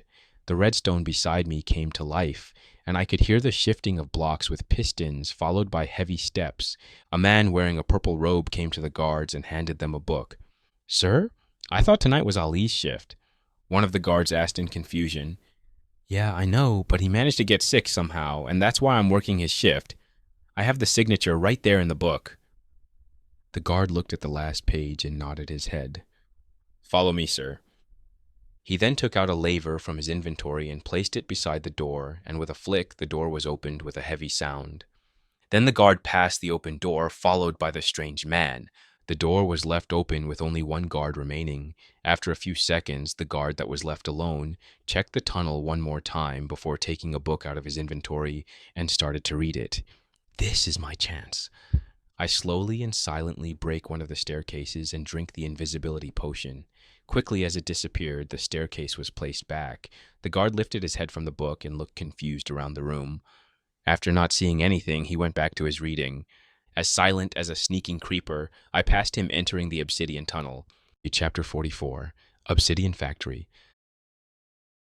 The tunnel was long and silent. There were a few lanterns here and there, and I had to be careful not to hit my head on them. But after walking anxiously, hoping the guard won't suddenly return, I finally arrive at a small room with only a chest and another iron door. I looked in the chest and saw 2 levers and 5 enchanted diamond pickaxes. Why would they leave such valuable tools in such a random chest? Do I need them later to progress? After a few hard moments of thinking what I should do, I decided to not take any pickaxes, instead only a lever. With that, I opened up the second iron door and broke it before entering, making the door automatically shut itself behind me. Phew, that was close. I whispered to myself. A few blocks later, I was in another room, but this one more cozier. It had a few chests and furnaces and even a plant here and there. Is this more of a bunker than a vault? The room had another iron door, which was open this time, fortunately. I didn't even bother to check the chests in fear of being heard, so I just went through the door again, this time leading me to a bigger room all made with obsidian as I expected. What I didn't expect to see was a few dozen villagers who were mining blocks of obsidian. From where do you ask? Well, this brings me to the second most shocking thing, which is in the middle of the room, and I can only describe it as a lava generator. There's a floating glass cube, and inside a pool filled with lava. Under the hot lava, it's a layer of dripstone block, and underneath that, the dripstone itself. If you're paying close attention to those, you can see a small stream of lava running over them, leading to a small drop that fell into a cauldron. That's how they managed to cheat the system into making infinite lava. I've seen in a few videos that this is possible, but I didn't expect that it could be used in this world as well. It was kind of ingenious that they even found it. I'll go check and see if we still have some fire resistance potion left. My sock was interrupted by a guard coming with hurried steps towards me. I quickly got out of the doorway so he wouldn't bump into me accidentally. The villagers that were working glanced towards the noise before returning to their mining. With silent steps, I started to explore the strange place, without realizing that one of the villagers still looking at the guard's post with narrowed eyes. The place was big, but it didn't have too much in it. Everything was split into 3 sections. The workspace where there were dozens of Viligers mining in their designated workstation. The second was the break area, which had a few tables and chairs for when they eat. And the last one was the prison, where there were a few cells with 2 beds in each. There were no chests or crafting tables, nothing to entertain, and I'm sure the working hours were not reasonable, but I couldn't do anything for them. I couldn't even escape my obsidian cage, and that one didn't have a roof to stop me, so I shook my head in disappointment and got closer to the guard and the purple-robed villager listening to their talk.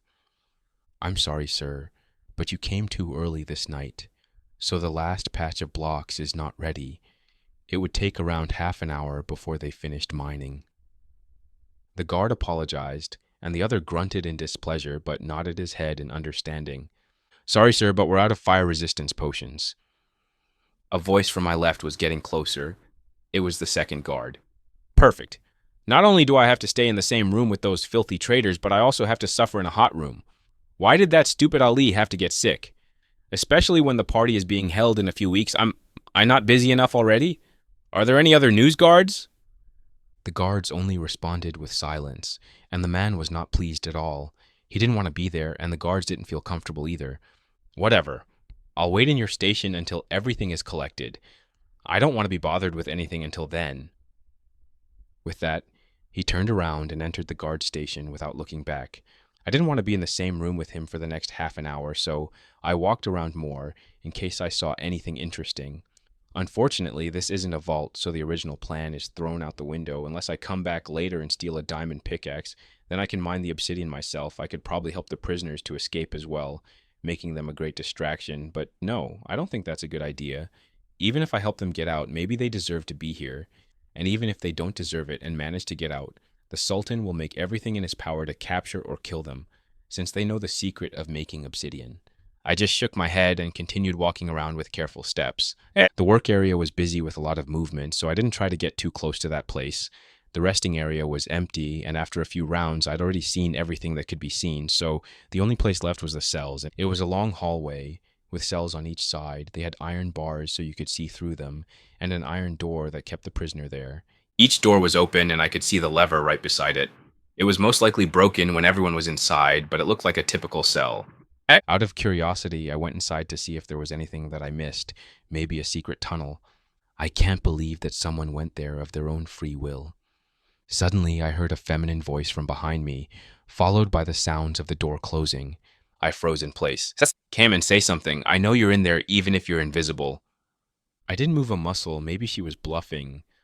I'm not bluffing if that's what you're thinking. While it's impressive that you managed to get your hands on the legendary invisible potion, your supplier doesn't have too much experience since I can still see your particles if I concentrate enough. How did you even know I was here?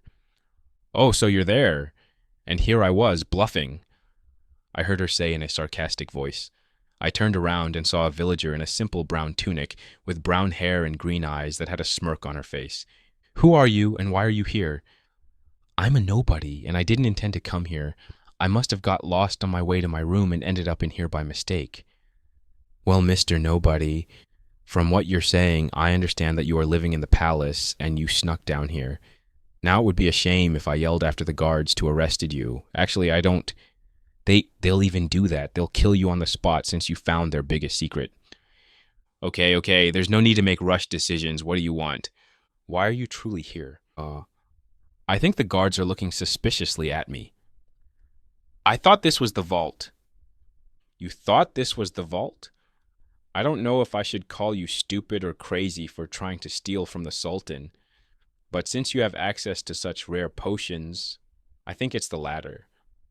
Yeah, since you found out the real reason why I'm here, why don't you open the door, please?" "Or not so fast. I want you to take me and a few friends out." "Sorry, but I couldn't do that even if I wanted to. I only got the potion by chance. I don't have any more on me, and even if I do manage to get some more, I don't think I'll be able to get in here through the same method." Of course, I was lying. I could ask Froggy to make more for me since I had the ingredients, but there's no need for her to know that. That is true. You got lucky that only half of the guards were working today for some reason, and the ones that are here are pretty lax. Wait a bit here.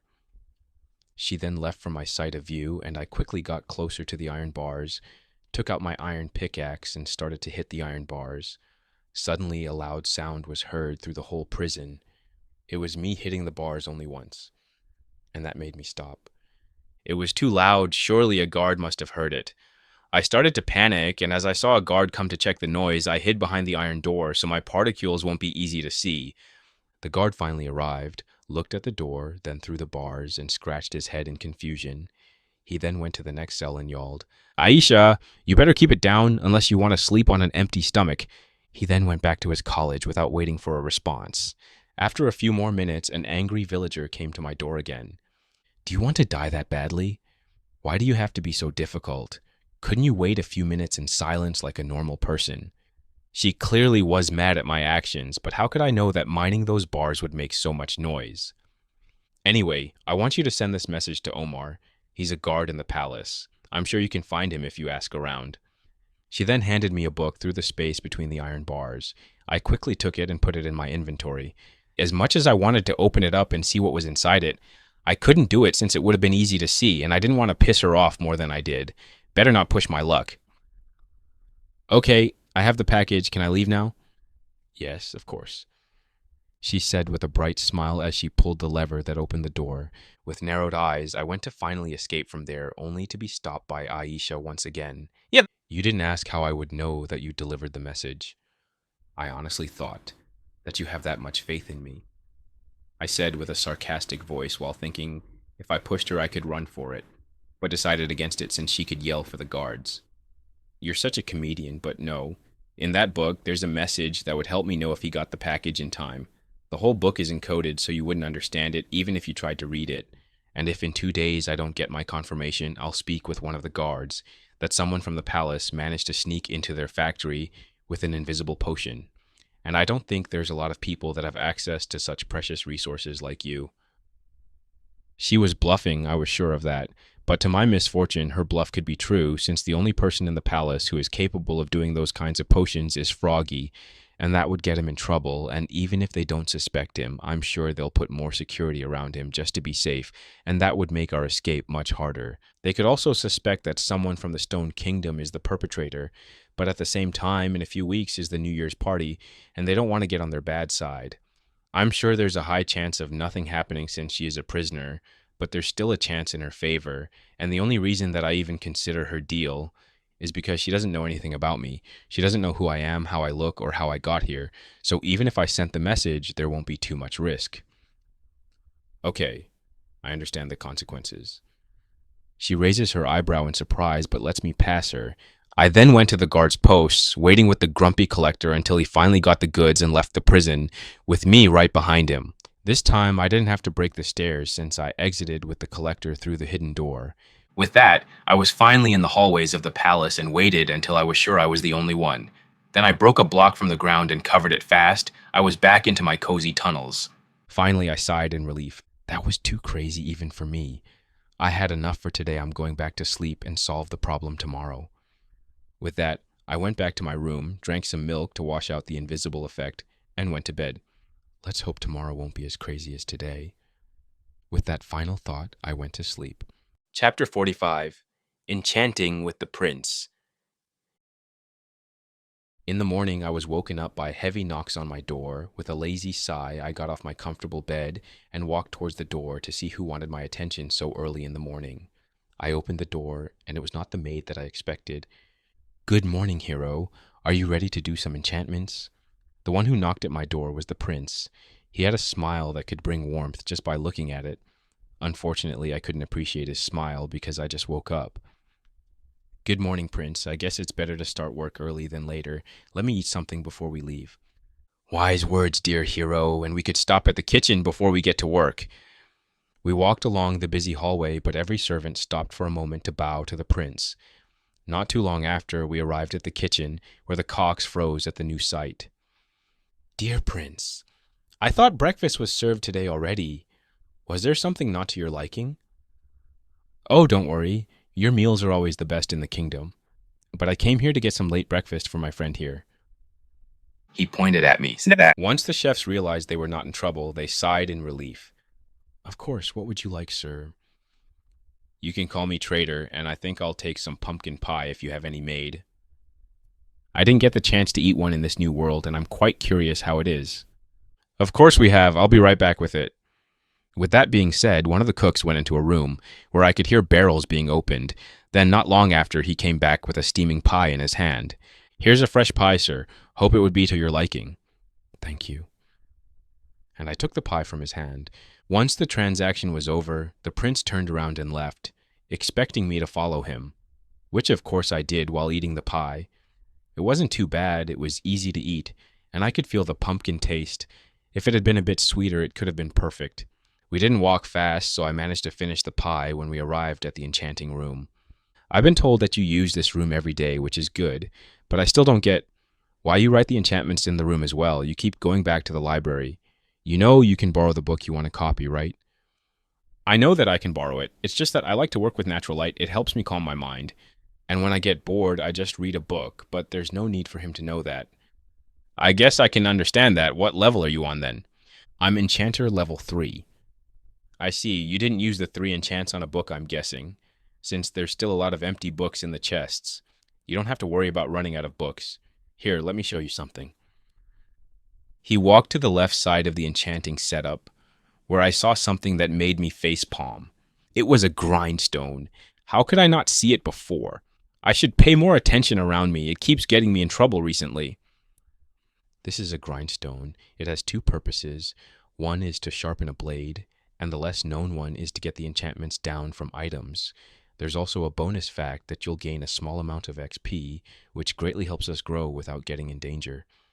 I nodded in understanding. In the game, you also got some XP back when you used the grindstone, but since I don't have to use the XP when I enchant, I didn't think too much about it. Of course, with this powerful item, we can actually afford to have multiple masters enchanters in the palace. Otherwise, the cost of the lather alone will bankrupt up our nation. Couldn't you use other items to enchant, or it can be done only through pages and books? We can enchant any items we want. It's just you need a certain skill level to actually do it. Not system skill, actual experience.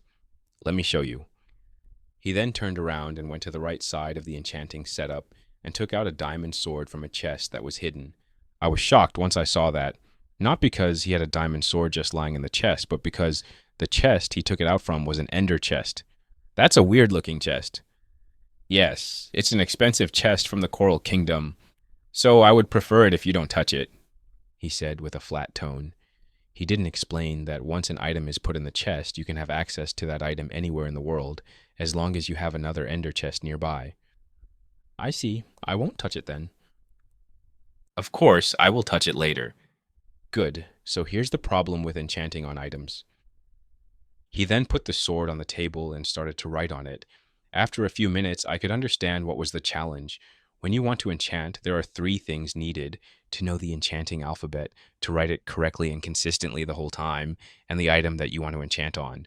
Finding the alphabet is not that hard. You don't even need to know what it means. You only need to know how the letter is correctly written. The second thing is the most challenging part. Paper is the most used item for enchanting because it's clean, flat, and easy to see mistakes.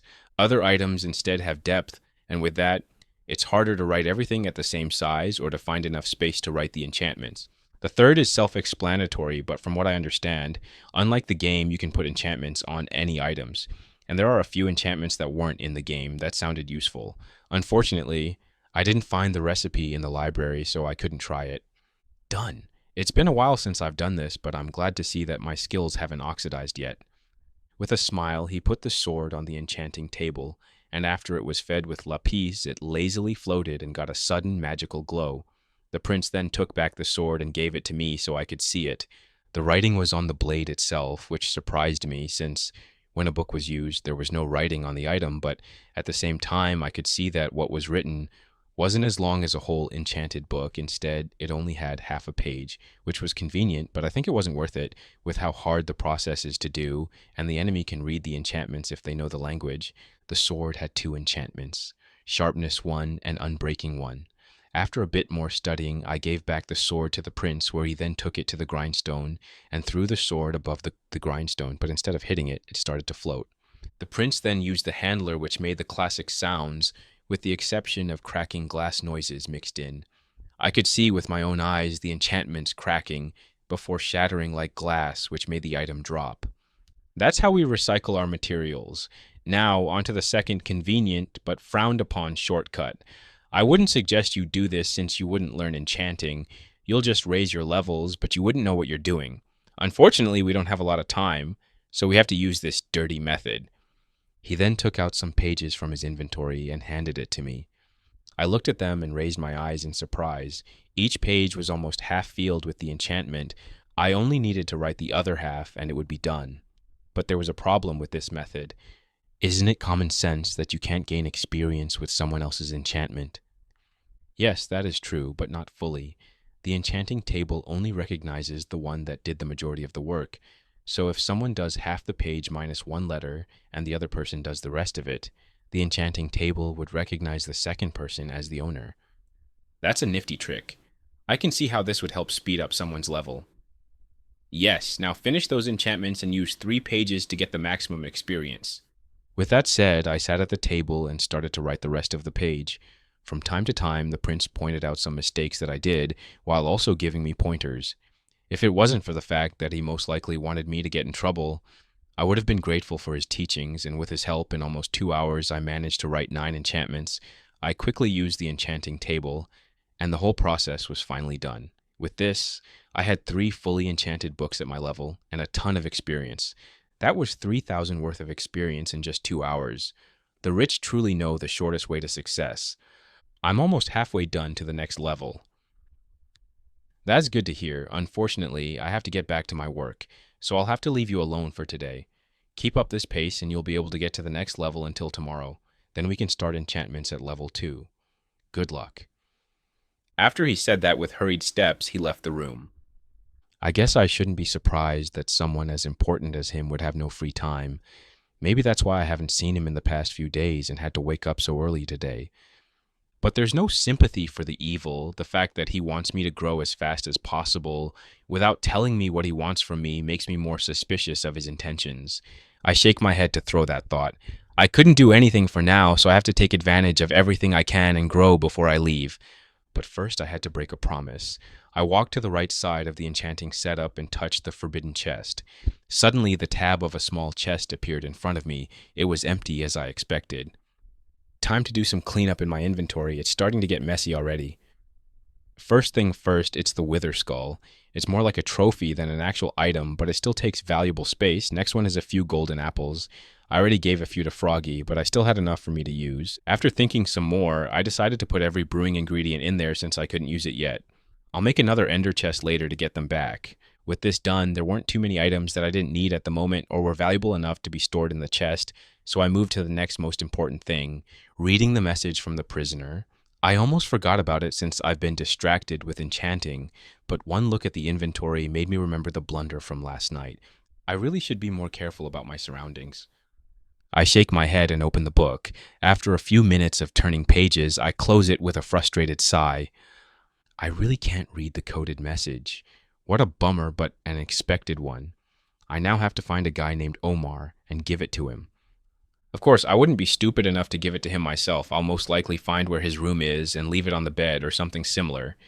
That's the only saving grace that I have, that it can't be tracked back at me. With a sigh, I put the book back into my inventory and went back to enchanting. I still have to get to the next level, and I like the progress I'm making. Chapter 46, Froggy's Training.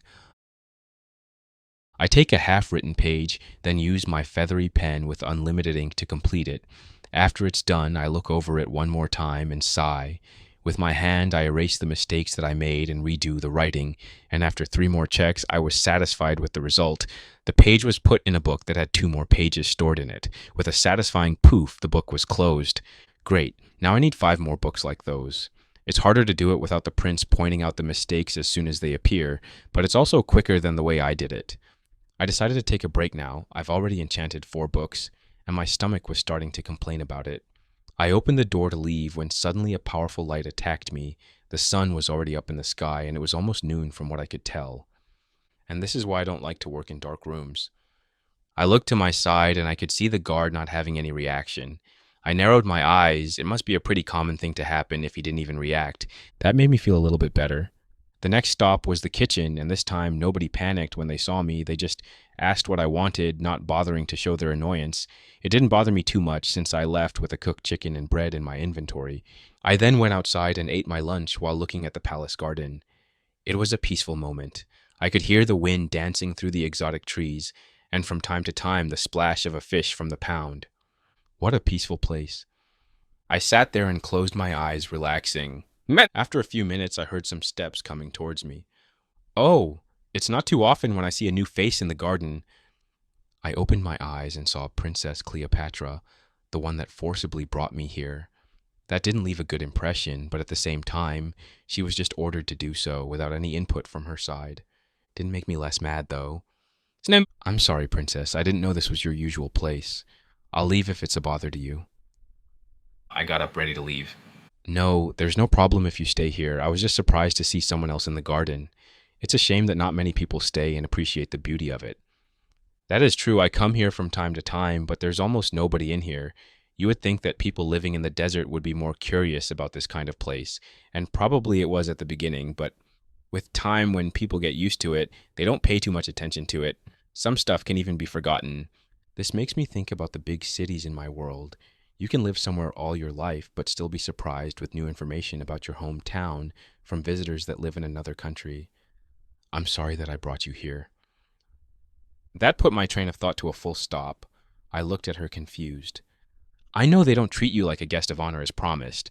At most, they tolerate you on your face and talk behind your back. If you need something that I can help with, you can ask me. I looked at her with surprise. Her face was apologetic, and the tone was a mix of regret and firmness. I guess it's pretty hard for someone on her status to apologize. You can let me go home, that would be nice. Sorry, I can't help you with that. My father is pretty stubborn about keeping you here. It was worth a shot. How about showing me where Froggy does his training? I can help with that. Can't believe they try to keep you separated as much as possible. That doesn't leave a good impression on us. Then they expect you to help us? I wouldn't be surprised if you ran at the first chance. With a sigh, she turned around and left the garden. I was not too far away from her. With heavy steps, we walked around the hallways where servants were bowing to us. Finally, after a few minutes, we arrived at the part where I'm usually not allowed to visit. The guard looked at me but didn't try to stop us from passing him. I walked in front of him with a big smile on my face, which I'm sure he did not like. He couldn't do anything. After a few more steps, I started to hear the sounds of swords clashing and loud yelling. What is that attack supposed to do? Do you think the enemy will wait and see how much damage you do? Am I fighting monsters or humans? The answer was not given. Instead, more clashing sounds continued. After a few more steps, we finally arrived somewhere where I could see what was happening. There was a small arena with shoveled dirt. There were 2 entrances, and you could see anyone training from the balcony where we were. Inside the arena, there were 2 people, Froggy in leather armor, a wooden sword and a shield desperately gasping for air, and on the other side, a man with dark skin and black hair, with only a wooden sword. He looked relaxed, but still sweating. Though I don't know if it's from the training or because it was so hot in the desert. I could also hear some giggles coming from the other side of the balcony. Some men were enjoying the show of Froggy struggling. The trainer must have heard us coming since he turned to look at us, and then he half bowed. Hello, Princess. With what occasion do I have the privilege of your presence? Oh, Omar! Always the flowery language. Didn't I tell you to stop a long time ago? The name took me by surprise. I can't do that, Princess. The same response as always. As for why I came here today, it's to show around my guest of honor, since he didn't have the chance to see the full glory of our palace. I hope he won't have the same problems as before from now on. Omar opened his mouth to say something before closing it and gave a defeated sigh. Of course, Princess. He bowed again, and Cleopatra gave a satisfied smile. Traitor, thank you for coming here. I think I would have died if we continued. Froggy somehow managed to come up here while the conversation was ongoing, of course. He was panting when he arrived. And here I thought you wanted to become a fighter instead of staying all day at the brewing station. I don't want to become a fighter, even if I did. I prefer to use my potions instead of the sword. But you have to hit your target first to work, the man from the arena yelled while climbing the stairs. Yeah, but I don't want to be in that situation in the first place. So how are you doing, trader? It's been a while since we last talked. It was last night, but they didn't know that, so I also had to act. It's been pretty good, honestly. I even managed to level up my enchanting skill. The prince was a great help with his guidance. The princess looked surprised by this, then suspicious before nodding her head in understanding. Ah, I see. Looks like I wasn't the only one that worked hard. Not as hard as you look like. I'm guessing this is not the end of it for today, is it? Unfortunately, you're right. I'll do a few potions next and end the day with a history lesson. He said that with a tired sigh. Poor guy. I think he has to go through this every day. I'm starting to be more grateful that I'm ignored. I'm sure you'll pull it off. Maybe we can hang out when you have some free time. But his face was enough to tell me that he didn't have enough of that. But a sudden twist happened. We could end up early today so you can have a break. Omar finally arrived and told us the good news, and I could see how much Froggy appreciated it by how quickly his face lit up. Thanks, Omar. I think we should stop at the kitchen first, then we can figure out what to do after. Froggy didn't even wait for me and just left the training area. I looked at the princess and instructor in case they seemed offended, but it wasn't a problem from their looks. Yeah, Dad. You two can go. I'm sure you have a lot to catch up on. The princess reassured me, and I was glad they didn't want to stay with us since we now can speak freely. I had to run to catch up with the witch since he didn't stop to wait after me, but when we got to the kitchen we were both gasping for air. Did we have to run it the way here? They won't be cold no matter what, so what's the rush? You don't understand, trader. After every training session, I'm only allowed to eat special cookies until dinner. They're not even sweet, just bland and crunchy. It's supposed to help me gain muscle, but what's the point of having them if I don't want to fight? He walked into the kitchen and demanded some chicken, bread, and pie. The staff there didn't seem too shocked by the sudden outburst. They looked happy to see him even. Very different reaction from me. After we got everything he requested, he calmed down and started to talk normally. So where do you want to hang out? You managed to explore this place more than me. With how much they torture you, I'm not that surprised. I think we can go to the garden. There's not a lot of people there.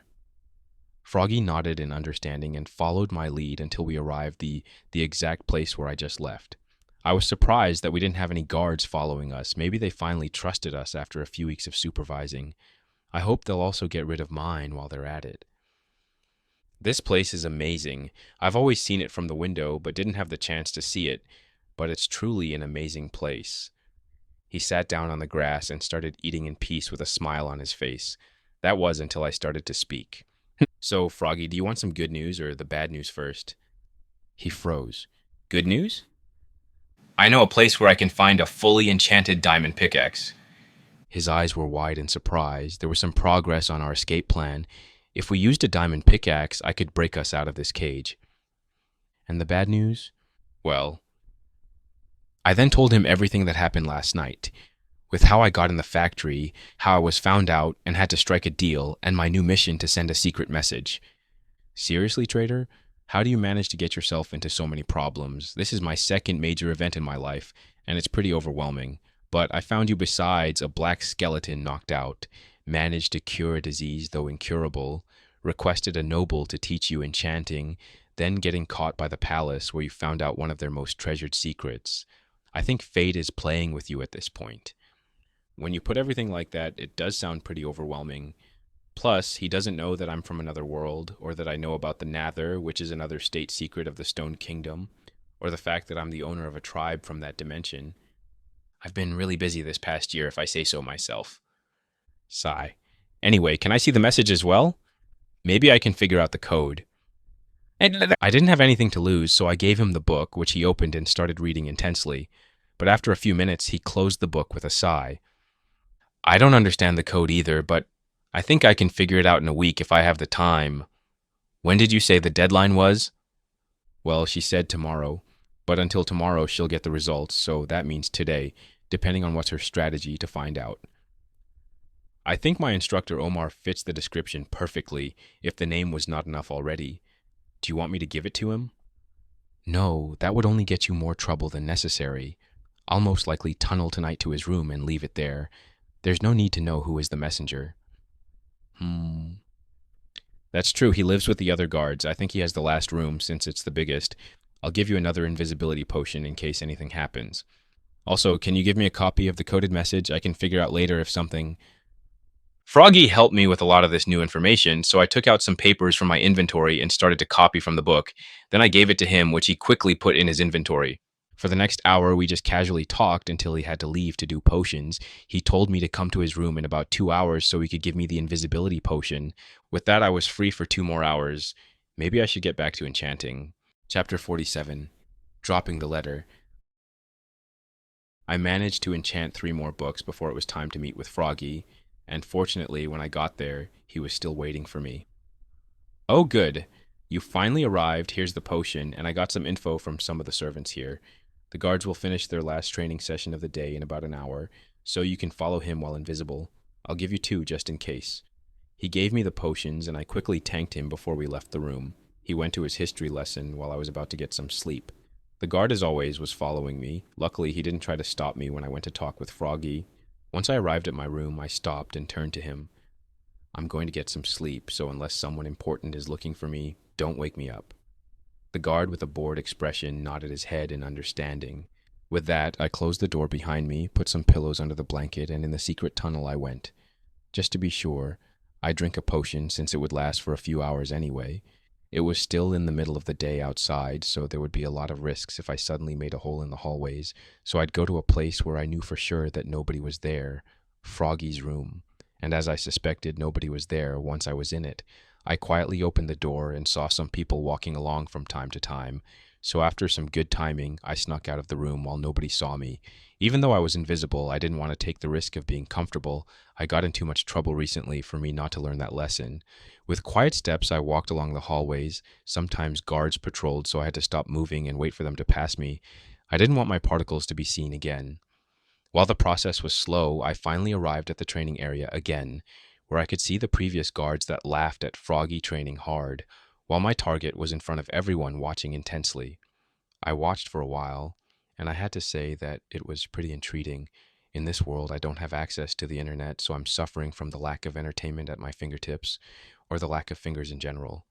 But after half an hour of watching people fight, I didn't even realize how time flew by. Okay, that's enough for today. Go take a shower and resume your duties. The people stopped, and you could see their shoulders starting to relax. Some of them started to leave, while others were kept by Omar to point out their mistakes while also giving pointers. Nobody looked angry or ashamed, which means his word was respected by others. After about 10 more minutes, everyone left, leaving only Omar, who was cleaning anything left behind by the others. Such a responsible man, truly a role model. After one last look around the place, the target finally left, and I quietly tried to follow him. We passed through a small hallway, then we went outside where I could see a separate building. It must be the guards' dormitories. It looks a lot smaller than I imagined. Omar went inside, and I quickly followed him, only to see him entering the last room on the left. There were 10 doors to his room. How did he move so fast? It didn't matter. I finally knew his room, so tonight I can give him the book. Just to be sure, I'll wait to see if he has the whole room to himself. I waited and waited and waited for another half an hour. This won't work. The only movement that I saw was the guards that were leaving to do their shifts.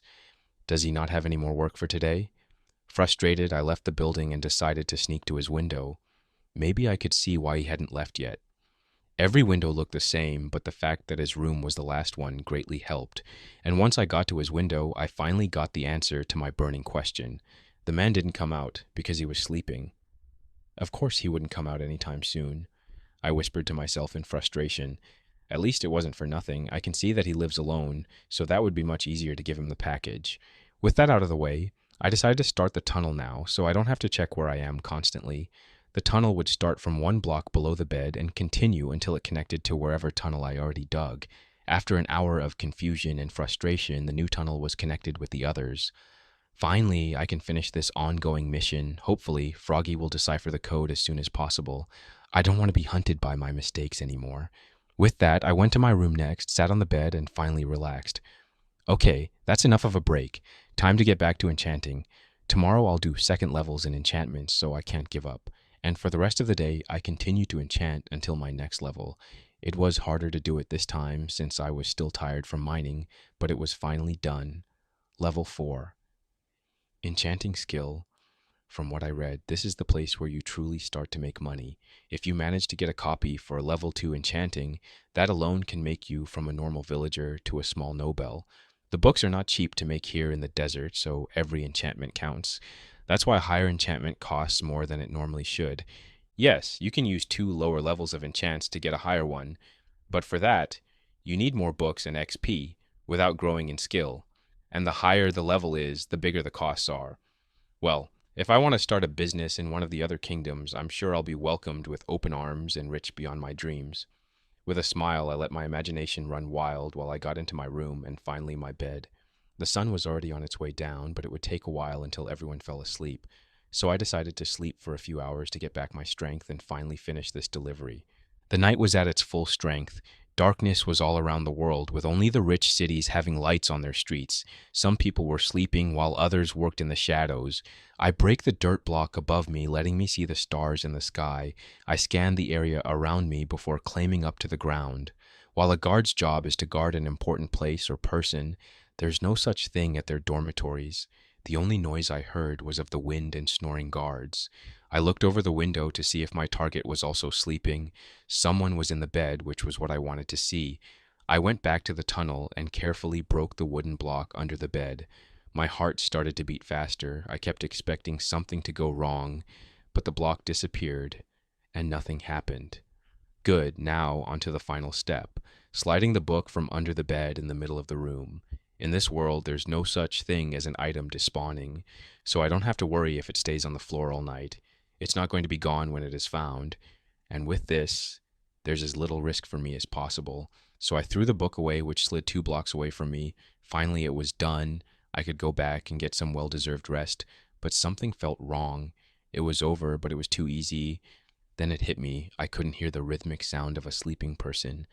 The room was in silence. I panicked. I quickly covered the hole and got back into the tunnel. Not only that, I kept placing blocks, covering all the progress that I'd made that day. Finally, I arrived at the tunnel system and ran to my room. I couldn't cover all the tunnels that I did, but I did cover the ones that could lead to me being the culprit. Now deep breaths and relax. Deep breaths and relax. I don't think I'll be able to fall asleep tonight. POV Omar. My day started early as usual. I did my morning exercise, followed by some running. Finally, the sun started to appear, which meant that everyone else would wake up soon, but someone needed extra help to do that. So I jogged to the palace, where I went straight to a room while greeting the people that I met. I didn't even bother knocking on the door, just let myself in and saw what I expected. A pale man sleeping comfortably on his bed. Sir Hero, it's time to wake up. As always, no movement from the covers. With a sigh, I got closer to him and dragged him off the bed. He hit the floor hard, but that finally woke him up. He looked around confused before landing his eyes on me. Good morning, sir. Time for some training. I didn't forget to put a smile, which he didn't appreciate. He opened his mouth to argue, but gave up. We've been doing this for weeks, so he knows the ritual. Okay, I'll be there as soon as I get some to eat. I just nodded my head and went to the training area to wait for him. Not too long after, he arrived as well. We started with some exercises to get him warmed up, and then did some sparring with the other guards. It didn't last for too long, since the guards didn't feel like they could grow with someone who doesn't want to learn the art of the sword, so instead, I gave them a break and switched with me to have as a sparring partner. His face of horror was priceless, but it had to be done. The Sultan himself requested that I train him so his investment wouldn't die so easily. But there's only so much you can force someone to learn, especially if they don't want to. It pained me to even make him suffer like this, but it had to be done. While we were spared, I saw that the princess visited us, so I had to stop the practice. Once Froggy found out the reason she was here, with strength, I didn't know he had run up to them. I was also behind him, only at a slower pace. Froggy looked happy to finally see someone that suffers the same as him. I looked at the man that was with the princess. His looks were unique, which I'm sure didn't help him with being liked by the other servants. I don't know how someone can live with such a small nose. I would have given up in shame a long time ago. And it didn't help that one of the orders from the higher-ups was to keep them separated as often as possible. It wasn't a rule, more of a suggestion which some people took as a rule, and the Sultan didn't bother to fix it. After I let Froggy have his long-deserved break, I got back to training with the guards after I spoke a little with the princess. She was doing a favor, so she didn't stay long. After a few hours of training, we were done for the day, so we got back to our rooms, but I felt like I was being followed. The training that woman put me through sharpened my senses, but nowhere near enough as good as her. I swear she has the senses of an Enderman, which are abnormal for a human. I was almost at the dormitories. I could hear steps in the grass, but no one was behind me. This made me more suspicious, but I continued like I didn't feel them.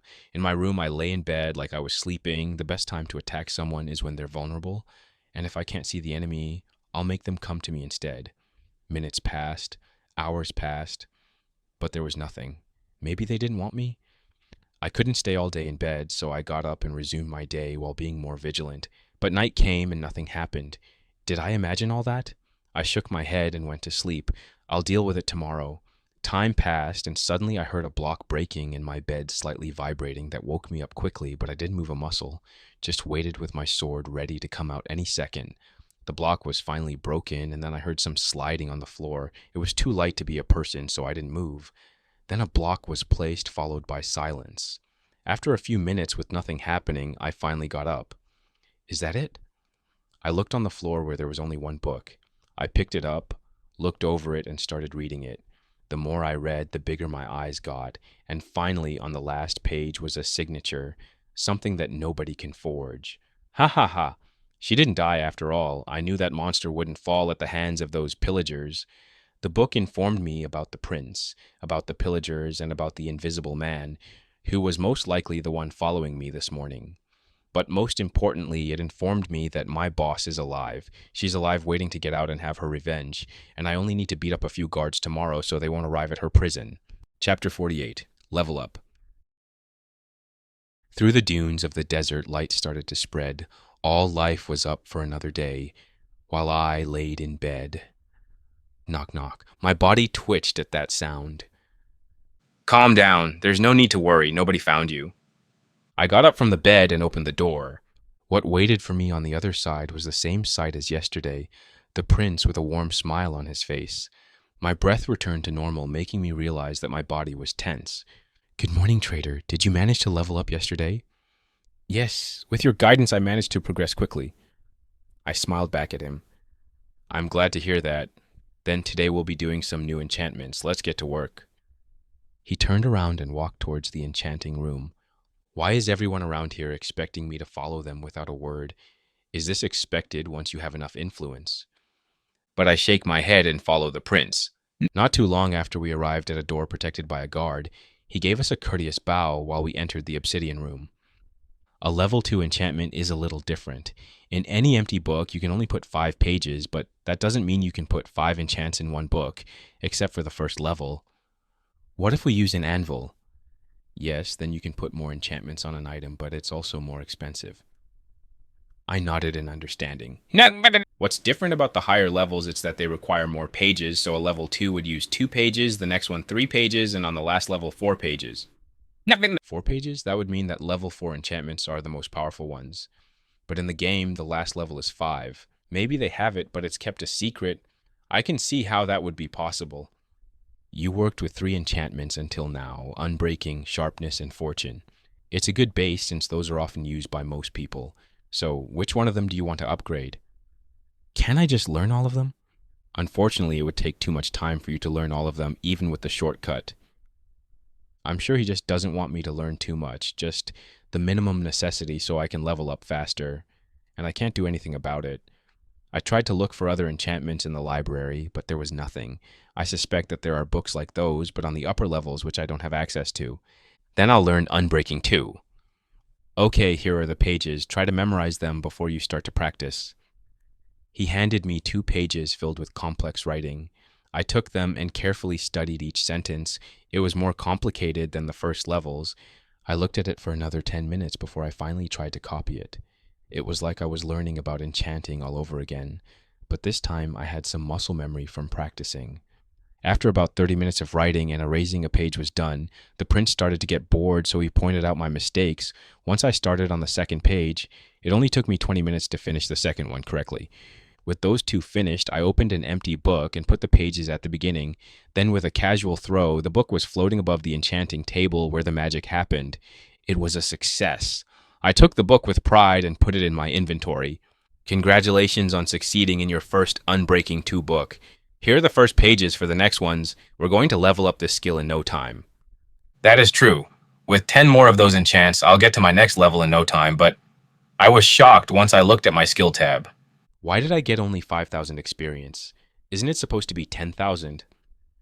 You're not in the beginner stage anymore. From now on, it will only get harder to level up.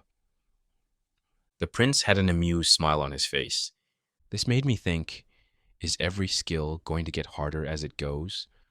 I looked at my tab and realized that while I did craft over 100 pieces of armor, my skill was only a little over a quarter full, and the higher I go, the less experience I'll get. How can people get to level 7 in their lifetime? No wonder the prince said it would bankrupt a country if they tried to have more masters without shortcuts. I envy Froggy now. Maybe I should be struck by lightning as well. Let's get back to work. You only need to do 19 more books until the next level, and I won't be able to guide you through the whole journey. With that said, I got back to writing and enchanting. 2 hours later, the prince left, and I continued to enchant, but slower. After 1 more hour, I enchanted another book. In total, I had 7 books and a headache. I need to take a break. I won't be able to get any work done if I only exhaust myself. With a light stretch, I decided to visit Froggy and see how's he doing. Maybe ask him if Omar acted differently today. Unfortunately, once I got there, Froggy finished his training for the day and went to do some potions. He'll be back in an hour. But what truly shocked me is the fact that 2 guards got injured today. Omar, for some reason, was extra brutal with the training, and when they spared with him, they got injured. It was so bad that they won't be able to work for a few days. Maybe it was written in the message for him to do that. I wouldn't know. As long as me and Froggy are not suspected, I don't care if he gets all the guards in the infirmary. With that new information, I decided to wait for Froggy in his room to ask him if he knew anything. An hour later, the door was open, and a surprised witch entered the room. I didn't expect to see you so soon. Are they going to keep that promise from the princess? I guess her word does have some power, but as long as it works in our favor, I don't care. Froggy nodded understandingly. So, what happened to Omar this morning? Oh, you heard about it already. For some reason, Omar was very energetic today. He was even happy, if I dare say so, and it was very hard to get any emotions out of that professional man. Anyway, we started the day with harsher training than usual, even by their standards, and while everyone ran, he came to ask me if I knew how to make an invisible potion, which immediately put me on my guard. I froze when he mentioned that. And what did say? I said that I know how to make one, but I haven't tried to make one since the ingredients are hard to get. That made me raise an eyebrow. From what I know, you only need a golden carrot and fermented spider eye to make that potion. It's not cheap, but not impossible. From your expression, I can guess you know the recipe, which is impressive in its own right, but you have to remember that the only people that know all the potions are the witches and the nobility in the Stone Kingdom. It's not some common knowledge. That makes sense. I sometimes forget that my knowledge about the game is pretty vast, but also lacking in this world. How did he react after that? He just nodded his head in understanding and got back to the training. But for some reason, he was especially harsh on 2 guards. They ended up in the infirmary, and that rarely happens in training. I'm glad he isn't too interested in us. I thought after last night he'll start digging tunnels all day. Froggy looked confused at me, so I had to explain to him what happened last night. Once I finished my story, he put his hand on my shoulder. Traitor, you have to realize nobody can break or place blocks faster than you, so people don't think to check for long tunnels, especially when you were invisible. At most, he must have thought you broke a few blocks beside his window and got under his floor. That calmed some of my worries that I still had from last night.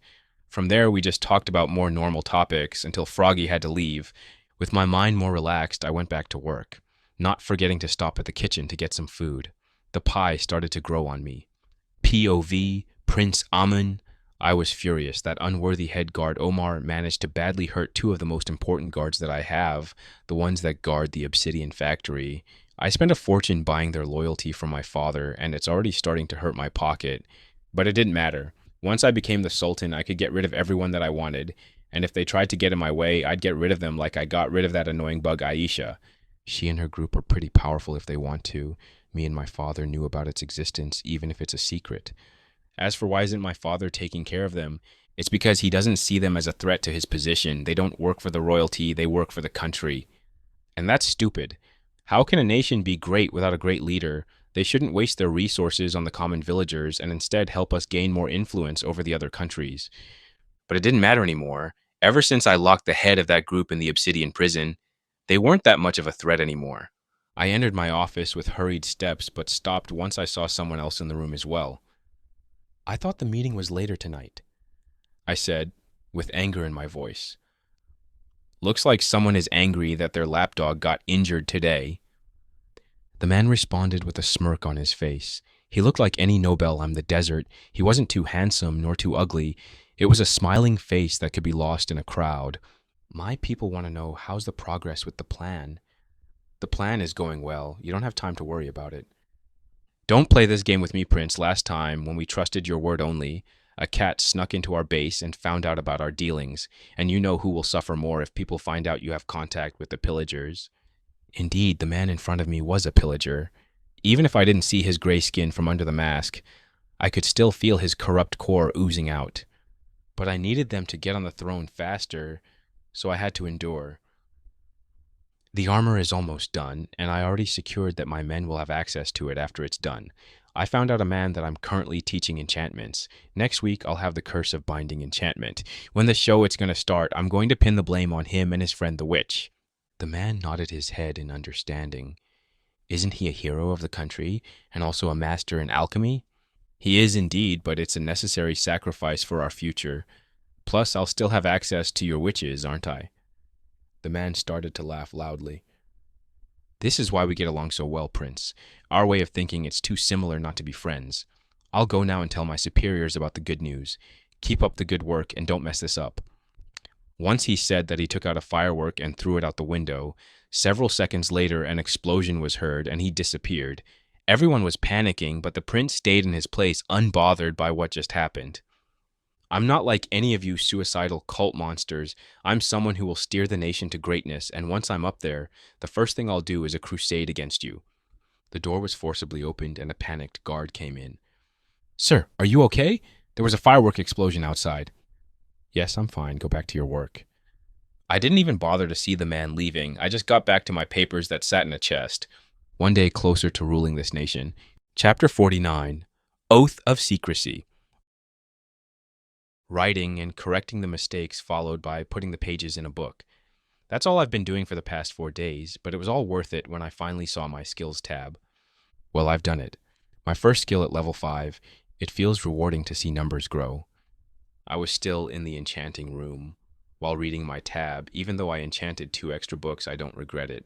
Soon enough, I'll have to keep my end of the deal with the prince, and I have an inkling that I won't be allowed to use to enchanting room once he's done with me. Or maybe it's just my paranoia speaking, but it's better to be safe than sorry. I went to the entrance and told the guard there to announce to the prince that I was done. The guard looked confused by my encrypting message, but still delivered it. Around 10 minutes later, I saw the prince coming towards me at a fast pace. Are you finished? Yes, I'm enchanting level 5. A little later than I expected, but I'm glad we're finally here. Come with me.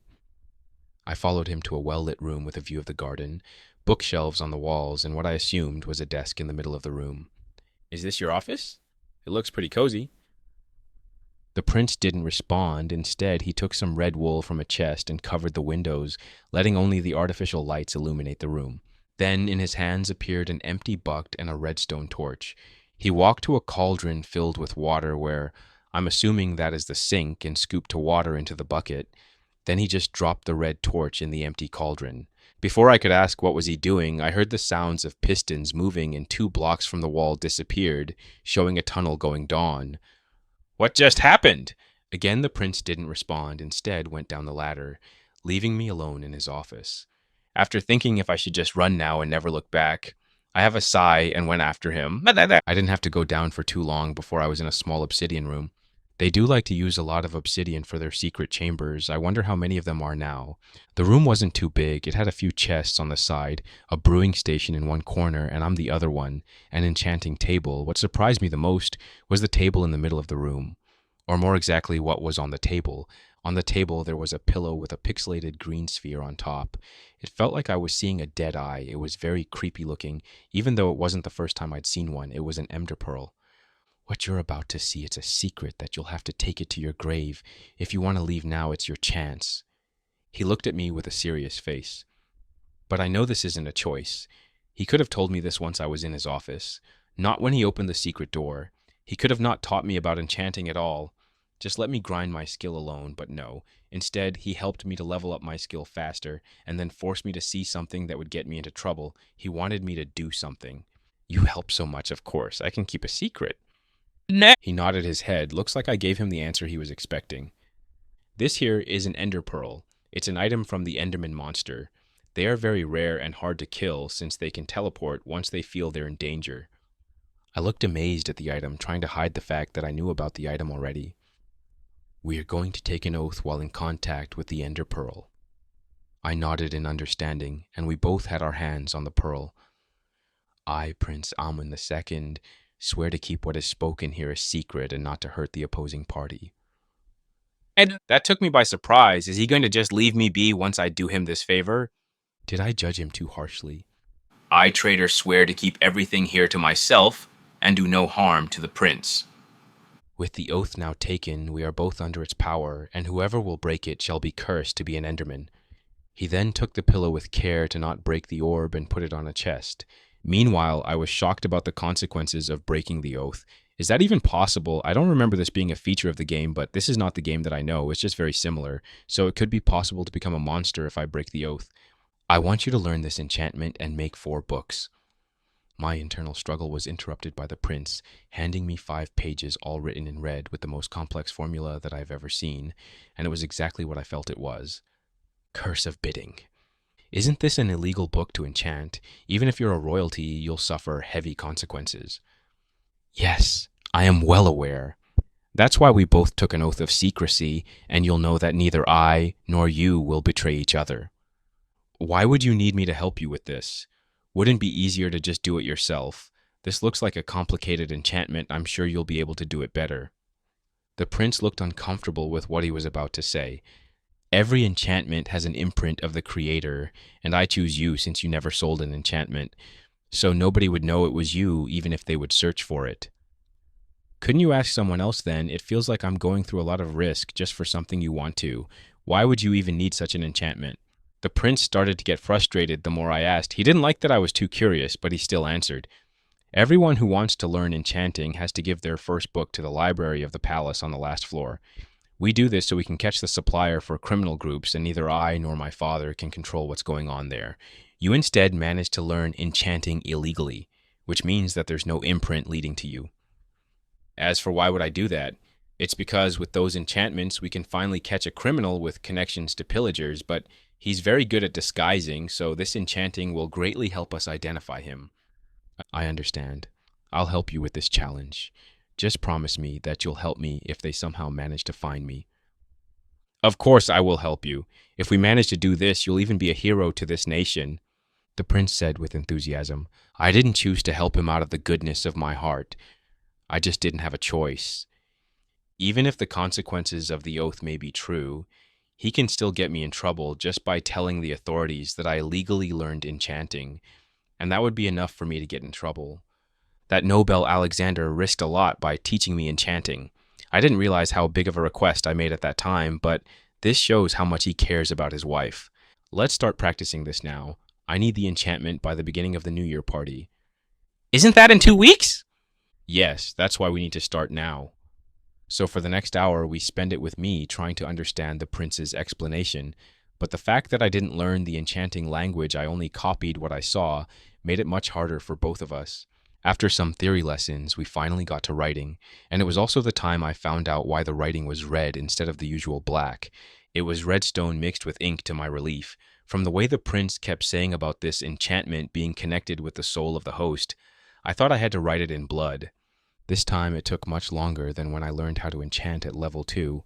Not only were there more quantities and pages, but the quality had to be higher as well. After a few hours, I managed to do 2 pages without mistakes, but we decided to end it there for today. I asked if we were going to use the same method as the previous enchants, but he refused because there was a chance of his imprint appearing as well. So I was on my own with this. I was kind of glad that I was finally starting to truly learn about enchantment, even though it was just a very simplified version of it. But soon enough, I'll be able to figure out the other enchantments as well, and who knows, maybe I'll be able to make some of my own. We got out of the secret room and he closed the door, followed by him taking the wool down the windows. The sun was about to set, indicating how long we spent underground and how tired I was. Tomorrow we'll meet in the enchanting room. There's no need to worry about the time since I'll come to get you once I've some free hours. Try not to wonder too much and see you tomorrow. With that, I left his office and went to my room. The guards looked at me but didn't do anything. Finally, with the door closed, I was safely in my room. Things are starting to escalate faster and faster recently. I think it would take a week and a half for me to finish all 4 enchanted books. That's pretty close to the New Year's party, and I don't know how the prince is planning to use those cursed books, but I don't want to be anywhere them when that happens. I should start preparing for escaping already. Maybe I should risk going back to the obsidian factory to steal a diamond pickaxe in case things go bad and I need to break the wall. While I'm there, I should also steal some obsidian in case we won't be able to run fast enough and they'll be caught with us. Then I can make a portal and destroy it before they can enter. It's not like they know how to open it anyway, but that is just the worst case scenario. It's too much of a gamble to go through the nether. On that place it's too dangerous and will be more lost than ever. I kept thinking of plans and other ideas while the moon started to rise. Let's see how Froggy is doing. I can bounce off some ideas to him and see what could work. I filled my bed with a pillow and back to the secret tunnels where I went. Not too long after, I was already breaking the block above me. "Hello to you as well, trader, or should I call you zombie with how much you stay in those tunnels?" Froggy said with an amused voice. "Glad to see you have so much energy after all that training. How was your day?" Froggy shrouded at the mention of training, but quickly got back to reality. "Same as usual, nothing new, nothing interesting. How's your enchanting lessons going?" "You're looking at someone that has enchanting level 5? Your leveling speed, it's amazing. I'm jealous of you," says the guy that is a master at brewing potions because he got struck by lightning. To that he only smiled and didn't comment anything else. "Well, since you seem to be in a good mood, how about some other amazing news?" I looked at him with curious eyes, which he only smiled and took out a few pages from his inventory. I took them from his hands and looked over the writing. The more I read, the bigger the reaction I had. "Looks like you finally realize what that is." I deciphered the code's message, and maybe we can use that information to get out. Chapter 50. New Plans. There weren't a lot of pages to read, but enough for me to think a lot about. The summary of the message was about Aisha looking for her brother in the pillager outpost where she last heard from him. It was an easy infiltration until she got too close to an evoker and got found out. But not before finding out that Prince Amun was working together with the pillagers. Once she was caught, the prince decided not to kill her as he did with her brother. Instead, he sent her to mine obsidian for the rest of her life. It's been 2 years since then, and in that time she managed to make herself pretty influential with the prisoners and become their leader. They only needed an opportunity to escape. That's where I came into the picture. An invisible man managed to sneak into the factory, and the most important part, managed to get out unnoticed. She did say that if he finds me, I should be recruited or forced to help at least. But since neither I nor Froggy have been contacted by the head guard, I can only guess he gave up. As for how did she make sure the message was sent? Well, Omar had to beat up some guards bad enough that they wouldn't be able to guard the factory that night, which would be the sign she would be looking for, and prepare the prisoners for it. On the pages was also the plan for escaping. It wasn't too complicated. He only needed to break them out when the New Year's party was at its busiest. How was he supposed to do that? I have no idea, but I can only guess he has a good method if it wasn't even worth mentioning. Well, this is some interesting information we got here. True, do you think it would affect our escape plans? I think it could help us, honestly. I mean, what is a better distraction than one of your most important factories going on a run? Actually, I think this is the best thing that could happen to us. Everyone would be too busy to catch the prisoners that know how to break obsidian over 2 half-important people. Both of us gave a sigh of relief. Finally, we had a solid plan to escape. We could use the tunnels to get as close as possible to the gates, and with an invisibility potion, we could easily pass the guards that would be too busy looking for the prisoners. The only thing that makes me hesitate is the unknown variable such as the prince. He told me that he wanted the cursed books to catch a pillager, but from this message, I understand that the prince works with the pillagers. So then, who is the true target of those curses? I could ask Froggy's opinion, but I live in a world where a bolt of lightning hits a villager, it becomes a witch. I don't want to test the power of I'll try to figure out what's the plan while I'm with the prince enchanting. So for the next few hours, we just talked about our day and then went to rest for the next day. What's so hard to understand about doing a simple oval? Is that shape too complex for your mind? The prince was yelling at my ear while correcting my mistake, showing me the proper way to write the letter. I feel like I'm back with my parents doing homework. Not the best of times. My initial plan was to play dumb with learning the new enchantment and try to drag this as long as possible. The good news is that this level of enchantment is more complicated, more precise, and with a different font to use. The bad news is that I didn't need to fake it. I'm actually struggling to learn the new font for this enchantment. Does it really need to be precise? I know the enchanting table is picky about small mistakes, but it didn't have a problem with the others. There are two types of enchantments, the one created by the system and the one created by humans. You can make small mistakes with the one made by the system, but the one made by humans needs to be precise. Wait, you can actually make your own enchantments? Yes, but most of those were made in the time before the Great War. For some reason, we can't make complicated new ones like the Vein Miner enchantment, only some simple ones like the Glow enchantment. I knew about other enchantments besides the original ones, but I didn't expect some of them to be so useful. It's too bad that they're very hidden on the higher floors of the library. How do you know which one is made by the system and which is man-made? The ones made by the system can also be obtained with the trading tab. That made sense, actually, but now I also want to learn how to make my own enchantment. But that's a very far goal to achieve. I still don't fully understand the language of enchantments, and the fact that I'm skipping to the higher tiers doesn't help me at all. So for the next few hours, we kept rewriting and practicing until finally, the prince had to leave for his work, which left me alone in the enchanting room. Finally, I can have some peace and quiet now. Okay, I have to change things up. I don't think I can keep doing this for 2 more weeks. Is there any way to cheat the system? I sat down and rubbed my head to hopefully calm down the headache. Is there a way to print it? I saw some videos in my world where they cut some words into wood and filled the letters with ink, and that's some primitive printing machine. But can this be even replicated here? I know that the villagers can craft stuff without using the crafting system. I saw a chair just 1 block tall. It was a shocking discovery the first time I saw it, and when I asked around, they told me to use the tools on the crafting table, but not for crafting, instead for sculpting a block. That was one of the first things I searched in the library once I had access to it. And it was an interesting subject to study. The only downside of people doing this is that it's not recognized by the system since it wasn't made by it, so you can put the item in your inventory, but you can't stack it with other similar objects. And for some weird reason, once a block is sculpted, gravity has an effect on them. That's why it's not used to make important stuff since they're not unmovable like a normal block. But let's try it anyway. This way, I can relax my mind for a while. With that said, I take out a crafting table from my inventory and look at my 3 tools: saw, hammer, scissors. I then put 2 plank blocks on top of each other right beside the crafting block. Since this is a wooden block, I'll use a saw for my experiment. With the saw in my hand, I cut around 1/7 of the block. It was a slow process and also weird since I didn't see the breaking animation of the wooden block.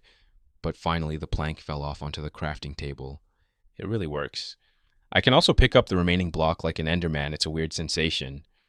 I put it in my inventory where a text informed me that I have a chopped plank block. But what I needed for this experiment was a small slab, and for this, I needed to use the scissors. I really don't have a lot of tools to use. I think the system doesn't want us to make our own items, only the ones made by itself. Wait, is the system sentient? I waited for a response, but nothing came. Yeah, that fingers. Otherwise, I would have been connected when I first got into this world. The scissors were uncomfortable to use. It was hard to scratch a curved line, so I had to be careful. But the fact that I had a paper to guide me helped me greatly. After half an hour of scratching, I finally finished 1 word. Finally, it's done. Now let's see if it works. I wouldn't use the redstoning for this since it's just a prototype, so instead I used my feather to smudge all over the words. Then with a flip of my hand, the excess ink was erased. This is so convenient.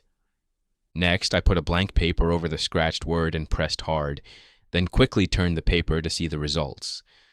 But to my disappointment, there were only a few ink marks on the paper, but nothing that resembled a letter, let alone a word. Then I facepalmed. Of course it wouldn't work. The word is supposed to be out, not dug in the wood. This complicates the process more than it should. Even though it wasn't a success, I still wanted to try. First, I cut a smaller cube. I only wanted to do a ladder this time. After I marked with ink the shape that I wanted, I slowly chipped away the wood.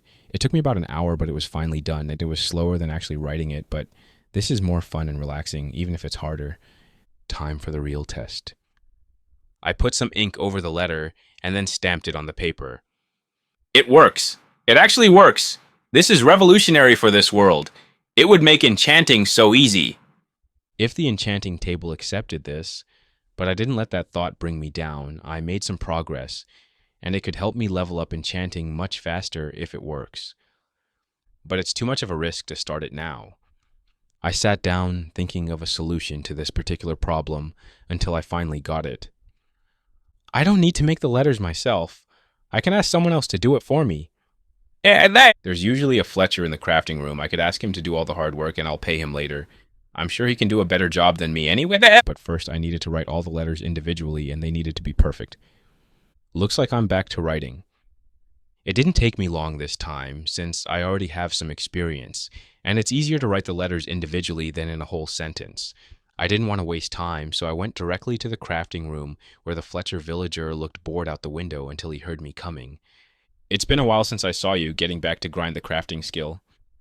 Not necessarily, my friend. I'm actually looking for you. Do you know how to sculpt in wood by any chance? I got this job because I can do odd jobs with the crafting table tools. Awesome. Can you do something similar to this, but with all of those letters, about 30 for each? And can you also make a square about the same size as a page? I showed him the letter that I chipped, the page with the rest of the letters, and a blank page to scale the board where the letters would stand. That's a big order you have there, but it can be done.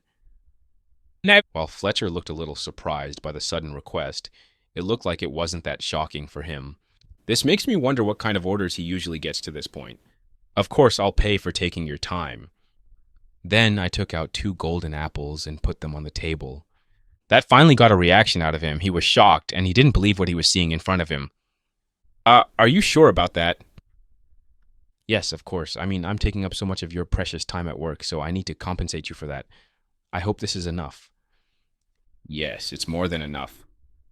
The villager quickly rebounded like I was about to take back the apples. How long do you think it would take to finish all?